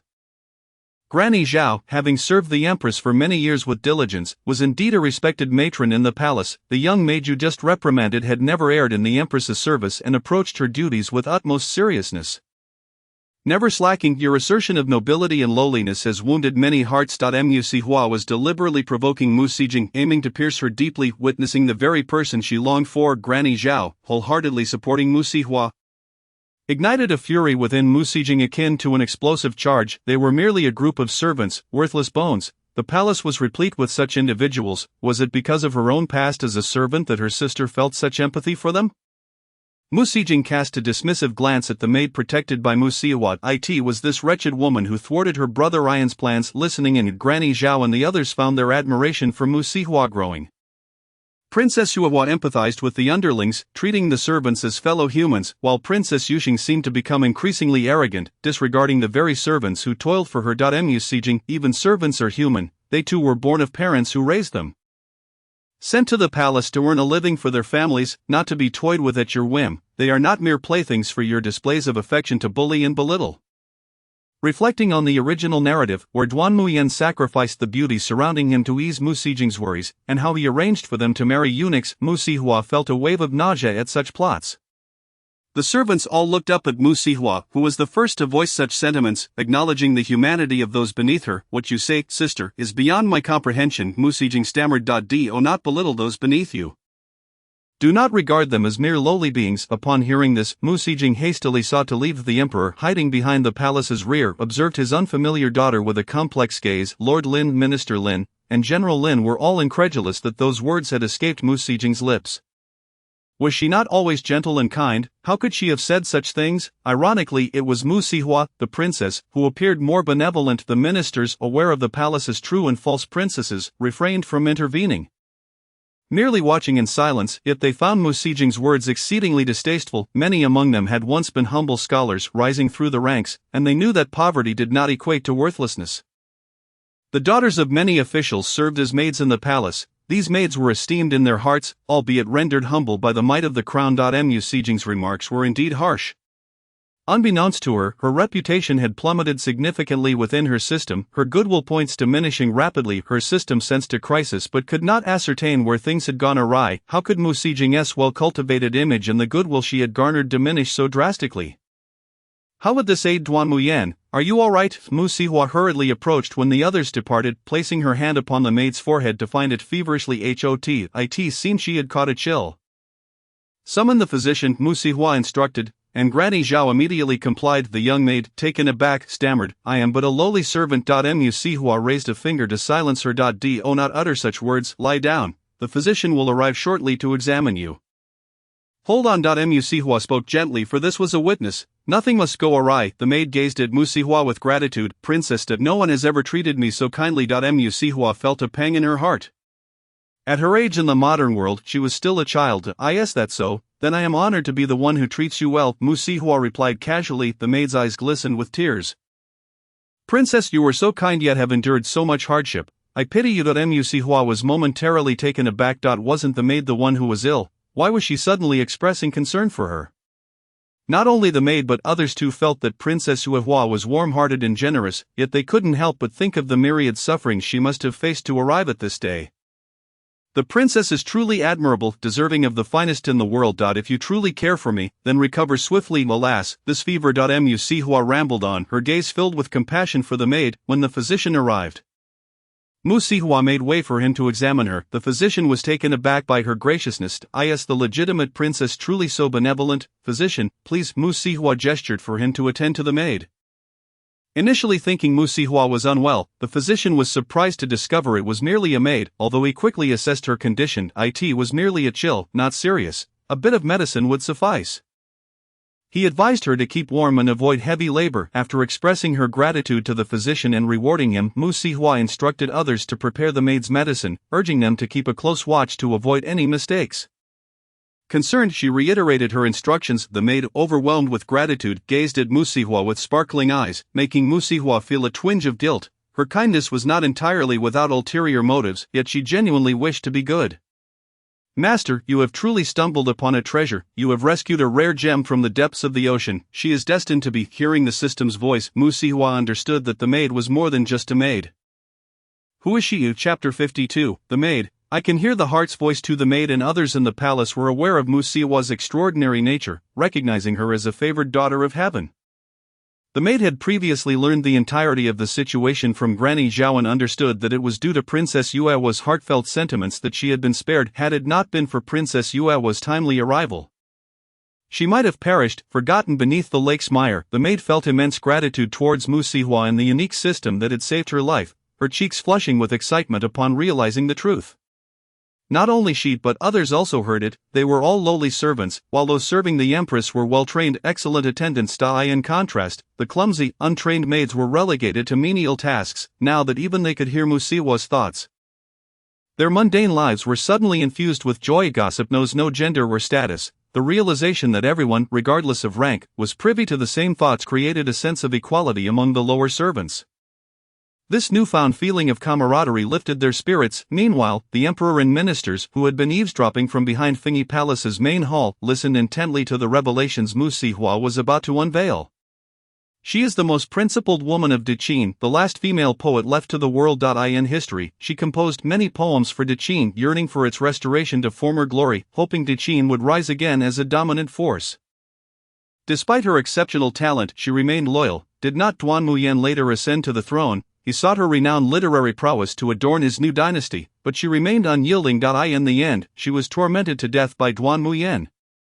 Never having surrendered, her heart forever devoted to the great peace of Deqin, always remembering your father's deeds for the people. Her parents and siblings were murdered by a powerful official's brother.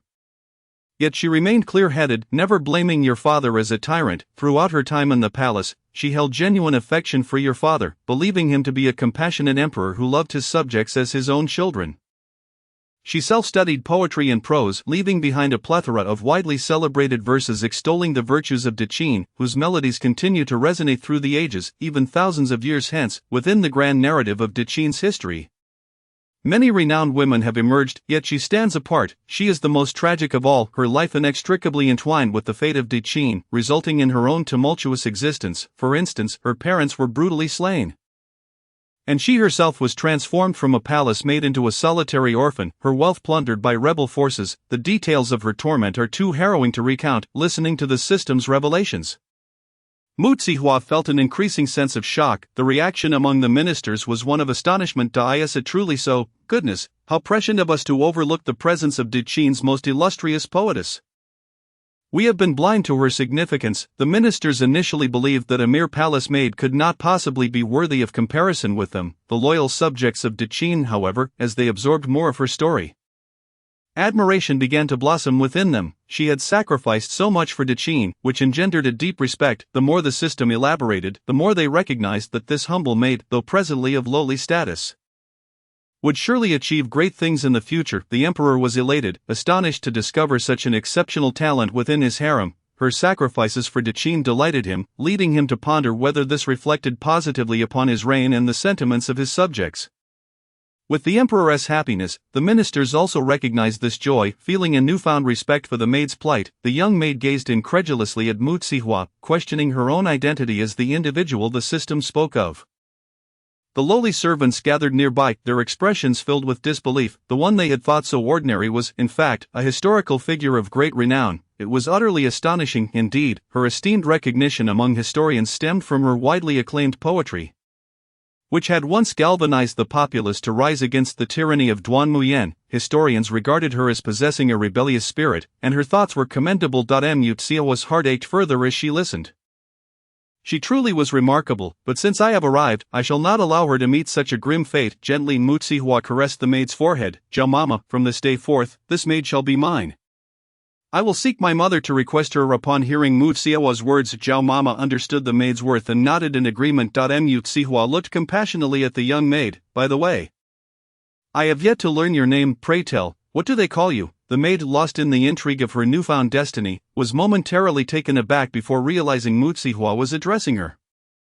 My name is Yu Xiu, she replied. I meant your birth name, Mu Zihua clarified, instantly recognizing it as a name bestowed within the palace. The maid's eyes glistened with tears as memories of her parents' tragic fate flooded back, recalling their desperate pleas for her to remain silent and survive. Du Rolan, what a beautiful name, Mu Zihua exclaimed, taking her handkerchief to gently wipe away the maid's tears. Do not weep. Once you recover, I shall vindicate you for the injustices you have endured. The faint fragrance of Longxian incense, typically reserved for the emperor, lingered around Mu Zihua, its subtle aroma mingling with the scent of osmanthus in her hair, creating a delicate perfume that enveloped Du Rolan, soothing her spirit. Thank you, princess, she murmured. You are most welcome, Mu Zihua replied, tucking the maid in before stepping out of their resting quarters. Just then, she encountered the ministers and the emperor, creating an awkward moment. Father, what brings you here? Mu Zihua asked, slightly taken aback. The emperor, maintaining his composure, fabricated a story. I saw you leave in haste and grew concerned, so I followed you. Mu Zihua nodded, glancing at the others. The ministers exchanged glances, thinking, Your Majesty, could you be more discreet with your fibs? Lord Lin chuckled warmly, his face radiating affection. You are my dear granddaughter. I merely wished to see you. The Lin family members promptly nodded in agreement. Mu Zihua felt a mix of disbelief and amusement at their brazen flattery. And who might the others be? She inquired. The other ministers smiled. Your Highness, you are now regarded as a royal princess. Thus, we wish to engage in discourse with you regarding state affairs. Mu Zihua narrowed her eyes, skepticism creeping in, and the ministers, sensing her doubt, were filled with anxiety. Oh dear, if the princess does not believe us, what shall we do? Do not fret, they are merely trying to curry favor. Considering your current favor with the emperor, the system reassured her. Mu Zihua accepted this, trusting the system's insights. Your Highness, one minister eagerly proposed. My daughter could accompany you in your studies. Might you require a companion? Indeed, Your Highness, another chimed in. Do you require capable youths to assist you? My children. One by one, they began to recommend their offspring. And Mu Zihua realized that their eagerness stemmed from her elevated status in the emperor's eyes. System, how do you know their thoughts? She wondered. The ministers relievedly thought, thank goodness, the princess believes us, who could blame me? I am the system, it replied. Mu Zihua nodded, acknowledging the system's advanced intelligence. After all, this world was but a narrative of father. I plan to speak with mother and perhaps enjoy breakfast together. Gentlemen. She gestured to the ministers. Understanding the situation, the ministers respectfully bowed. Since His Majesty and the princess wish to discuss familial matters, we shall take our leave. The emperor nodded, feeling relieved as he had hoped to continue eavesdropping on Mu Zihua's affairs. Lord Lin, sensing the emperor's thoughts, chuckled. Your Majesty, I miss my daughter. The emperor feigned indifference. I also long for my sister, he added. Much to the minister's amusement, the Lin family desired to remain close to the unfolding events, much to the emperor's chagrin, who wanted to keep the secrets to himself. Mu Zihua, what are your thoughts? He inquired. Mu Zihua was indifferent. Father, you may decide. I have no objections. Reluctantly, the emperor acquiesced to the Lin family's wishes. The crown prince, eager to partake in the unfolding drama, thought, if I cannot manage your grandfather, how can I not manage you? Prince, focus on your duties outside the palace, the emperor admonished, shattering the crown prince's hopes of eavesdropping. As they approached the queen's palace, Mu Zihua contemplated, I must nurture Du Rolan. She too possesses talent and bears crucial evidence. It would be prudent to ensure she retrieves it promptly. Indeed, master, your foresight is commendable, the system affirmed. The matters concerning the Minister of Works cannot be delayed. The people are waiting. I hope she understands my urgency and brings forth the evidence soon. I can avenge her family, she added. Why not inform her directly? The system queried a system. Have you not seen her condition? Why impose further pressure? Very well. They arrived at the Queen's palace just as the morning assembly concluded. The Queen had expressed her concern for the pregnant noble consort and had distributed gifts that had been delayed.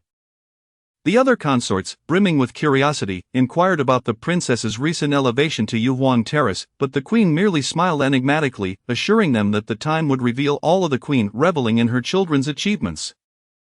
Especially her daughter Favor was soon informed by her maid that the emperor and his relatives had arrived, filling her with joy. She hastily ordered the preparation of an elaborate feast, eager to welcome her family with dishes her daughter adored. As Mu Zihua entered, she was greeted by a tantalizing aroma wafting through the air. I am famished. I skipped breakfast to attend that tedious court meeting, she exclaimed, her appetite piqued. I could devour several bowls of rice. I wish to consume all the meat above. I am utterly famished. Why has the meal not yet been served? These individuals possess remarkable endurance. I am hungry. I yearn for food. The queen, upon hearing this, felt a wave of complex emotions. Her own daughter turned out to be a glutton, so fond of food. Yesterday, while in the Empress Dowager's palace, the queen had already discerned this trait in Mu Zihua. It was clear that she genuinely relished her meals, the queen mused. Fortunately, this daughter possesses a certain grace, otherwise, who would dare to marry her given her insatiable appetite? The emperor, on the other hand, found it rather delightful. If Huar enjoys the exquisite dishes of the harem, she would undoubtedly be reluctant to leave the palace anytime soon. The Lin family exchanged glances, pondering just how many days the princess had gone without sustenance. The emperor, unable to bear Mu Zihua's prolonged wait, took a seat and encouraged everyone to dine. Upon seeing the emperor pick up his chopsticks, Mu Zihua immediately followed suit, enthusiastically indulging in her meal.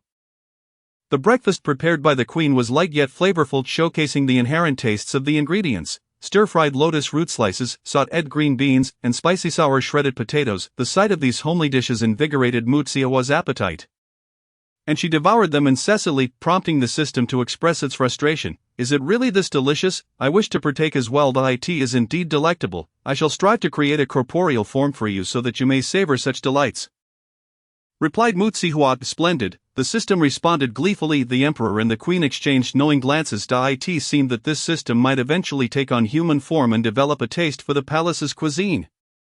No matter, he would bestow the finest chefs upon Huar. The emperor contemplated ways to ensure the system remained. Culinary delights were a focal point worth investigating. The Lin family shared silent thoughts, wondering if the system could indeed become corporeal. If it were to assist Qin, a benevolent entity would surely arise. They felt no fear. Once we have dined sufficiently, regale me with a tale to whet my appetite, Mu Zihua prompted. Certainly. Do you recall the last time I spoke of the poisoned sedan chair? Indeed, was it not said that Su Caizhe provided the poisonous insects to Duan Muyan? In truth, even the wood used for the sedan chair was substituted. I must tell you, the sums involved are staggering. Equivalent to 3 times the current treasury revenue of Qin. The emperor and Chancellor Lin nearly spat out their tea. Fortunately, the emperor possessed great composure and, with a hint of irritation, placed his cup down, stating, the tea is far too cold. Chancellor, this tea is unsatisfactory. I shall have them prepare another. This behavior masked the Chancellor's impulsive reaction. Mu Zihua glanced around casually, continuing her discourse with the system. The Chancellor's expression was one of disbelief. Could it be that your subordinates are so corrupt?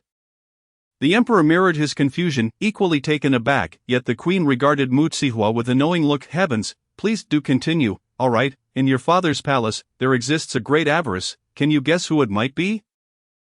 I suspect. The palace attendants responsible for procurement, perhaps the Ministry of Internal Affairs. Surely it cannot be the head of the ministry. Your answer lacks precision. Mu Zihua's eyes sparkled. Then it seems I am quite close.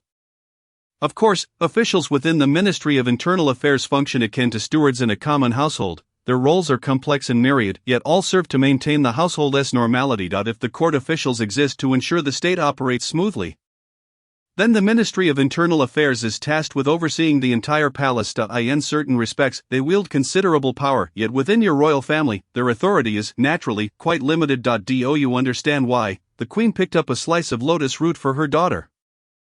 Noting how much Hua enjoyed these crisp vegetables, while she particularly disliked the white stems of various greens. Hua flashed a smile at her mother before taking a bite. Hua pondered momentarily before the queen spoke again. Your Majesty, the head of the ministry, Chief Wu, recently discussed with me the disbursement of silver. It appears that there has been an excess for the various consorts. He inquired whether we ought to strictly regulate the allowances according to each consort's rank. The emperor was puzzled as to why the queen brought this matter up so suddenly, but was about to respond in agreement with her. Naturally, it should follow the ancestral rules. Did Chief Wu mention the implications of excessive withdrawals? The queen smiled warmly at Mu Zihua. Chief Wu presented the account books, and I examined them throughout the night, discovering that they contain numerous minor discrepancies, such as when the favored concubine Lan desired to procure crab roe.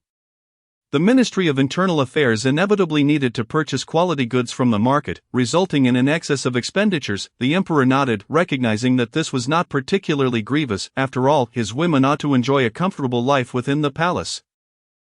However, Mu Zihua sensed a deeper implication and voiced her thoughts internally. Power. I comprehend. The Ministry of Internal Affairs symbolizes imperial authority. Even when procuring goods, merchants, recognizing their royal status, are inclined to offer greater concessions. For instance, regarding the crab roe mentioned by Mother, while it might cost merely 10 won, they assert that their crab roe is superior to the market's offerings, thus pricing it at 40 won. There exists a 30 won discrepancy. That 30 won becomes the revenue of the Ministry of Internal Affairs. Precisely, it operates the same way with the wood for the sedan chair. Of course, the officials of the Ministry of Internal Affairs might be even more brazen.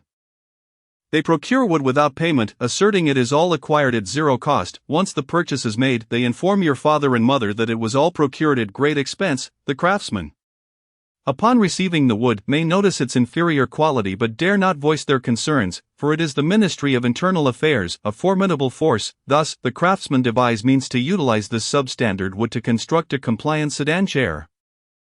Indeed, well done. The Ministry of Internal Affairs. They excel at manipulating the price differences for their commissions. Moreover, the wood, due to the need to rear poisonous insects, is often felled from protected forest areas. As you know, Daqin has implemented measures to safeguard the environment, such as establishing protected zones. They truly believe they can fell trees without consequence. Mu Zihua sipped her milk tea, pleasantly surprised by the sweetness of Daqin's beverage.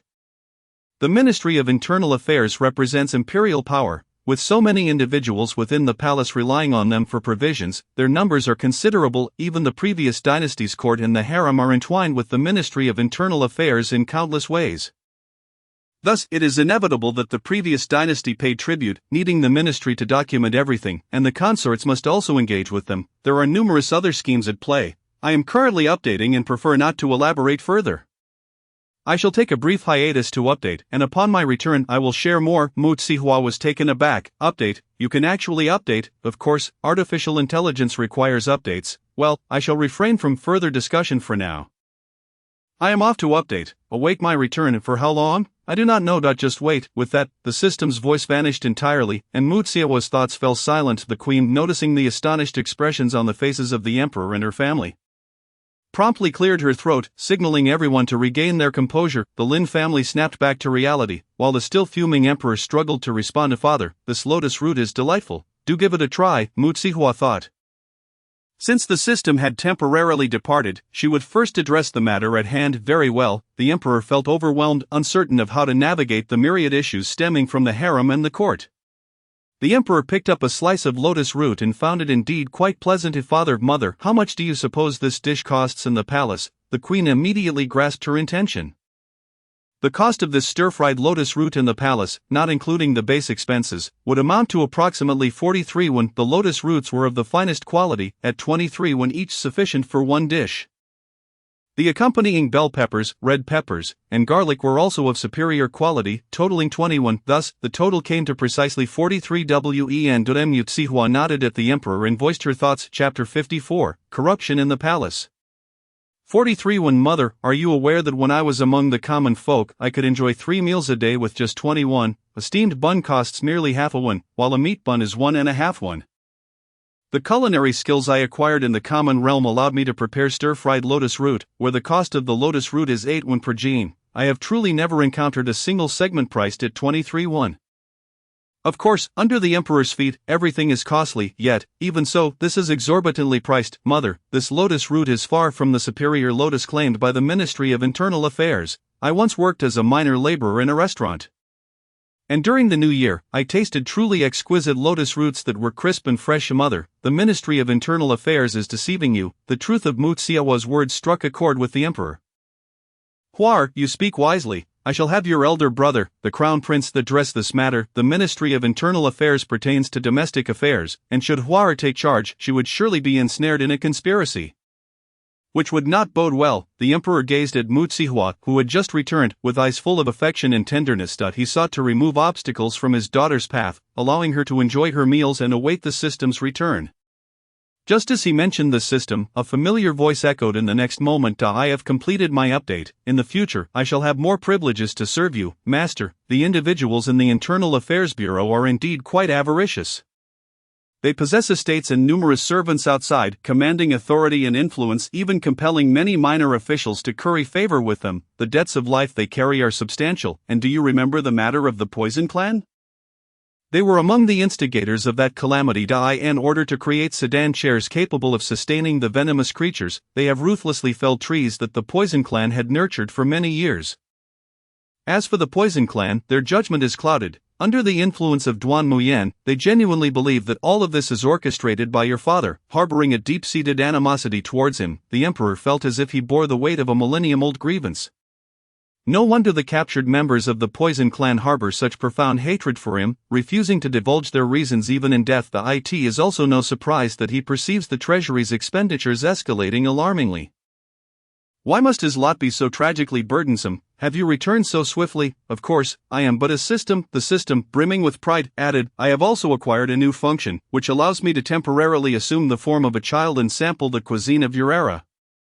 This was a request I put forth to headquarters, and they granted approval. How splendid! Next time I shall let you indulge. Excellent. The system's words filled everyone with great joy. How wonderful it is, with the system taking on human form. It would undoubtedly facilitate matters for everyone in the future. Let us continue discussing the gossip. We have nearly exhausted the topic. The gossip surrounding the Internal Affairs Bureau is rather mundane, merely the usual tale of corruption and bribery.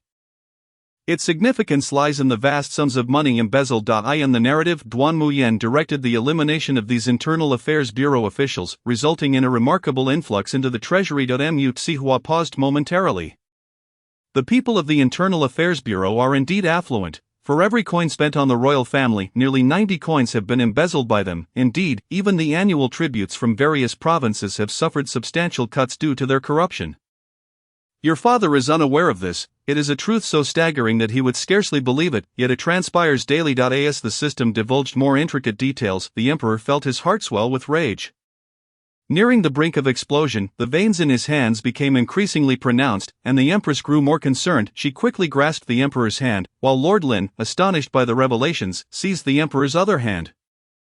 Your Majesty, do not be distressed. Regardless of what transpires, our Lin family stands firmly by your side. Lord Lin's whispered words provided the emperor with a long-awaited sense of security. He glanced at his wife, observing her deep concern for him, and then at his father-in-law, whose steadfast gaze offered a glimmer of hope. Huar has not forsaken Dechin. We too must not abandon it, Your Majesty, united in purpose. We shall surely create miracles. Lord Lin echoed sentiments of solidarity, initially believing Dechin to be formidable, only to realize its precarious state in this crisis. The Lin family could never betray Dechin. Comforted by the Lin family's unwavering support, the emperor regained his composure. Indeed, Duan Muyan had yet to enact his plans for usurpation. There was still hope. The emperor's demeanor softened as he looked upon Mu Xihua with renewed affection. Since you have entered the palace, whom did you know in the outside world? If you long for them, you may bring them to the palace, allowing your father and mother to express their gratitude for their care. The empress immediately followed suit, smiling as she added, Yes, Huar, if there are those you miss, you may invite them to the palace for a warm welcome from your parents. You have endured hardships outside, and without the aid of kind souls, your parents may never have seen you again. Such thoughts weigh heavily on my heart. As the empress spoke, she could not contain her tears. Witnessing the beautiful empress weep stirred Mu Xiaohua's heart. The sight of a lovely woman shedding tears resembled flowers adorned with dewdrops swaying gently in the breeze, each droplet falling to the ground evoking profound sympathy. Mother, do not weep, your tears cause me great sorrow. Mu Zihua, disregarding her meal, hurried to support the empress, offering tender comfort. The empress felt a wave of solace. This child was infinitely better than Mu Zijing. She was gentle and considerate, willing to console her mother in distress. Unlike Mu Zijing, who seemed only to have eyes for men. Mother, do not cry. I know you are simply pained for me. The empress affectionately caressed Mu Zihua's face, gazing at the striking resemblance between them. Beloved daughter, how I yearned for your birth during my pregnancy. Your father had just begun to govern, yet he always made time to share evening meals with me. Had you not been taken and replaced, I would not have had to wait so many years to see you. Initially, the empress spoke these words in the hope that Mu Zihua would be moved and choose to remain in the inner palace to assist Qin. However, as she reminisced about the anticipation and affection she felt while carrying Mu Zihua, her emotions overwhelmed her, and her tears flowed more freely. Mother, I have heard that when you first entered the palace, you were filled with fear regarding our love for you, worrying that I favored Mu Zijing and that your father might be partial to her as well. You even feared that your maternal family preferred Mu Zijing and that the Empress Dowager, your biological grandmother, favored the daughter raised within the palace. Upon realizing this, the Empress felt a profound regret. You are my child, carried for 10 months. How could I not cherish you? You are my only daughter, and my greatest affection in this life belongs to you. Mu Zihua's heart warmed. She felt her body quiver slightly at the Empress's words. Although she felt moved, her body involuntarily trembled with suppressed sobs. Mu Zihua understood that these were the original owner's emotions. She empathized with the original owner. Should they desire reconciliation with their mother, she would respect the choice. After a brief moment of tears, Mu Zihua embraced the Empress, her eyes filled with admiration. The Empress's heart softened further, her tears falling freely. Thank you, you need only to be here, for she believes in you. Mu Zihua grasped the original owner's sentiment. Following a heartfelt interaction among the Emperor-Empress and Mu Zihua, the Lin family also expressed warm words to her, even inviting her to visit the Lin residence. Go. The dragon robe that Mu Zijing stole away has yet to be found, and the forged envelopes, the poison in the tea, and the spies from enemy nations. The Lin residence is not unlike the palace, rife with issues and scandals. The system's casual remarks left Lord Lin momentarily speechless, nearly causing him to stumble. The Lin family was also entangled in such matters. One cannot help but acknowledge that Duan Muyan has orchestrated this scheme for many years, and his arrangements are remarkably meticulous. Essentially, he is prepared to eliminate all those who threaten Qin's system. Why do you praise our enemy, master? We must learn from our adversaries' tactics to improve ourselves. The system earnestly defended its stance, leaving Mu Zihua at a loss for words. Very well. I shall proceed, but regarding the corruption within the Internal Affairs Bureau, Su Caizhi's embezzlement, and the issues concerning the brother of the minister, I must devise a method to resolve these matters. Otherwise, Qin may not endure much longer. Mu Zihua pondered, wishing to prolong Qin's existence, both for the Empress Dowager's peaceful twilight years and to secure her mother's position as Empress. You are the eldest princess. If necessary, I can suggest a method. With so many scandals emerging, how could you possibly resolve them alone? Mobilize your brothers and sisters. They are all members of the royal family, and with a word from your father, they would dare not neglect their duties. At once, Mu Zihua's face brightened with joy. Indeed, my brothers and sisters, who in the original narrative were capable of causing Duan Muyan considerable trouble, ought to step forward now. Mu Zihua's eyes sparkled with determination as she felt she had found a viable solution. Yes, let us go to the Lin residence. We shall indulge in the gossip, having spent so much time within the palace.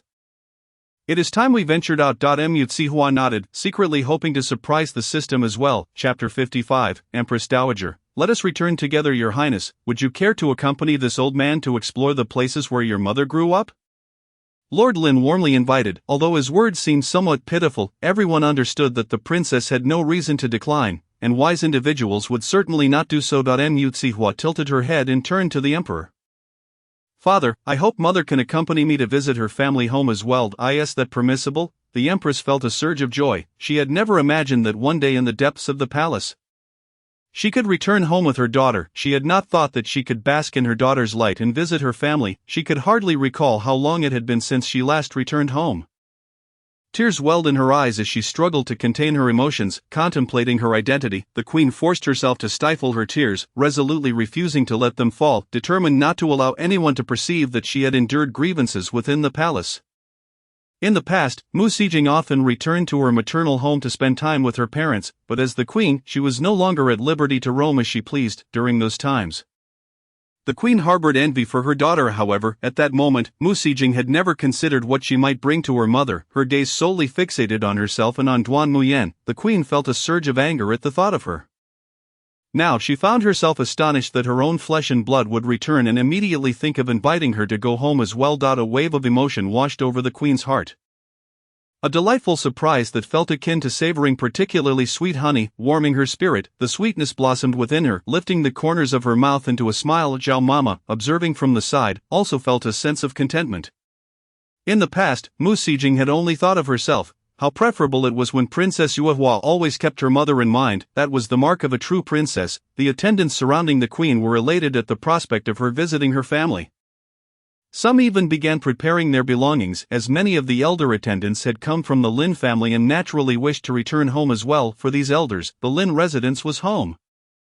The place where they had grown up. The palace was merely the palace. It was fortuitous that Mu Sijing had made such a request, as there was no reason for the emperor to refuse her.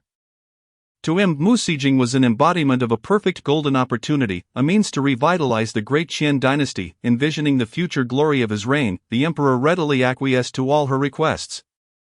"Thank you, Father." Mu Sijing's laughter rang clear, reminiscent of wind chimes that chime sweetly in the breeze. "Would it be all right for Father to accompany us back?" The emperor, eager to spend every day with Mu Sijing, yearned to hear all the latest news. Mu Sijing regarded him with an expression that seemed to say, "Father, have you forgotten that you still have state affairs to attend to?" The emperor, discerning her subtle refusal, felt a pang of disappointment. "Very well, then, you may return to the Lin residence. The queen has matters to attend to, and the affairs of the palace can be entrusted to the Guifei once the queen returns. The Guifei can take a well-deserved rest." The queen graciously bowed her head in gratitude. As they made their way out of the palace, Mu Sijing sat in the sedan chair, summoning her system to manifest in its true form to accompany her. "From this moment on, you shall be my younger brother whom I met from the common folk. We shall rely on each other. Since I have entered the palace as a princess, I still remember you. And thus I have brought you with me." "System, don't you wish to indulge in human delicacies? Today, let us return to the Lin residence to enjoy fruits and sumptuous dishes." Mu Sijing looked at the young boy sitting beside her in the sedan chair. The fruit-collecting system beamed with delight, its eyes sparkling with excitement. "Wonderful." After learning of this development from Zhao Mama, the queen immediately dispatched a trusted confidant to inform her family to prepare thoroughly, ensuring that the system would not be displeased. Upon hearing that her daughter was returning home, the matriarch of the Lin family joyfully stood at the door, her eyes brimming with longing and affection for her daughter. Her two daughters-in-law cautiously supported her, fearing that the matriarch might faint from overwhelming emotion. When the matriarch saw the confidant approach her daughter, she became alert, and upon reading the note, she was taken aback. "System, what is this? Fruits, inner thoughts, treat them well. What does this all mean?" The matriarch only knew that her granddaughter had returned, that her daughter was overjoyed, and that her granddaughter was favored, sending shockwaves throughout the realm. Her unworthy old husband had a peculiar fondness for Mu Sijing. The matriarch only cherished her own daughter's biological child. Her previous affection for Mu Sijing was merely due to her being the child born after 10 months of pregnancy. Now, realizing that Mu Sijing, this ungrateful wretch, had occupied the position of her beloved granddaughter for so many years and repeatedly put her daughter in a difficult position because of a hostage, the matriarch wished to strike Mu Sijing down. How shameless, how heartless! If she truly cared for the hostage, she ought to have the hostage apologize to her mother. It was no trivial matter that her mother had to manage the palace's affairs, burdened with numerous responsibilities, while her lover faced a bit of hardship. As a daughter, she should always consider her mother first, not her lover. The matriarch's thoughts were resolute. Her daughter must not endure even the slightest grievance. "Eldest daughter-in-law, ensure the chef prepares well. If the princess enjoys her meal, I shall reward you generously." Second daughter-in-law, when you meet the princess, remember to treat her with utmost hospitality so that she does not feel our Lin residence has been remiss. Additionally, you must remind the staff to keep their lips sealed. The matriarch unfolded the note from the queen for her eldest and second daughters-in-law to see clearly. Upon reading it, both daughters-in-law were utterly astonished. "Is this this true? Princess Yuehua actually possesses a divine system? Good heavens, this is beyond belief." They looked at the matriarch, who remained composed as she regarded them, regardless of its veracity. "You must believe it." Remember, this is a missive from the queen. Even if it could be false, we cannot dismiss the queen's words lightly. The two daughters-in-law nodded vigorously, affirming, "Naturally, we shall be cautious about what the princess says." The matriarch nodded, feeling somewhat reassured, yet curiosity gnawed at her. Did Mu Sijing truly possess a system? Were her daughter's claims genuine? It must be said that without witnessing the actual events unfold, one would find it difficult to believe. The eldest and second daughters-in-law set off to make arrangements. After about a quarter of an hour, Mu Sijing finally arrived at the entrance of the Lin residence, and the queen's smile grew increasingly radiant. The inhabitants of the Lin residence, witnessing the arrival of the Phoenix sedan, felt the surreal sensation gradually dissipate, replaced by eager anticipation to meet the legendary princess said to possess extraordinary abilities. The queen gracefully descended from her sedan, exuding an air of regal elegance. As she gazed at the familiar entrance of the Lin residence, memories of her childhood playing at home flooding her mind, bringing tears to her eyes. It had been so long since she had returned to her home, how nostalgic it felt. The queen attentively scrutinized the plaque of the Lin residence, her eyes filled with longing, and the glimmer of tears in her gaze stirred deep sympathy within those who beheld it. The matriarch, upon seeing her daughter after such a long separation, was overwhelmed with emotion, embracing her tightly and bursting into tears. The onlookers, witnessing this poignant scene, felt a wave of compassion, understanding the bittersweet longing of a mother who had not seen her daughter for so long. Who would have imagined that a sovereign, in the presence of her mother, was merely a little girl? The queen stepped down first due to her exalted status, followed closely by Mu Sijing, who observed her mother weeping in her embrace. Mu Sijing could deeply empathize with the bond shared between mother and daughter. "From now on, I should let my mother come back to visit more often. It has been far too long since I last saw her." Anyone would yearn for their mother. Indeed, in the original tale, it seemed that the queen never returned to her family even in death, which is truly pitiful. Before her demise, the name she called out the most was Jinger. Mother. Mu Sijing's heart was deeply struck. As a mother, the queen naturally longs for her daughter, and as a daughter, one inevitably yearns for her mother. This plot development is rather well crafted. Indeed. Mu Sijing gazed at the queen in the distance. Engaging in conversation with her system, the queen and the Lin family members overheard this exchange, and the matriarch and the two daughters-in-law widened their eyes in astonishment. It was true, the people gathered at the Lin residence were utterly astounded. Exchanging incredulous glances, what had just transpired? Had they not just heard the princess's voice? Yet the princess had not spoken aloud. After clarifying their confusion regarding the words of the second daughter-in-law, the servants fully believed her claims. It turned out that their princess truly possessed a divine, extraordinary gift. Heaven had favored the Lin family. Their little princess was indeed a true princess, a daughter of heaven. The servants of the Lin family were overjoyed. Feeling as though their master was a goddess, a sense of pride washing over them. One by one, they began to lower their heads in reverence, for this was the existence that would lead the Lin family to soar to new heights. They must serve her diligently. After Mu Sijing disembarked, the people of the Lin residence gradually followed suit. Upon exiting, they noticed small circles formed in front of the Lin residence, indicating that the matriarch had preemptively arranged for a clear space.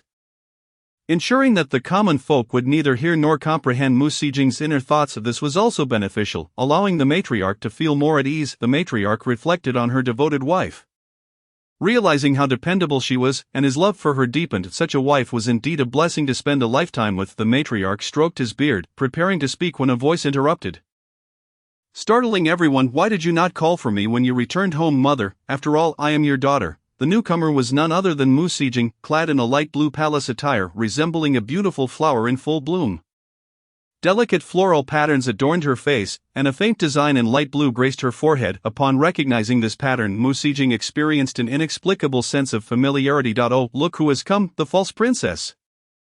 The system, remarkably astute, immediately broke into a smile upon detecting the presence of the false princess, engaging in a conversation with Mu Sihua within the confines of her consciousness. How could she possibly be here? According to the original plot, she should not exist in this narrative. The expressions of those at the entrance of the Lin residence varied, with the Lin family members appearing utterly bewildered. What sort of plot is this? Are we in our vast Lin estate also mere pawns in this narrative? Are our lives merely episodes in a celestial tale? This is because, in the original story, she has already aided Duan Muyan in dismantling his adversaries to such an extent. And you, being unappreciated, have never been embraced by the Lin family, hence, there is no necessity for her to come to the Lin household. The expressions of the men who held sway in the Lin family darkened.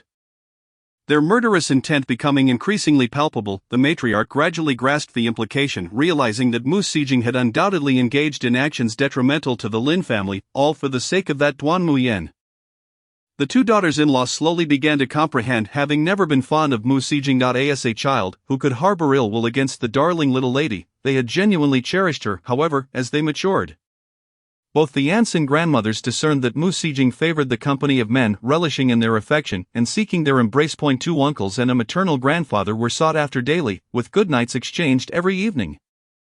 Yet, when it came to her aunts, she would merely offer a lukewarm greeting, and with her grandmother, it was simply a perfunctory hello, lacking the fervor she reserved for the me, and it was then that they realized Mu Sijing was selective in her affections. Yet, as long as Mu Sijing was favored by the men of the Lin family, the women could only suppress their discontent and treat her with pleasantries. Now, upon hearing these revelations, they could no longer contain their laughter. They knew it to be true, Mu Sijing was no virtuous soul. The smiles on the faces of the two daughters-in-law grew more genuine. Indeed, Mu Sihua's words were as sweet as honey. The two aunts instantly felt a surge of goodwill towards Mu Sihua, but now that you have returned to the Lin family, she naturally fears that her position will be usurped by you, and is anxious that her grandfather and cousins may come to prefer you over her. The Lin Patriarch, the Lin Chancellor, and General Lin listened with complex emotions swirling within them. The matter of Mu Sijing poisoning the Lin Patriarch was suppressed by him, with no one dispatched to investigate, for the outcome was all too evident. As the Lin Patriarch's health deteriorated, Mu Sijing's peculiar gifts and teas coincided perfectly with his condition. Once suspicion took root, all past events began to resurface in the mind. In his heart, the Lin Patriarch had already condemned Mu Sijing to death. Ultimately, the Lin family was acutely aware that if Duan Muyan aimed to seize power, he would inevitably seek to eliminate the Lin family. They also recognized that Mu Sijing harbored an obsessive love for Duan Muyan. She adored him to the point of madness, and whatever he desired, she would strive to fulfill. Under various conditions and possibilities, Mu Sijing had acted accordingly, and now, upon hearing the system state that he favored Mu Sijing, the Lin Patriarch thought, I can no longer harbor such feelings. I lack the strength of the Lin Chancellor. I dare not harbor such feelings. I tremble with fears. General Lin, I simply wish to eliminate her. The two daughters-in-law, what a good actor. The grandmother, I am keen to see what you intend to do. Very well. Mu Sihua was momentarily speechless. She turned her gaze to the approaching figure of Mu Sijing, who wore a smile as she hurried to the entrance of the Lin residence. Unconcerned about the potential discovery of her poison, confident in the love of her grandfather and two uncles, she sought to seize this opportunity to orchestrate punishment for Mu Sihua within the Lin family. After enduring such hardship for days on end, Mu Sijing harbored an unforgivable hatred towards Mu Sihua. The moment Mu Sihua returned to the palace, her status as the legitimate princess vanished, and she found herself overshadowed at every turn. Just days prior, when visiting the noble concubine Liang, her biological mother, she had not anticipated that her mother, who usually treated her well, would now regard her with coldness. Mu Sijing could not fathom that concubine Liang had engaged in a thorough discussion with the empress, who had candidly informed her about the poison woven into the fabric. Upon learning that Mu Sijing, the seemingly gentle and benevolent princess, had colluded with an outsider to harm the empress by dragging her own child into the fray, concubine Liang's affection for her current pregnancy surged. Upon understanding Mu Sijing's true nature, concubine Liang naturally felt no inclination to treat her newfound daughter kindly. Yet, Mu Sijing remained oblivious to all this. She believed that her diminished status had rendered her invisible to everyone in the palace, and in her fury, she attributed all her grievances to the empress and Mu Sihua, intent on causing them trouble. Finally, she had found her opportunity. Brother Yan had promised her that if she made a small sacrifice, the astronomical observatory would soon intercede, ensuring that Mu Sihua would meet with a fitting end. Bolstered by the support of her beloved, Mu Sijing was utterly delighted and promptly agreed. She was now ready to set her plan into motion. You have arrived, declared the Lin Patriarch, his voice barely a whisper, making it difficult for anyone to discern his words. The Lin Chancellor and General Lin, both dutiful sons, felt a profound ache in their hearts. The matriarch also approached slowly, supporting her elderly husband as they beheld Mu Sijing. Grandfather, are you well? The last time I saw you, you seemed in better spirits. Why do you appear worse now? Could it be Mu Sijing subtly directed her gaze towards Mu Sihua. Sister, I do not mean to criticize, but how could you keep grandfather waiting in such a manner? "Grandfather, do you not favor war? Is that why your spirits have waned?" Mu Sijing spoke in a voice she presumed was soft enough to be discreet. Yet those gathered at the Lin residence could hear her clearly. The servants nodded in agreement, influenced by her aura, believing Mu Sijing to be as gentle and kind as they remembered. In an instant, the servants regarded Mu Sihua with reproachful eyes. The empress felt displeased. The servants of the Lin family were far too impertinent, daring to speak so openly before their superiors. Their expressions towards war were unbecoming of a servant's demeanor. One by one, they began to feel sympathy for Mu Sijing, even believing that war had erred. Had they lost their minds? Why did they believe everything Mu Sijing said? The empress reflected on her own past behavior. Realizing that she had similarly accepted whatever Mu Sijing proclaimed, her own reasoning seemingly vanishing, now that she had regained her clarity, she felt an overwhelming sense of dread wash over her. Was this what they referred to as the narrative? Had her previous actions been a result of mental manipulation? The more she contemplated, the more fear gripped her, her complexion paling slightly. The two daughters-in-law, the son, and the matriarch of the Lin family also noticed the unusual behavior of their servants. Previously, the servants had aligned with them, utterly enamored with Mu Sijing. No one found it amiss, and now, with the shift in their opinions, the servants continued to fawn over Mu Sijing, as if bewitched, readily attacking Mu Sihua at her behest. The masters of the Lin residence immediately grew furious. Were their servants now mere lapdogs for Mu Sijing? What amusement could such a situation provide for them? "Sister, as my elder, why do you immediately criticize me upon our meeting?" Mu Sihua calmly countered. "Sister has just returned to the palace, and it has not even been 3 days. Today is also your first visit to the Lin residence. How can you possibly be more familiar than someone who frequents here? If you truly cared, why didn't you clarify things with me, to reproach me before so many witnesses? Sister, if you dislike me, you may simply say so." Mu Sihua's polite words turned the tables on Mu Sijing. Leaving her momentarily speechless, the empress internally applauded her daughter, thinking, "Well said, that is precisely how it should be. I bear no ill will towards you, I merely worry for grandfather's health." Mu Sijing heard the system in her mind warning her that the protagonist's halo was damaged due to Mu Sihua's arrival. Instructing her to find a remedy immediately, she hastily sought to mend the situation. "I too am concerned for grandfather's health, which is why I took the initiative to visit him, since sister is also worried." "It seems we are truly of one mind then, sister. Let us allow our elders to enter first, and we shall follow." Mu Sihua offered a gentle smile. "Do you not fancy acting? Come, let us put on a good show together." The color drained from Mu Sijing's face at once. Her favorite aspect of being a princess was that everyone bowed and paid homage to her. Now she was to enter behind her subjects, which severely tarnished her royal image. Yet, Mu Sihua's words left her with no feasible way to refuse. "Mother, grandfather, grandmother, and my 2 uncles and aunts, you are all elders. Please return first. My sister and I will follow shortly, as a sign of our respect." Mu Sihua's words constrained Mu Sijing, leaving her in a state of utter anxiety. With no recourse to retort Mu Sihua, Mu Sijing resorted to a different strategy. Feigning submission, but she could not possibly plead with Mu Sihua. Frowning slightly, Mu Sijing gazed innocently at the Lin patriarch, then glanced at the Lin chancellor and General Lin, her eyes brimming with unshed tears. Exuding a pitiful demeanor akin to a dog seeking solace from its owner after experiencing great injustice. In her heart, Mu Sijing pondered, will this ensure I gain the favor of the Lin family? Her system reassured her. Naturally, you have employed this tactic for years without failure. Mu Kailing felt a sense of reassurance, yet what left them astounded was the fact that Lord Lin merely averted his gaze with an air of indifference. Glancing at Mu Kaihua and nodding with a smile, "Kaihua, let us proceed inside." Mu Kaihua nodded, clutching Mu Kailing's arm tightly, her expression one of humble compliance, though her eyes concealed an unmistakable rebellious spirit.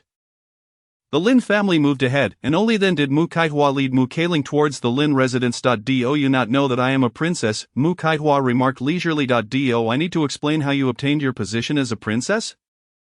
Chapter 57, Mu Kailing, jealousy consumes me. Her already captivating beauty became even more alluring under her smile, akin to a rose in full bloom, dazzling and vibrant, leaving Mu Kailing engulfed in profound jealousy. How infuriating! If only she had not fallen for the ruse of the poison carriage last time, she could have disfigured that face. If I can mar her visage, no one will vie with me for Yuan's affections. Once he possesses nothing, I will have everything. Why should I tolerate her flaunting her beauty before me? That face is truly detestable, evoking nothing but disdain. Mu Kailing felt her jealousy boiling within her. Little did she know Mu Kaihua merely found it amusing to provoke the female lead and had no inkling of the depth of Mu Kailing's envy. What was done was done. Why cling to it so fiercely?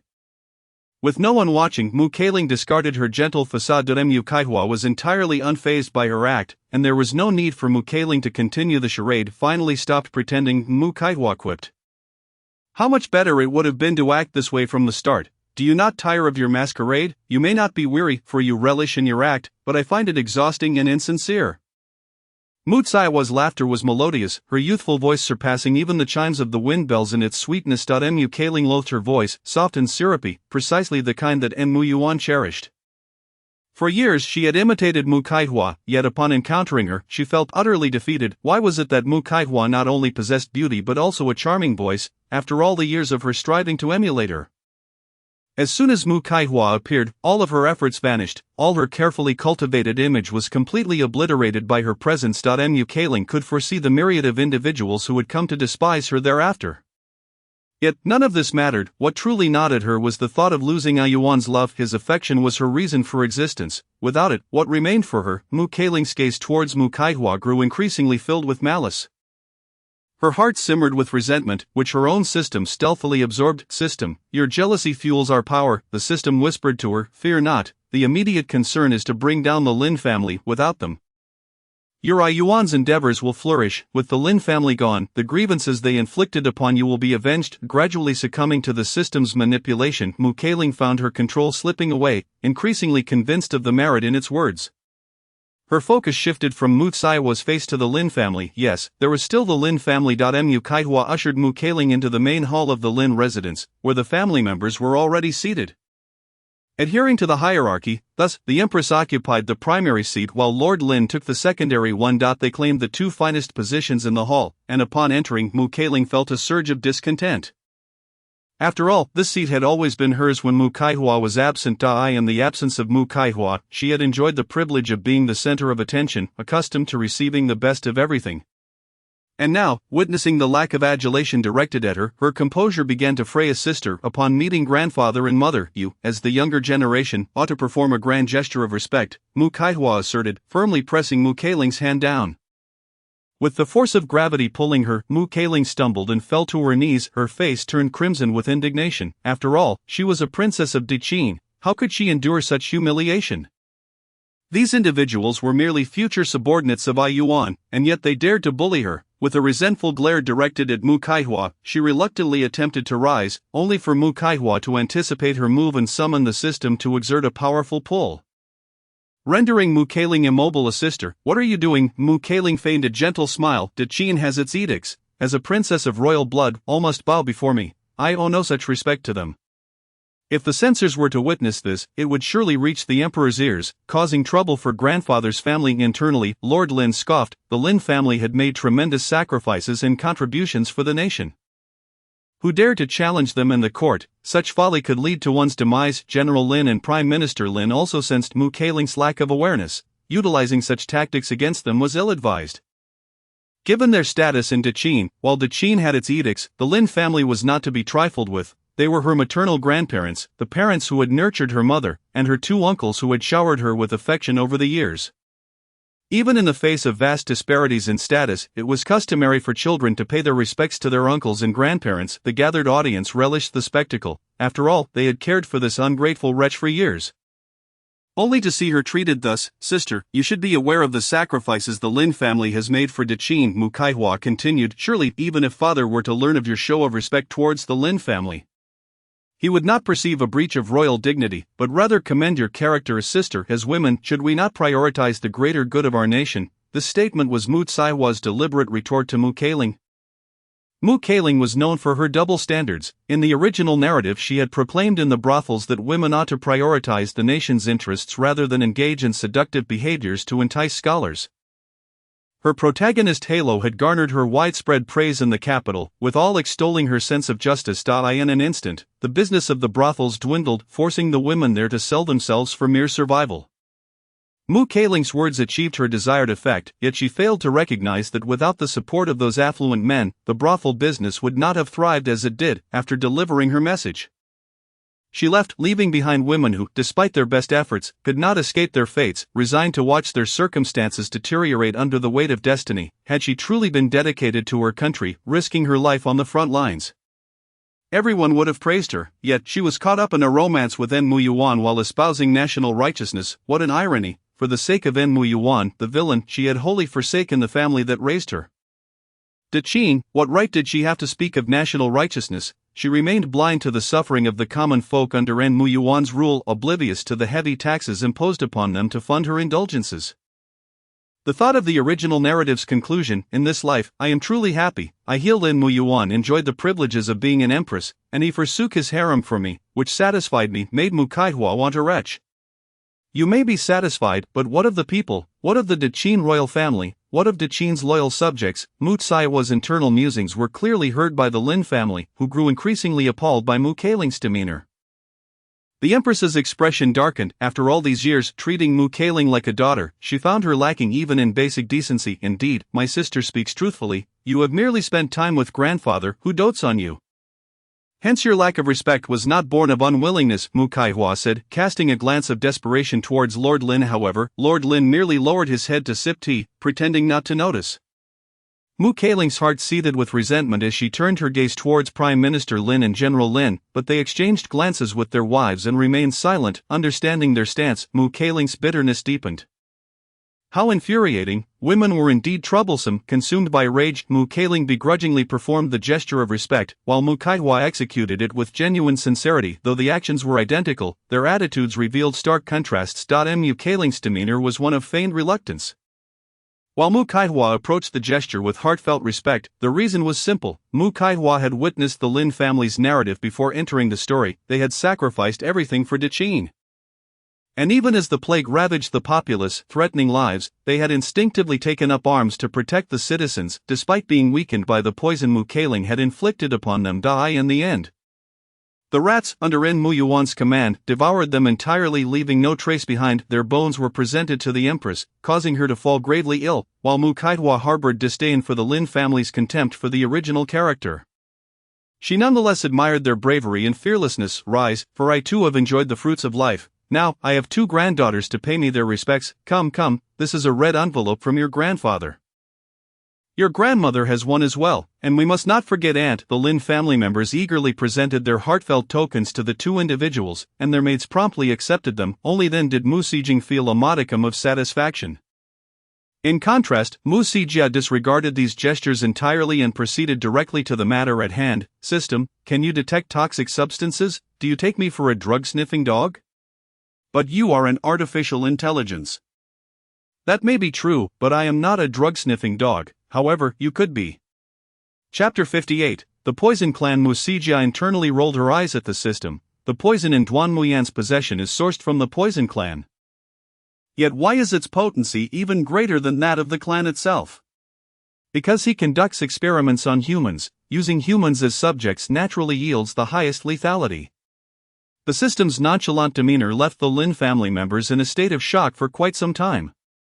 Good heavens, Duan Muyan is so ruthless, resorting to such measures against humans. Well, Duan Muyan truly lives up to the title of a deranged, darkened villain. Indeed, he is utterly unscrupulous and devoid of boundaries. Without Mu Sijing's assistance, could Duan Muyan achieve great feats? Mu Sijia inquired curiously. The system paused momentarily. Well, certainly not. In the original narrative, you are the female lead. Duan Muyan has harbored a secret crush on you since childhood, while you maintain a respectful distance from this prince. In the original tale, Duan Muyan is equally as deranged, waging various wars without regard for the lives of the citizens of Diqin, all in a desperate bid to be with you. Although you may empathize with his suffering, you cannot be like Mu Sijing, forsaking the Diqin Empire and its people for Duan Muyan's handsome visage and infatuation. You and your maternal grandfather's family, your royal lineage, valiantly resisted, ultimately incurring heavy losses to salvage what you could. After Duan Muyan's complete defeat, you captured him and imprisoned him in a secret chamber. Upon hearing this plot development, Mu Sijia could not help but interject, I won't be embarking on a tragic love affair with Duan Muyan, will I? Am I to force him in that chamber? Mu Sijia's unique thought process elicited laughter from the assembled Lin family members, their eyes sparkling with mirth. Clearly delighted, unable to hear the inner thoughts, Mu Sijing misinterpreted their laughter as approval of her grand display of propriety and felt a wave of relief. She was considerably reassured. She patted her chest, casting an annoyed glance at the servants of the Lin residence. I have arrived. Why is there not even a chair prepared for me?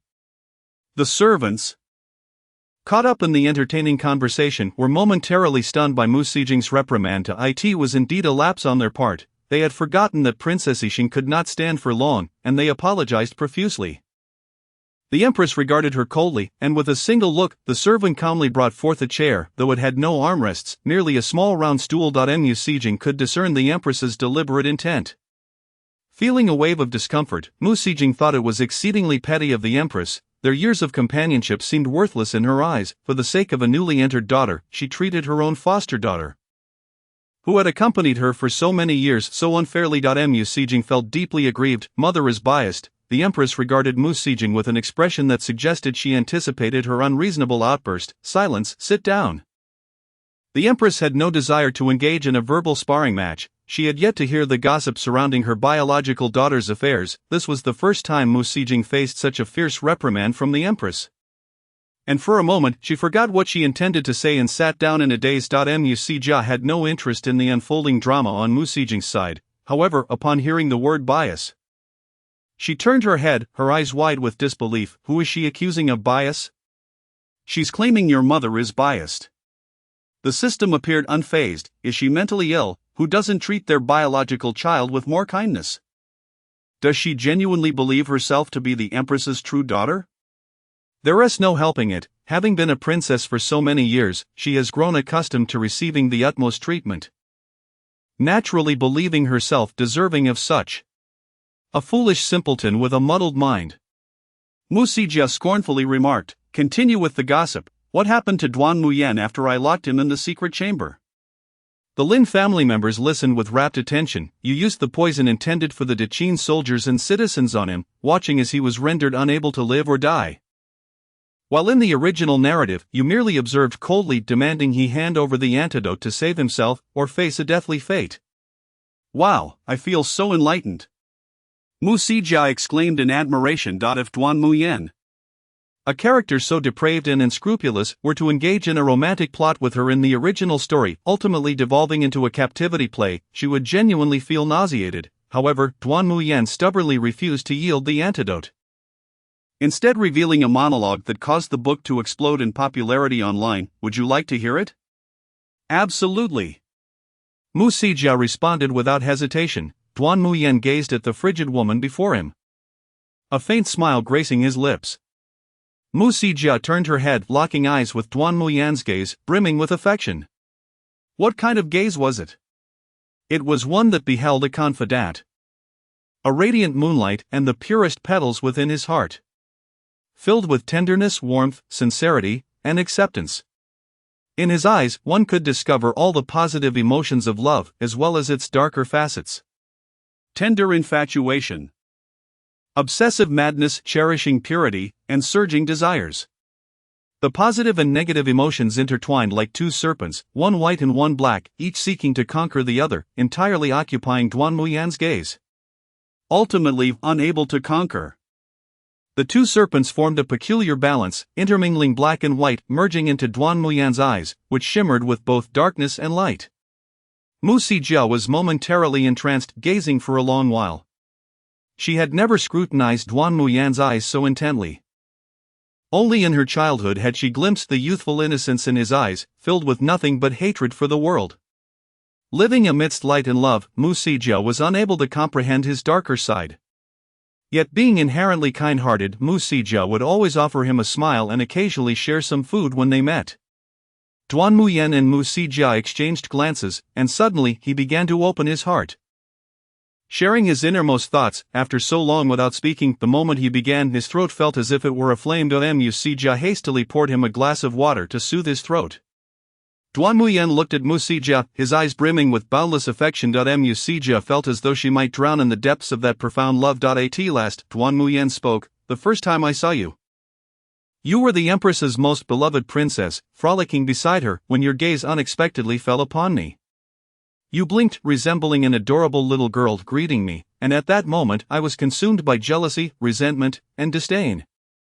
The system played the most popular voiceover from the internet for Mu Sijia to hear. The Lin family members, basking in the glow of the narrative, felt as though they were witnessing the madness with which Duan Muyan regarded Mu Sijia in the original work. That day, I stealthily slipped out of my quarters, hoping to snatch some food while you were all attending the banquet. But alas, I was caught. Just as I was on the brink of being beaten to death, you appeared, and the words you spoke are still etched in my memory. This is my gift to him, please do not punish him.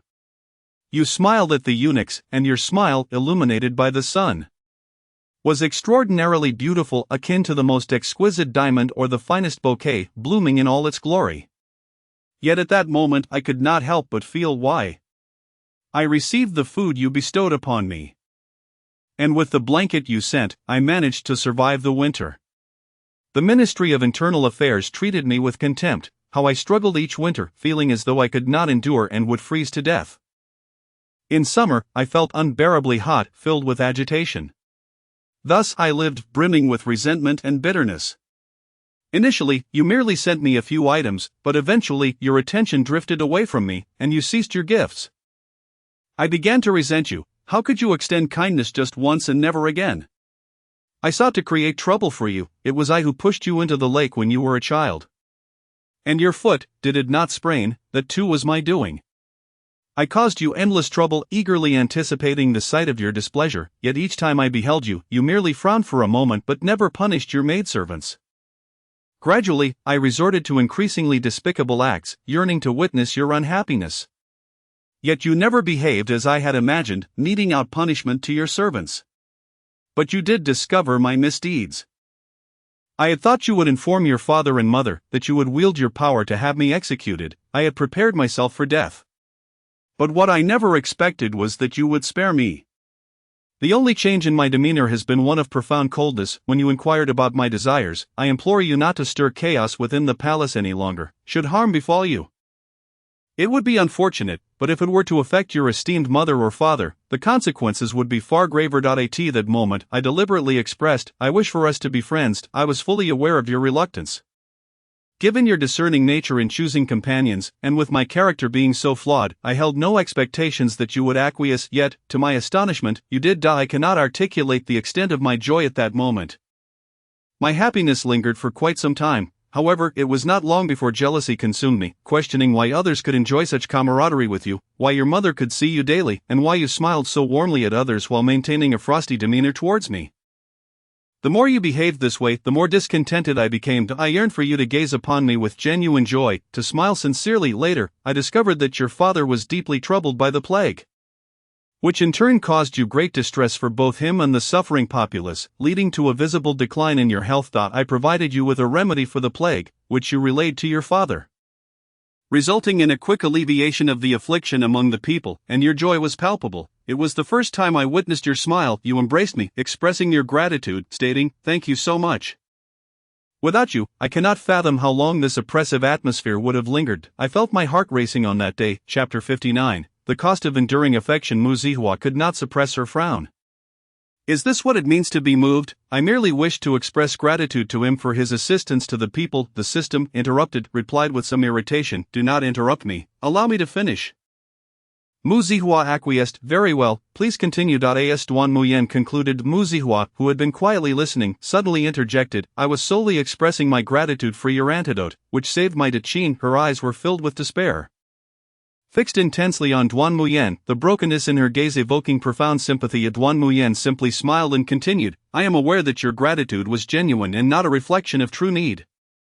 Nevertheless, I found myself enamored by your embrace, longing for your affection. Thus, I began to create chaos, stirring unrest throughout Daqin, all the while watching you fret and worry. At your most desperate moment, I revealed to you my solution, my antidote, and you began to express gratitude towards me, embracing me repeatedly. In a world where propriety dictates distance between the sexes, I exchanged numerous embraces for the sake of our shared purpose, feeling both satisfaction and a yearning for something deeper, an intimacy that transcended the cold interactions dictated by circumstance, one that your parents or anyone else could never replicate. Suddenly, clarity struck Mu Zihua.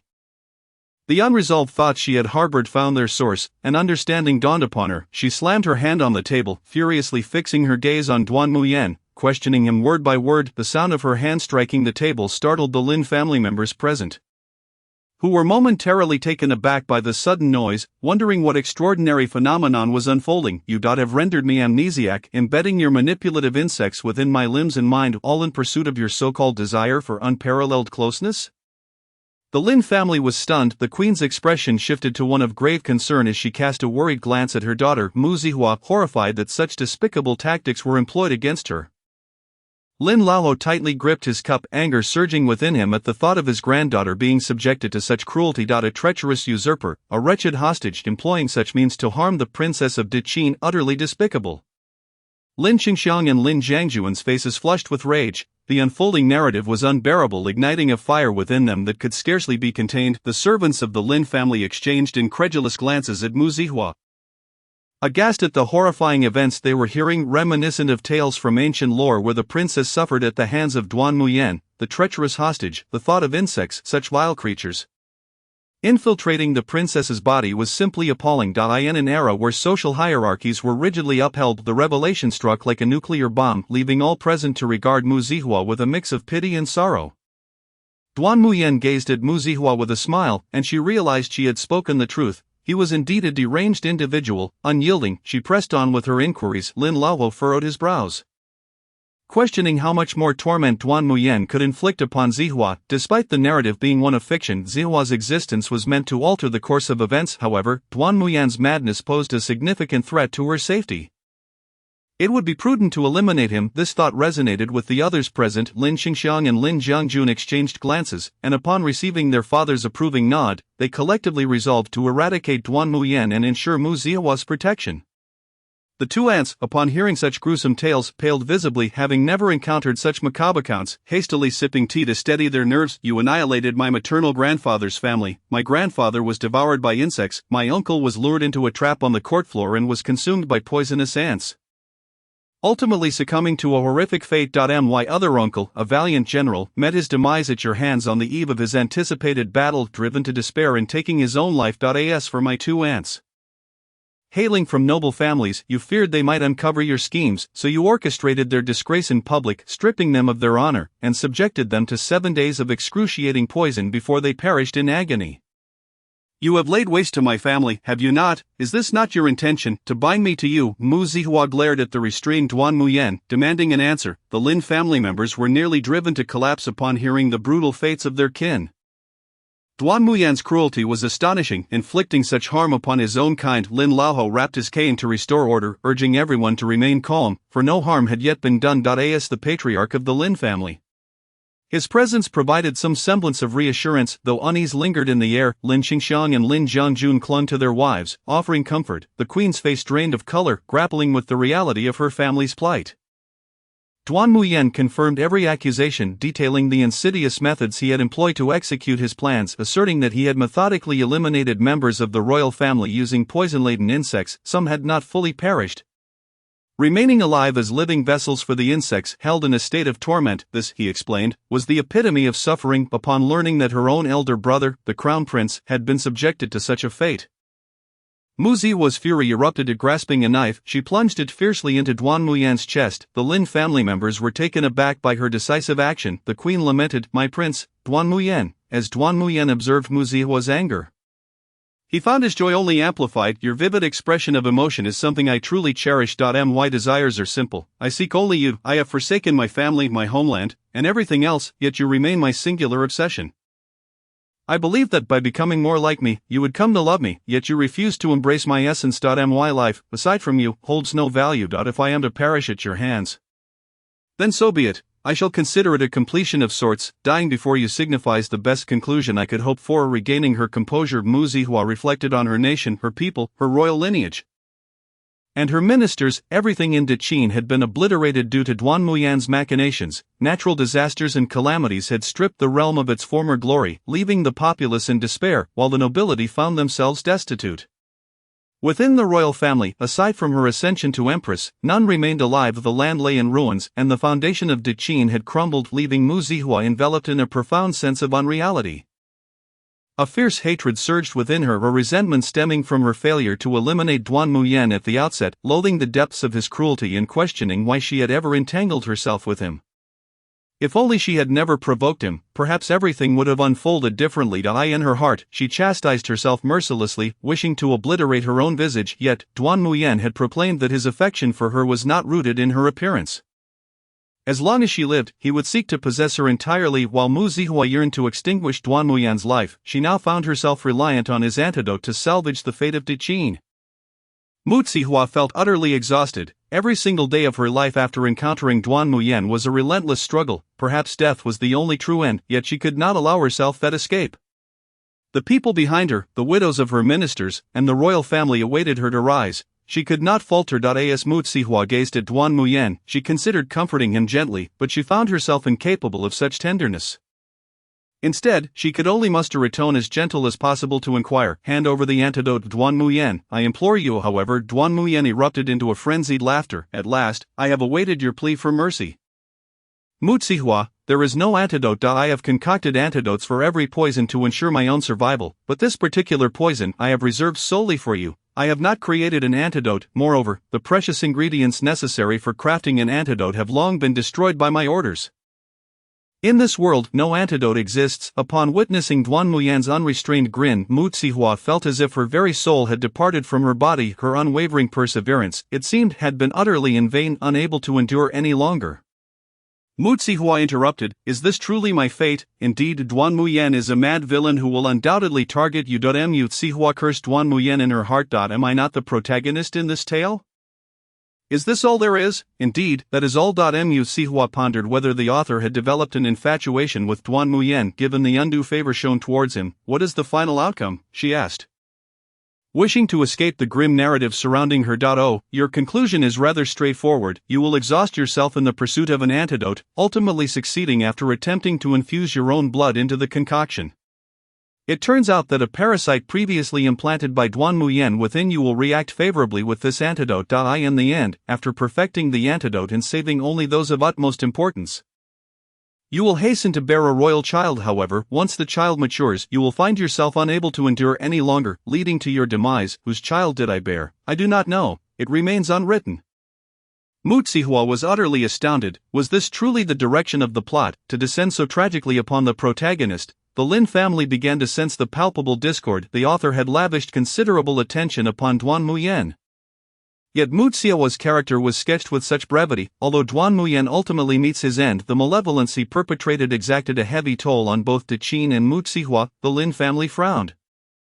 Pondering the identity of this author, how detestable. Wait, I believe I have uncovered the identity of Mu Zihua. All eyes immediately turned to Mu Zihua. What had she discovered? Curiosity filled the room. Mu Zihua raised an eyebrow at the seated Mu Zihua, a glimmer of amusement flickering in her eyes. She must be a modern girl who, having read the original work, became deeply enamored with Duan Muyen, the villain. She fell for his unique love for Mu Zihua, as well as his unwavering devotion, and thus she traversed into this narrative, did she not? Correct, that is indeed the truth. She altered my destiny, transforming herself into a princess of the court, and I suspect she orchestrated the masquerade of the true and false princess as well.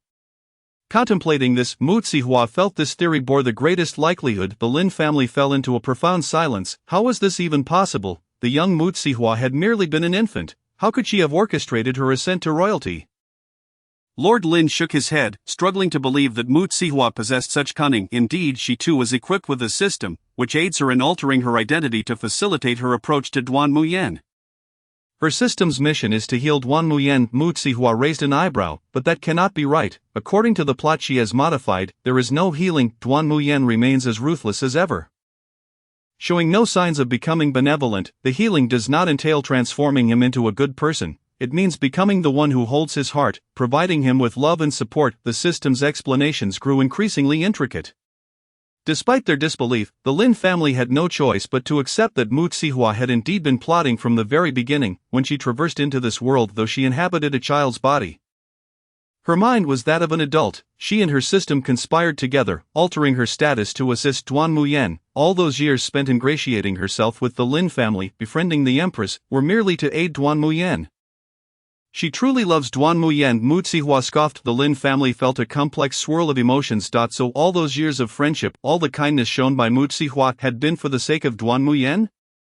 The Empress, listening to these revelations, found them strikingly genuine. For years, the Lin family had failed to understand Mu Zihua, perceiving her as gentle and kind, yet, the Empress had suffered numerous betrayals. Duan Muyan had also sought to provoke her. Yet Mu Zihua had always stood by his side, never contemplating the grievances of her own mother. The Empress sipped her tea, her expression placid, while the Lin family remained ensnared in disbelief, unable to process the implications. It seems that to confront Duan Muyan, our first order of business must be to deal with Mu Zihua. She has provided Duan Muyan with far too much support, and many resources from Deqin have been funneled to him through her efforts. In the original narrative, Duan Muyan lacked such resources, barely surviving, yet slowly evolving into a formidable opponent. As Mu Zihua spoke, her gaze turned disdainful. Now that he has gained Mu Zihua's backing, he is likely even more powerful than depicted in the original story. And facing a person of such strength will be quite the challenge. Mu Zihua regarded Mu Zihua with a hint of revulsion. Had her infatuation blinded her to the lives of others in this world? Indeed, the system expressed its agreement. Let us cease this discussion and commence our tasks. Very well. Do you not possess poison identification skills? It would be wise to employ them now. By the way, the Lin family estate is rife with toxins, some of which have quite the surprising backstory. Upon mentioning the surprises, Mu Zihua's cleverness resurfaced. She promptly stood and addressed Lord Lin. I have just arrived at the Lin family. I wish to explore more. Grandfather, may I visit your chambers? Mu Zihua cast a wary glance at Mu Zihua, sensing that her affairs never ended well when intertwined with Mu Zihua. She feared that the gift she had presented to Lord Lin might be carelessly mishandled by Mu Zihua, nullifying all the effort Duan Muyan had invested. How could one simply enter the chambers of their grandfather? One must exhibit proper etiquette as a younger generation. Mu Zihua immediately rebuked her, firmly objecting.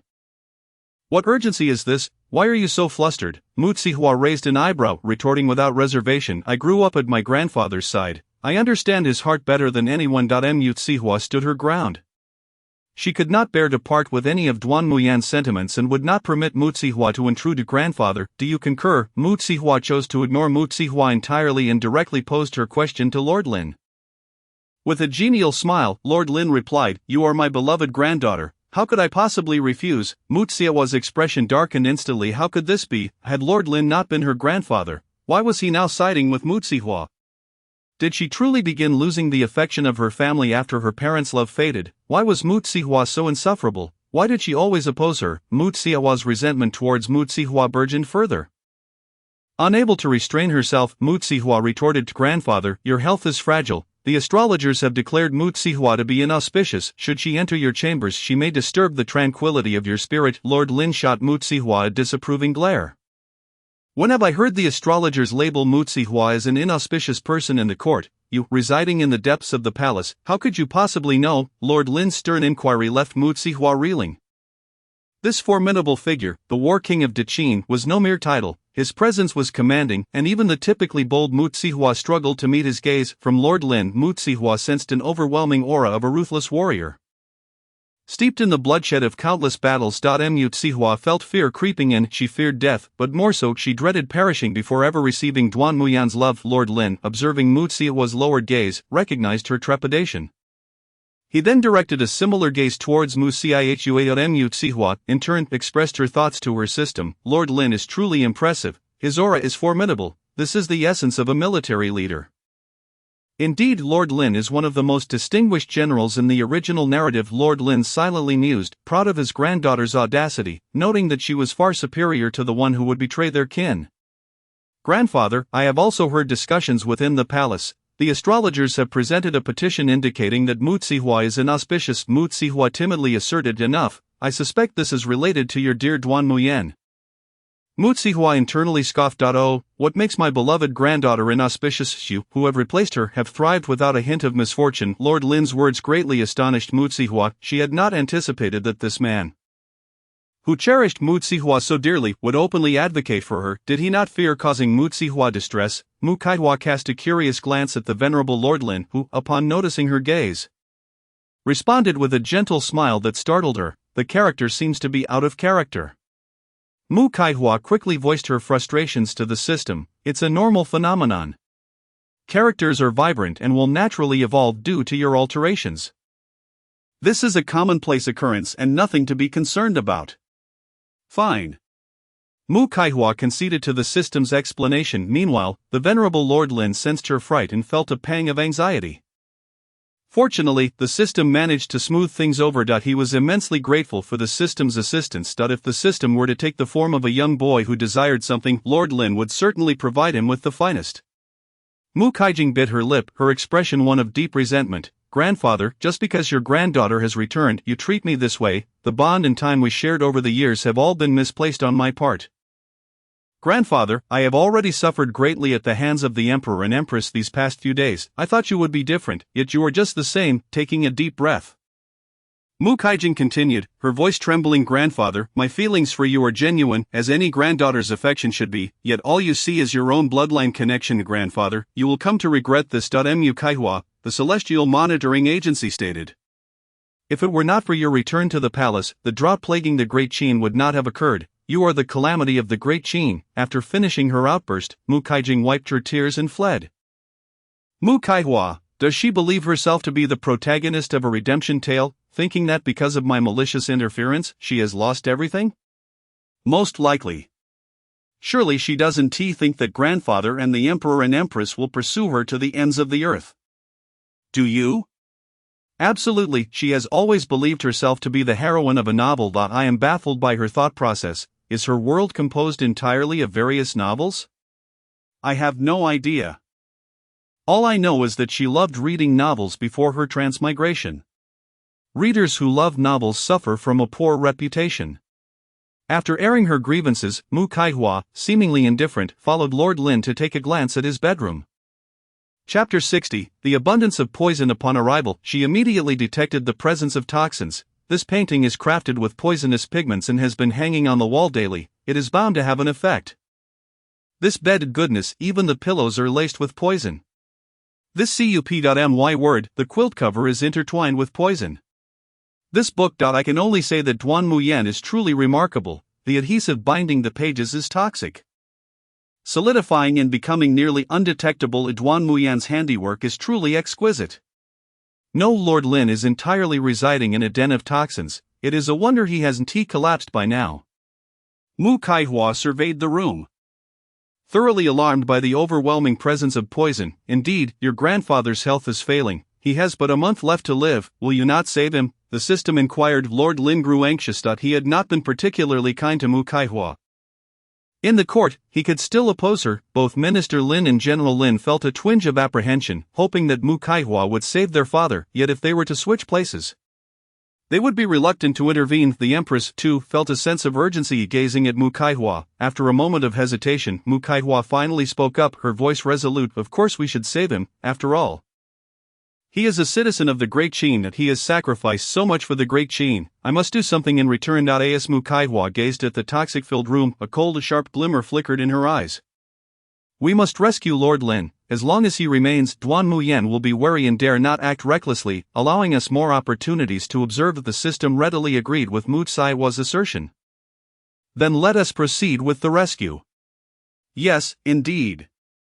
Lord Lin sighed in relief. Thankfully, his granddaughter was willing to aid him, which he regarded as a fortunate turn of events, yet, alongside his relief, he felt a pang of guilt towards Mu Kaihua. Her earnest heart was entirely devoted to the well-being of the Great Qin, and yet he had initially harbored disdain for her due to Mu Kaijing. General Lin and Minister Lin also breathed a sigh of relief. Their eyes slightly red. Their niece was truly wonderful, and they had wronged her in the past. After surveying the room's arrangement, Mu Kaihua boldly stepped forward, brazenly smashing every book, teacup, and assorted gifts sent by Mu Kaijing to smithereens, leaving nothing but ruin in her wake. What is all this? Is this even worthy of being placed on grandfather's table? As she watched the books being torn apart, Lord Lin was filled with uncontainable joy. If it pleased Mu Kaihua, he would gladly see the entire room destroyed, and this porcelain, how outdated, I detest it. With a single blow, Mu Kaihua shattered it, glaring at the Lin family outside. What are you all still doing? Hurry and find a craftsman to remove this rubbish and replace it with a new set. This was the first time Mu Kaihua had displayed such a brazen demeanor, and rather than being detestable, everyone found it quite endearing. All right. Minister Lin hurried off to find a craftsman. Witnessing their delight, Mu Kaihua felt a peculiar warmth. It seemed as though these individuals, who had once been her adversaries, were now showering her with affection. However, Musaewa's heart softened. People are such creatures. Previously she had resented the Lin family for their indulgence towards Mukaijing, and even when they clashed in court, she felt angered by their disputes over Mukaijing. Yet now, seeing them treat her kindly, offering support without question, and willing to protect her in front of Mukaijing, her heart involuntarily softened. Have you softened your heart? The system teased. Perhaps just a little. Mukaihua replied awkwardly. Lord Lin's expression brightened. The Lin family beamed with happiness, their eyes glimmering with delight. As Mukaihua continued to heed the system's advice, obliterating every toxic item, be it porcelain vases, flowers of books, or pens, the servants promptly began to clear away the debris. The eldest daughter-in-law halted the servants, insisting, burn all of this at once, as per the princess's command. Remember, it must all be incinerated. The eldest daughter-in-law understood that while those below might outwardly comply, they could secretly hoard the items. In ordinary circumstances, it might not matter, but considering that these items were all tainted with poison, she could not allow anyone to lose their life due to them. Eldest daughter-in-law, have your handmaidens keep a close watch, the matriarch instructed, and the eldest daughter-in-law immediately complied. Yes, good. Seeing the household express their firm stance, even the slowest among them understood not to secretly keep any items. Mukaihua thoroughly cleared the entire room of its furnishings and provisions. Once done, she internally communicated with the system. Mukaijing is quite ruthless. She left Lord Lin with virtually nothing usable. Am I now expected to replace everything? I have no money. It was only after the destruction that Mukaihua realized she might have stirred up a massive predicament. This was indeed a considerable mess. Panic washed over her. How will I explain this to them? How can I say these were all tainted with poison? Mukaihua surveyed the barren bedroom of Lord Lin, her face a mask of conflict. Do not fret. Among the items you shattered, several contained the poisonous insects placed by Duan Muyan, which are also the cause of Lord Lin's deteriorating health. The system reassured her. If you managed to find them, you could nurture these insects and perhaps present them to Mukaijing later. Let her experience the gift from her brother Ayan. I wonder if she will appreciate it. Musaewa's expression shifted. What a splendid idea. Upon hearing this, Lord Lin tightened his grip on his cane, regarding Mukaihua with a warm smile. I was previously concerned that Mukaijing's gifts would be seen by my dear granddaughter, which would be quite unfortunate. However, witnessing you handle it so decisively fills me with joy. The Lin family silently offered Lord Lin a thumbs up in admiration. How clever of him to reframe the situation, allowing Mukaihua to feel at ease with everyone. Mukaihua was momentarily taken aback. Having expected Lord Lin to reprimand her for her treatment of Mukaijing, she was left stunned for a while before the Empress stepped forward and took her hand. See, grandfather is not angry. He just mentioned that your decisive nature is quite reminiscent of how he was in his youth. Mukaihua, with a look of disbelief, asked, really, this plot feels all wrong. Shouldn't the Lin family be mindlessly protecting Mukaijing? Could it be that her actions had genuinely altered the storyline? Half in doubt, Mukaihua looked at the Empress. Did grandfather truly say that? The Empress nodded. Indeed, he holds you in high regard, saying you possess a similar demeanor to his younger self. Really? Musaewa's face lit up with joy, perceiving this as a form of validation. Yes, the items you smashed were all sent away by grandfather, rest assured. After hearing what Mukaihua had said, the Empress promptly shifted the conversation and instructed her personal maid to collect the items that had just been dealt with, awaiting Musaewa's discovery of the poisonous insects for further action. Yes, that's so. Upon hearing the words, Musaewa immediately became alert, realizing that the system's suggestion was indeed astute. Utilizing venomous insects to retaliate against Mukaijing would yield the most favorable outcome. Observing the lively Musaewa, the Lin family exchanged knowing smiles. It was evident that following the system's guidance was the right course of action. Meanwhile, Musaewa dashed into the courtyard, scrutinizing the remnants scattered across the white jade stone slabs, which were rendered unrecognizable due to her earlier destruction, making it impossible to discern the whereabouts of the venomous insects. Promptly, she inquired of her system, where are they? Would you like to exchange your current melon eating points for the myriad insect talisman from the shop? With this talisman, you can attract all these insects to you, the system replied, its tone hinting at commercial cunning. Sensing the system's mercenary tone, Musaewa raised an eyebrow and smiled. Oh, such a marvelous item exists? With this, can I also acquire the venomous insects from Duan Muyan's side? Caught off guard, the system took a moment to respond. You're rather astute, picking up on that so quickly. Of course, just tell me if it's possible. Mu Zihua replied gleefully. The Lin family members chuckled, impressed by her quick wit in grasping the crucial point. Well, you need to upgrade your Myriad Insect Talisman system. Is it a Cyber Myriad Insect Talisman? Does everything from your system shop require an upgrade? Not exactly. It's just that your current points only suffice for purchasing a low-grade Myriad Insect Talisman. You need to consume melons to upgrade it. And then you'll acquire a high-grade talisman. A high-grade Myriad Insect Talisman would allow me to contend with Duan Muyan. Mu Zihua rolled her eyes, frustrated by her system's mercantile nature, which demanded players to upgrade items on their own after purchase. Primarily, Master, if you first buy a low-grade one and then consume melons according to the upgrade requirements, it will save time, effort, and points. It's the most economical choice. If you were to purchase the high-grade Myriad Insect Talisman outright, it would cost over 10 times the points of the low-grade one. To equated in melon points, let me calculate. You'd need to consume at least 8 melons to afford that. Mu Zihua fell silent, mentally calculating before finally acquiescing to the system's proposal. Alright, you make a valid point. I shall heed your advice. The system promptly exchanged the Myriad Insect Talisman, Beginner Edition, for Mu Zihua's points and delivered it into her hands. She examined the small, exquisite porcelain bottle, faintly scented with a delicate aroma that required a keen sense to detect. Not bad, this Myriad Insect Talisman appears promising. Of course, with this in hand, you needn't worry about venomous insects harming you. They will automatically submit before you. Moreover, no matter how loyal the insects are on Duan Muyan's side, they will become yours. I suggest you act swiftly. You should know that the plague is imminent. The second wave of the plague is approaching fiercely, and I see that the plot has already begun its countdown. Approximately 10 days from now. Chapter 61, Conditions for Upgrading the Myriad Insect Talisman. The system's warning startled Mu Zihua.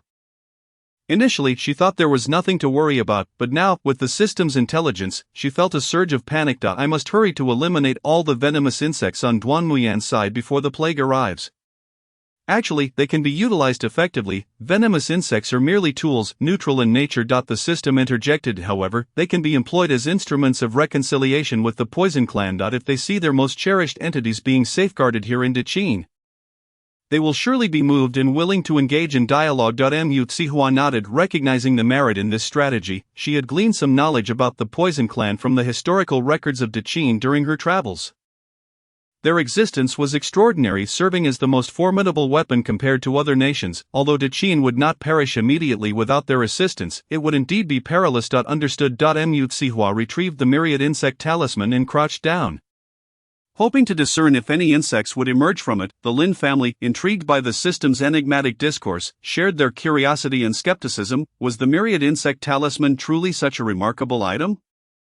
However, once they learned of its potential benefits for Daqin, they felt compelled to believe, as such artifacts were exceedingly rare. The presence of the Poison Clan and their insects on Duan Muyan's side posed an additional threat to Daqin.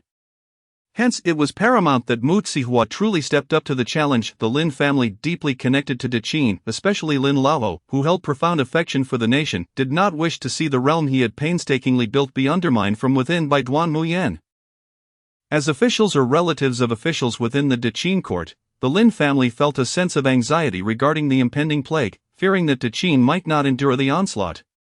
Upon hearing that Mu Zihua's Myriad Insect Talisman could potentially resolve these issues, their hearts found some solace. They quickly rallied together, for the system had warned of a mere 10-day countdown. After that, the plague could spread. My heart, they exclaimed in unison, gathering close to Mu Zihua. They were eager to witness the Myriad Insect Talisman in action and to ascertain its efficacy. Thus, surrounding her were the Empress, the elder matron of the Lin family, the eldest daughter-in-law, and the second daughter-in-law, while on the opposite side stood Lin Laoho, Lin Chancellery, and Lin General, arranged in an amusing formation. Mu Zihua placed the Myriad Insect Talisman on the ground, her eyes widening in disbelief. As it settled, it became the epicenter, drawing countless insects that scurried towards it with fervor. The insects varied in size, and to the naked eye, no differences other than size were discernible.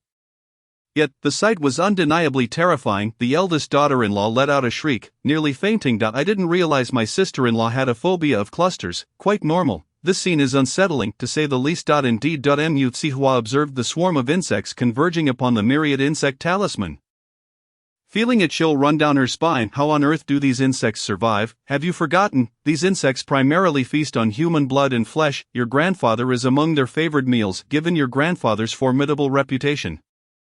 His wife and 2 daughters-in-law naturally dare not enter his quarters, however, his 2 sons often do, making them the inadvertent keepers of these insects. Mu Sihua felt a shiver crawl across her skin as she glanced at Lin Chancellery and Lin General, who appeared pale and devoid of color. Do they harbor these insects? Not presently. Duan Muyen plans to unleash the plague shortly. Mu Sihua breathed a sigh of relief. Lin Chancellery and Lin General felt a slight easing of their anxiety.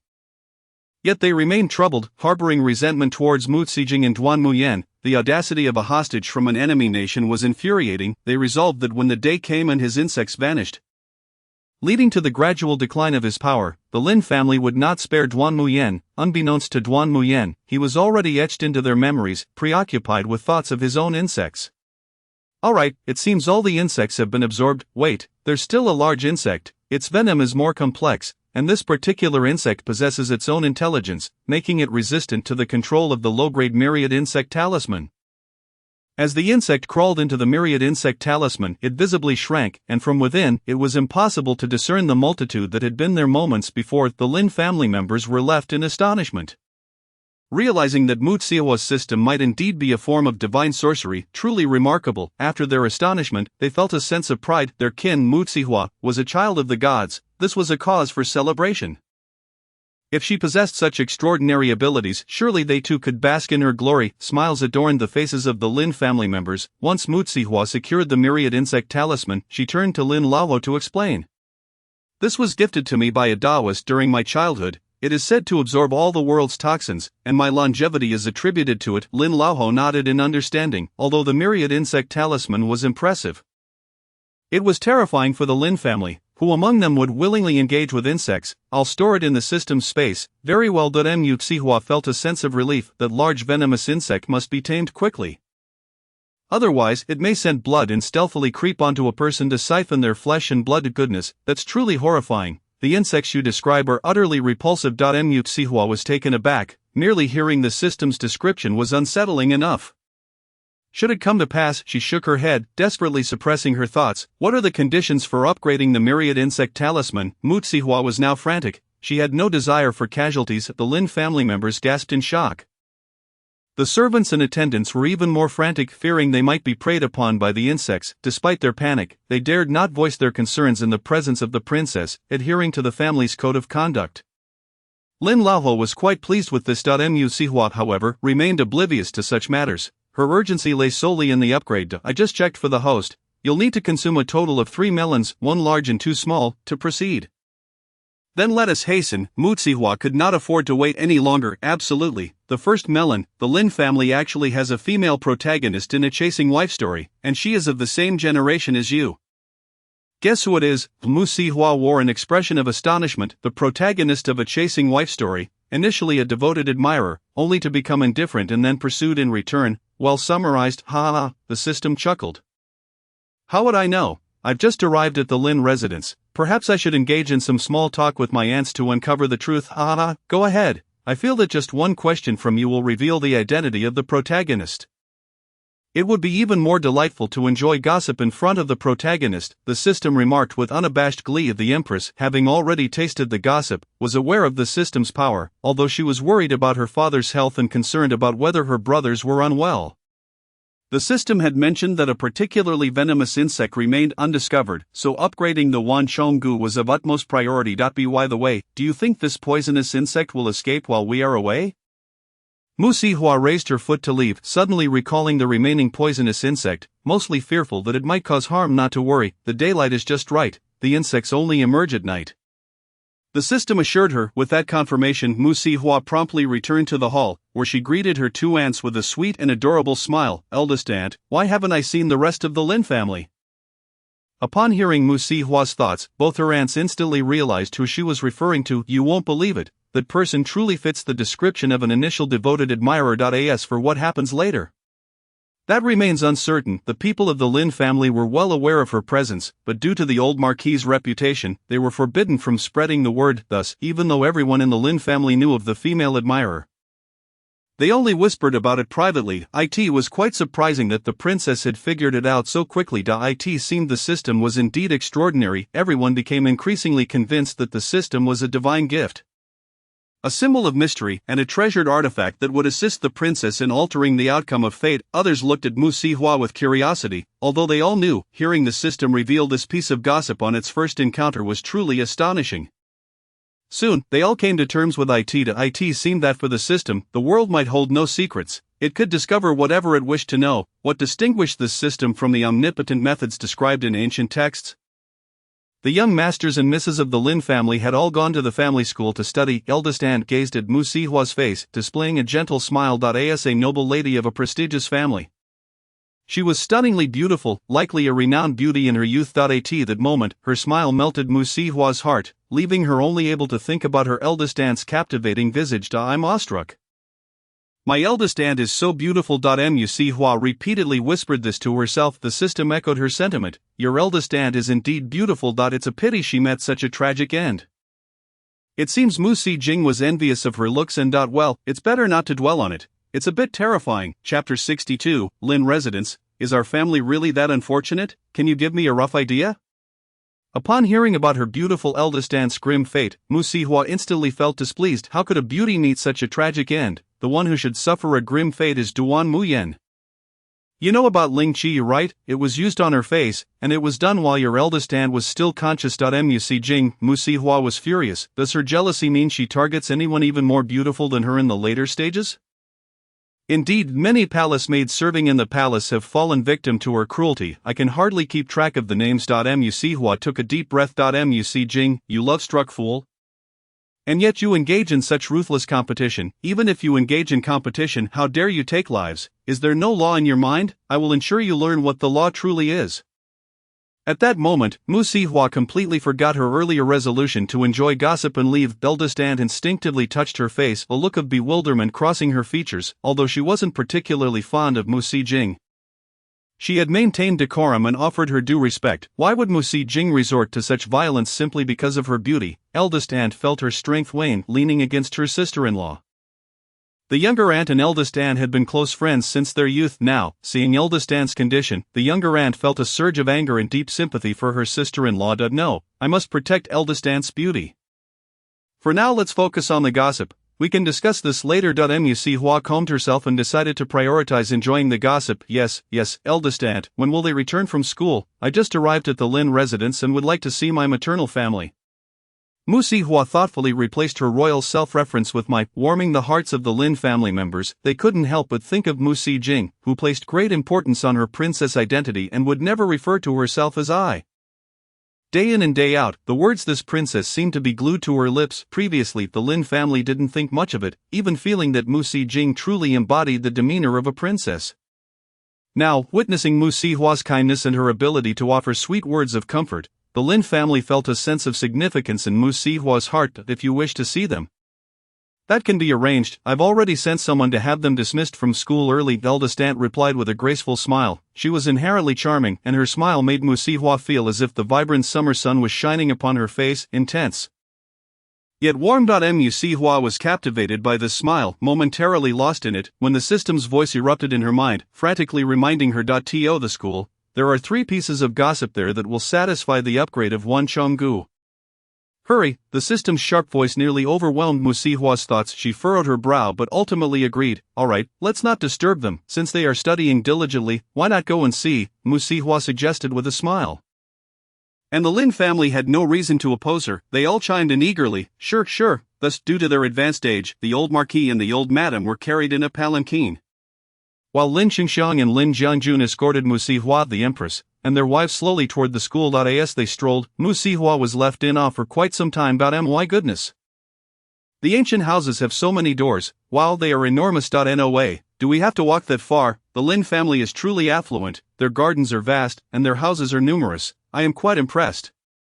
Indeed, the Lin family is wealthy. You see, their fortune stems from the old marquis's exploits during battles, where he seized wealth from various families. In the previous dynasty, the princes were corrupt, and every household had vast amounts of gold and silver treasures. Along with countless riches in the homes of officials, the previous royal family was so impoverished they couldn't even afford to wage war. The old marquis would engage in fierce battles with the reigning emperor. seizing everything from wealthy families and princes' estates, bringing all the good things home. The treasures in the old marquis's residence were evidence of the crimes committed by those two brothers. Goodness, I didn't realize my maternal grandfather was once a bandit. Mu Sihua's playful remark caught everyone's attention, leaving them slightly embarrassed, as she was, after all, referring to her own father. But well done, I would do the same. Ha! Indeed, there are many stories behind these ancient artifacts. Once we have some leisure time, we can savor them slowly. The system's words filled everyone with anticipation. Mu Sihua wished she could hear each tale right away before leaving, however, thinking of the insect. She decided it was time to focus on the matter at hand. As the group continued walking, the Empress spoke to Mu Sihua along the way. Look at this peach tree. When I was young, I loved climbing onto the roof, and this peach tree was the best ladder. Moreover, the peaches from this tree are incredibly sweet. Your father once fought me for peaches when we were children. As the Empress spoke, she began to laugh, and Lin Qingxiang and Lin Jiangjun seemed to recall amusing memories, chuckling as well at these nostalgic tales, filled with childlike joy. Sounded delightful. Mother, the way you were back then was truly how a girl should be. This reserved and rule-abiding demeanor seems rather dull. The Empress trembled slightly at these words, as they struck a chord deep within her. She had often reminisced about her childhood, a time filled with such joy and freedom, where she could go wherever she pleased and eat whatever she desired. But upon growing up, everything became about rules. She could not indulge in rich oily foods, could not gnaw on bones, could not eat lamb with its strong flavor. Meals had to be taken slowly, with decorum. Everything seemed to be governed by rules. The very concept of rules weighed heavily upon her. The Empress looked at her daughter, and in that moment, she felt that Hua Er was far superior to Mu Si Jing. The Empress genuinely experienced what it meant to have a warm and caring daughter, feeling the love and affection that came from her own flesh and blood. Mu Caning has followed her for so long, yet she has never shown any concern for herself. Her heart has always belonged to Me, and I. In her eyes, she is a queen, a mistress of vast wealth and power, capable of commanding the 6 palaces. How splendid it is! The absurdity lies in her belief that a monarch must endure daily grievances. Is it truly a grievance to visit a consort she does not love? Whenever the Empress thinks of Mu Caning, she cannot help but feel the absence of her daughter Mu Kaihua, and both she and her daughter have borne too many injustices. Long live the Empress! The Empress came back to her senses. Having arrived at the Lin family's academy, Chapter 63, the academy. The Empress, regaining her composure, observed her family members who were bowing to her, kneeling on the ground, and could not help but reminisce about her own youth. You may rise. The Empress took her place at the teacher's desk, gazing at the children who were prostrating themselves before her, and a gentle smile graced her lips. Please, all of you, stand. Although they were referred to as children, many were of similar age to Mu Kaihua, some not much younger than the Crown Prince. The Empress felt a sense of warmth upon seeing these youths. Thank you, Your Majesty. The young gentlemen and ladies of the Lin family all stood up, and the maids and attendants at the side also rose to serve their masters. Please, take your seats. With a wave of her hand, the Empress instructed them to adjust their chairs. The children immediately expressed their gratitude and took their seats, sitting upright and straight, embodying the legendary poise of standing like a pine and sitting like a bell. Mu Kaihua stepped closer to the Empress and took a seat beside her, while the younger members of the Lin family quietly regarded her.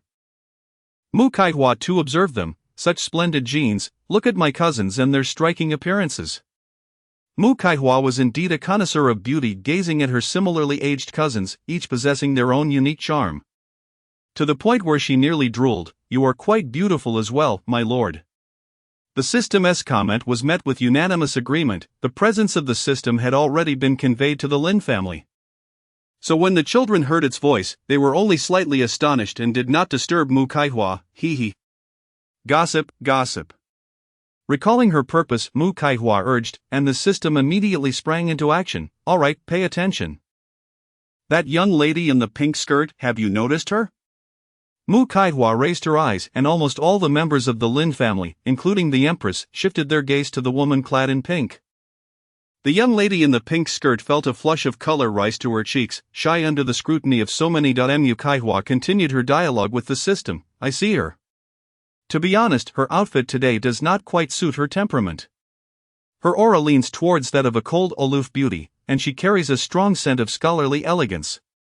Yet she chooses to adorn herself as a delicate peach blossom in pink, which only serves to create a dissonance. Everyone is drawn to the color of her dress. When they finally notice her face, they will be sorely disappointed, for her smile is rather faint, not befitting the vibrant pink, leaving an impression of a peculiar temperament despite her rosy attire. If she were to wear a lighter shade of pink or perhaps a greenish hue, it might complement her better. Am I right, system? Mu Kaihua mused internally, while the pink-clad lady listened intently, her smile gradually fading. Was she truly suited to wear greenish tones? Yet he often advised her to dress in softer shades. Akin to a youthful spirit, the lighter colors she previously favored were deemed too bland and insipid by him. How ironic that her current attire was unflattering. No wonder he had never truly gazed upon her. Yet he could instantly discern the fabric of his white moonlight's attire and the jewelry it bore. The more she thought, the more dejected the pink-clad lady became. By the way, the young lady in the pink skirt is named Lin Mingyue. Though she bears the Lin surname, she is neither the daughter of your maternal uncle nor your second uncle, but rather an orphan rescued by your grandfather, the old Marquis Lin. Back in the day, the old Marquis Lin, upon seeing her in despair at such a tender age, took her in out of compassion, and she has since been a grateful child. In the military camp, she diligently studied military texts and devised strategies for the old Marquis, contributing to his numerous victories. Wow, she is quite remarkable! Mu Kaihua exclaimed in surprise, not expecting such a talented female general from her family. Indeed, she is exceptionally intelligent, well-versed in herbal medicine and the strategies inscribed in military texts, understanding them deeply, far beyond the grasp of ordinary individuals. Such a gifted woman, yet due to an incident involving the son of an old friend of the Marquis, she found herself deeply enamored. Wait, clarify this matter. My grandfather's friend's son isn't some old man, is he? Mu Kaihua interjected upon realizing the oddity in the narrative. The old Marquis Lin, following the system's words, recalled the days when Lin Mingyue was by his side in the military. Back then, she was a comforting presence, obedient and understanding. However, her excessive compliance stripped her of youthful vigor. Later, the old Marquis followed the late emperor to the capital for an extended stay. With age, he ceased to partake in battles. While Lin Mingyue, having matured, was now considered an old maid at the tender age of 17 by traditional standards, the old Marquis took her under his wing, caring for her from the age of 14 to 17. During those 3 years, suitors had approached her, but none were deemed worthy. Proposals for her to become a concubine or secondary wife surfaced, yet upon closer inspection, the suitors were often significantly older than Mingyue. The old Marquis could not betray her trust, thus he never consented to such outrageous requests. Over time, Lin Mingyue became increasingly silent, and though she had grown quiet, she had genuinely developed feelings for his friend's son, who was a decade older yet remained unmarried. The old Marquis believed the two shared mutual affection, waiting for the young man to secure a reputable position before marrying Mingyue. Thus, he allowed her to pursue her feelings with abandon, leading those around them to remain silent. Now, upon hearing the system and Mu Kaihua's remarks, everyone began to sense something amiss. This man did not seem quite right. As Lin Mingyue overheard the praises from the system and Mu Kaihua, her face uncontrollably flushed, turning as red as an apple, a sight that was utterly charming. The Lin family, having never witnessed her in such a state, were astonished, their expressions reflecting their surprise at this new facet of her demeanor. Upon seeing her blush, Mu Kaihua immediately shared with the system, "She is blushing, how beautiful, no wonder men are drawn to shy women. I, too, would be captivated." Indeed, a beauty in modesty is a rare sight to behold. The system and Mu Kaihua's remarks only served to deepen Lin Mingyue's shyness. The man she likes is the only son of Marquis Mo, named Imochi. Imochi, it sounds like Imochi, doesn't it?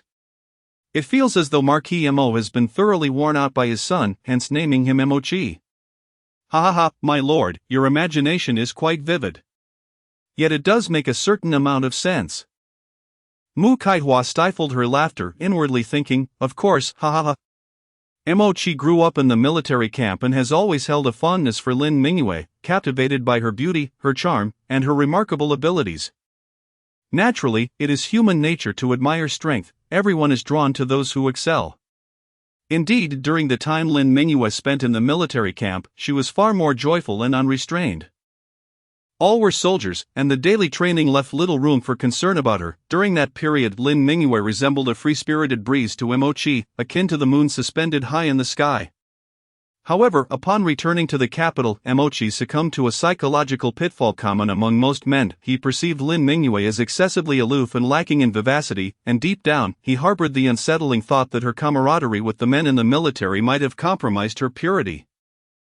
Hearing this, old Lord Lin was infuriated. He slammed his palm forcefully onto the table, startling everyone present. Mu Zihua was taken aback, while the Empress chuckled softly, attempting to ease the tension. Your grandfather is not in good health. Sometimes when he wishes to rise, he strikes the table heavily before slowly standing. It is not easy for him, so please do not be alarmed. Show him some understanding, the Empress gently reassured. Mu Zihua nodded, signifying her comprehension. Once I accumulate enough points, I shall undoubtedly seek treatment for my grandfather. Old Lord Lin responded, thank you, my heart feels a bit warmer now. Lin Mingyue sat in a daze, her gaze fixed on the paper before her, tears cascading like pearls strung on a broken thread. How could he think of her in such a way? She was not a fool. She had noticed over the years how Emochi's attitude towards her had grown increasingly indifferent. In the past, no matter how far he was or what he was doing, he would always meet her and engage in playful banter, relishing discussions about military texts. Now, even if she sought him out, there was no guarantee she would find him. Moreover, in situations where he had no desire to see her, it became even more challenging to catch a glimpse of Emochi. He was surrounded by too many people, with the ladies of the capital vying for his attention, and the one he recently favored. As Lin Mingyue pondered, tears continued to fall. The crowd hastily offered comfort, fearing her sorrow and anxious that Mu Zihua might discover something. Since arriving in the capital, Emochi, believing his status has changed, has become quite the philanderer. He has taken a fancy to courtesans and renowned talents of the capital. The woman he cherishes most is one he merely glimpsed upon entering the city. Who is this woman, I wonder? Mu Zihua mused, already grasping the implication. It must be Duan Muyan. Precisely, she belongs to Duan Muyan. Emochi's beloved White Moonlight is but a pawn in Duan Muyan's scheme against the Emo family. This woman, possessing breathtaking beauty and an alluring figure, is particularly adept at the art of seduction. Duan Muyan, during her youth, administered various hormone-laced concoctions that ignited her body as allure, transforming her into a being reminiscent of a fragrant elixir. Ah, yet another victim of Duan Muyan's machinations. Indeed, she later fell victim to Mu Zihua's schemes, driven by envy over her beauty and grace. After Duan Muyan ascended the throne, while preoccupied, she eliminated her. Her identity was that of a palace musician.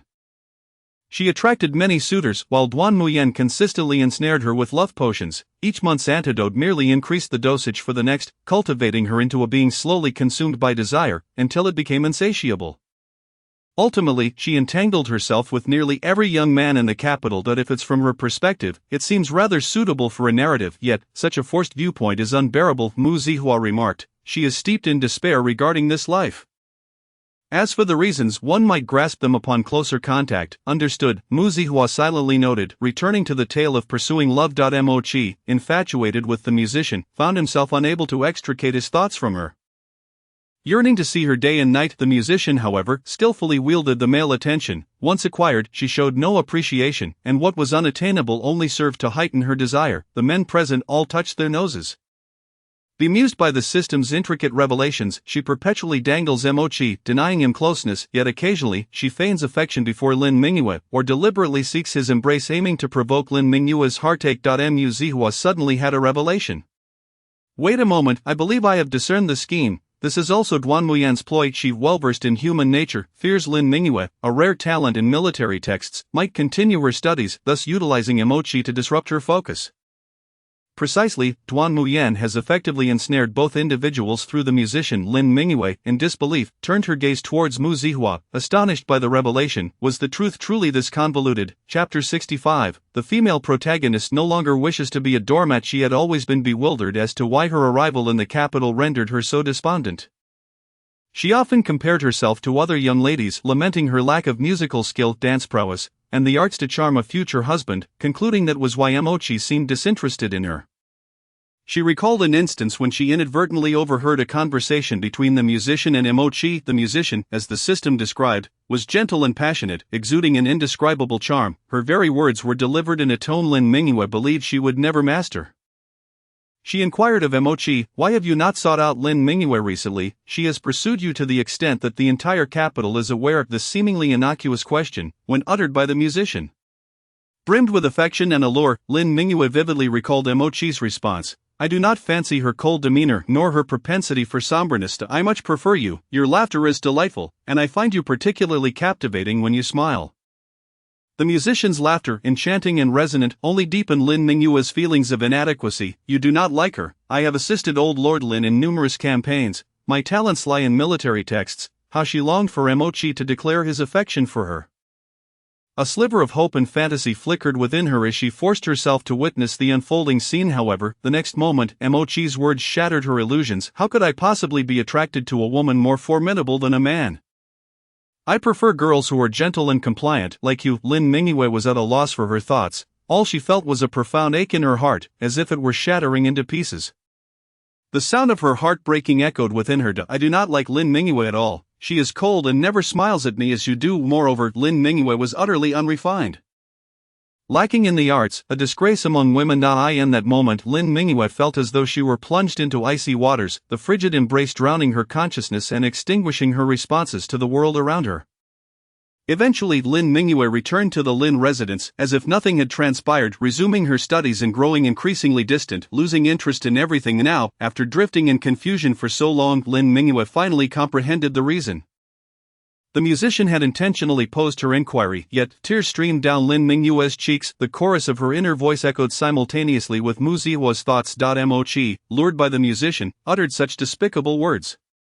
He is truly no gentleman. What a revolting scoundrel! Hearing Mu Zihua's candid support warmed Lin Mingyue's heart, filling her with gratitude. She truly was wonderful, living up to the title of princess. Mochi's repeated harm to Lin Mingyue due to this musician led her to utter disappointment, prompting her to sever ties. Yet he began to panic and pursued her. Is he out of his mind? When you loved him, he ignored you, yet now that he remembers, he wishes to chase after you.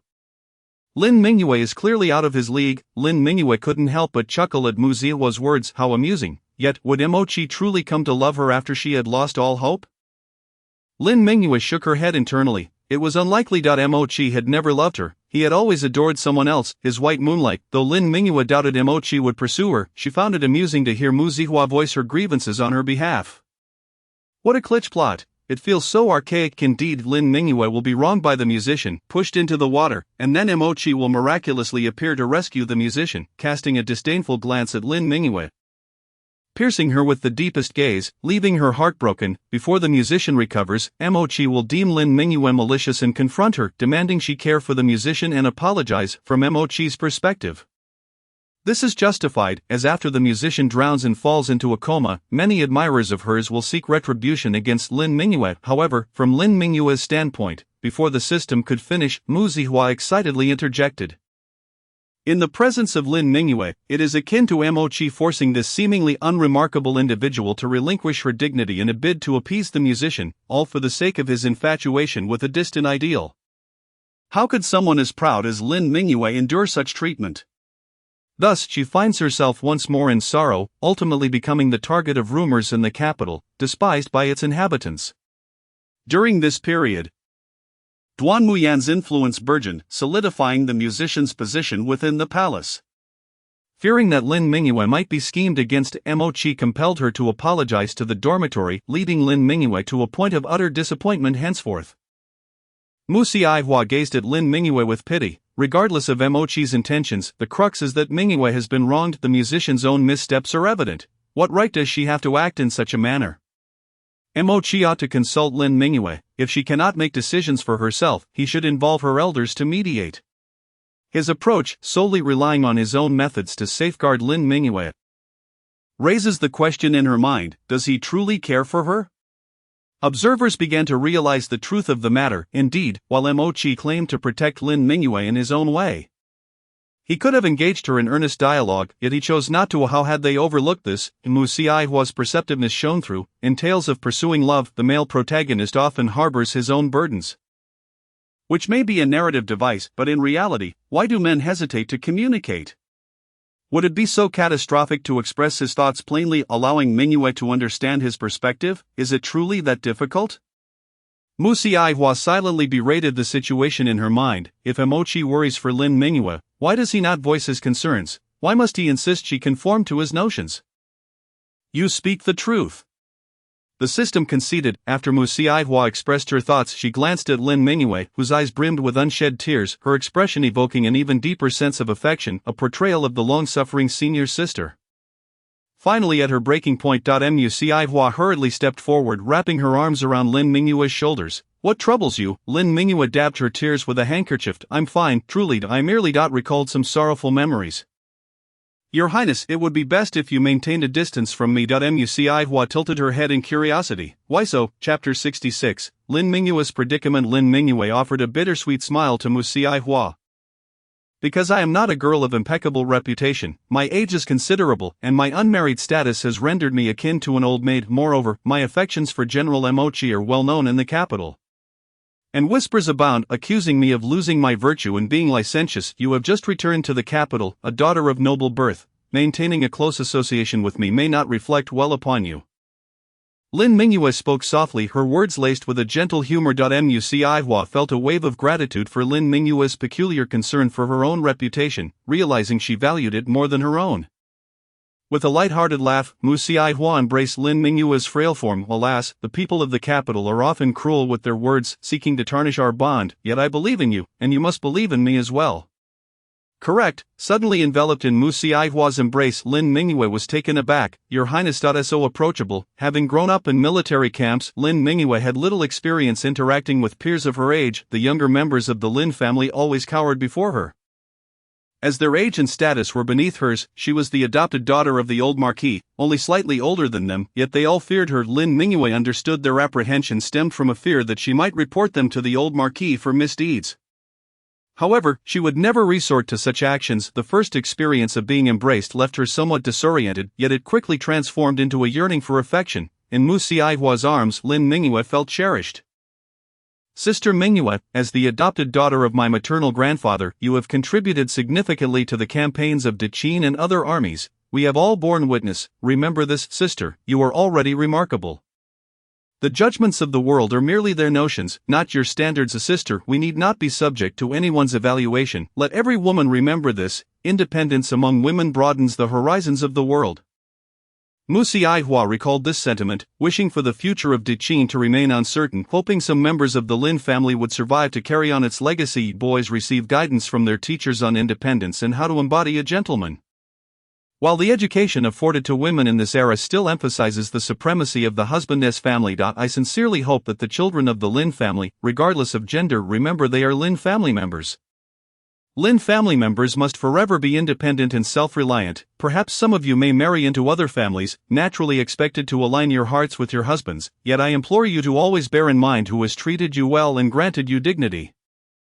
Remember to remain steadfast in your choices and decisions, even if the Lin family were to face calamity and meet its end. As long as you possess this spirit, it shall endure. With this, Musi Hua deeply bowed before the young ladies and gentlemen seated below, acknowledging their efforts for the sake of Deqin, their tireless endeavors making them thorns in Duan Muyan's side.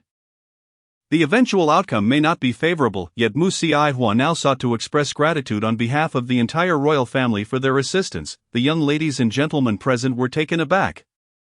Gazing in disbelief at Musi Hua's bow, a gesture of respect towards them that we dare not, commoners would never, all were bewildered, kneeling as they stared at Musi Hua, their faces pale. The other members of the Lin family began to grasp Musi Hua's intentions. Indeed, the Lin family was a bastion of honor, striving for Deqin, yet the fate of its children seemed bleak. Rise, for I am no longer a princess, merely your cousin. Musi Hua gently urged the female officer. Lin Mingyue, to stand. Sister Mingyue, while you are technically my aunt, I perceive you as quite youthful, thus I shall refer to you as sister. Lin Mingyue, her eyes glistening with tears, regarded Musi Hua with a tender smile. Very well. Musi Hua was momentarily captivated by the beauty of her smile. Had it not been for the system's reminder to complete the pursuit of love, she might have remained enchanted. Has this been accomplished? Indeed, Mochi's treatment of Lin Mingyue mirrors the torment often found in romantic tales. Coercing apologies, employing emotional manipulation, and later on, the musician, under Duan Muyan's command, implicating Lin Mingyue with her life on the line, forcing her to sever her tendons. Had Mochi not harbored feelings for her, she would have been taken away and imprisoned by Duan Muyan.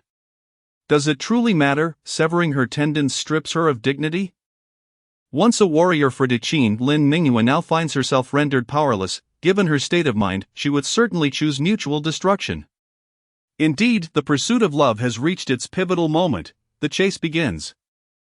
In the later stages, Mochi will desperately pursue Lin Mingyue, having realized the musician's true identity and witnessing Duan Muyan's ascension, understanding that Lin Mingyue has been crippled by Duan Muyan. Mochi, unwilling to be complicit in such cruelty, is determined to win Lin Mingyue back, yet the outcome for both remains tragic, sacrificing their last values for Dechin. It is worth noting that Mochi suffers the loss of his limbs at Duan Muyan's hands, while Lin Mingyue faces a similar fate at the hands of Mu Xiaijing. The more Mu Xiaihua listened, the more her disdain for Mu Xiaijing grew. Mu Xiaijing consistently resorted to vile methods to harm her fellow women. Mu Xiaijing, just you wait. After expressing her thoughts, Mu Xiaihua wasted no time and, holding Lin Mingyue close, inquired, "Sister, do you have someone you admire? With your beauty and grace, you must be the goddess of many men's dreams?"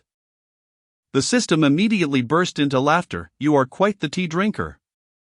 As long as it keeps her away from scoundrels and ensures her happiness, what a little tea."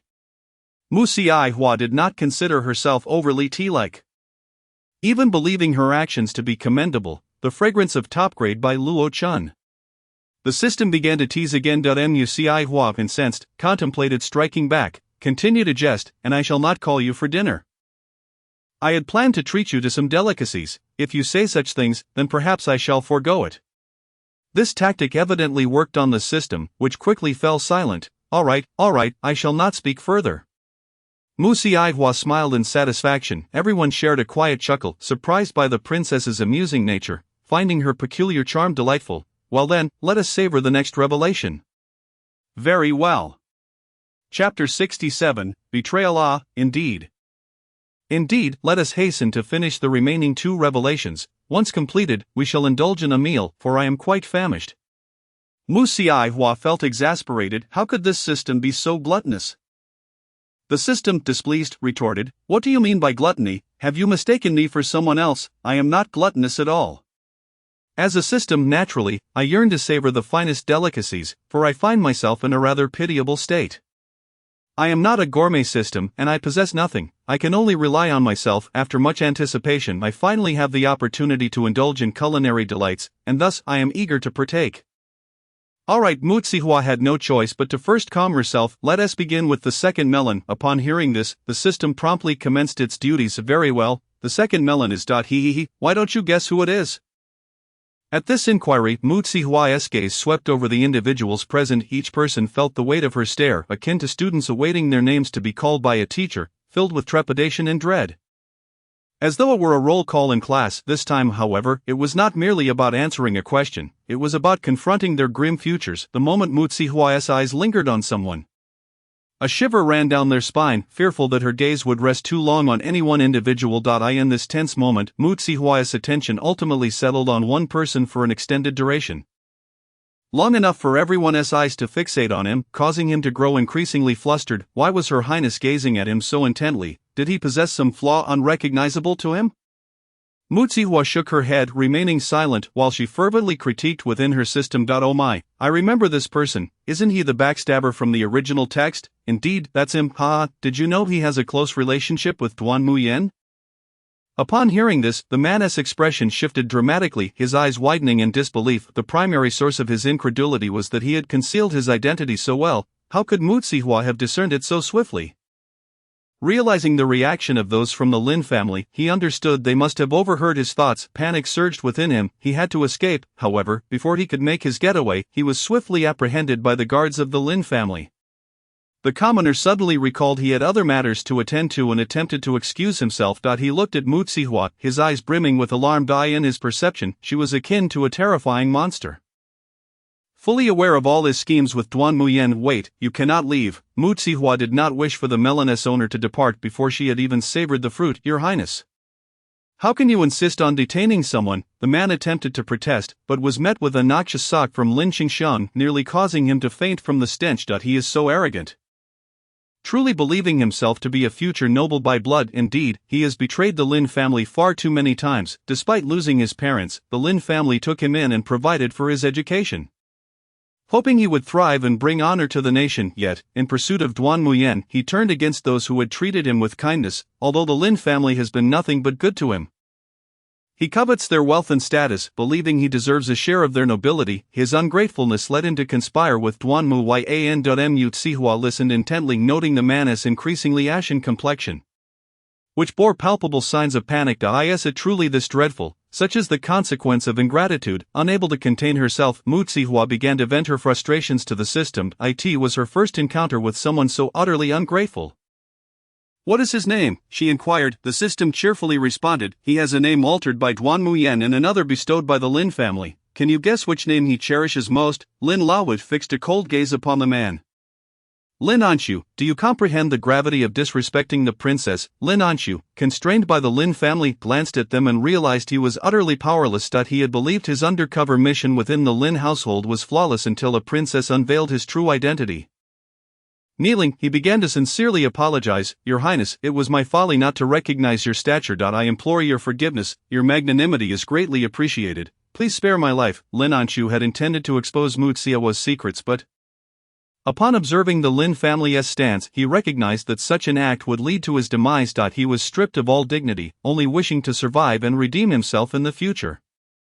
"Master, he loathes you, for it is because of you that he has suffered such humiliation. You must understand, before your arrival, everyone believed Lin Anshu to be a good person. The Lin family had even arranged for him to take this year's examinations. Had he succeeded, Mu Zihua interjected, then the emperor would perceive him as one of the Lin family, naturally trusting him and lowering his guard. If his abilities were adequate, he could have leveraged the Lin family's connections to ascend the political ladder." "Exactly, Master, you are astute, but there is more. He is in service to Duanmu Yan in the future. When the Lin family is exposed for their treasonous intentions, it will be due to his collusion with Mu Zihua to orchestrate their downfall.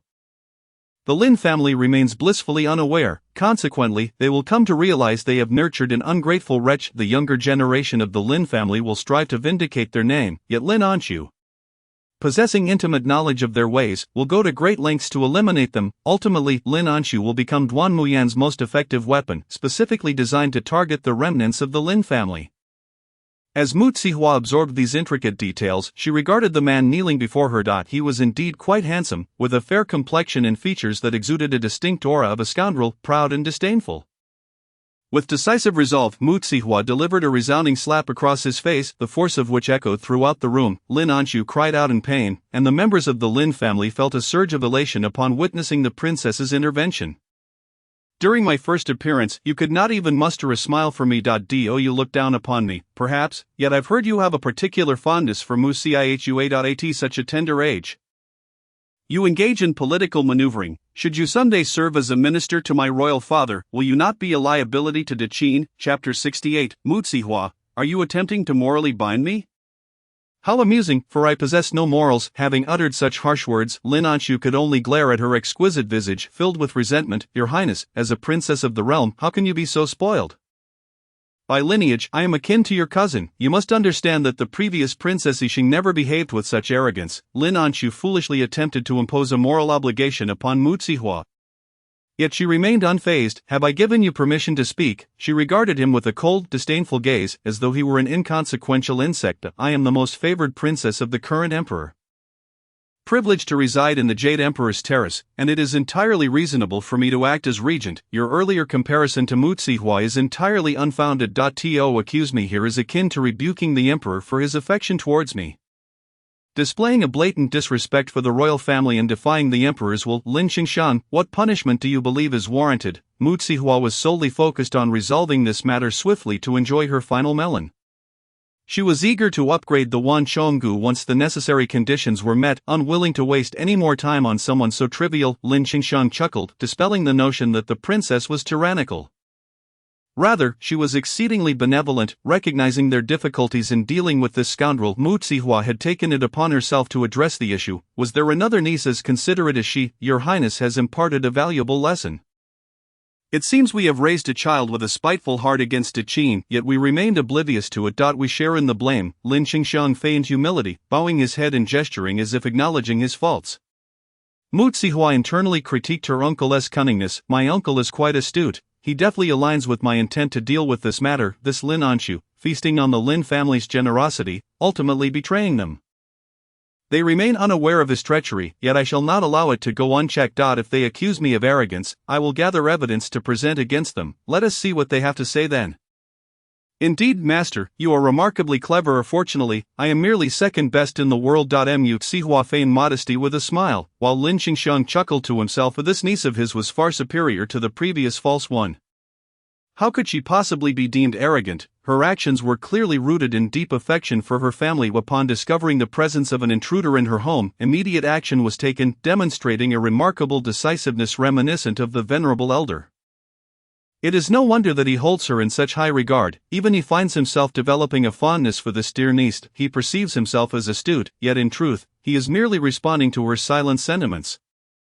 Fortunately, she remains oblivious to the fact that her thoughts resonate within him. This ignorance is indeed a blessing. Lin Qingxiang pondered. Dear uncle, such words of yours are rather disheartening. You are the finest minister to my sovereign father, who often extols your efficiency and adeptness in managing affairs. He is quite fond of you. It is not just you, even within our own household, can we truly be free from those who harbor treachery? This individual has long concealed his animosity towards Daqin, only to be unmasked today. It is quite understandable that you remain unaware. Mu Zihua shifted the focus of her discourse onto another. However, Lin Anshu had previously maintained a close rapport with Mu Zijing. Surely there could not be secrets unknown to us all. Mu Zihua's change in tone was unmistakable, attempting to cast suspicion upon Mu Zijing. The Lin family, ever astute, quickly aligned with her insinuations. Indeed, we had not previously considered this. Perhaps there are secrets we remain ignorant of. General Lin boisterously laughed in agreement with Mu Zihua, then turned to her, stating, Your Highness, I request permission to search this scoundrel's residence for any items that may pose a threat to Daqin. Should I uncover anything, I shall present these findings to you immediately. If I find nothing, suddenly, a resounding voice erupted, reverberating through the ears of all present, akin to experiencing a tremendous quake. Trust me, nothing is beyond retrieval. With my assistance, anything can be unearthed. Master, please acquiesce to his request and allow him to search. Indeed, there are items in Lin Anshu's quarters, and they are related to the plague. Mu Zihua's pupils constricted slightly. The plague. Could it possibly involve breeding rats? Disgust was evident in the expressions of those present. Their gazes towards Lin Anshu tinged with revulsion. Why choose to raise a creature that everyone shuns, when there are so many delightful pets to care for? Lin Anshu, once the darling of the capital, had captivated many a maiden with his seemingly gentle demeanor, yet under the scrutiny of Mu Zihua's insights, he was revealed as a pervert, one who harbored an affinity for raising rats. In this ancient world, where acceptance of peculiar pets was scarce, Lin Anshu's countenance darkened. Having skillfully expelled the foul sock from his mouth. As the guards moved to replace it, Lin Qingxiang intervened, eager to hear what he might say. Intrigued by the system's extraordinary capabilities, observing Lin Anshu's reactions, it became increasingly clear that the system's assertions held weight. The more Lin Qingxiang witnessed Lin Anshu's demeanor, the more regret he felt. He recognized that Mu Zihua's remarkable abilities could be employed to scrutinize every nook and cranny of Daqin. Had he known, he would not have quarreled with her earlier, deeply remorseful. Lin Qingxiang reflected on his typically cautious nature. Even if the emperor were to proclaim the crown princess and elevate the crown prince to a duke, he would normally take a measured approach before deciding. Yet, upon hearing of Mu Zijing's grievances and the royal family's favoritism towards a woman brought from the common folk, he felt a pang of sympathy. Such sentiments arose only in the context of morning court. As he contemplated, he was horrified to realize how deeply Mu Zijing had influenced him. His very thoughts seemed to orbit around her welfare, even at the expense of his own interests. Lin Qingxiang tightened his embrace around his wife. Now understanding why she harbored such disdain for Mu Zijing, no doubt, it is indeed a rat of considerable size. Chapter 69, The Rat of the Plague has been found. The mention of a large rat caused Mu Zihua to momentarily pause before she comprehended the implication. It appeared that Lin Anshu was the ideal candidate for deploying the plague-ridden rats in the capital. Lin Qingxiang exchanged a knowing glance with his brother, who promptly took charge of the search for Lin Anshu's abode. Seated comfortably, Mu Zihua observed the despair etched on Lin Anshu's face as he glared at her, wishing for mutual destruction. Unperturbed, she savored her tea, disregarding the malevolent expressions directed her way, while engaging amiably with her cousins. The young gentlemen and ladies, aware of Mu Zihua's support for the Lin family, found themselves increasingly fond of her. They had long been privy to the discord between Mu Zijing and Mu Zihua. When Mu Zihua was absent, Lin Laozu's affections were clearly directed towards Mu Zijing. In their attempts to curry favor with their grandfather, the younger generation naturally sought to please Mu Zijing. The young gentleman enjoyed a closer rapport with her, while the young ladies found it difficult to connect with her. Over time, Mu Zijing perceived that the young ladies of the Lin family harbored grievances against her, while the young gentlemen were far more accommodating. In reality, the young ladies stood by Mu Zihua, openly critiquing Mu Zijing's actions. Your Highness, how is your relationship with the Princess of Yixing? Mu Zihua chuckled lightly. What do you think, with someone like Mu Zijing? Having spent the most time with her, they could not wholeheartedly admire her, let alone Mu Zihua. The young lady's expressions brightened considerably. Your Highness, it is not that we are ill-natured, but rather that we find joy in mingling with the gentlemen. For they are always so lenient towards us. However, with us she is prone to reprimanding us harshly. Reprimanding? Mu Zihua gazed in astonishment at the speaker, a lovely young woman clad in a pale blue dress. Clearly the daughter of the second Madame Lin. The lady raised her gaze to Mu Zihua, who appeared concerned, warming her heart. Although her words today could be seen as exploiting the princess, she felt compelled to voice her frustrations. What is your name? Mu Zihua gently helped the young woman, who had bowed deeply to her feet. I am Lin Qianshuang. Such a melodious name. As Mu Zihua grasped her slightly chilly hand, ready to offer a kind word. The system interrupted her thoughts. She is manipulating you. This revelation laid bare Lin Qianshuang's intentions. Ultimately, she was merely a child, and having her feelings exposed in such a public manner left her blushing like an apple. Is she using me to reveal Mu Zijing's true nature to her grandfather? That is hardly manipulation. She has long been oppressed by Mu Zijing and wishes to express her grievances. Moreover, if she does not confide in me, whom else could she turn to? Her grandfather has only one granddaughter. Her father and uncle are solely focused on their niece, and while her mother might protect her, she too suffers once Mu Zijing arrives. Thus, the core issue remains one of favoritism. Lin Laozu, as a grandfather, fails to shower equal affection upon all his grandchildren. The two uncles, as fathers and elders, are unable to bestow impartial love on every child, while these elder brothers, as heirs to the marquisate, favor the cousin who was a princess over their own sister. Therefore, it is understandable that Lin Qianshuang might harbor ulterior motives towards me. Lin Qianshuang felt a pang in her heart, for it was the first time someone had articulated her feelings of injustice. She had always felt wronged, questioning why Mu Zijing, despite her lack of merit, received the adoration of the elders. Why was it that her own efforts to excel in poetry and prose, aspiring to become a lady official, garnered neither support nor understanding from her family? The master's insight is truly profound. Lin Qianshuang has a secret. Shall we indulge in it? The system detected Lin Qianshuang's secret and promptly shared it with its master. Observing the distressed Lin Qianshuang, Mu Zihua felt a moment of compassion. Very well, I cannot bear to exploit this girl's current predicament.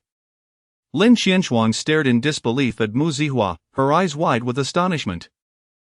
Both she and Mu Zihua were princesses, yet Mu Zijing had never shown her any kindness. However, upon encountering Mu Zihua for the first time, she felt a genuine concern radiating from her, unable to contain her sorrow any longer.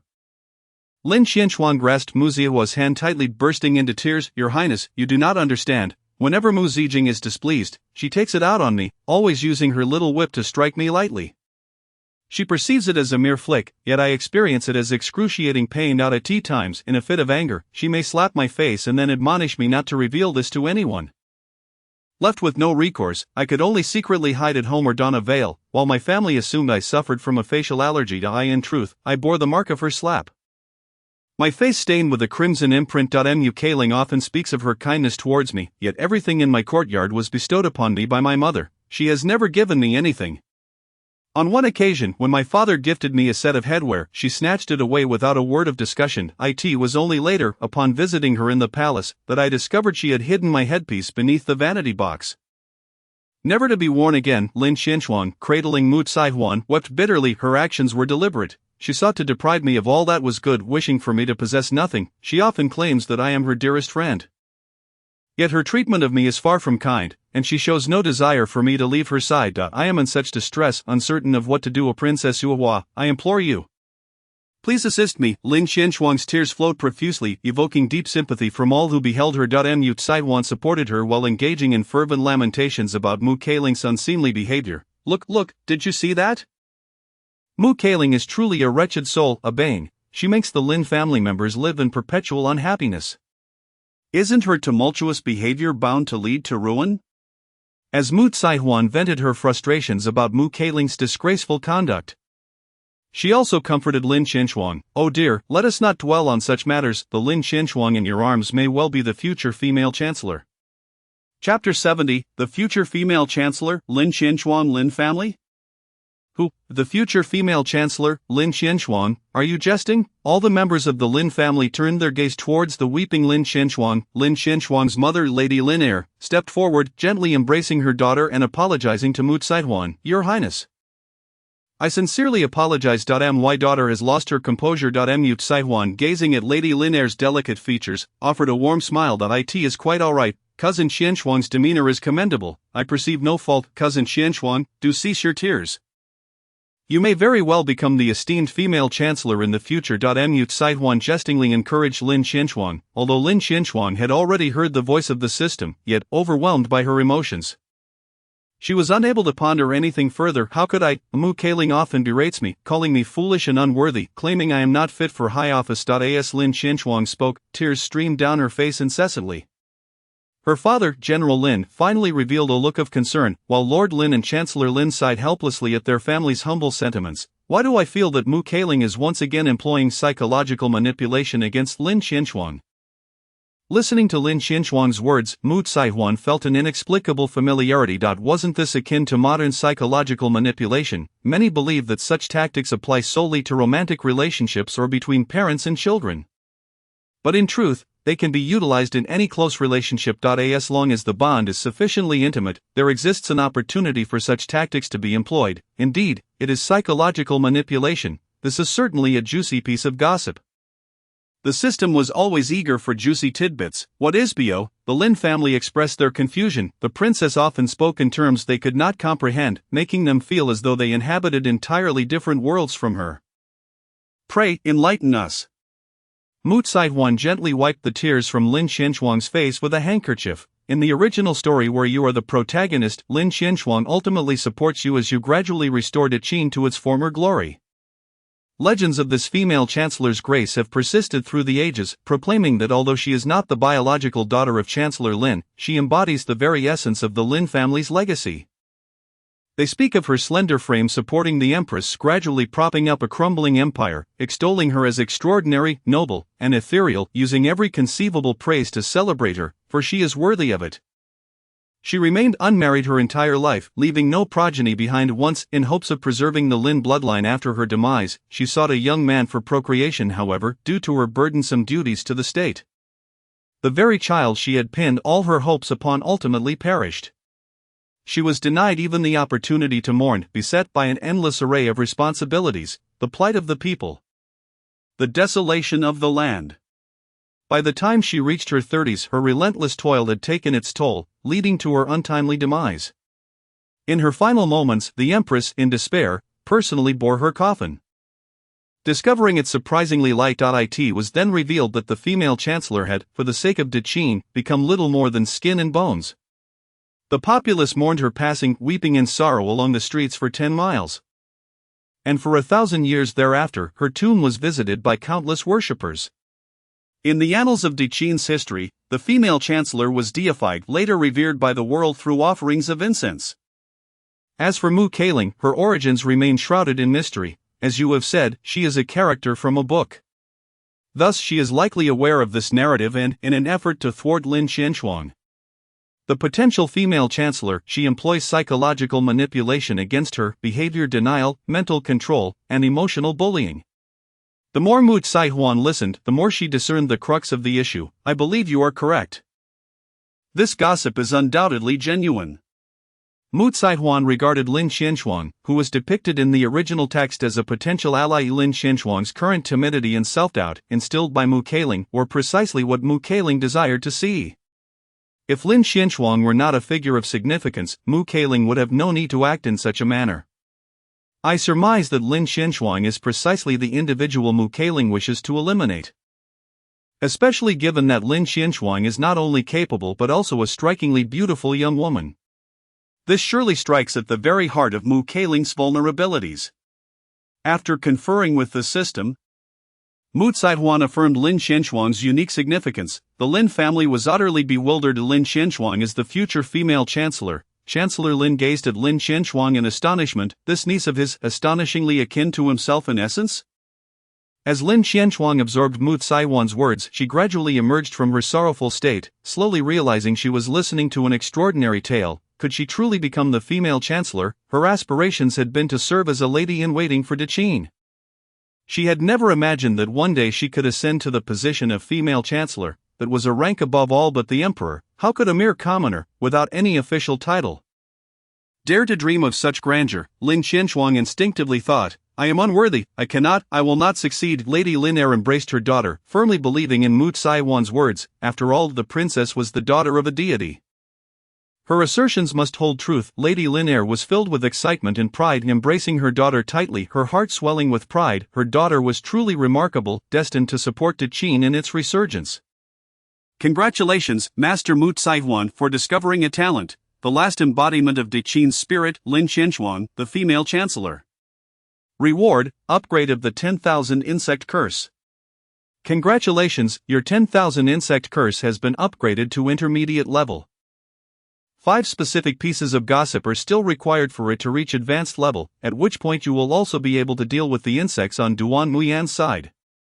Mu Saihuan gazed at Lin Qianxuang, offering a tender smile. Henceforth, do you wish to become my companion in study? Do you aspire to be a lady-in-waiting? I shall assist you. The Lin family could not overlook Mu Saihuan's forthright invitation. However, this was an exceptional opportunity. Who could refuse such a prospect? Lin Qianxuang's eyes held a hint of panic, filled with trepidation. I dare not. Mu Saihuan resolutely grasped her hand. There is nothing to fear. You must remember, you cannot. Mu Kailing may have struck you, but I will reclaim everything on your behalf. I shall protect you from all harm. Follow me, and I shall elevate you to great heights.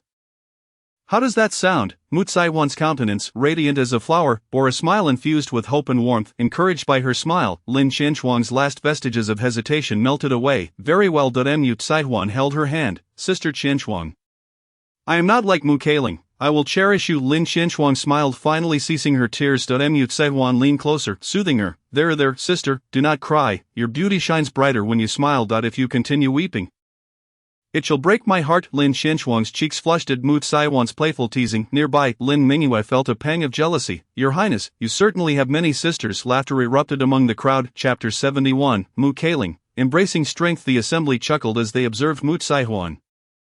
Their curiosity piqued regarding her response. Ultimately, Mu Saihuan simply stated, if I were to become the empress, you would all be my most capable ministers, thus it is only natural for our relations to be harmonious.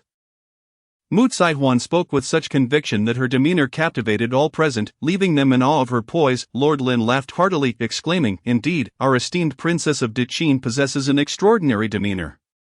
While others fret over quarrels among their intimate companions, she carries herself as if she were an empress, relishing the company of numerous friends. Lin Xingxiang and General Lin joined in the laughter, affirming, yes, our princess's grace is truly unparalleled. In response to the teasing, Mu Sihua revealed a radiant smile, saying, well said, I shall reward you all. The crowd was utterly captivated by her boldness. After a brief commotion, General Lin presented the contraband he had procured from Lin Anshu's quarters, drawing the attention of all present to a cage that seemed to be the size of a small child. Your Highness, this is the largest rat we discovered in Lin Anshu's room, he announced. Due to its immense size, Lin Anshu had kept the rat confined within this cage day and night. Your Highness, upon our inspection, the rat appeared almost sentient and exceedingly unsettling. Would you care to open it for a closer look? Mu Siawa's complexion paled slightly at the thought. Surely, with so many witnesses, it would be unwise to do so. I shall observe it in private instead. The rat had indeed developed a consciousness, filled with resentment towards humanity. Should the cage be opened, it would reveal its profound hatred for you. On the appointed day, Indumuyen commanded Lin Anshu to open the cage, allowing the rat to scurry through the capital, biting at least one person in every household. Those bitten would immediately exhibit symptoms of the plague, leaving them defenseless, as many were attacked during the night. It was summer, and in an effort to combat the heat, people naturally slept in a state of undress. With the increase of insects in the summer, the timing was perfect for the pestilence to spiral out of control. Listening to the system's revelations, Mu Sihua quickly grasped the crux of the matter. Her fingers tapped rhythmically on the table as she conversed with the system. Eliminating the rat is not the most pressing concern. The real issue lies in the toxins that will infiltrate the lives of the residents. Even if Indumuyen loses the vermin, he will find ways to unleash disease. Indeed, he must have plans for disease. Master, if you truly wish to eradicate the plague, you must exert even greater effort. Ndumu Yen undoubtedly possesses multiple schemes. Mu Sihua felt a disquieting sensation within her. Did Ndumu Yen truly harbor such malice towards Tichin? She waved her hand dismissively, instructing for the rat to be taken away. As General Lin prepared to remove it, he looked towards Mu Sihua, inquiring, "Shall we execute it?" Mu Sihua paused, posing a question to the system: what is the most effective method to utterly destroy this rat? She had no intention of allowing this bioweapon to persist. Burn it. The system promptly provided a solution. Without hesitation, Mu Sihua commanded that the rat be incinerated, insisting that Lin Anshu carry out the task himself. Lin Anshu's deep-set eyes were filled with an intense hatred. The Lin family, aside from the seasoned Lord Lin, General Lin, and the composed Lin Xingxiang, found it difficult to meet his gaze. Mu Sihua regarded him calmly, her expression unruffled. Do you harbor hatred for me? I wonder why you do not perish, she mused. It would be better if you were to die outside, never to return to the palace. Upon hearing this, the Lin family members stood resolutely by Mu Sihua's side, glaring furiously at Lin Anshu, while Lord Lin struck him with his cane. Wretched fool, how dare you speak so? This is Her Highness the Princess. His face flushed with rage. Lin Anshu coldly retorted, what does it matter if a princess has joined the family? What skill is that? Mu Sihua, you are incomparable to Mu Sihuan. You were born in the countryside, your every word and deed falls short of a noble lady's decorum. Princess Mu Sihuan is the true aristocrat, nurtured by the royal family from childhood. Mu Sihua, unfazed by his remarks, graciously offered him a cup of tea. Thirsty? Perhaps you would care for a drink. Lin Anshu spat defiantly. Do not pretend to be kind here. You are merely a. His words were abruptly silenced as Mu Sihua deftly thrust a worm into his mouth, commanding silence. Once the worm entered his body, Lin Anshu found himself inexplicably compelled to obey Mu Sihua's command. Kneeling before her in submission, astonished, he gazed up at her, bewildered by what she had fed him. The beneficial worms from Ndumu Yen are now mine to experiment with, Mu Sihua thought, her smile growing softer, her beauty more radiant. Yet, in Lin Anshu's eyes, this scene was terrifying, even nightmarish. He had foolishly believed he could easily harm the princess. How naive he had been to think that aligning with Mu Sihuan would lead to her demise.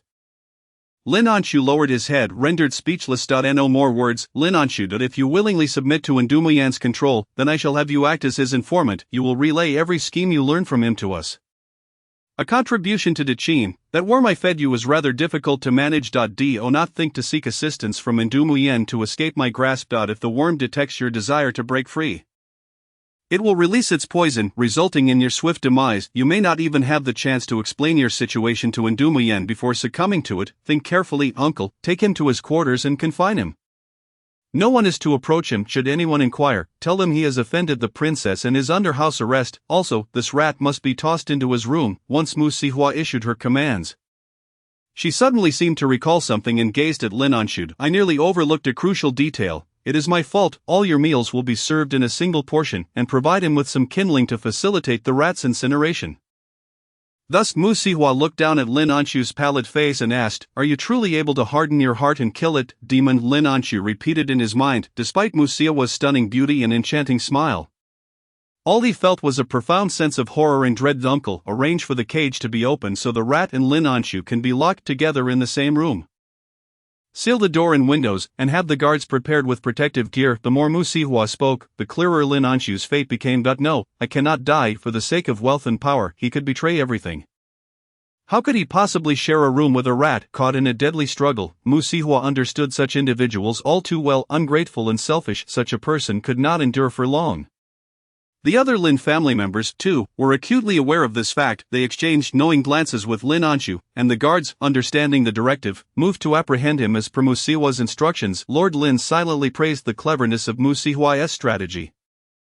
Her cunning rivaled that of the late emperor. Initially, he had expected Mu Sihua to execute Lin Anshu, but she had instead exploited his inner turmoil, thereby making him an ally. Lin Xingxiang and General Lin both realized the peril of crossing Mu Sihua. Fearing for their own fates, the rest of the Lin family felt a chill at her heartless manipulation. Just as Mu Sihua was about to sip her tea, Lin Anshu's voice broke through.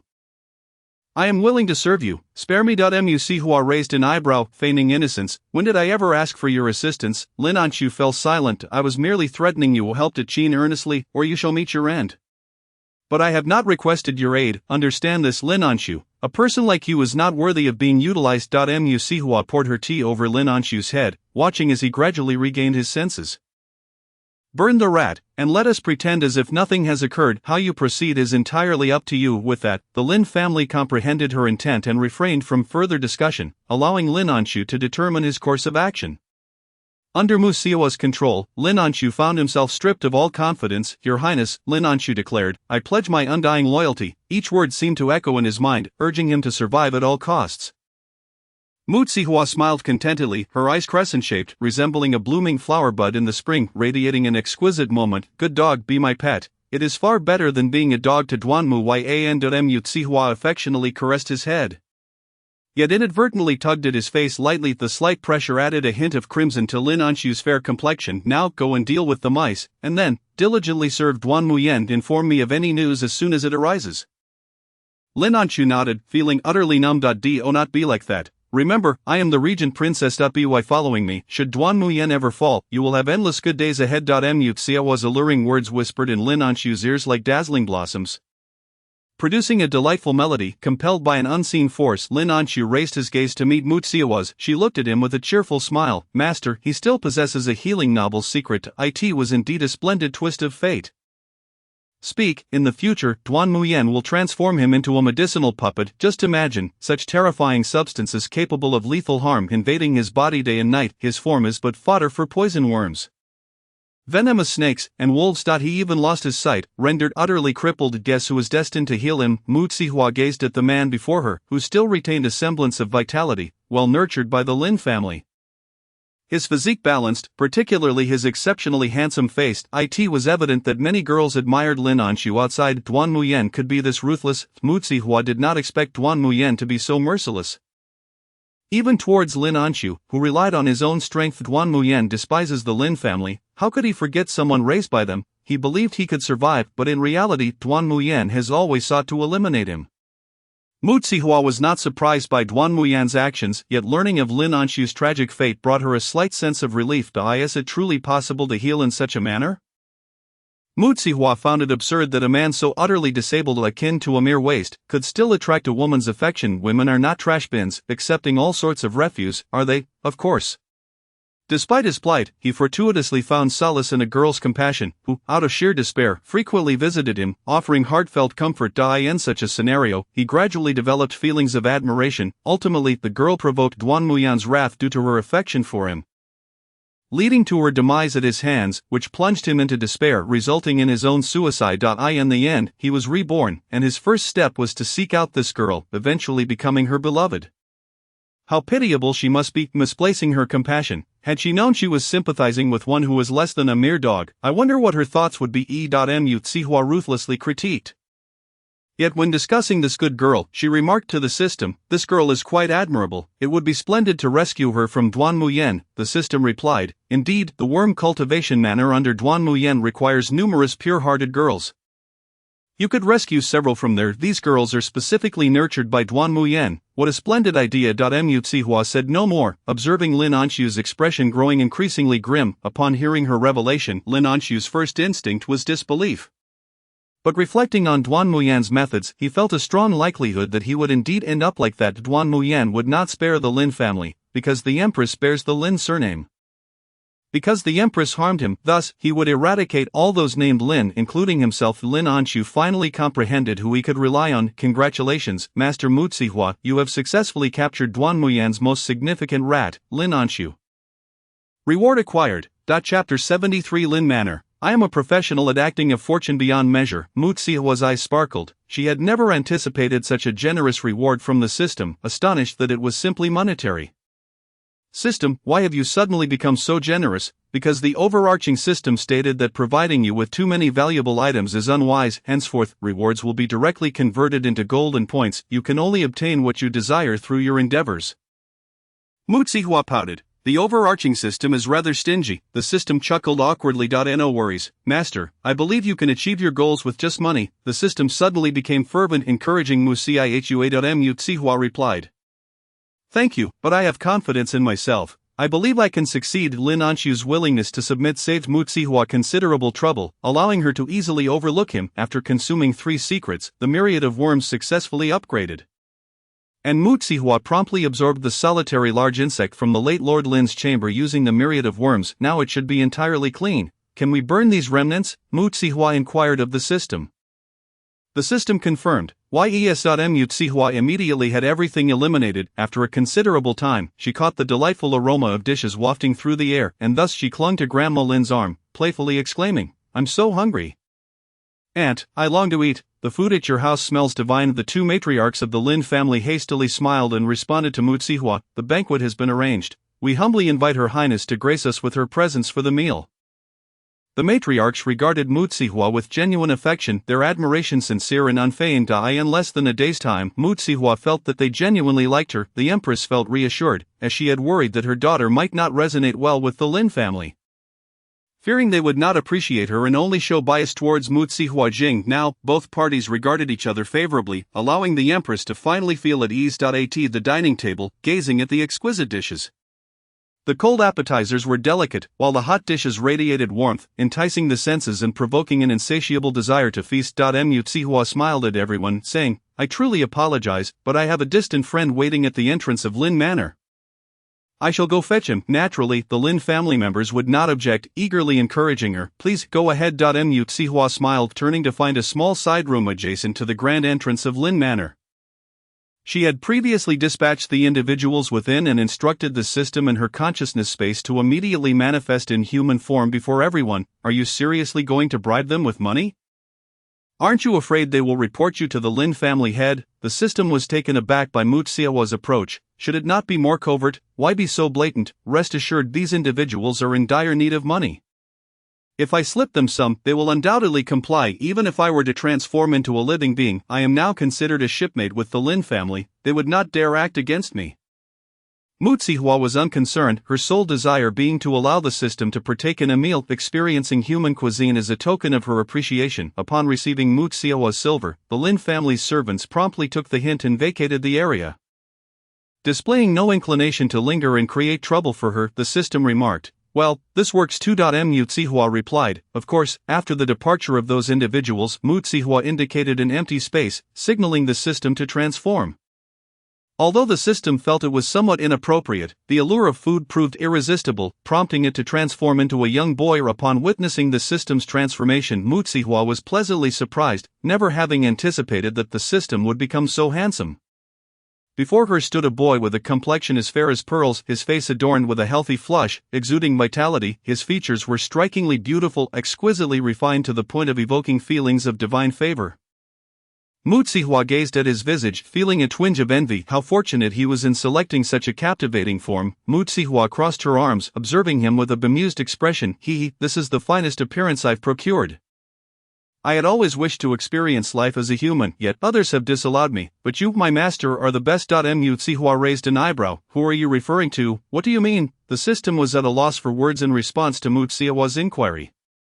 "It seems you have had many masters before me." Mu Zihua chuckled, appearing amiable, yet the system found her demeanor rather intimidating. No, you are the best master." The little girl fervently waved her hands, playfully appealing to Mu Zihua. She scoffed, "Regardless of how many masters you have had before, there is only one now, and that is me." As the conversation unfolded, Mu Zihua crouched down and embraced the system, exclaiming, "After all, you are my only hope in this chaotic world. If you and I are not of one mind, I truly do not know what to do." With the system froze in place, initially believing that Mu Zihua was merely feeling jealous, but it soon became clear that she was gripped by fear and trepidation.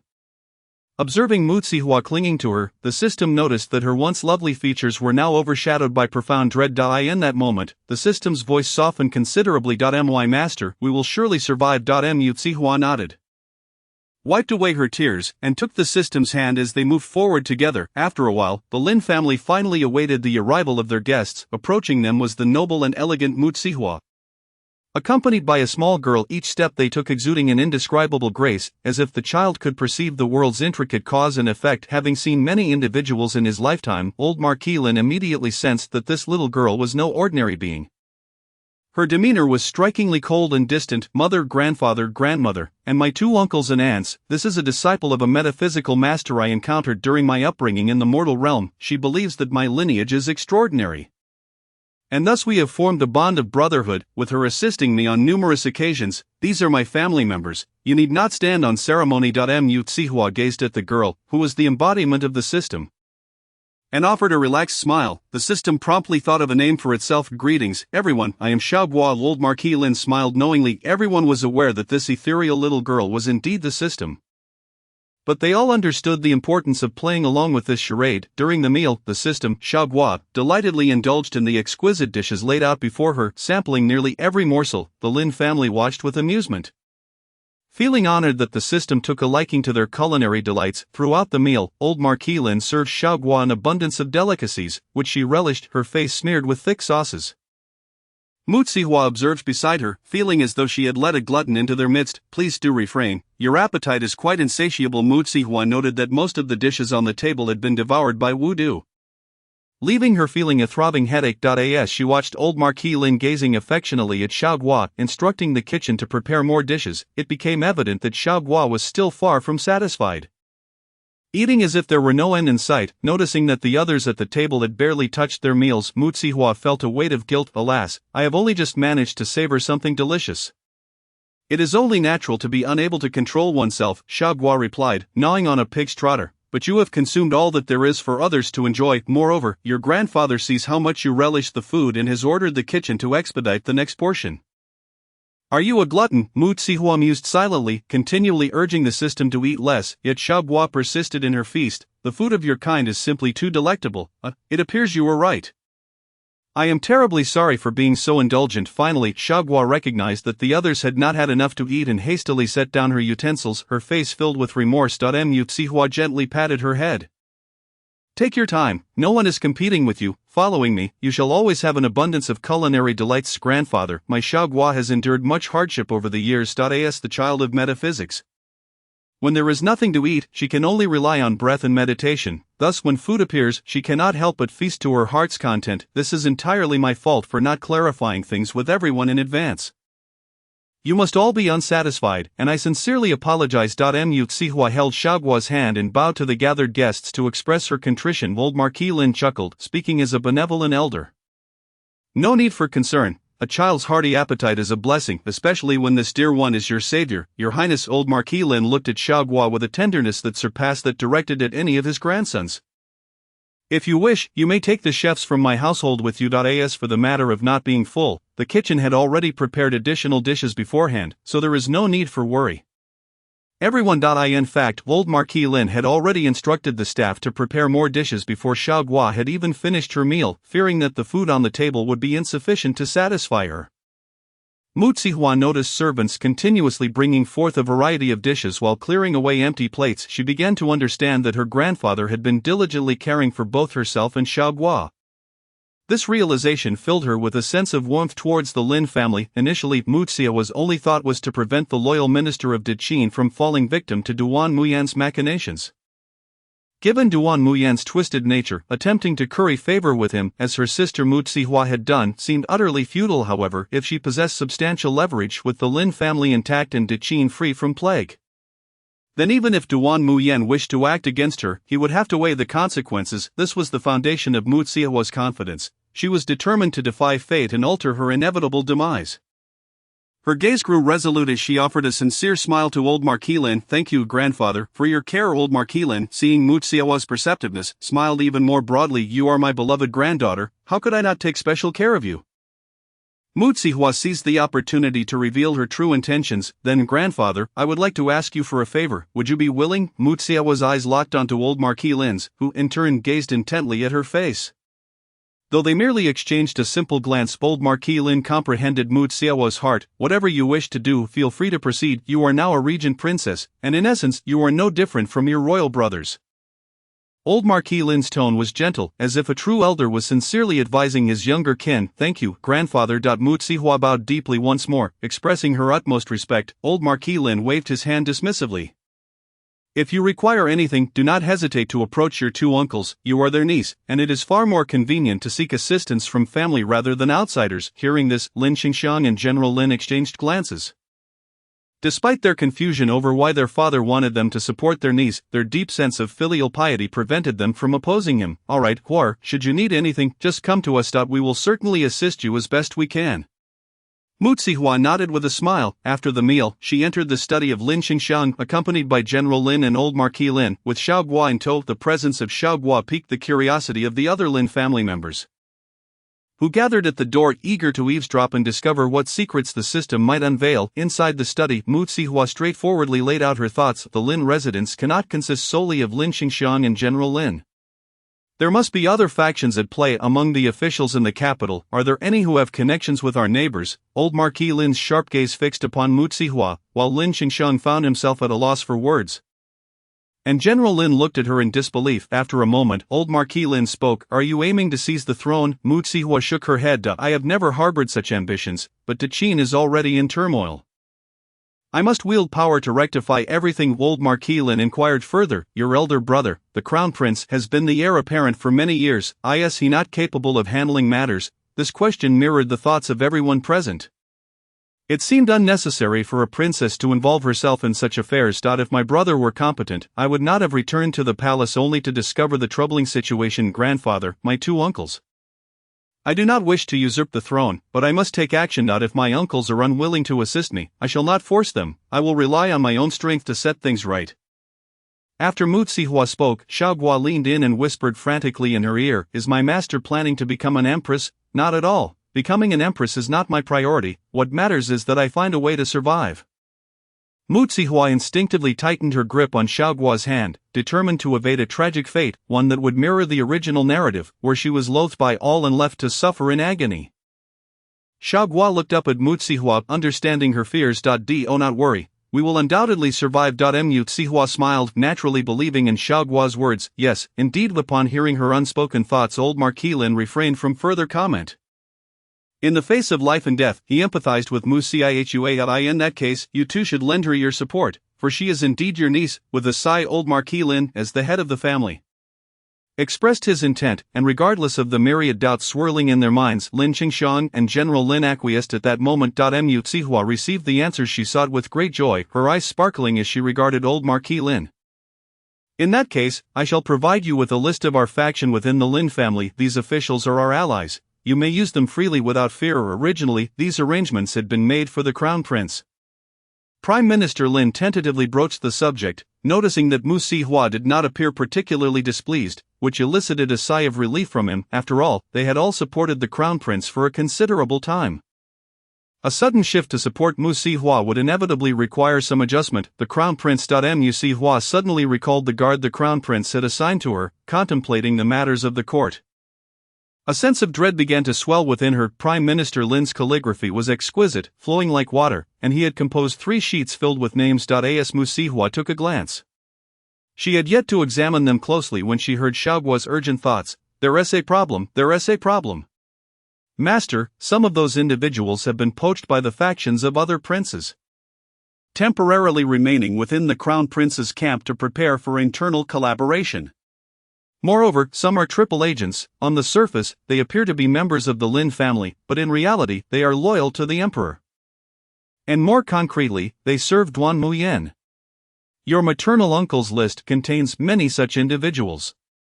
Listening to Xiao Guo's warnings, Mu Zihua raised an eyebrow, allowing her gaze to linger on each name for a few extra moments. Who would have thought?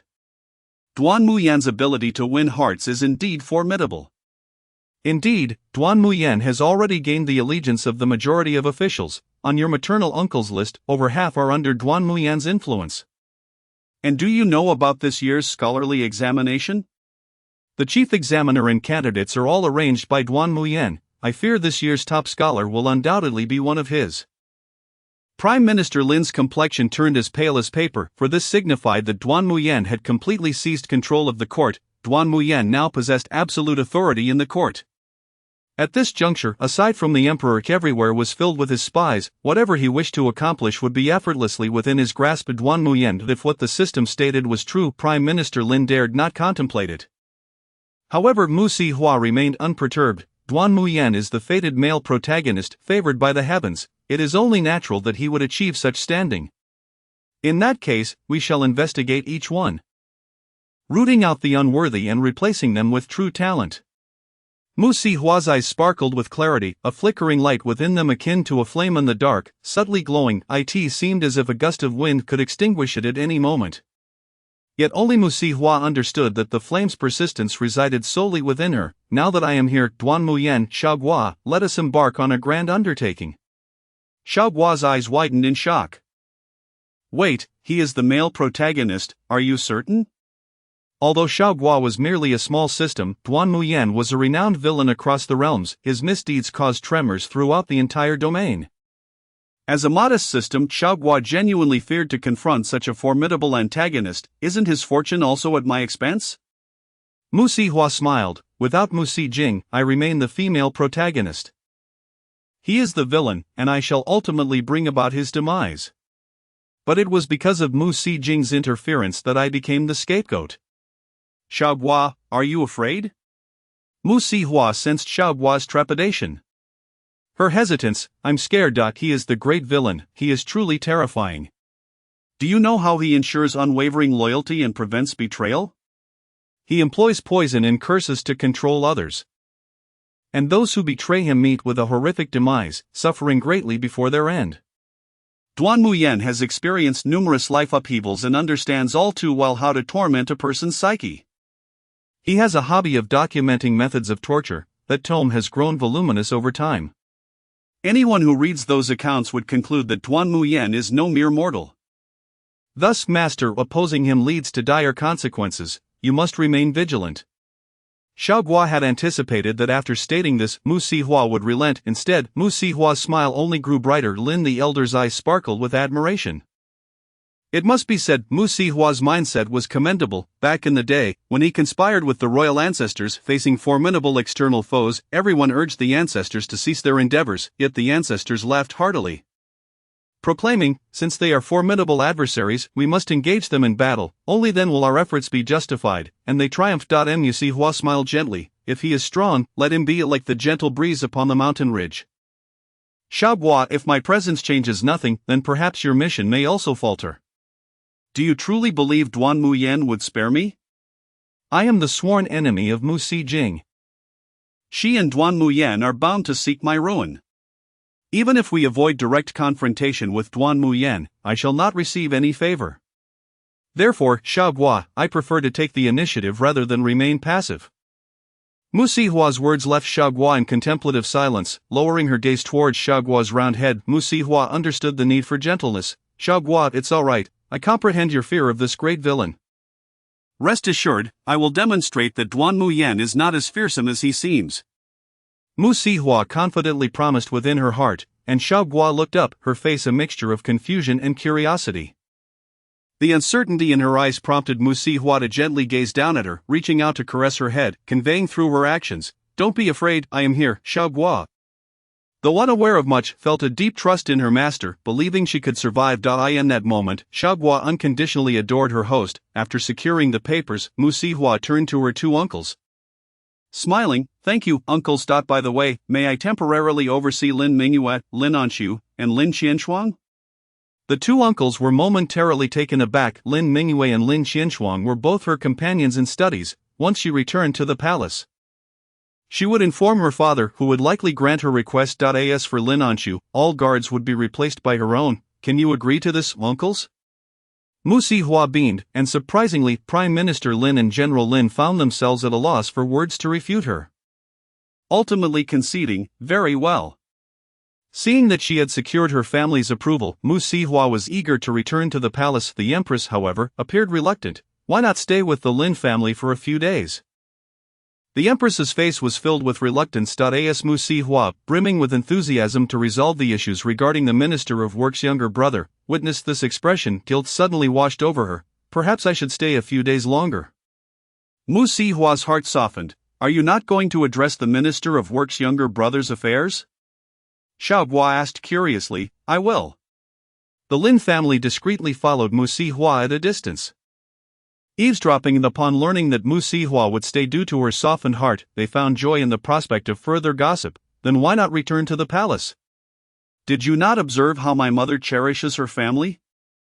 She has been married for so many years, it is truly a rarity for her to reunite with her loved ones.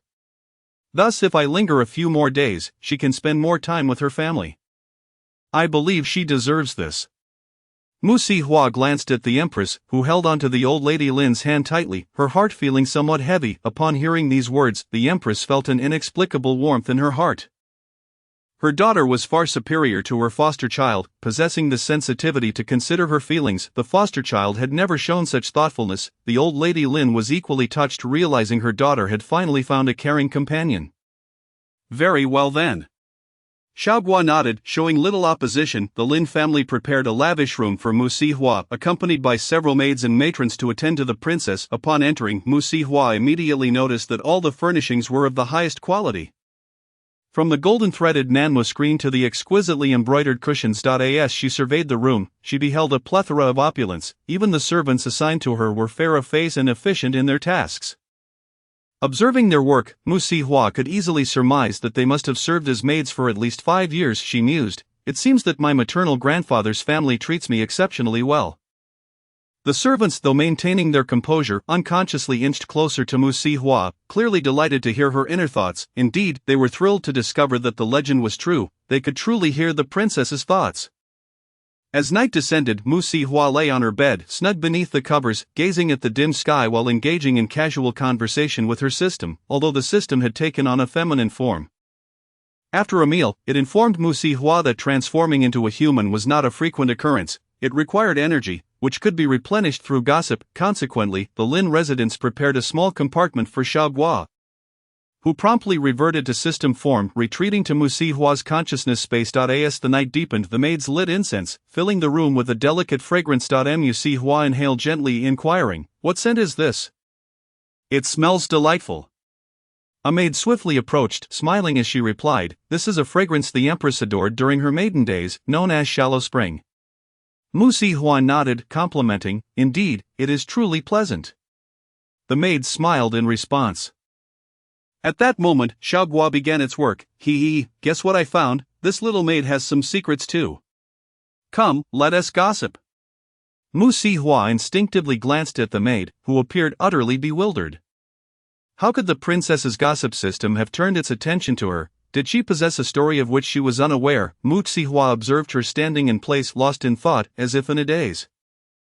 "Fine, you speak," she said to Xiaoguo, "then let us eat." With a cheerful smile, she beckoned to the maid. "Come, approach me." The maid, taken aback by the sudden attention, hesitated momentarily before kneeling beside Mu Sihua. With a thud, Mu Sihua felt a pang of sympathy for the maid's knees. "Quickly rise. How can you kneel so easily? As a young lady, you must cherish your body." "Come here." Mu Sihua gently took the maid's hand, softly urging her to stand. The maid had never encountered a mistress as kind as Mu Sihua, and with tears brimming in her eyes, she shuffled closer, still kneeling. Observing this, Mu Sihua sighed deeply. "No more kneeling.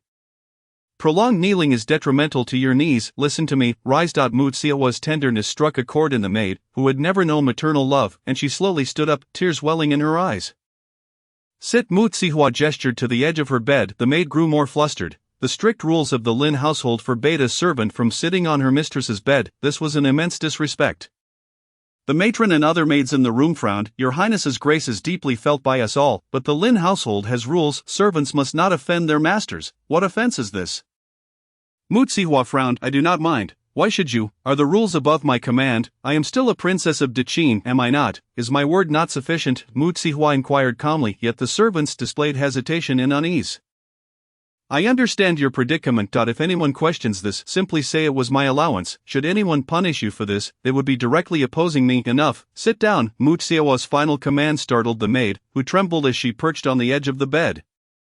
Mu Sihua nodded in satisfaction. "Wow, mistress, you have no airs about you at all," Xiaoguo remarked, not comprehending the servant's reverence for the princess, viewing it merely as a simple hierarchy. Mu Sihua smiled. "All right, let us enjoy some melon."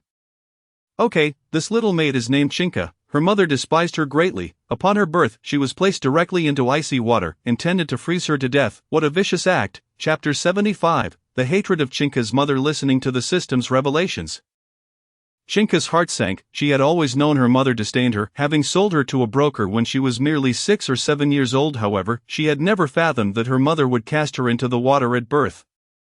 hoping the winter's chill would claim her life, yet she understood well that her mother was capable of such cruelty. The onlookers, hearing the system's disclosure, instinctively turned their gaze toward Chinka, upon seeing her pallid complexion. Whiter than paper, they collectively grasped the truth. The disclosure was indeed accurate. All present were women, and as they listened, their hearts ached for Chinku. As a small maid, she was remarkably efficient and intelligent, quick to grasp tasks. She had gradually risen from a humble position to become the foremost maid in the Lin household. Having entered the Lin residence at a tender age, she had been small and frail, easily overlooked, and no one anticipated her beauty. The housekeeper, feeling pity for her, assigned her to the kitchen as a small cook. Being young, her primary duty was peeling potatoes. At that time, potatoes were not widely cultivated. Yet their delightful taste made them a favorite among the upper class. Only noble families, like the Lin house, could afford to cultivate a few acres of potato seeds. These potatoes were primarily for the Lin household's consumption. In the kitchen, she never left a potato too small, ensuring not a morsel was wasted. The kitchen staff recognized her diligence, and the head cook recommended her to the matriarch, Lin Leofurin, the original wife of the Lin Marquis. After a few years, Lin Leofurin found her to be a clever and honest girl, with a simple outlook on life, and began to nurture her potential. Indeed, Chinka was honest and intelligent, never harboring ambitions of rising above her station. And soon she was promoted to the first-ranking maid. When the princess arrived, the Lin household naturally selected the best maids to serve her, and Chinka was chosen by Lin Leofurin. As she departed, Lin Leofurin held her hand and solemnly advised her, "The princess has endured much hardship growing up among the common folk. If you find it challenging to serve her, you must endure. The Lin family has wronged her, as has the royal family. Even if she harbors resentment, you must be patient. Never offend her nor allow her to despise the Lin family further." Listening to Lin Leofurin's words, Chinka felt increasingly anxious. Previously, Mutsihua, as the Lin family's niece, was said to be easy to please. Now a true princess had come, one raised in hardship. Everyone wondered if she would be difficult to serve and possess a challenging temperament.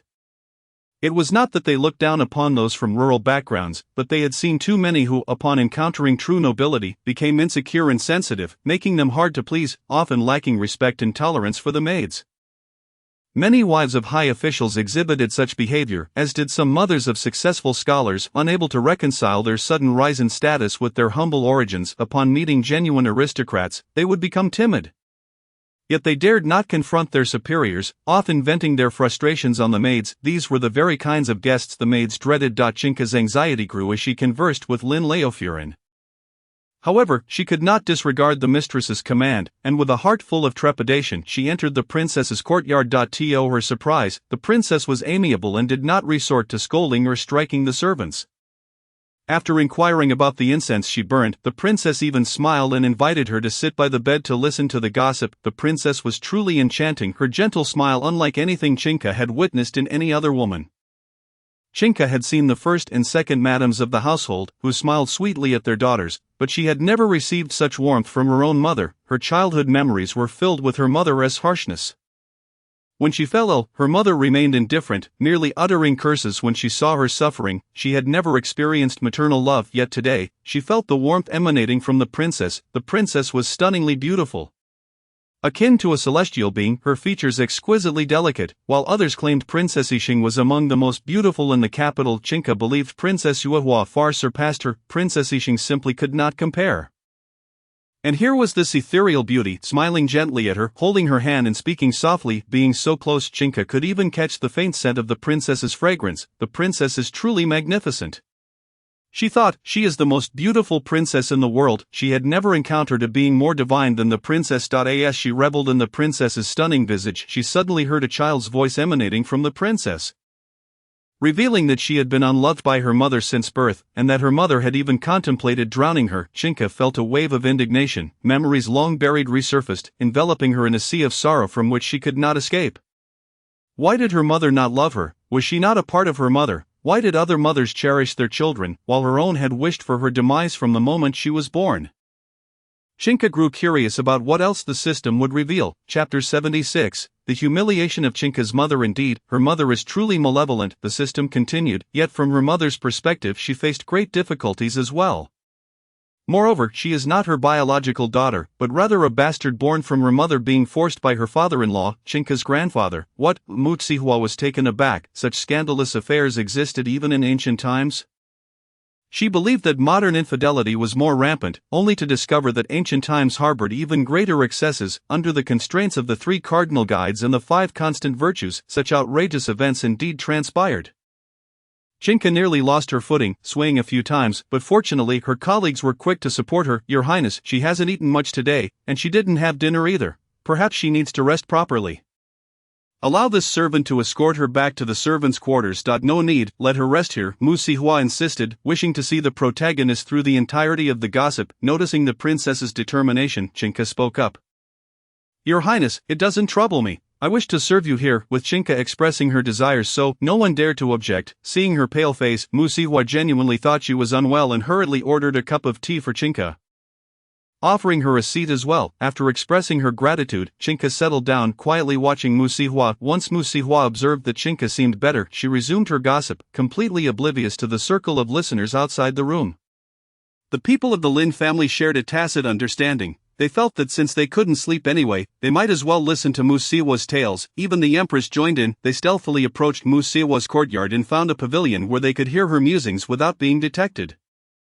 Once seated, the maidservants illuminated the area with lanterns and served tea and snacks. The small pavilion was filled to capacity. The Empress, Old Lord Lin, Chancellor Lin, General Lin, the 2 ladies of the Lin family, Old Madam Lin, Lin Mingyue, and Lin Xianshuang, all members of the Lin family, had arrived. Huddled together in the cramped space, they silently listened, their expressions serious as they absorbed the stories Mu Sihua revealed. As Mu Sihua recounted Chinka's tale, no one knew her better than old Madam Lin. When Mu Sihua disclosed that Chinka's mother had contemplated drowning her at birth, it shocked everyone in the Lin family. The Empress frowned. Chinka's mother is too cruel. After all, she is her own child. Although the others in the Lin residence remained silent, their expressions mirrored support for the Empress's sentiment. However, old Madam Lin shook her head, letting out a soft sigh. "My dear, you don't understand. Her mother had her own struggles." The Empress looked at her mother in confusion. No matter the struggle, she should never have harmed her newborn child. What fault did the innocent child have? Old Madam Lin sipped her tea. "Just listen." Old Lord Lin gazed at his wife. "What do you know?" Old Madam Lin nodded. "I believe that when Chinka is clever, she had someone investigate her background thoroughly, so I know a bit about her mother's circumstances." Old Lord Lin nodded. "Then we can compare this with the system, if what the system says aligns closely with your knowledge." "It seems the system is truthful." Old Madam Lin smiled. "And if the system's account differs from what I know," Old Lord Lin chuckled, "then naturally, that would be your oversight. From what I can see, the system is unlikely to err." Old Madam Lin was incensed by her husband's flippant remarks. "You old fool, you can't even flatter me." The younger generation watched the 2 elderly lovebirds banter and laughed. The Empress gazed at her parents' affection with envy. She wished more than anything that her relationship with the Emperor could mirror that of her parents, so harmonious. Unfortunately, the one she loved was the Emperor, a man with whom she could never share such intimacy. Reflecting on the Emperor, the Empress sighed deeply in resignation. Chancellor Lin and General Lin looked at their wives, relieved that their family had rules, as long as there were no actual issues with the children. There would be no need for concubines. Essentially, the Lin family had no illegitimate children, only adopted sons and daughters. This was precisely why the wives of Chancellor Lin and General Lin steadfastly chose to marry into the Lin family. Her mother, when she married her nominal father, intended to live a good life, yet, her father was exceedingly weak, a paragon of blind loyalty and filial piety. Due to his father's unreasonable demands, he sent his wife straight to his father's bed, even remaining silent when his father instructed him to listen to his wife engaging in unspeakable acts with his son. Wait a moment, did you just say that Chinka's mother was sent to her grandfather's bed by her father? Indeed, after hearing all this, Mu Sihua felt as though the sky had collapsed. How could such repulsive events occur? This was utterly unfair to Chinka. Upon realizing this, Chinka was overcome with sorrow, as her birth was tainted with such disgrace. In the eyes of the ancients, bodily purity was paramount. Listening to the system's revelations, any remaining hope within Chinka vanished. Suddenly, she could comprehend her mother's profound resentment towards her. Were she in the same position, she might also harbor such hatred for the child. Her colleagues watched her with deep concern, some even embracing her to comfort her. Those who had interacted with Chinka understood her sincerity and kindness. It was lamentable that she was born into such filth. Alas, their hearts ached for Chinka. Her father is truly despicable, unable to even protect his own wife. Mu Sihua declared furiously. Many shared her indignation, including Chancellor Lin and General Lin in the pavilion. Old Lord Lin glanced at the two and coolly remarked, "I see you are not angry at the story but rather empathizing with your own past experiences of being scolded by me." The two sons fell silent. Indeed, this father was excessive. Coveting his son's wife was utterly disgraceful. Old Lord Lin frowned in critique. Old Madam Lin spat in disgust, muttering vehemently, "This is no father, he is a complete pervert." A fine young woman came to marry into their family, hoping for a good life, yet who could have anticipated such a grotesque situation would arise? Chapter 77, Chinka's story. Old Madam Lin felt immense sympathy for the sensible Chinka. Fueling her furious emotions, it took a considerable time for old Lord Lin to soothe his wife, calming her down from her tirade. It was the first time he had witnessed her utter such harsh words. Having always perceived her as a woman of gentle demeanor, today, however, he saw another side of her. Noticing old Lord Lin's gaze upon her, old Madam Lin impatiently asked, "What is it? Have I deviated from your expectations?" Old Lord Lin nodded, innocently inquiring, "I always thought my wife was a gentle woman." The two sons and one daughter of the Lin family exchanged knowing glances, silently agreeing on the shared thought: how could their mother be gentle? Whenever their father went to war, their mother was always fierce, yet it was that fierceness that protected them from harm and allowed them to grow up safely. Gentle. Old Madam Lin smiled thinly at old Lord Lin.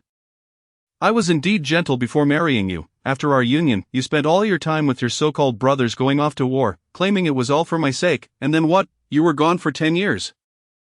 And my temper waned as I faced bullying and challenges alone. I tell you, during your absence, I endured countless grievances. Initially, the local ruffians would harass me, and later they even set their sights on our daughter. Tell me, if you were in my shoes, could you have remained gentle? Wouldn't you be seething with rage?" Old Lord Lin, do not forget, during your absence, I was the one holding the family together. Speaking of past grievances. Old Madam Lin felt a wave of sorrow upon realizing he had upset his beloved wife. Old Lord Lin became flustered, quickly attempting to console her. The younger generation observed the affection shared between the two elderly figures and silently hoped for a partner in the future who would share such a bond, supporting one another until old age. While the people in the pavilion continued their lively chatter, Musiawa's gossip persisted unabated. It cannot be helped. This script is indeed from a certain Xian sect. Upon hearing this, Musiwa seemed to awaken. Smiling as she exclaimed, "I understand now." The voices in the pavilion rose in excitement, curiosity piqued. What had Musiwa come to understand? The servants in the room also leaned in, intrigued by her revelation. Even the protagonist Chinka couldn't resist glancing at Musiwa, eagerly anticipating her next words. Since this is from a certain Xian sect script, it implies that Chinka's grandfather had an infatuation with her mother. Even after her mother had already married the patriarch, being influential and powerful, was mesmerized the first time he laid eyes on his daughter-in-law, convinced she was an unparalleled beauty. Thus, he schemed to possess his daughter-in-law by any means necessary. The daughter-in-law, naturally, is unwilling, for under normal circumstances, no woman would willingly relinquish a loving husband with whom she shares a harmonious relationship, who is of suitable age, in favor of an elderly man who could easily be her grandfather. However, she has underestimated the power wielded by the elder. She has also misjudged her husband, the elder's son, and his insatiable thirst for authority. The son discerned his father's desire for his daughter-in-law and, yearning to inherit everything from his father, resolved to sacrifice his wife in exchange for the keys to power. Thus, he voluntarily pledged his so-called loyalty to his father, demonstrating his filial piety as a son. Consequently, the mother of Chinka became the most innocent victim. By the time she regained her senses, everything had already transpired. Is this not what I have articulated? Musiwa mused over the tale she had read about a certain mystical sect. Immediately weaving a narrative of her own, upon completing it, she inquired of the system, "How is it?" The feedback provided by the system was unexpectedly affirming. Indeed, it responded, "You are quite accurate. However, allow me to narrate the subsequent events. For this is where the story diverges from that of the mystical sect." Xiaogua took up the thread of the conversation. As Chinka listened to the system's revelations, confirming the harsh truth, her heart felt as if it were being torn apart. How could this be? Her mother. Her grandfather, her father. She recalled how her grandfather would always instruct her to keep her distance whenever he saw her. She remembered how her father had never shown her affection, instead displaying disdain towards her. The thought that her mother might view her with disgust was unbearable. Reflecting on what the princess had said, Chinka felt as if she had been unjustly adorned with the mantle of guilt, plunging her into despair. The truth of the story was thus revealed. A pallor enveloped Chinka's face, leaving only a profound sense of sorrow and hopelessness. She was a child born out of wedlock. An unwanted offspring, and her existence seemed a grave mistake. Trapped in a mental labyrinth, Chinka instinctively contemplated ending her life. Her colleagues, engrossed in listening to Xiaoguo, remained oblivious to her distress. The Lin family members in the pavilion sighed heavily at this juncture. Old Lady Lin immediately thought of the implications of these revelations. How could Chinka ever hold her head high in such circumstances? This child, Chinka, was stubborn and harbored a deep attachment to her family. Now that Huara's heartfelt words had laid everything bare, old Lady Lin feared that Chinka might do something foolish. "I worry for her," she voiced her concerns, yet, Lin Lao coldly remarked, "She cannot die. If she must perish, it cannot be while Huara remains in the household." Old Lady Lin was wounded by her husband's callous demeanor. "What do you mean?" she asked. Lin Lao, gazing intently at his wife, replied with solemnity, "Huara must never know that we are aware of her innermost thoughts. Thus, despite the entire household being acutely aware of Chinka's plight, she must continue to live. Once Huara departs, Chinka may choose her course of action. After all, it is merely her lineage. Dechin requires Mu Xiaohua's extraordinary abilities, and the fate of a mere Chinka, even in death, holds little consequence." Lin Lao's harsh words plunged the room into a heavy silence. The Lin residence was known for its generosity towards servants. The children had never anticipated their grandfather would exhibit such cruelty. Ironically, it was he who had taught them to treat others with kindness. Chapter 78, A Deluge of Stories. Lin Lao surveyed the faces around him, sensing their unspoken questions regarding his actions. "You are all members of the Lin family. You should be well aware of the fate that awaits us. As you have likely heard from your royal aunt, our Lin family and Dechin are interdependent. If the Lin family falls, Dechin is not far from disaster. Chinka's situation is lamentable. If it were within our power, none would wish to be acquainted with such a tale, yet now that we know, we must act as if we are oblivious, continuing our lives normally, ensuring Huara remains unaware of any discrepancies, enabling her to utilize the system effectively to navigate the Lin family through this crisis, and to confront Duan Muyan should Chinka perish as a result of her predicament, regardless of the cause. This household shall bestow upon her a generous funeral stipend. I shall ensure her final arrangements are executed with utmost care, surpassing any other." Lin Lao's tone grew increasingly grave, and his demeanor took on an air of authority, as if the individuals present were no longer his family but rather subordinates from his youth. For the sake of Dechin, he reasoned, a slight sacrifice of Chinka was inconsequential. It could potentially save millions of lives from the plague. Therefore, forever remember to prioritize the well-being of the people and Dechin above all else. After imparting this lesson to his family, Xiaoguo continued her narrative. When Chinka's mother awoke to the unfolding events, it was already too late. Subsequently, her husband, under his father-in-law's covert encouragement, would send her to his father's quarters. Time passed, day after day, year after year. Eventually, she became pregnant. Coincidentally, her husband learned that sending her to his father would not secure the position of heir. As the elder had never intended to seek an heir, the elder, in his advanced age, was consumed by a desire for immortality. He wished to retain his grip on power, to enjoy a life of luxury and wealth indefinitely. Therefore, he deceived his son, who in his rage found himself powerless to alter the course of events. Chinka's mother pleaded with her husband to separate, to carve out a clean existence away from this grim reality. Yet he refused, leaving her disheartened. When her husband once again offered her to another, she revealed her pregnancy. Yet he, fully aware of the child's paternity, was elated, hastening to inform his father, hoping to procure a new wife while making Chinka's mother a concubine. The elder immediately discerned his son's intentions. He aimed to exploit Chinka's mother's pregnancy, planning to nurture the child as his own, with hopes of securing more wealth should it be a boy. The elder flatly rejected this proposal but insisted that Chinka's mother must carry the child to term. The mother, filled with contempt for the unborn child, contemplated abortion countless times, yet the baby stubbornly arrived at full term. Upon Chinka's birth, her mother, believing it better to die than to endure such a wretched existence, contemplated drowning her in icy waters. Yet, who could have anticipated that Chinka would survive? The elder and her husband, brimming with anticipation, glanced at the newborn only to discover a daughter. Their hopes dashed. Chinka's mother, having no love for her, pretended to abandon her, effectively selling her to traffickers, thus escaping the convoluted and sordid environment. Wait. Did you just say Chinka's mother pretended? Mu Zihua seized upon this detail, launching into an inquiry with Xiaoguo. The onlookers, engrossed in the tale, remained unaware of the significance. As the protagonist, Chinka, like Mu Zihua, sensed the weight of the revelations. She craved maternal affection. It is only natural for a child to yearn for a mother's love. Hearing that her mother had wished to freeze her to death, yet she had survived, Chinka reflected on the intense dislike her mother had for her. Yet now she detected a hint of maternal love. Could it be that her mother was simply overwhelmed by despair, seeing no escape from such a corrupt and greed-driven environment, and thus felt compelled to eliminate her? Was it that she did not wish for her daughter to grow up in such a world, leading to her drastic actions? Chinka could not ascertain the truth of her speculations. All she felt was a profound sense of unease. Her hands trembling as she listened intently to the system's words and Mutsihwa's narration. She feared hearing the words that would shatter her hopes, yet she longed to hear Mutsihwa and the system declare that her mother loved her. After all, this was her unwavering desire as a child. How could a child not love her parents? Indeed, Mutsihwa immediately shared her thoughts with the system. But if that is the case, then I shall dare to speculate that the truth is this: Chinka's mother is acutely aware that her situation is dire.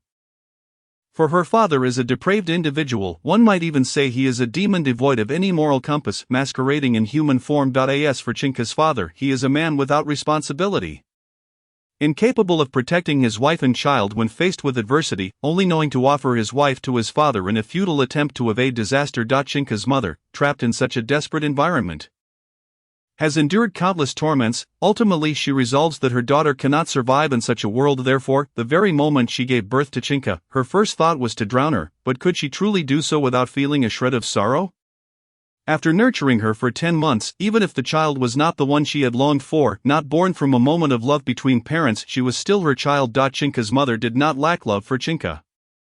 Rather, in such an environment, she was unable to express it. After Mutsihwa concluded her words, Chinka instinctively tightened her grip on her clothing, naturally inclined to believe the words of Her Highness the Princess. The members of the Lin family listened from the pavilion, feeling an inexplicable discomfort in their hearts. Unbeknownst to them, there remained these despairing corners. The tribulations faced by Chinka's mother were indeed pitiable. Old Madame Lin was so infuriated that she exclaimed, "This Chinka's grandfather and father are truly inhumane. I genuinely wish to see them perish." Old Marquis Lin found his wife's anger endearing. "Fear not, I shall remember all of this. Chinka is a good child. Her mother has done nothing wrong. I will support both Chinka and her mother." Hearing her husband speak thus, old Madame Lin couldn't help but smile. She cherished the sight of her husband standing up for her. Indeed, precisely, the system echoed Mutsihwa's sentiment, and Chinka's clenched hand relaxed. It dawned on her that she was indeed loved. Her mother held her dear in her heart. She was not abandoned nor despised, sold off like a commodity. Rather, her mother wished for her to live in a different, cleaner place, which necessitated these actions. Tears of warmth streamed down Chinka's face as she realized her mother could never be that kind of person. The Lin family, listening to this tale steeped in human ethics and morals, found their previous lightheartedness dissipated. Chinka's plight was not easy. Without Hwar, she would have remained oblivious to her mother's love and concern for her. Old Madame Lin spoke with compassion. Indeed, Hwar's system has proven useful in this regard, resolving the deep-seated emotional turmoil within Chinka. Henceforth, she shall no longer feel discomfort at the thought of her mother. Old Madame Lin turned to her daughter. "Yes, Hwar is a good child. She can perceive the sincerity in others. You must treat Hwar kindly. She is not as close to you as Mutsihjuan, who seeks everything from you, treating you as her support, although it is commendable for Hwar to be independent. I know you, as a mother, yearn for her affection." The Empress, moved by her mother's words, couldn't help but shed tears. "Mother, you truly care for me. How did you discern that?" Seeing his tearful daughter, old Marquis Lin felt a pang of remorse for opposing Mutsihwa's entry into the court. "I observe how you regard that child, always watching her with eyes filled with guilt. You are a piece of my heart. How could I not understand what my child is thinking?" As he gazed at her, his heart swelled with remorse. Alas, Hwar had spent too little time with you, and Duan Muyen presented a significant obstacle. Hwar cannot accompany you daily like a child. You two, mother and daughter, have always lacked some fateful connection. If only that maid had not swapped the two children back then. Had you and Hwar been destined to grow up together in the palace, I believe this child Hwar would have surpassed that ungrateful wretch by far, and your bond would have been far deeper. As old Madame Lin spoke increasingly, the Empress felt as if her heart were submerged in acidic sorrow, a discomforting sensation. Her tears cascaded like pearls, endless and glistening. "Enough, enough, do not weep. Look at my poor memory. I merely wish to express my sympathy for you, yet I have caused you such distress. The more you cry, the more my heart aches." As she spoke, old Madame Lin embraced her youngest daughter tightly, her own eyes involuntarily reddening. Old Marquis Lin, witnessing the scene, could no longer contain himself and remarked, all right, it is a rare occasion for our family to gather. Let us refrain from excessive weeping, especially you." As an elder, when you cry, how can the younger generation find joy? His words were directed at his first wife, old Madame Lin. Upon hearing this, became incensed and struck his chest with her fist. Retorting, "What do you mean I am an elder? Am I not entitled to weep?" With fierce eyes, she glared at her husband. Old Marquis Lin, caught in her gaze, fell silent, hardly daring to utter another word. Their two sons, observing their father's obedient demeanor under their mother's fierce gaze, found the situation amusing. Meanwhile, their wives looked at their mother-in-law with admiration. Truly, she possesses a remarkable ability to manage her husband.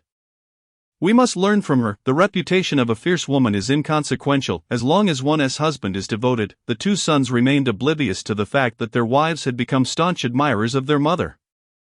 They felt fortunate that their wives were not like their mother, fierce in temperament. The two daughters-in-law chuckled softly. Chinka's grandfather and father also harbor secrets. Mu Zihua's system chimed in once more. At this moment, Chinka had calmed her emotions and, with the assistance of her colleagues, stood up to prepare a cup of tea for the princess. She poured the finest tea she had ever brewed. Hoping to convey her silent gratitude to Her Highness, the delicate fragrance of the tea soon wafted to Mu Zihua's senses. What a delightful aroma, Mu Zihua inquired curiously, glancing at the matron in the room.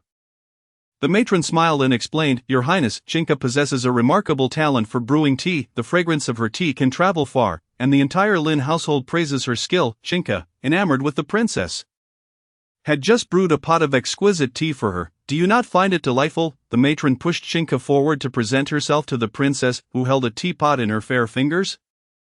Accompanied by 4 exceptionally charming small round teacups. Mu Zihua, captivated by the adorable and exquisite teacups, smiled and expressed her gratitude to Chinka. "Thank you for preparing this delightful tea for me." Upon hearing Mu Zihua's words, Chinka's face flushed crimson. Goodness, if I were not a girl, I might have thought Chinka harbored a secret affection for me. Just look at how her little face is blushing, redder than a modern Akisu apple. Mu Zihua shared her thoughts with her system. The system responded with a chuckle. Affection in ancient times is often expressed in such a reserved and bashful manner. It is quite normal. Chinka likely finds you gentle and kind. Hearing this, Mu Zihua beamed with pride. "Indeed, I consider myself quite gentle. Chinka is truly a discerning girl. She immediately recognizes me as a gentle princess." As she reveled in her self-admiration, the servants in the room saw nothing amiss. In their eyes, the princess was gentle, sacred, elegant, and wise, the most exquisite woman in the world. Meanwhile, the Lin family, seated in the pavilion, found Mu Zihua's self-adoration utterly endearing. In truth, when you mentioned the secrets surrounding Chinka's family, I had already surmised that her father and grandfather held their own mysteries. Mu Zihua confidently stated to her system. The system was taken aback by her perceptiveness. "How did you deduce that?" I had yet to say anything, and you are truly astute. Mu Zihua smiled softly and took a sip of the tea Chinka had offered. "Delicious, Chinka, your tea brewing skills are indeed unparalleled. Someone reward her." Mu Zihua was unsure what gift would please Chinka, but she felt compelled to give something in return for such a thoughtful gesture. Chinka, taken aback, quickly declined. The servant merely fulfilled her duties. "I cannot accept such generous treatment from Her Highness." Mu Zihua gently assisted the kneeling Chinka. "You brewed me a cup of tea, and I felt your kindness. Thus, I wish to gift you something. It may not be much, just some silver. Feel free to use it as you wish. If you do not fancy this gift, simply tell me, and I shall find another for you. There is no need to refuse my goodwill." Mu Zihua spoke these words softly, her eyes glimmering with tenderness. In the dim light, illuminated by the warm glow of the candles, Mu Zihua's gaze was filled with affection. Her features exuded a gentleness that surpassed even the most compassionate of deities. For Chinka, it felt as if she were not merely bowing to a princess but rather venerating a bodhisattva. In her eyes, Princess Mu Zihua was nothing short of perfect. "You are so kind to Chinka, and your voice is filled with such gentleness. I have never seen you treat a little girl with such kindness before. Are you feeling a twinge of jealousy?" Mu Zihua teased her system. The system, responding honestly, admitted, "I must confess, I do feel a hint of jealousy. In my heart, you should be my greatest love." Mu Zihua chuckled lightly. "My heart truly belongs to you. Without you, I find it impossible to endure in this world. I treat her well simply because the weight of her story is too heavy, too sorrowful. You may interpret it as my compassion for her." Mu Zihua clarified for her dear friend. The friend, understanding and empathetic, replied, "I see. I thought you cherished Chinka more than you cherish me." Indeed, the tale of Chinka is profoundly burdensome. Her mother loves her dearly but cannot express it. Otherwise, her grandfather would exploit that affection to further torment her mother, wishing for her to escape this wretched place, feigned indifference, even disdain, hoping Chinka would distance herself as far as possible. Only when Chinka had completely severed ties with the concept of mother could she walk further away. Devoid of any desire to return, her mother harbored these thoughts and penned them into a letter, which now lies buried at the bottom of her keepsake box. The heart of every parent is truly a profound mystery. The love parents hold for their children knows no bounds. My dear, the emotions of you humans are truly fascinating, Mu Zihua remarked with a smile. We humans possess emotions that are both exalted and, at times, deeply sordid. This is the essence of our humanity. Mu Zihua's words resonated with the thoughts and feelings of the Lin family. She had spoken at length, and in my heart, I truly believe that humans are remarkably complex beings. Dogs and cats are far simpler to understand. A person may feign affection and warmth in your presence while harboring resentment in the shadows, plotting against you. Indeed, the human heart is a labyrinth.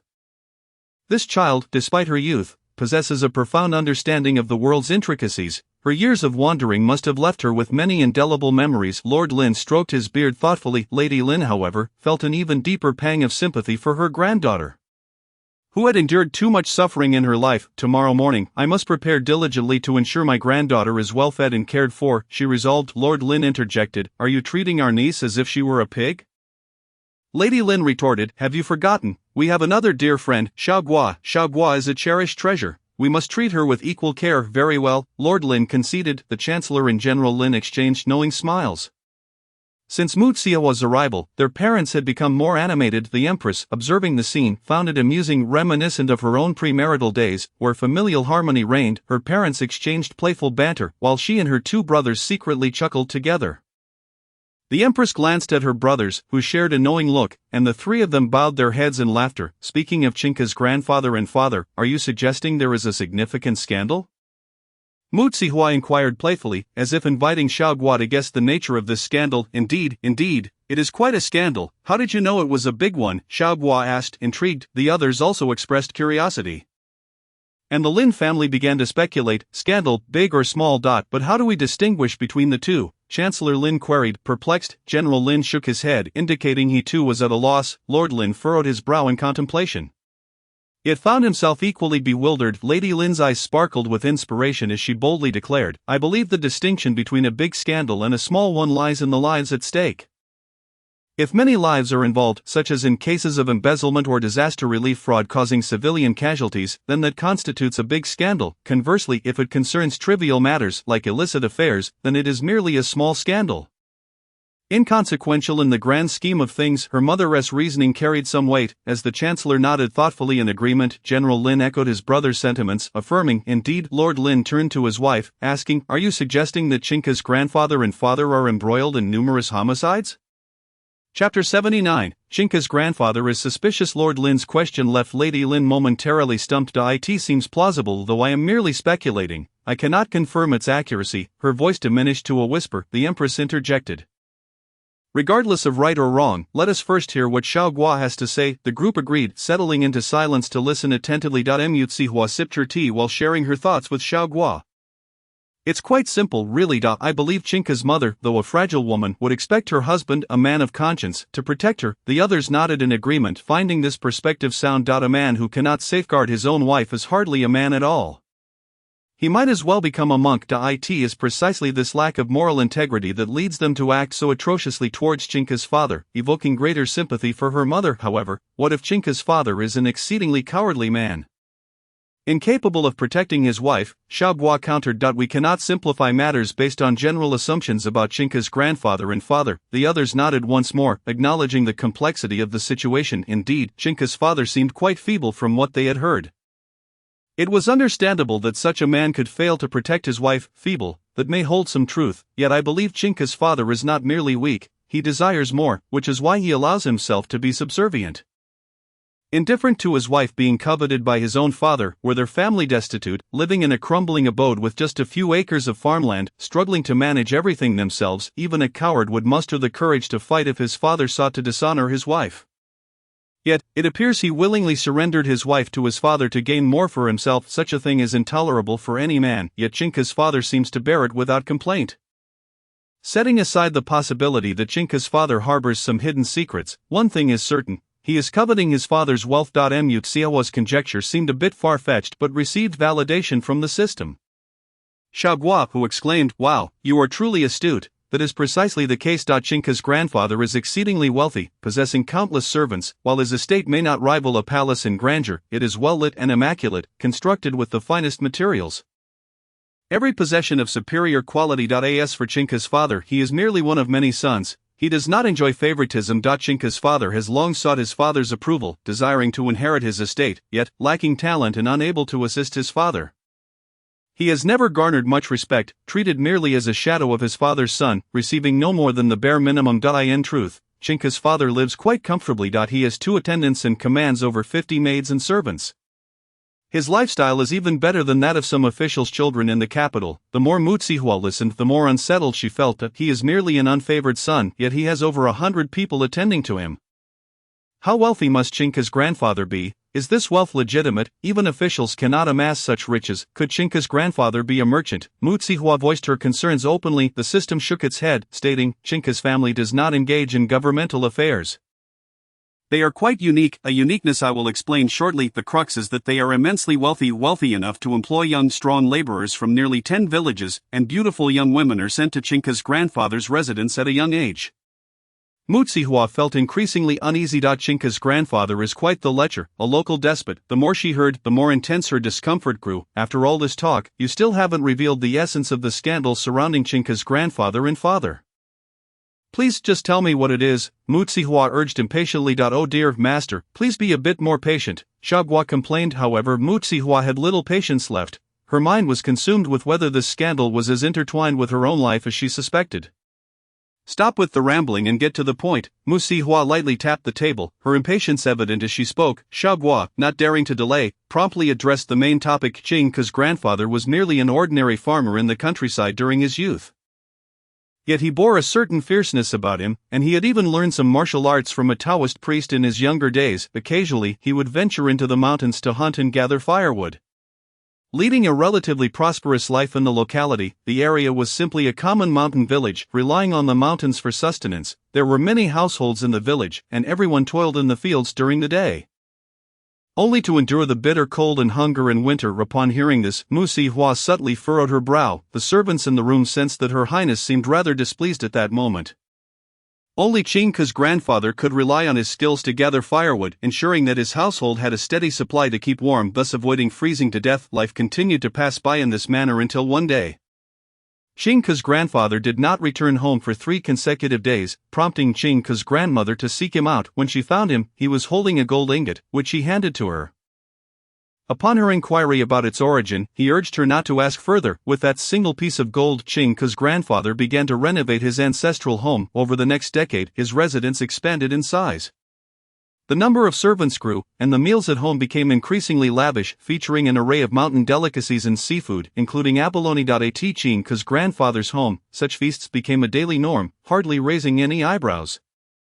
Everyone present discerned that something was amiss. Qingke strained to recall her days back in her hometown, reflecting on her family's circumstances. Despite their wealth, why did her memories consist solely of eating plain congee? The members of the Lin family in the pavilion immediately began to ponder some unsettling possibilities. A seemingly ordinary farmer had suddenly amassed great wealth. This was highly suspicious. Lin Qingxiang frowned as he voiced his concerns, and Lin Jiangjun nodded in agreement, expressing his full support for his brother's observations. Indeed, this farmer had no remarkable qualities or achievements, and yet within 3 days, he had returned with a gold ingot. It felt akin to unearthing a treasure, which was utterly peculiar. However, if it were truly a treasure, it should have been discovered in its entirety at once, perhaps with a minor loss, but not as a gradual accumulation of wealth over the past decade.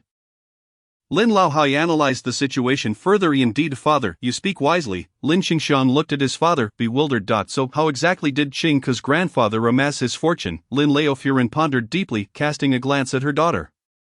The Empress met her mother's gaze, suddenly grasping the implications. Could it be that Qingke's grandfather assisted a powerful figure in silencing others? The Empress's unexpected remark sent chills down the spines of those present, particularly the younger generation, who were nearly frightened into exclamations, narrowly restrained by vigilant handmaidens to avoid disturbing Mutsihua. Qingke's grandfather must have obtained his wealth through unscrupulous means, Mutsihua concluded. Not overthinking the matter like the others but confidently branding Qing Ke's grandfather as a villain. Qing Ke gazed at Her Highness, questioning her certainty. Indeed, normal individuals, even upon acquiring wealth, would experience only a fleeting period of prosperity.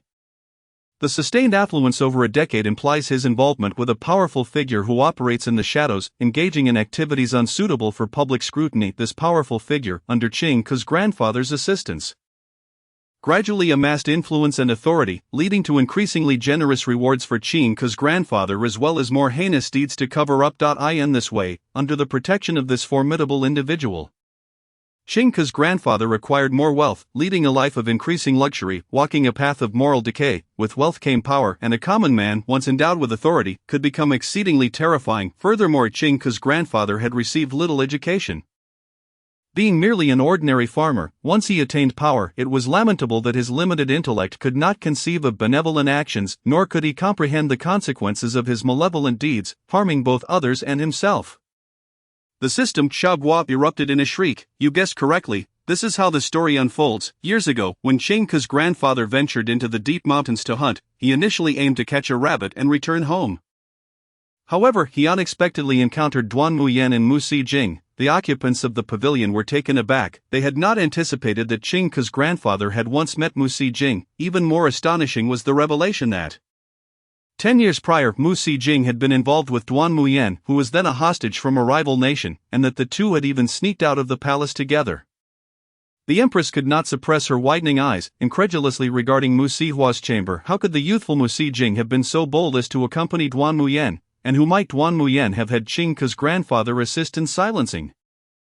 A chilling realization gripped everyone as they contemplated the implications. Duan Muyan had a decade ago already begun to recruit individuals for his grim undertakings. Just consider how many lives he had extinguished over these 10 years.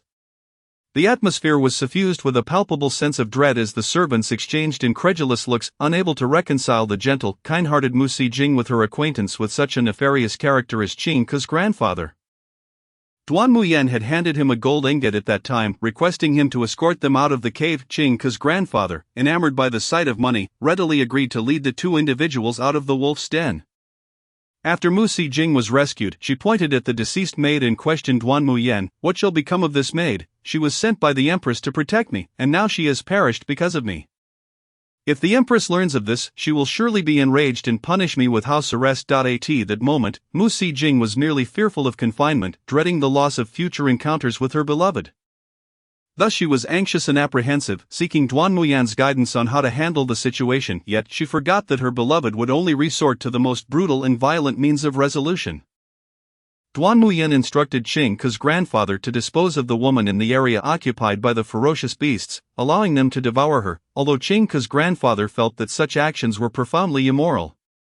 He could not resist the allure of greed and ultimately acquiesced. Subsequently, recognizing Qing Ke's grandfather's reliability, Duan Muyan frequently employed him to carry out his bidding, compensating him handsomely. Those whom Duan Muyan had slain were often brought to Qing Ke's grandfather for disposal.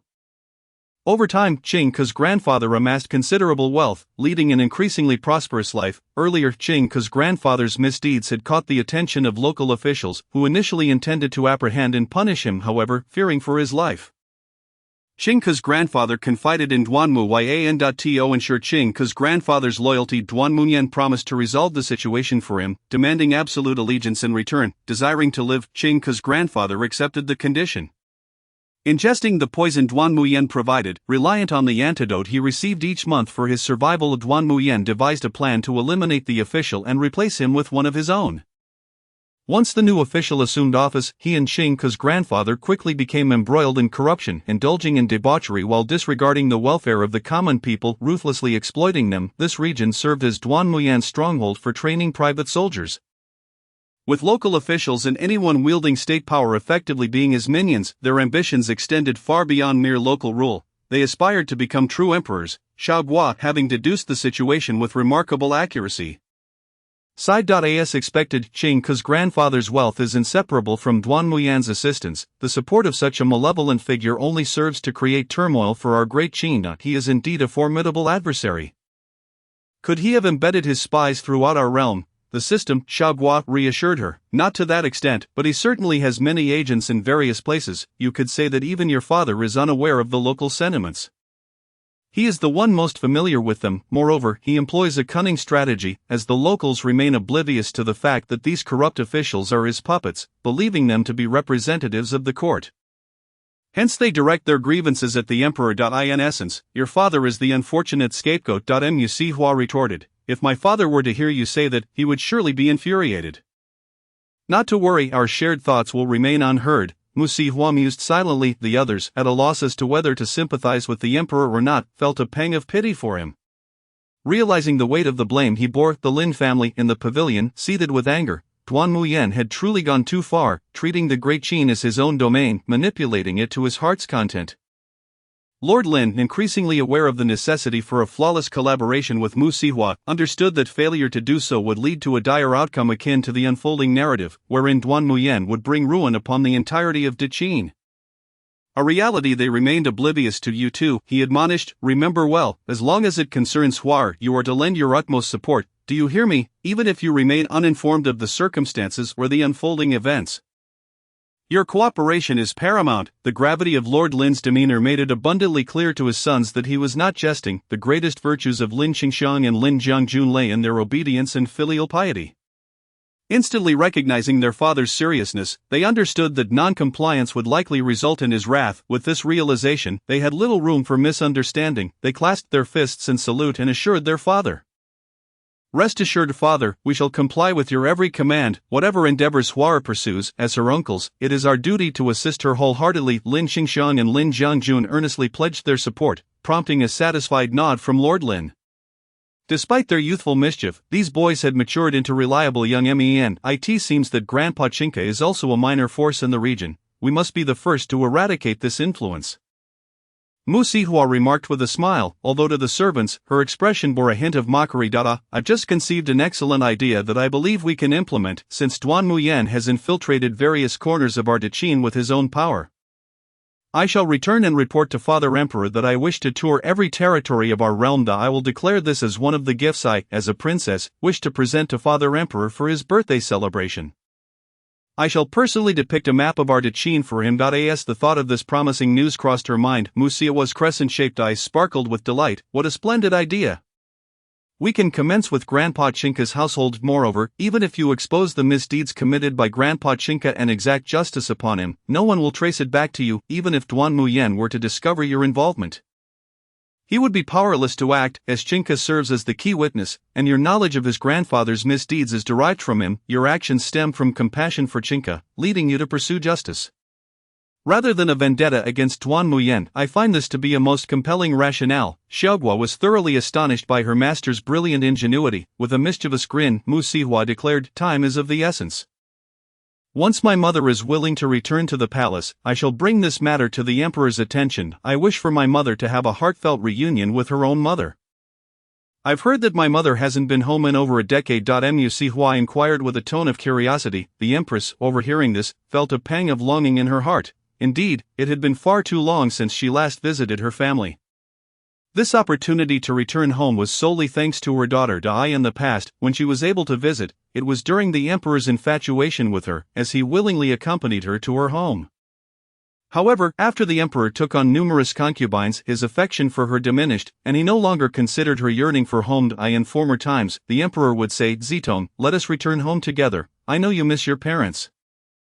Now, he merely remarked, as empress, you have married into the royal family. You must understand that the royal household is your only true home. The Lin family is merely a relic of your past. The royal family, even the ancestral graves of the Mu clan, is where your future lies. As for the Lin family, you are a married woman. Once you have been poured out, no one will care. The empress was incredulous, gazing up at the young man she had once cherished. How could he now utter such callous words? Her adopted daughter, Mu Si Huan, had visited her parents countless times but had never mentioned how much they missed her.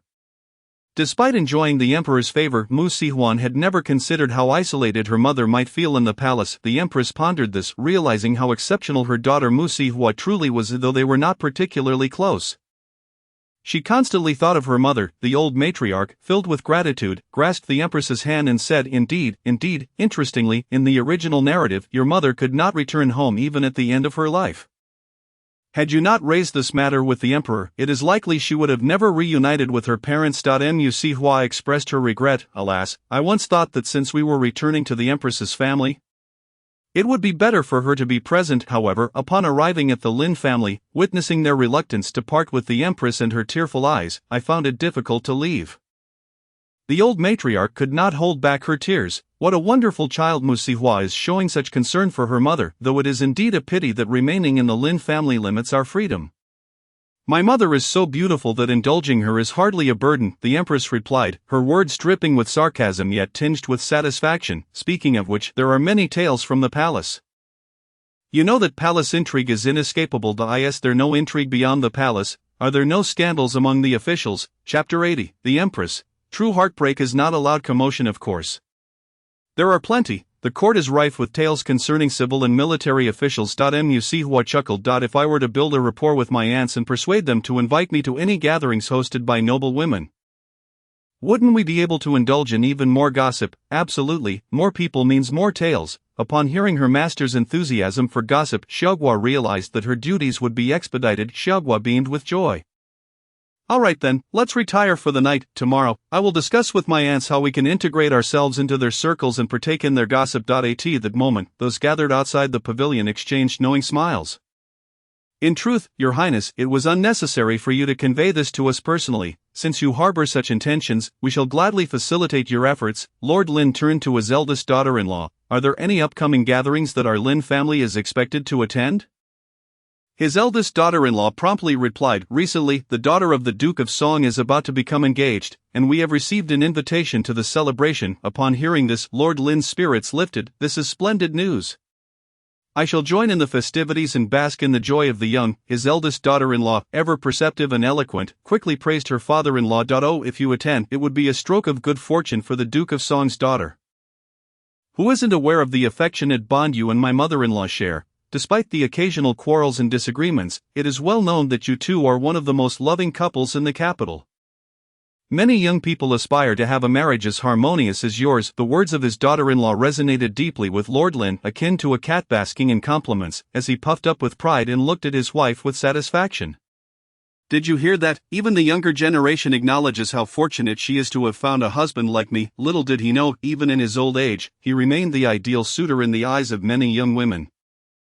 If only he were a decade younger. Before Lord Lin could finish his self-congratulatory musings, the old matriarch could no longer contain herself and playfully slapped his face. What if you were 10 years younger? Would you still desire a romantic escapade with someone else? The old matriarch shot him a stern look, revealing her underlying insecurity. Lord Lin quickly soothed his wife. Oh, that was not my intention at all. I was merely speaking offhandedly. Alas, it seems my tongue has led me astray and upset my dear wife. Allow me to offer my apologies. As he spoke, he comically slapped his own mouth, feigning regret. Laughter erupted from the Lin family. Look, everyone is laughing. Please grant me some leniency, especially with so many younger ones present. Seeing the laughter around him, Lord Lin was not angered. Rather, he tugged at the old matriarch's sleeve. Shamelessly grinning, the old matriarch could no longer suppress her smile, and her earlier displeasure transformed into heartfelt laughter. You know, with so many young ones around, it's inappropriate to jest in such a manner.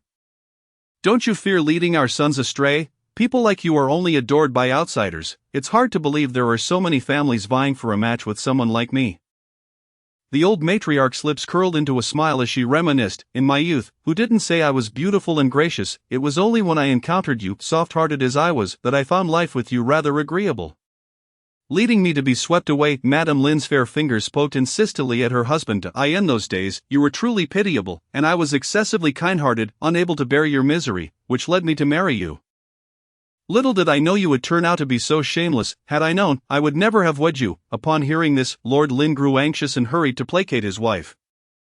You cannot say such things. You must marry me. Your life is irrevocably bound to mine. Lord Lin spoke with urgency. Observing his distress, Madame Lin playfully teased, why are you so anxious at the thought of me not marrying you? Lord Lin nodded earnestly. Seeing his anxious demeanor brighten Madame Lin's mood, and she decided not to chastise her self-absorbed husband. Witnessing such a light-hearted and joyful interaction between her parents, the Empress felt an indescribable pang of sorrow. In the Lin family, she was the only one returning home alone, while everyone else was paired off. Sitting in the pavilion, the Empress took a sip of bitter tea, unable to suppress thoughts of her husband, the sovereign of Daqin. What might he be doing at that moment? Was he, like her, thinking of her? Did he recall her companionship during moments spent together? Did he perhaps miss the chicken soup she used to prepare for him after exhausting days of reviewing memorials? Despite the distance and the cooling of their once fervent passion, the Empress still held dear memories of the pure-hearted youth her husband had once been. She would forever remember how he had sprinted down half a street to procure her favorite pastries. She also recalled how, as the crown prince, his elevated status had rendered him somewhat haughty, only willing to heed his own counsel. The late emperor had once joked, "Only you can tame my son." Bashfully lowering his head, he had been at a loss for words, while the crown prince had laughed and declared before the late emperor, "She is my destined bride. I am a henpecked husband. And I willingly accept it." Those words had turned the empress's cheeks a deep crimson and solidified her silent vow of devotion to her future husband, although the late emperor had other children who expressed their affections for her. In her heart, she recognized only the crown prince, believing no other man could compare. The crown prince could have ascended to the throne without her assistance, yet on their wedding night, he had held her hand and vowed never to betray her unwavering love. The empress had believed him. From that moment on, she diligently sought a suitable crown princess for him, yet, as time passed, it became evident that the imperial harem could not consist of her alone.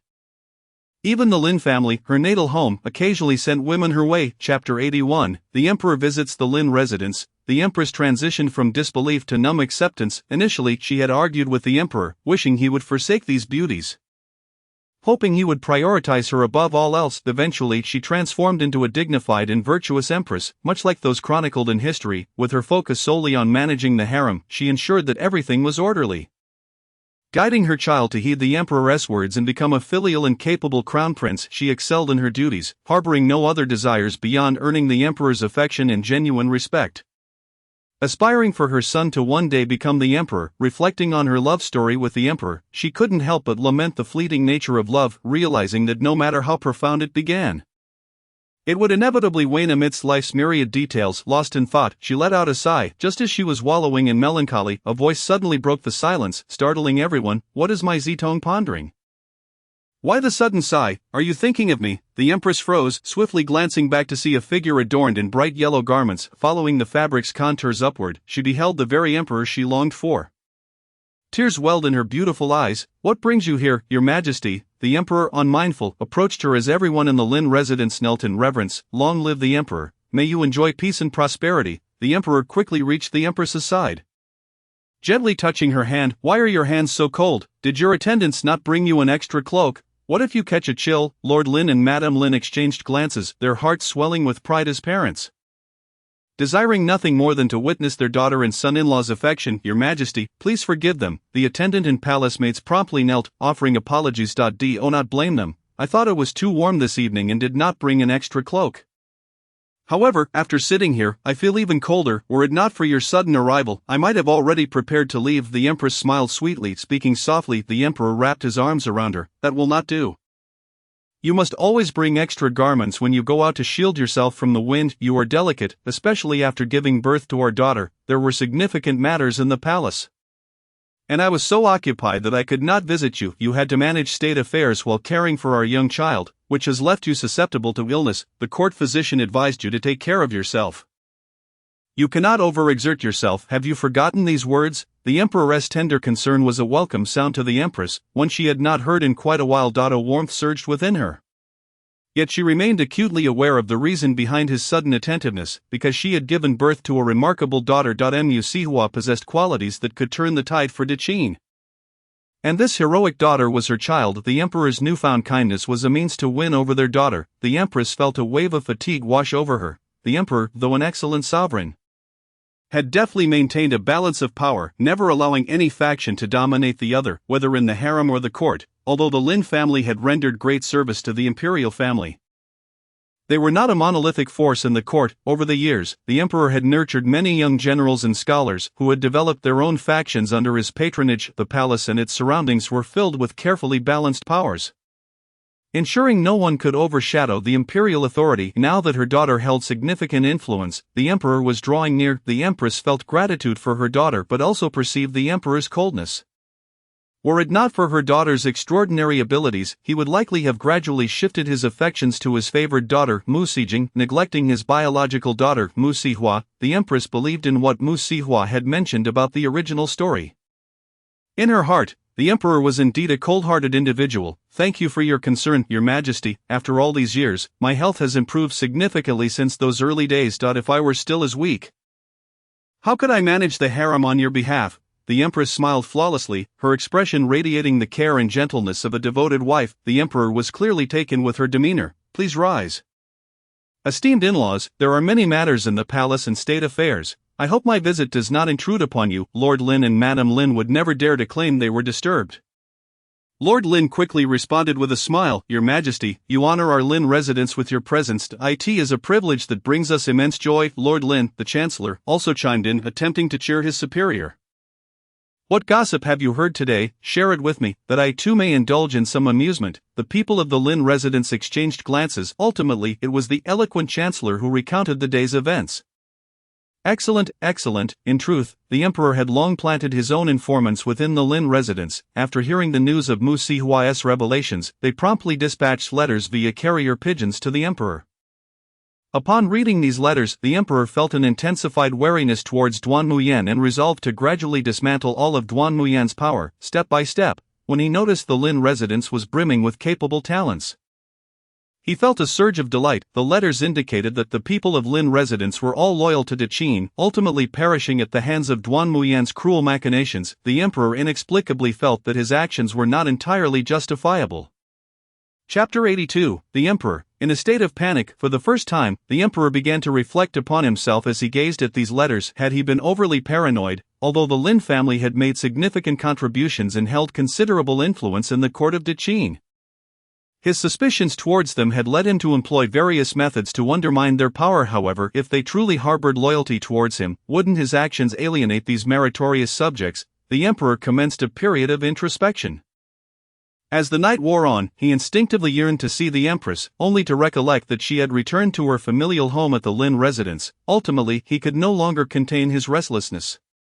After making arrangements, he proceeded to the Lin estate, eager to experience firsthand the atmosphere of gossip. Simultaneously, he hoped to mend relations with both Lin Fu and his empress. Upon arrival, he observed the members of the Lin family gathered beneath a pavilion, not far from which stood the figure of his daughter. Hua had yet to sleep. Witnessing his daughter awake, the emperor felt a pang of concern for her health, a sentiment he had never experienced before. After all, his daughter was a precious gift from the heavens. Previously, he could not comprehend why some men treated their daughters as treasures, showering them with the best of everything. Now, however, he found himself understanding their sentiments.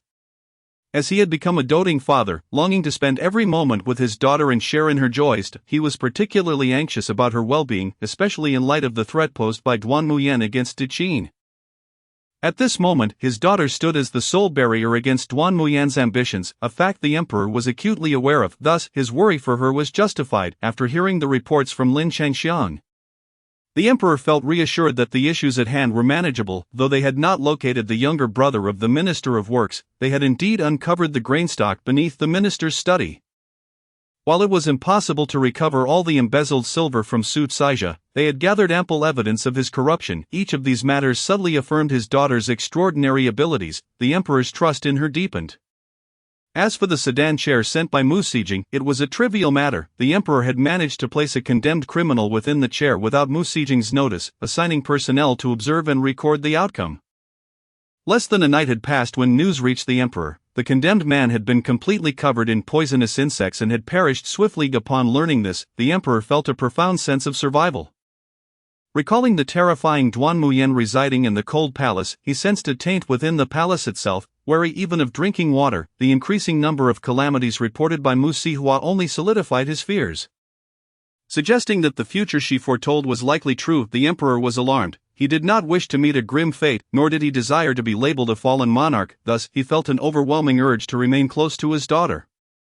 Seeking knowledge and expediency, the disasters plaguing Dechin, droughts, floods, and various calamities, had driven countless victims to the capital. The suffering of the common people weighed heavily on the emperor's heart, initially troubled by this plight. He soon discovered deeper horrors. Although the commoners were merely commoners, Duan Muyan's ruthless disregard for their humanity in pursuit of power incited the emperor's fury. Surely, there were more honorable methods to undermine Dechin than such despicable ambushes.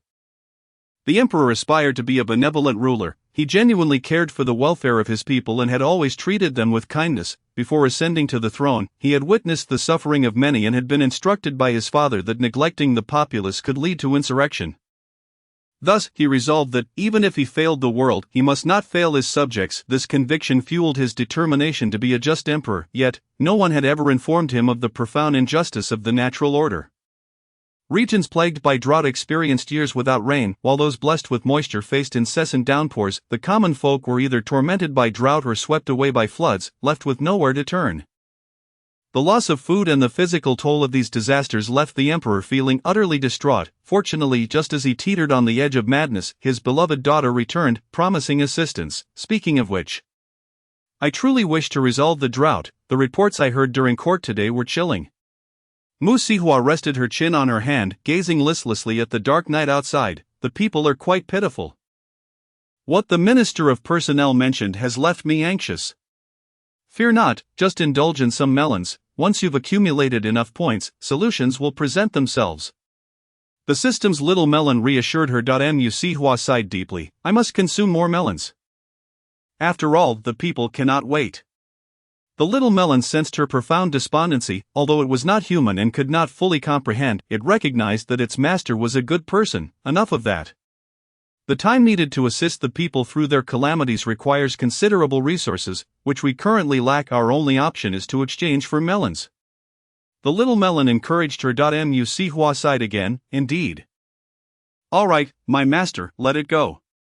Melons are abundant everywhere, be it the Dali Temple, the Ministry of Personnel, the Ministry of Works, or the Imperial Harem. Wherever there are people, there are melons. There's no shortage of melons to eat. The little melon actively comforted Mu Sihua, who was touched by its sincerity and closed her eyes, embracing the little melon within her consciousness. Very well. The emperor and the members of the Lin family felt a sense of respect for Mu Sihua, who, even in the dead of night, was still contemplating ways to alleviate the disasters plaguing Daqin. She was undeniably superior to Mu Sijing in terms of compassion for the common people. Mu Sijing could not compare. Lin Changxiang's expression was complex as he considered how his niece exhibited such benevolence towards the populace, seemingly surpassing his own nephew. Could it be that his niece was more suited to the role of emperor? Lin Changxiang startled himself with this thought. To date, no woman had ever ascended to the throne of Daqin. What was he thinking? It's time for bed. Tomorrow's troubles can wait until tomorrow. Chapter 83, The Favor Bestowed Upon Mu Sijing. Mu Sihua had fallen asleep, yet the others remained awake. Everyone listened intently as the emperor processed Lin Changxiang's words, confirming in his heart that the information he had received was neither erroneous nor misleading.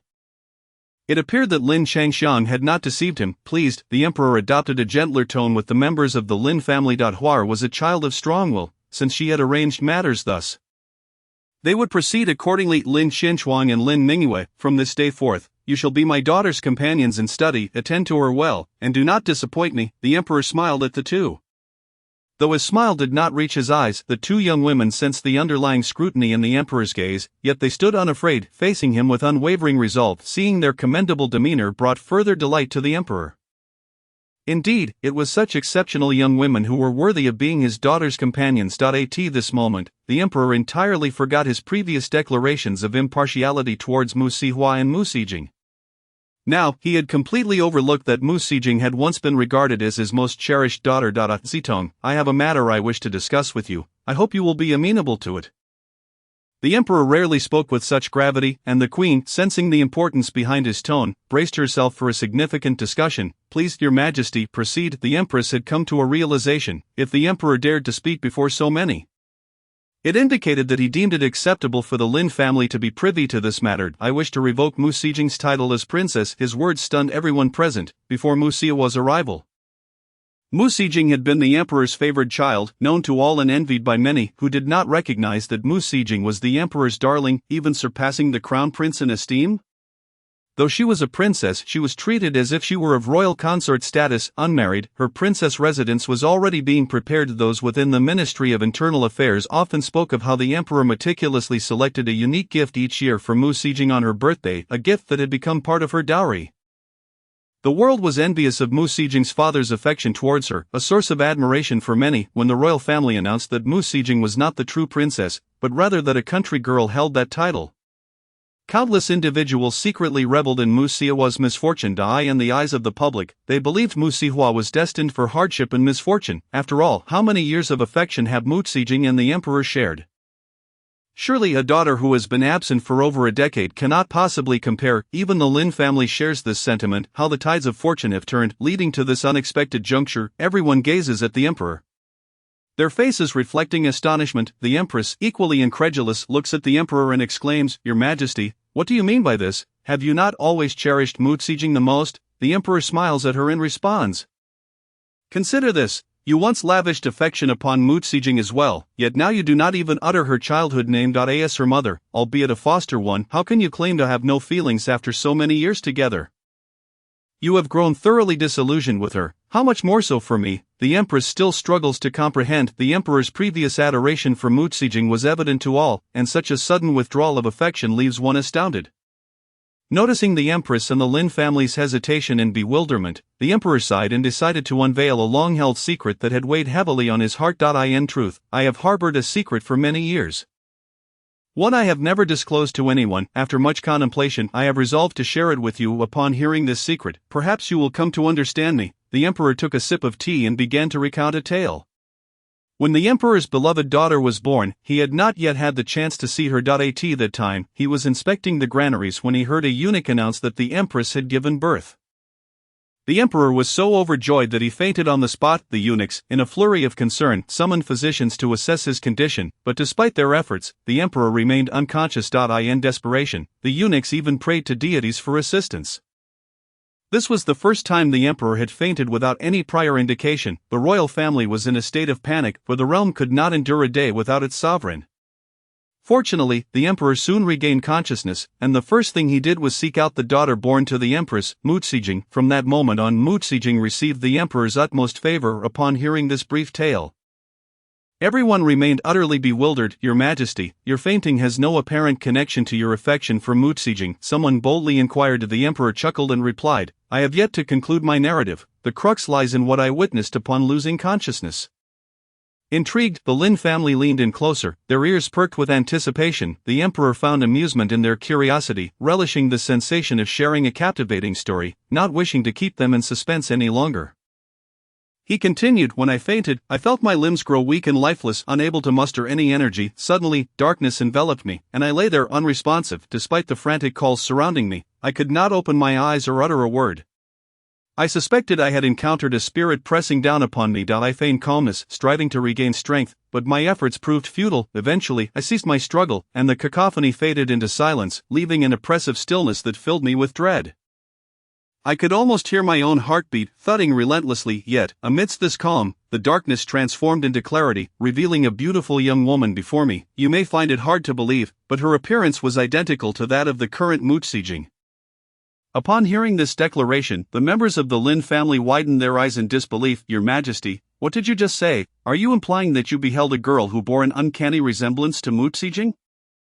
Lin Xingxiang repeated incredulously. The emperor nodded in affirmation. Lin Xingxiang remained skeptical. How could it be? The emperor's dream featured a vision of Mu Xijing's future self. This was utterly preposterous. At that moment, I perceived this girl as a delicate beauty, and she claimed to be a celestial being awaiting my arrival. I was half convinced as she led me through a magnificent garden, adorned with exquisite flowers that could not possibly belong to our era. Do you know what these flowers were? Chrysanthemums. Chrysanthemums? Yet, in Dechin, presenting someone with chrysanthemums carries a curse. If one were to gift chrysanthemums to another, it simply signifies a wish for their demise, especially to the emperor.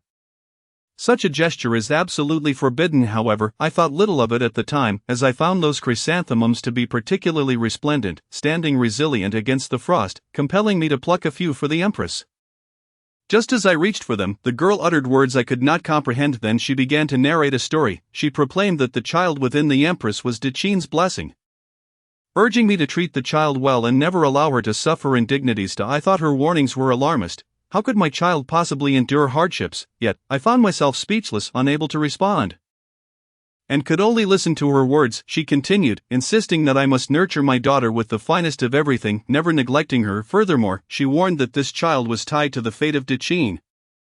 And should we fail to cherish her, the realm itself could face ruin. After sharing this, the girl presented me with a vision. She referred to it as a film, yet what I witnessed was an ethereal white cloth suspended before me, upon which images appeared dynamic and vibrant. I saw Dachine desolate and barren, with citizens kneeling, their foreheads bloodied, as blood spread across the ground. I beheld a scene of abject misery, where people resorted to cannibalism. The imperial palace lay in ruins, overrun by rebels. My empress had taken her own life, and my children had been brutally slain by the insurgents, all of which transpired in a dream where not even a trace of such calamity existed. The most ludicrous aspect of this dream was that the one who ultimately salvaged Dachine was none other than Duan Muyan. Upon hearing this, the members of the Lin family could no longer remain seated. Your Majesty, this dream you have recounted is utterly absurd. Presently, this hostage, Duan Muyan, wreaks havoc across Dachine. His followers are nothing but demons. He has spared neither our lands nor our good citizens. Our officials engage in corruption by any means necessary, and all the embezzled funds have lined his pockets. From this alone, it is clear that Duan Muyan is not the savior of Dachine. Moreover, Your Majesty, you dreamed of a grown-up Mu Xijing. This raises even more suspicion. Your daughter, whom you had not yet seen, how could she resemble the celestial maiden in your dream? Besides, your biological daughter is clearly Huar, and the resemblance between Huar and Mu Xijing is vastly different. Both you and the Empress, while not the most beautiful in the realm, are certainly among the most stunning in Dachine. How could you possibly produce a daughter of such delicate beauty? Lin Chengxiang's arguments were sound. The emperor raised him up and continued, do you think I am unaware of these things? During that apocalyptic time, my kingdom crumbled in an instant, with the populace suffering greatly, and the rebels treating them no better than bandits. I harbored deep-seated resentment. My expression at that moment must have been one of utmost fear, and the celestial being, resembling Mu Xijing, reassured me, saying, do not fear or fret. As long as you treat your child well, all will be well. After uttering these words, I awoke and beheld my daughter. Although I do not subscribe to the beliefs of the supernatural matters concerning the fate of the realm, warrant caution. Besides, there is nothing wrong with showering affection upon a daughter. Thus, I dote upon Mu Xijing, granting her whatever she desires, be it stars or the moon. I strive to fulfill her wishes. Others believe my affection for this daughter is boundless. In reality, I am merely ever mindful of that absurd dream. Now that you have heard all this, do you have any new insights to share with me? The emperor cast an expectant glance at his ministers. Lin Chengxiang and General Lin met his gaze and replied, I believe this is closely linked to Mu Xijing, for she is the ultimate beneficiary of this affair. Indeed, Your Majesty, you perceive no harm in doting upon a princess. Thus you have accorded her the status of a prince, bestowing upon her lands and titles. You have given her almost everything within your power, granting her privileges that surpass even those of the crown prince. At that time, you presumed she was merely a princess who would eventually marry. What harm could there be in providing her with more? But now, consider where all this has led her. Prime Minister Lin has conducted a thorough analysis of the issue at hand, pinpointing a particular concern that has long troubled the emperor, the matter concerning Duan Muyan. Your Majesty, while the princess has received numerous favors from you, she has bestowed the majority of them upon Duan Muyan.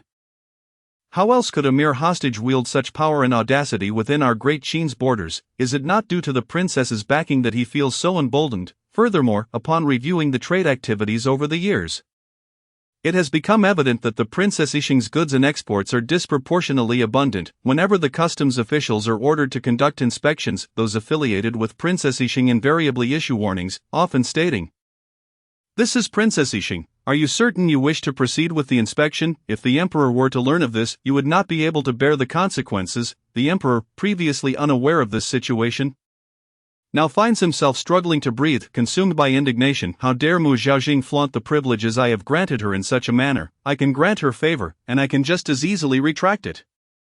She has exploited my trust to create such turmoil, all while I remained oblivious. Seething with rage, the emperor trembles, prompting the empress to gently pat his hand in a gesture of comfort. "Your Majesty, please do not let your anger overwhelm you. Perhaps a cup of tea would help to soothe your nerves." The empress subtly gestured to Prime Minister Lin, indicating that he should temper his words to avoid provoking the emperor further, lest he become truly wrathful, which would lead to dire consequences. Prime Minister Lin, sensing the unease of the emperor, felt a wave of apprehension wash over him. The emperor, having known Lin for many years, understood his character well. "Speak frankly, there is no need to fear my reaction. I am not as fragile as you might think. This is my realm, and I must maintain control at all times.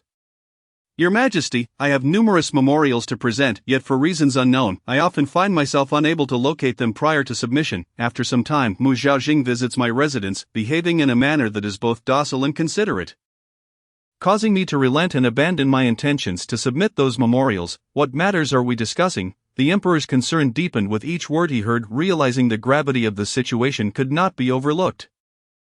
The servants of Princess Yixing frequently exploit their master's influence to oppress the common folk, subjecting them to harsh treatment. There is ample evidence to support this. Moreover, it is customary for the land cultivated by the commoners to yield no more than 70% of the harvest to the landowners.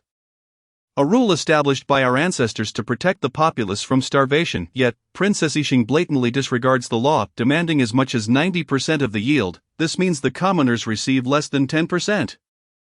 Should they refuse to cultivate her lands, they risk being violently punished by her servants. I have even heard reports of commoners being beaten to death for their defiance. These atrocities have been occurring since Mu Xiaojing's return, and each account fills me with sorrow. I have considered seeking a private audience with her, for she is my niece, and I do not wish for her to stray down a perilous path.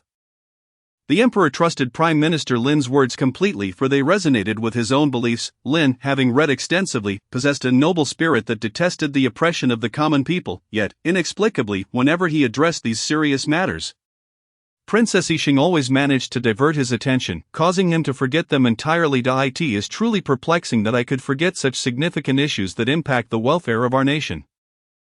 I cannot help but wonder how many more of her insidious tactics remain hidden from us. As Lin articulated these concerns, the Emperor's countenance darkened further. I had believed that as a sovereign, I would be above the superstitions and mysteries that plague the realm, yet it appears I am surrounded by anomalies. Prime Minister Lin, your memory was unparalleled during your academic pursuits. If there is something you wish to remember, how could you possibly forget? As for me, I seldom dream, yet one peculiar instance left me hesitant to gamble with the lives of my subjects, which is why I have favored Mu Xiaojing for so long.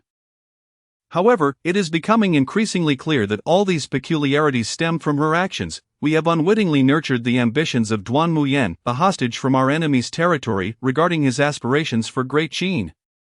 Duan Muyan could not have achieved such rapid advancement without Mu Xiaojing's assistance. I suspect there is something amiss with her. Strangely enough, since her return I have begun to recall matters that I had previously forgotten. Indeed, I too have recalled something. General Lin, appearing as if he suddenly remembered something significant, drew the Emperor's encouraging gaze. Lin's father, the old Marquis, impatiently nudged his son. Speak plainly, do not keep us in suspense. General Lin scratched the back of his head and recounted.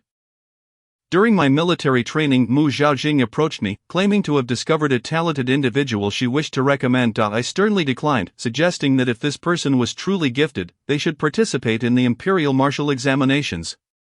To my surprise, she became quite irate, accusing me of disrespect, yet, for reasons unknown, I felt guilty upon witnessing her anger and eventually acquiesced. The Emperor and Prime Minister Lin exchanged alarmed glances. Lin immediately reproached his brother. Why did you not inform me of such an important matter sooner? Are you aware that spies from enemy nations must not infiltrate our army? What if this individual is merely a pawn of Duan Muyan, sent to gather intelligence on our forces? The old Marquis's expression darkened. No, that person is undoubtedly a spy. I had intended to visit the barracks out of curiosity about the younger generation when I encountered a rather peculiar young man, although he donned our military uniform. His behavior was most unusual. While the rest of the barracks were bustling, he was the only one resting. I assumed he was injured and approached him to offer consolation, only to discover he was recording something I could not comprehend. As the old Marquis spoke, the gravity of the situation escalated. The Emperor's expression grew increasingly severe. The script you saw, was it not the writing of Hezhou? He coldly inquired. The old Marquis cast a startled glance at the Emperor, who now radiated an aura of lethal intent. Indeed, upon noticing my presence, he hastily concealed his notes. I became suspicious and insisted that he be expelled from the military, just as he was on the verge of leaving. Mu Xiaojing intervened, and somehow, amidst her entanglement, I completely forgot about the matter. Reflecting on it now, it all seems exceedingly strange. Chapter 84. The Emperor, not amused in the least. The Emperor's visage remained dark.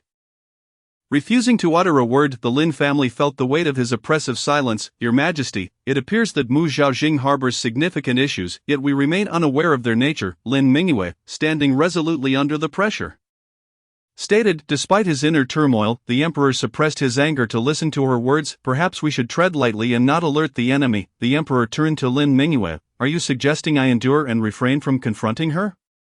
Lin Mingyue recognized the peril of her words but pressed on, Your Majesty, for the greater good, we must exercise restraint with Mu Xiaojing. We have yet to fully comprehend the terrifying power that she wields.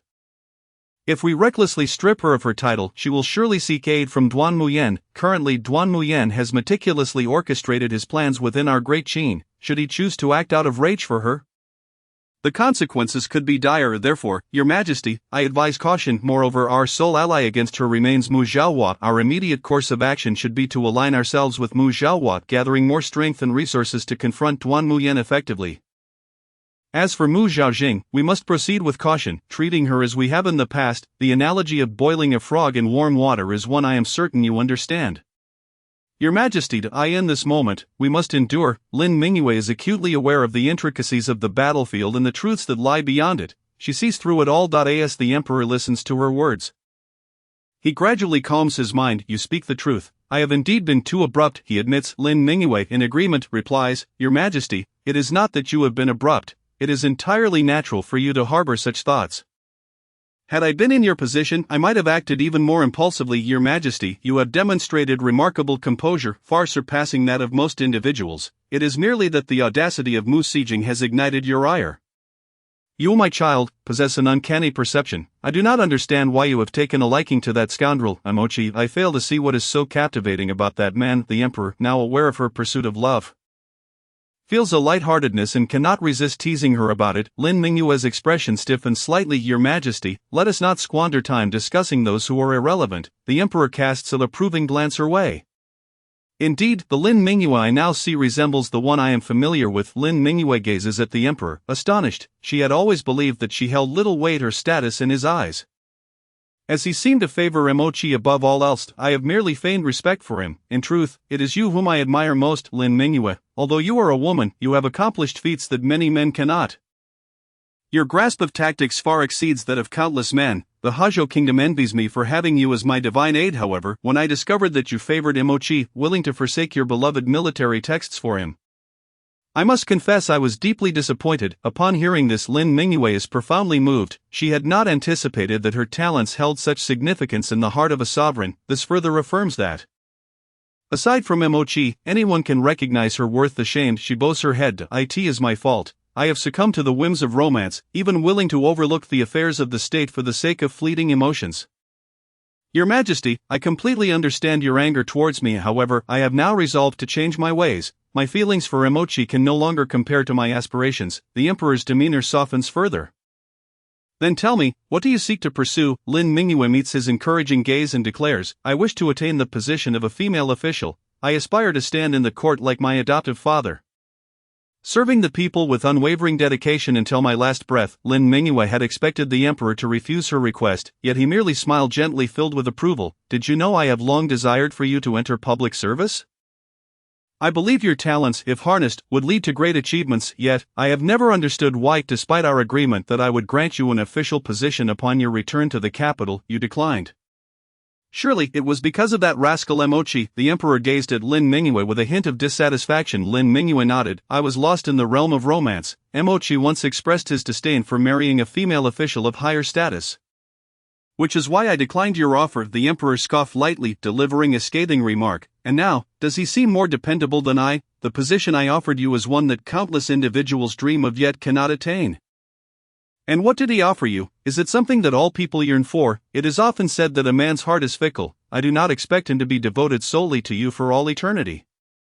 Even I cannot claim to love only the Empress for my entire life. However, as a man, if he once loved you, he ought to afford you a measure of honor, yet now he forsakes you for a mere lute player, entirely indifferent to your desires. Such a man is unworthy of your sacrifices. Lin Mingyue, this is the first time I have conveyed to you the unreliability of men. I hope I do not have to remind you of this again.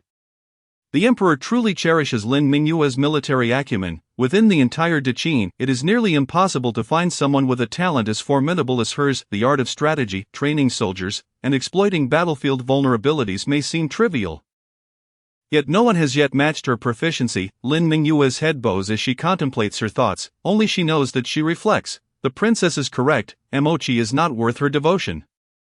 To wait until she is utterly disillusioned before pursuing her own ambitions is foolishness. She shall no longer desire him. Such a scoundrel may be sought by others, but not by her. She aims to chase her political career.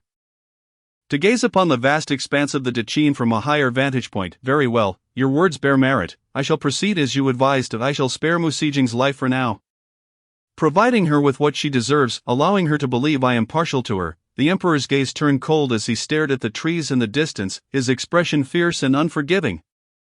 As if the trees were Musijing standing before him. The emperor is benevolent, the Lin family members whispered in hushed tones. Nonetheless, I have come merely to see the empress and to check on Huar. Since she has already retired for the night, you should all rest as well. Thank you, your majesty, for your consideration. The Lin family expressed their heartfelt gratitude before departing the pavilion, returning to their respective quarters to prepare for slumber.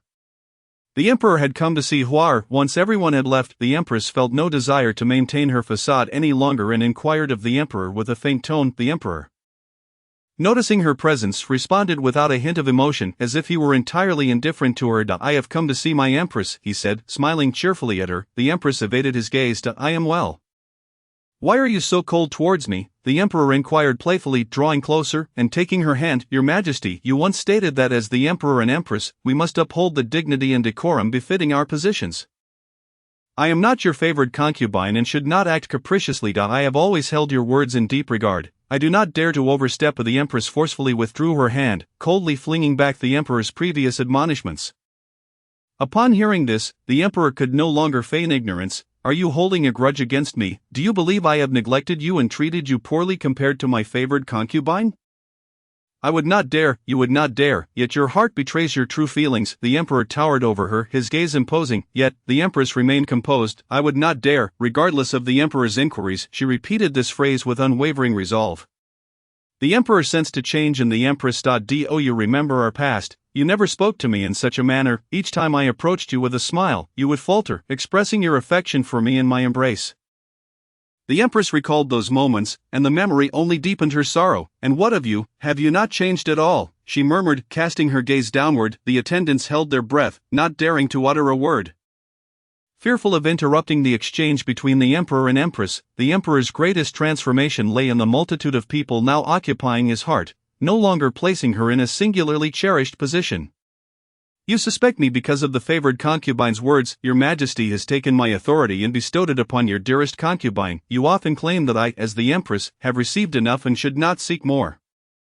Then I wish to inquire, has the favored concubine, who enjoys your affection and constant attention, not received enough? Why must she encroach upon the authority that rightfully belongs to the empress? Chapter 85, The Emperor, Peace Offering rejected. Upon hearing these words, the emperor realized the depth of his wife's grievances. He had indeed caused her some distress over the years, but he had not comprehended the extent of her suffering. He had always believed her to be dignified and resilient, unaffected by such matters. The empress could only laugh in disbelief at his words. Unmoved by these grievances, then what of those favored concubines you hold dear? They exude an air of detachment, if they employ various charms to capture your favor.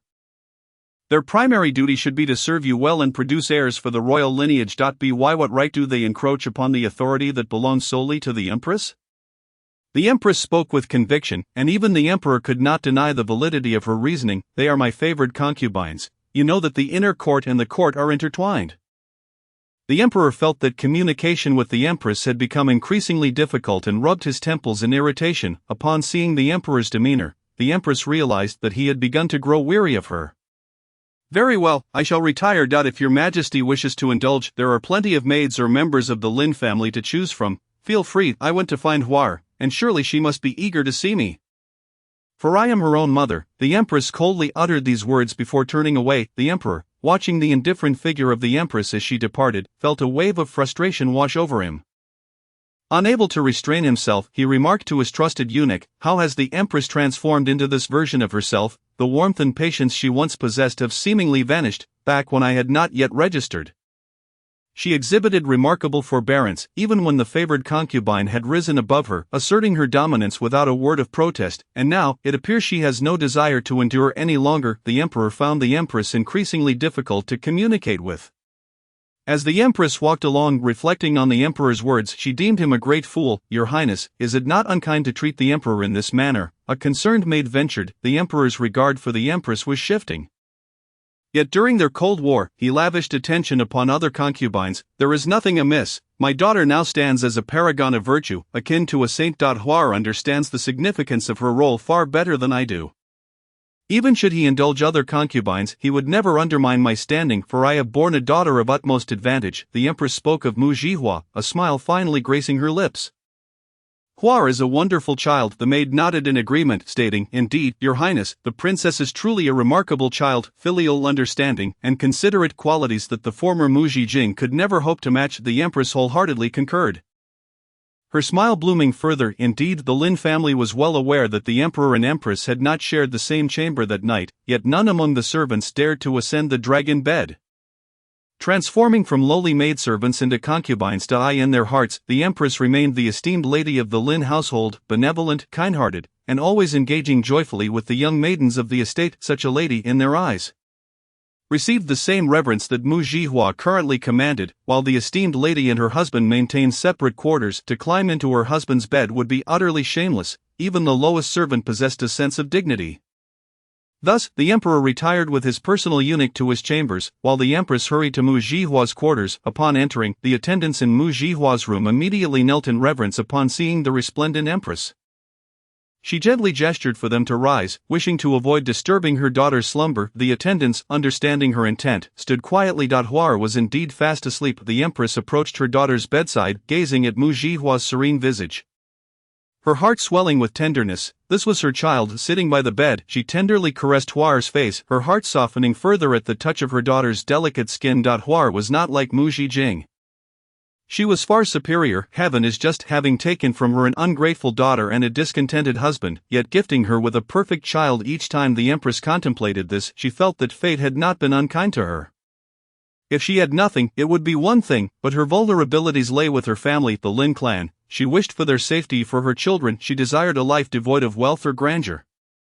Simply wishing for their health and well-being. The future that Mu Jihua had painted was terrifying, yet the Empress held faith. In her eyes, Mu Jing embodied such traits. Fortunately, there remained opportunities for change.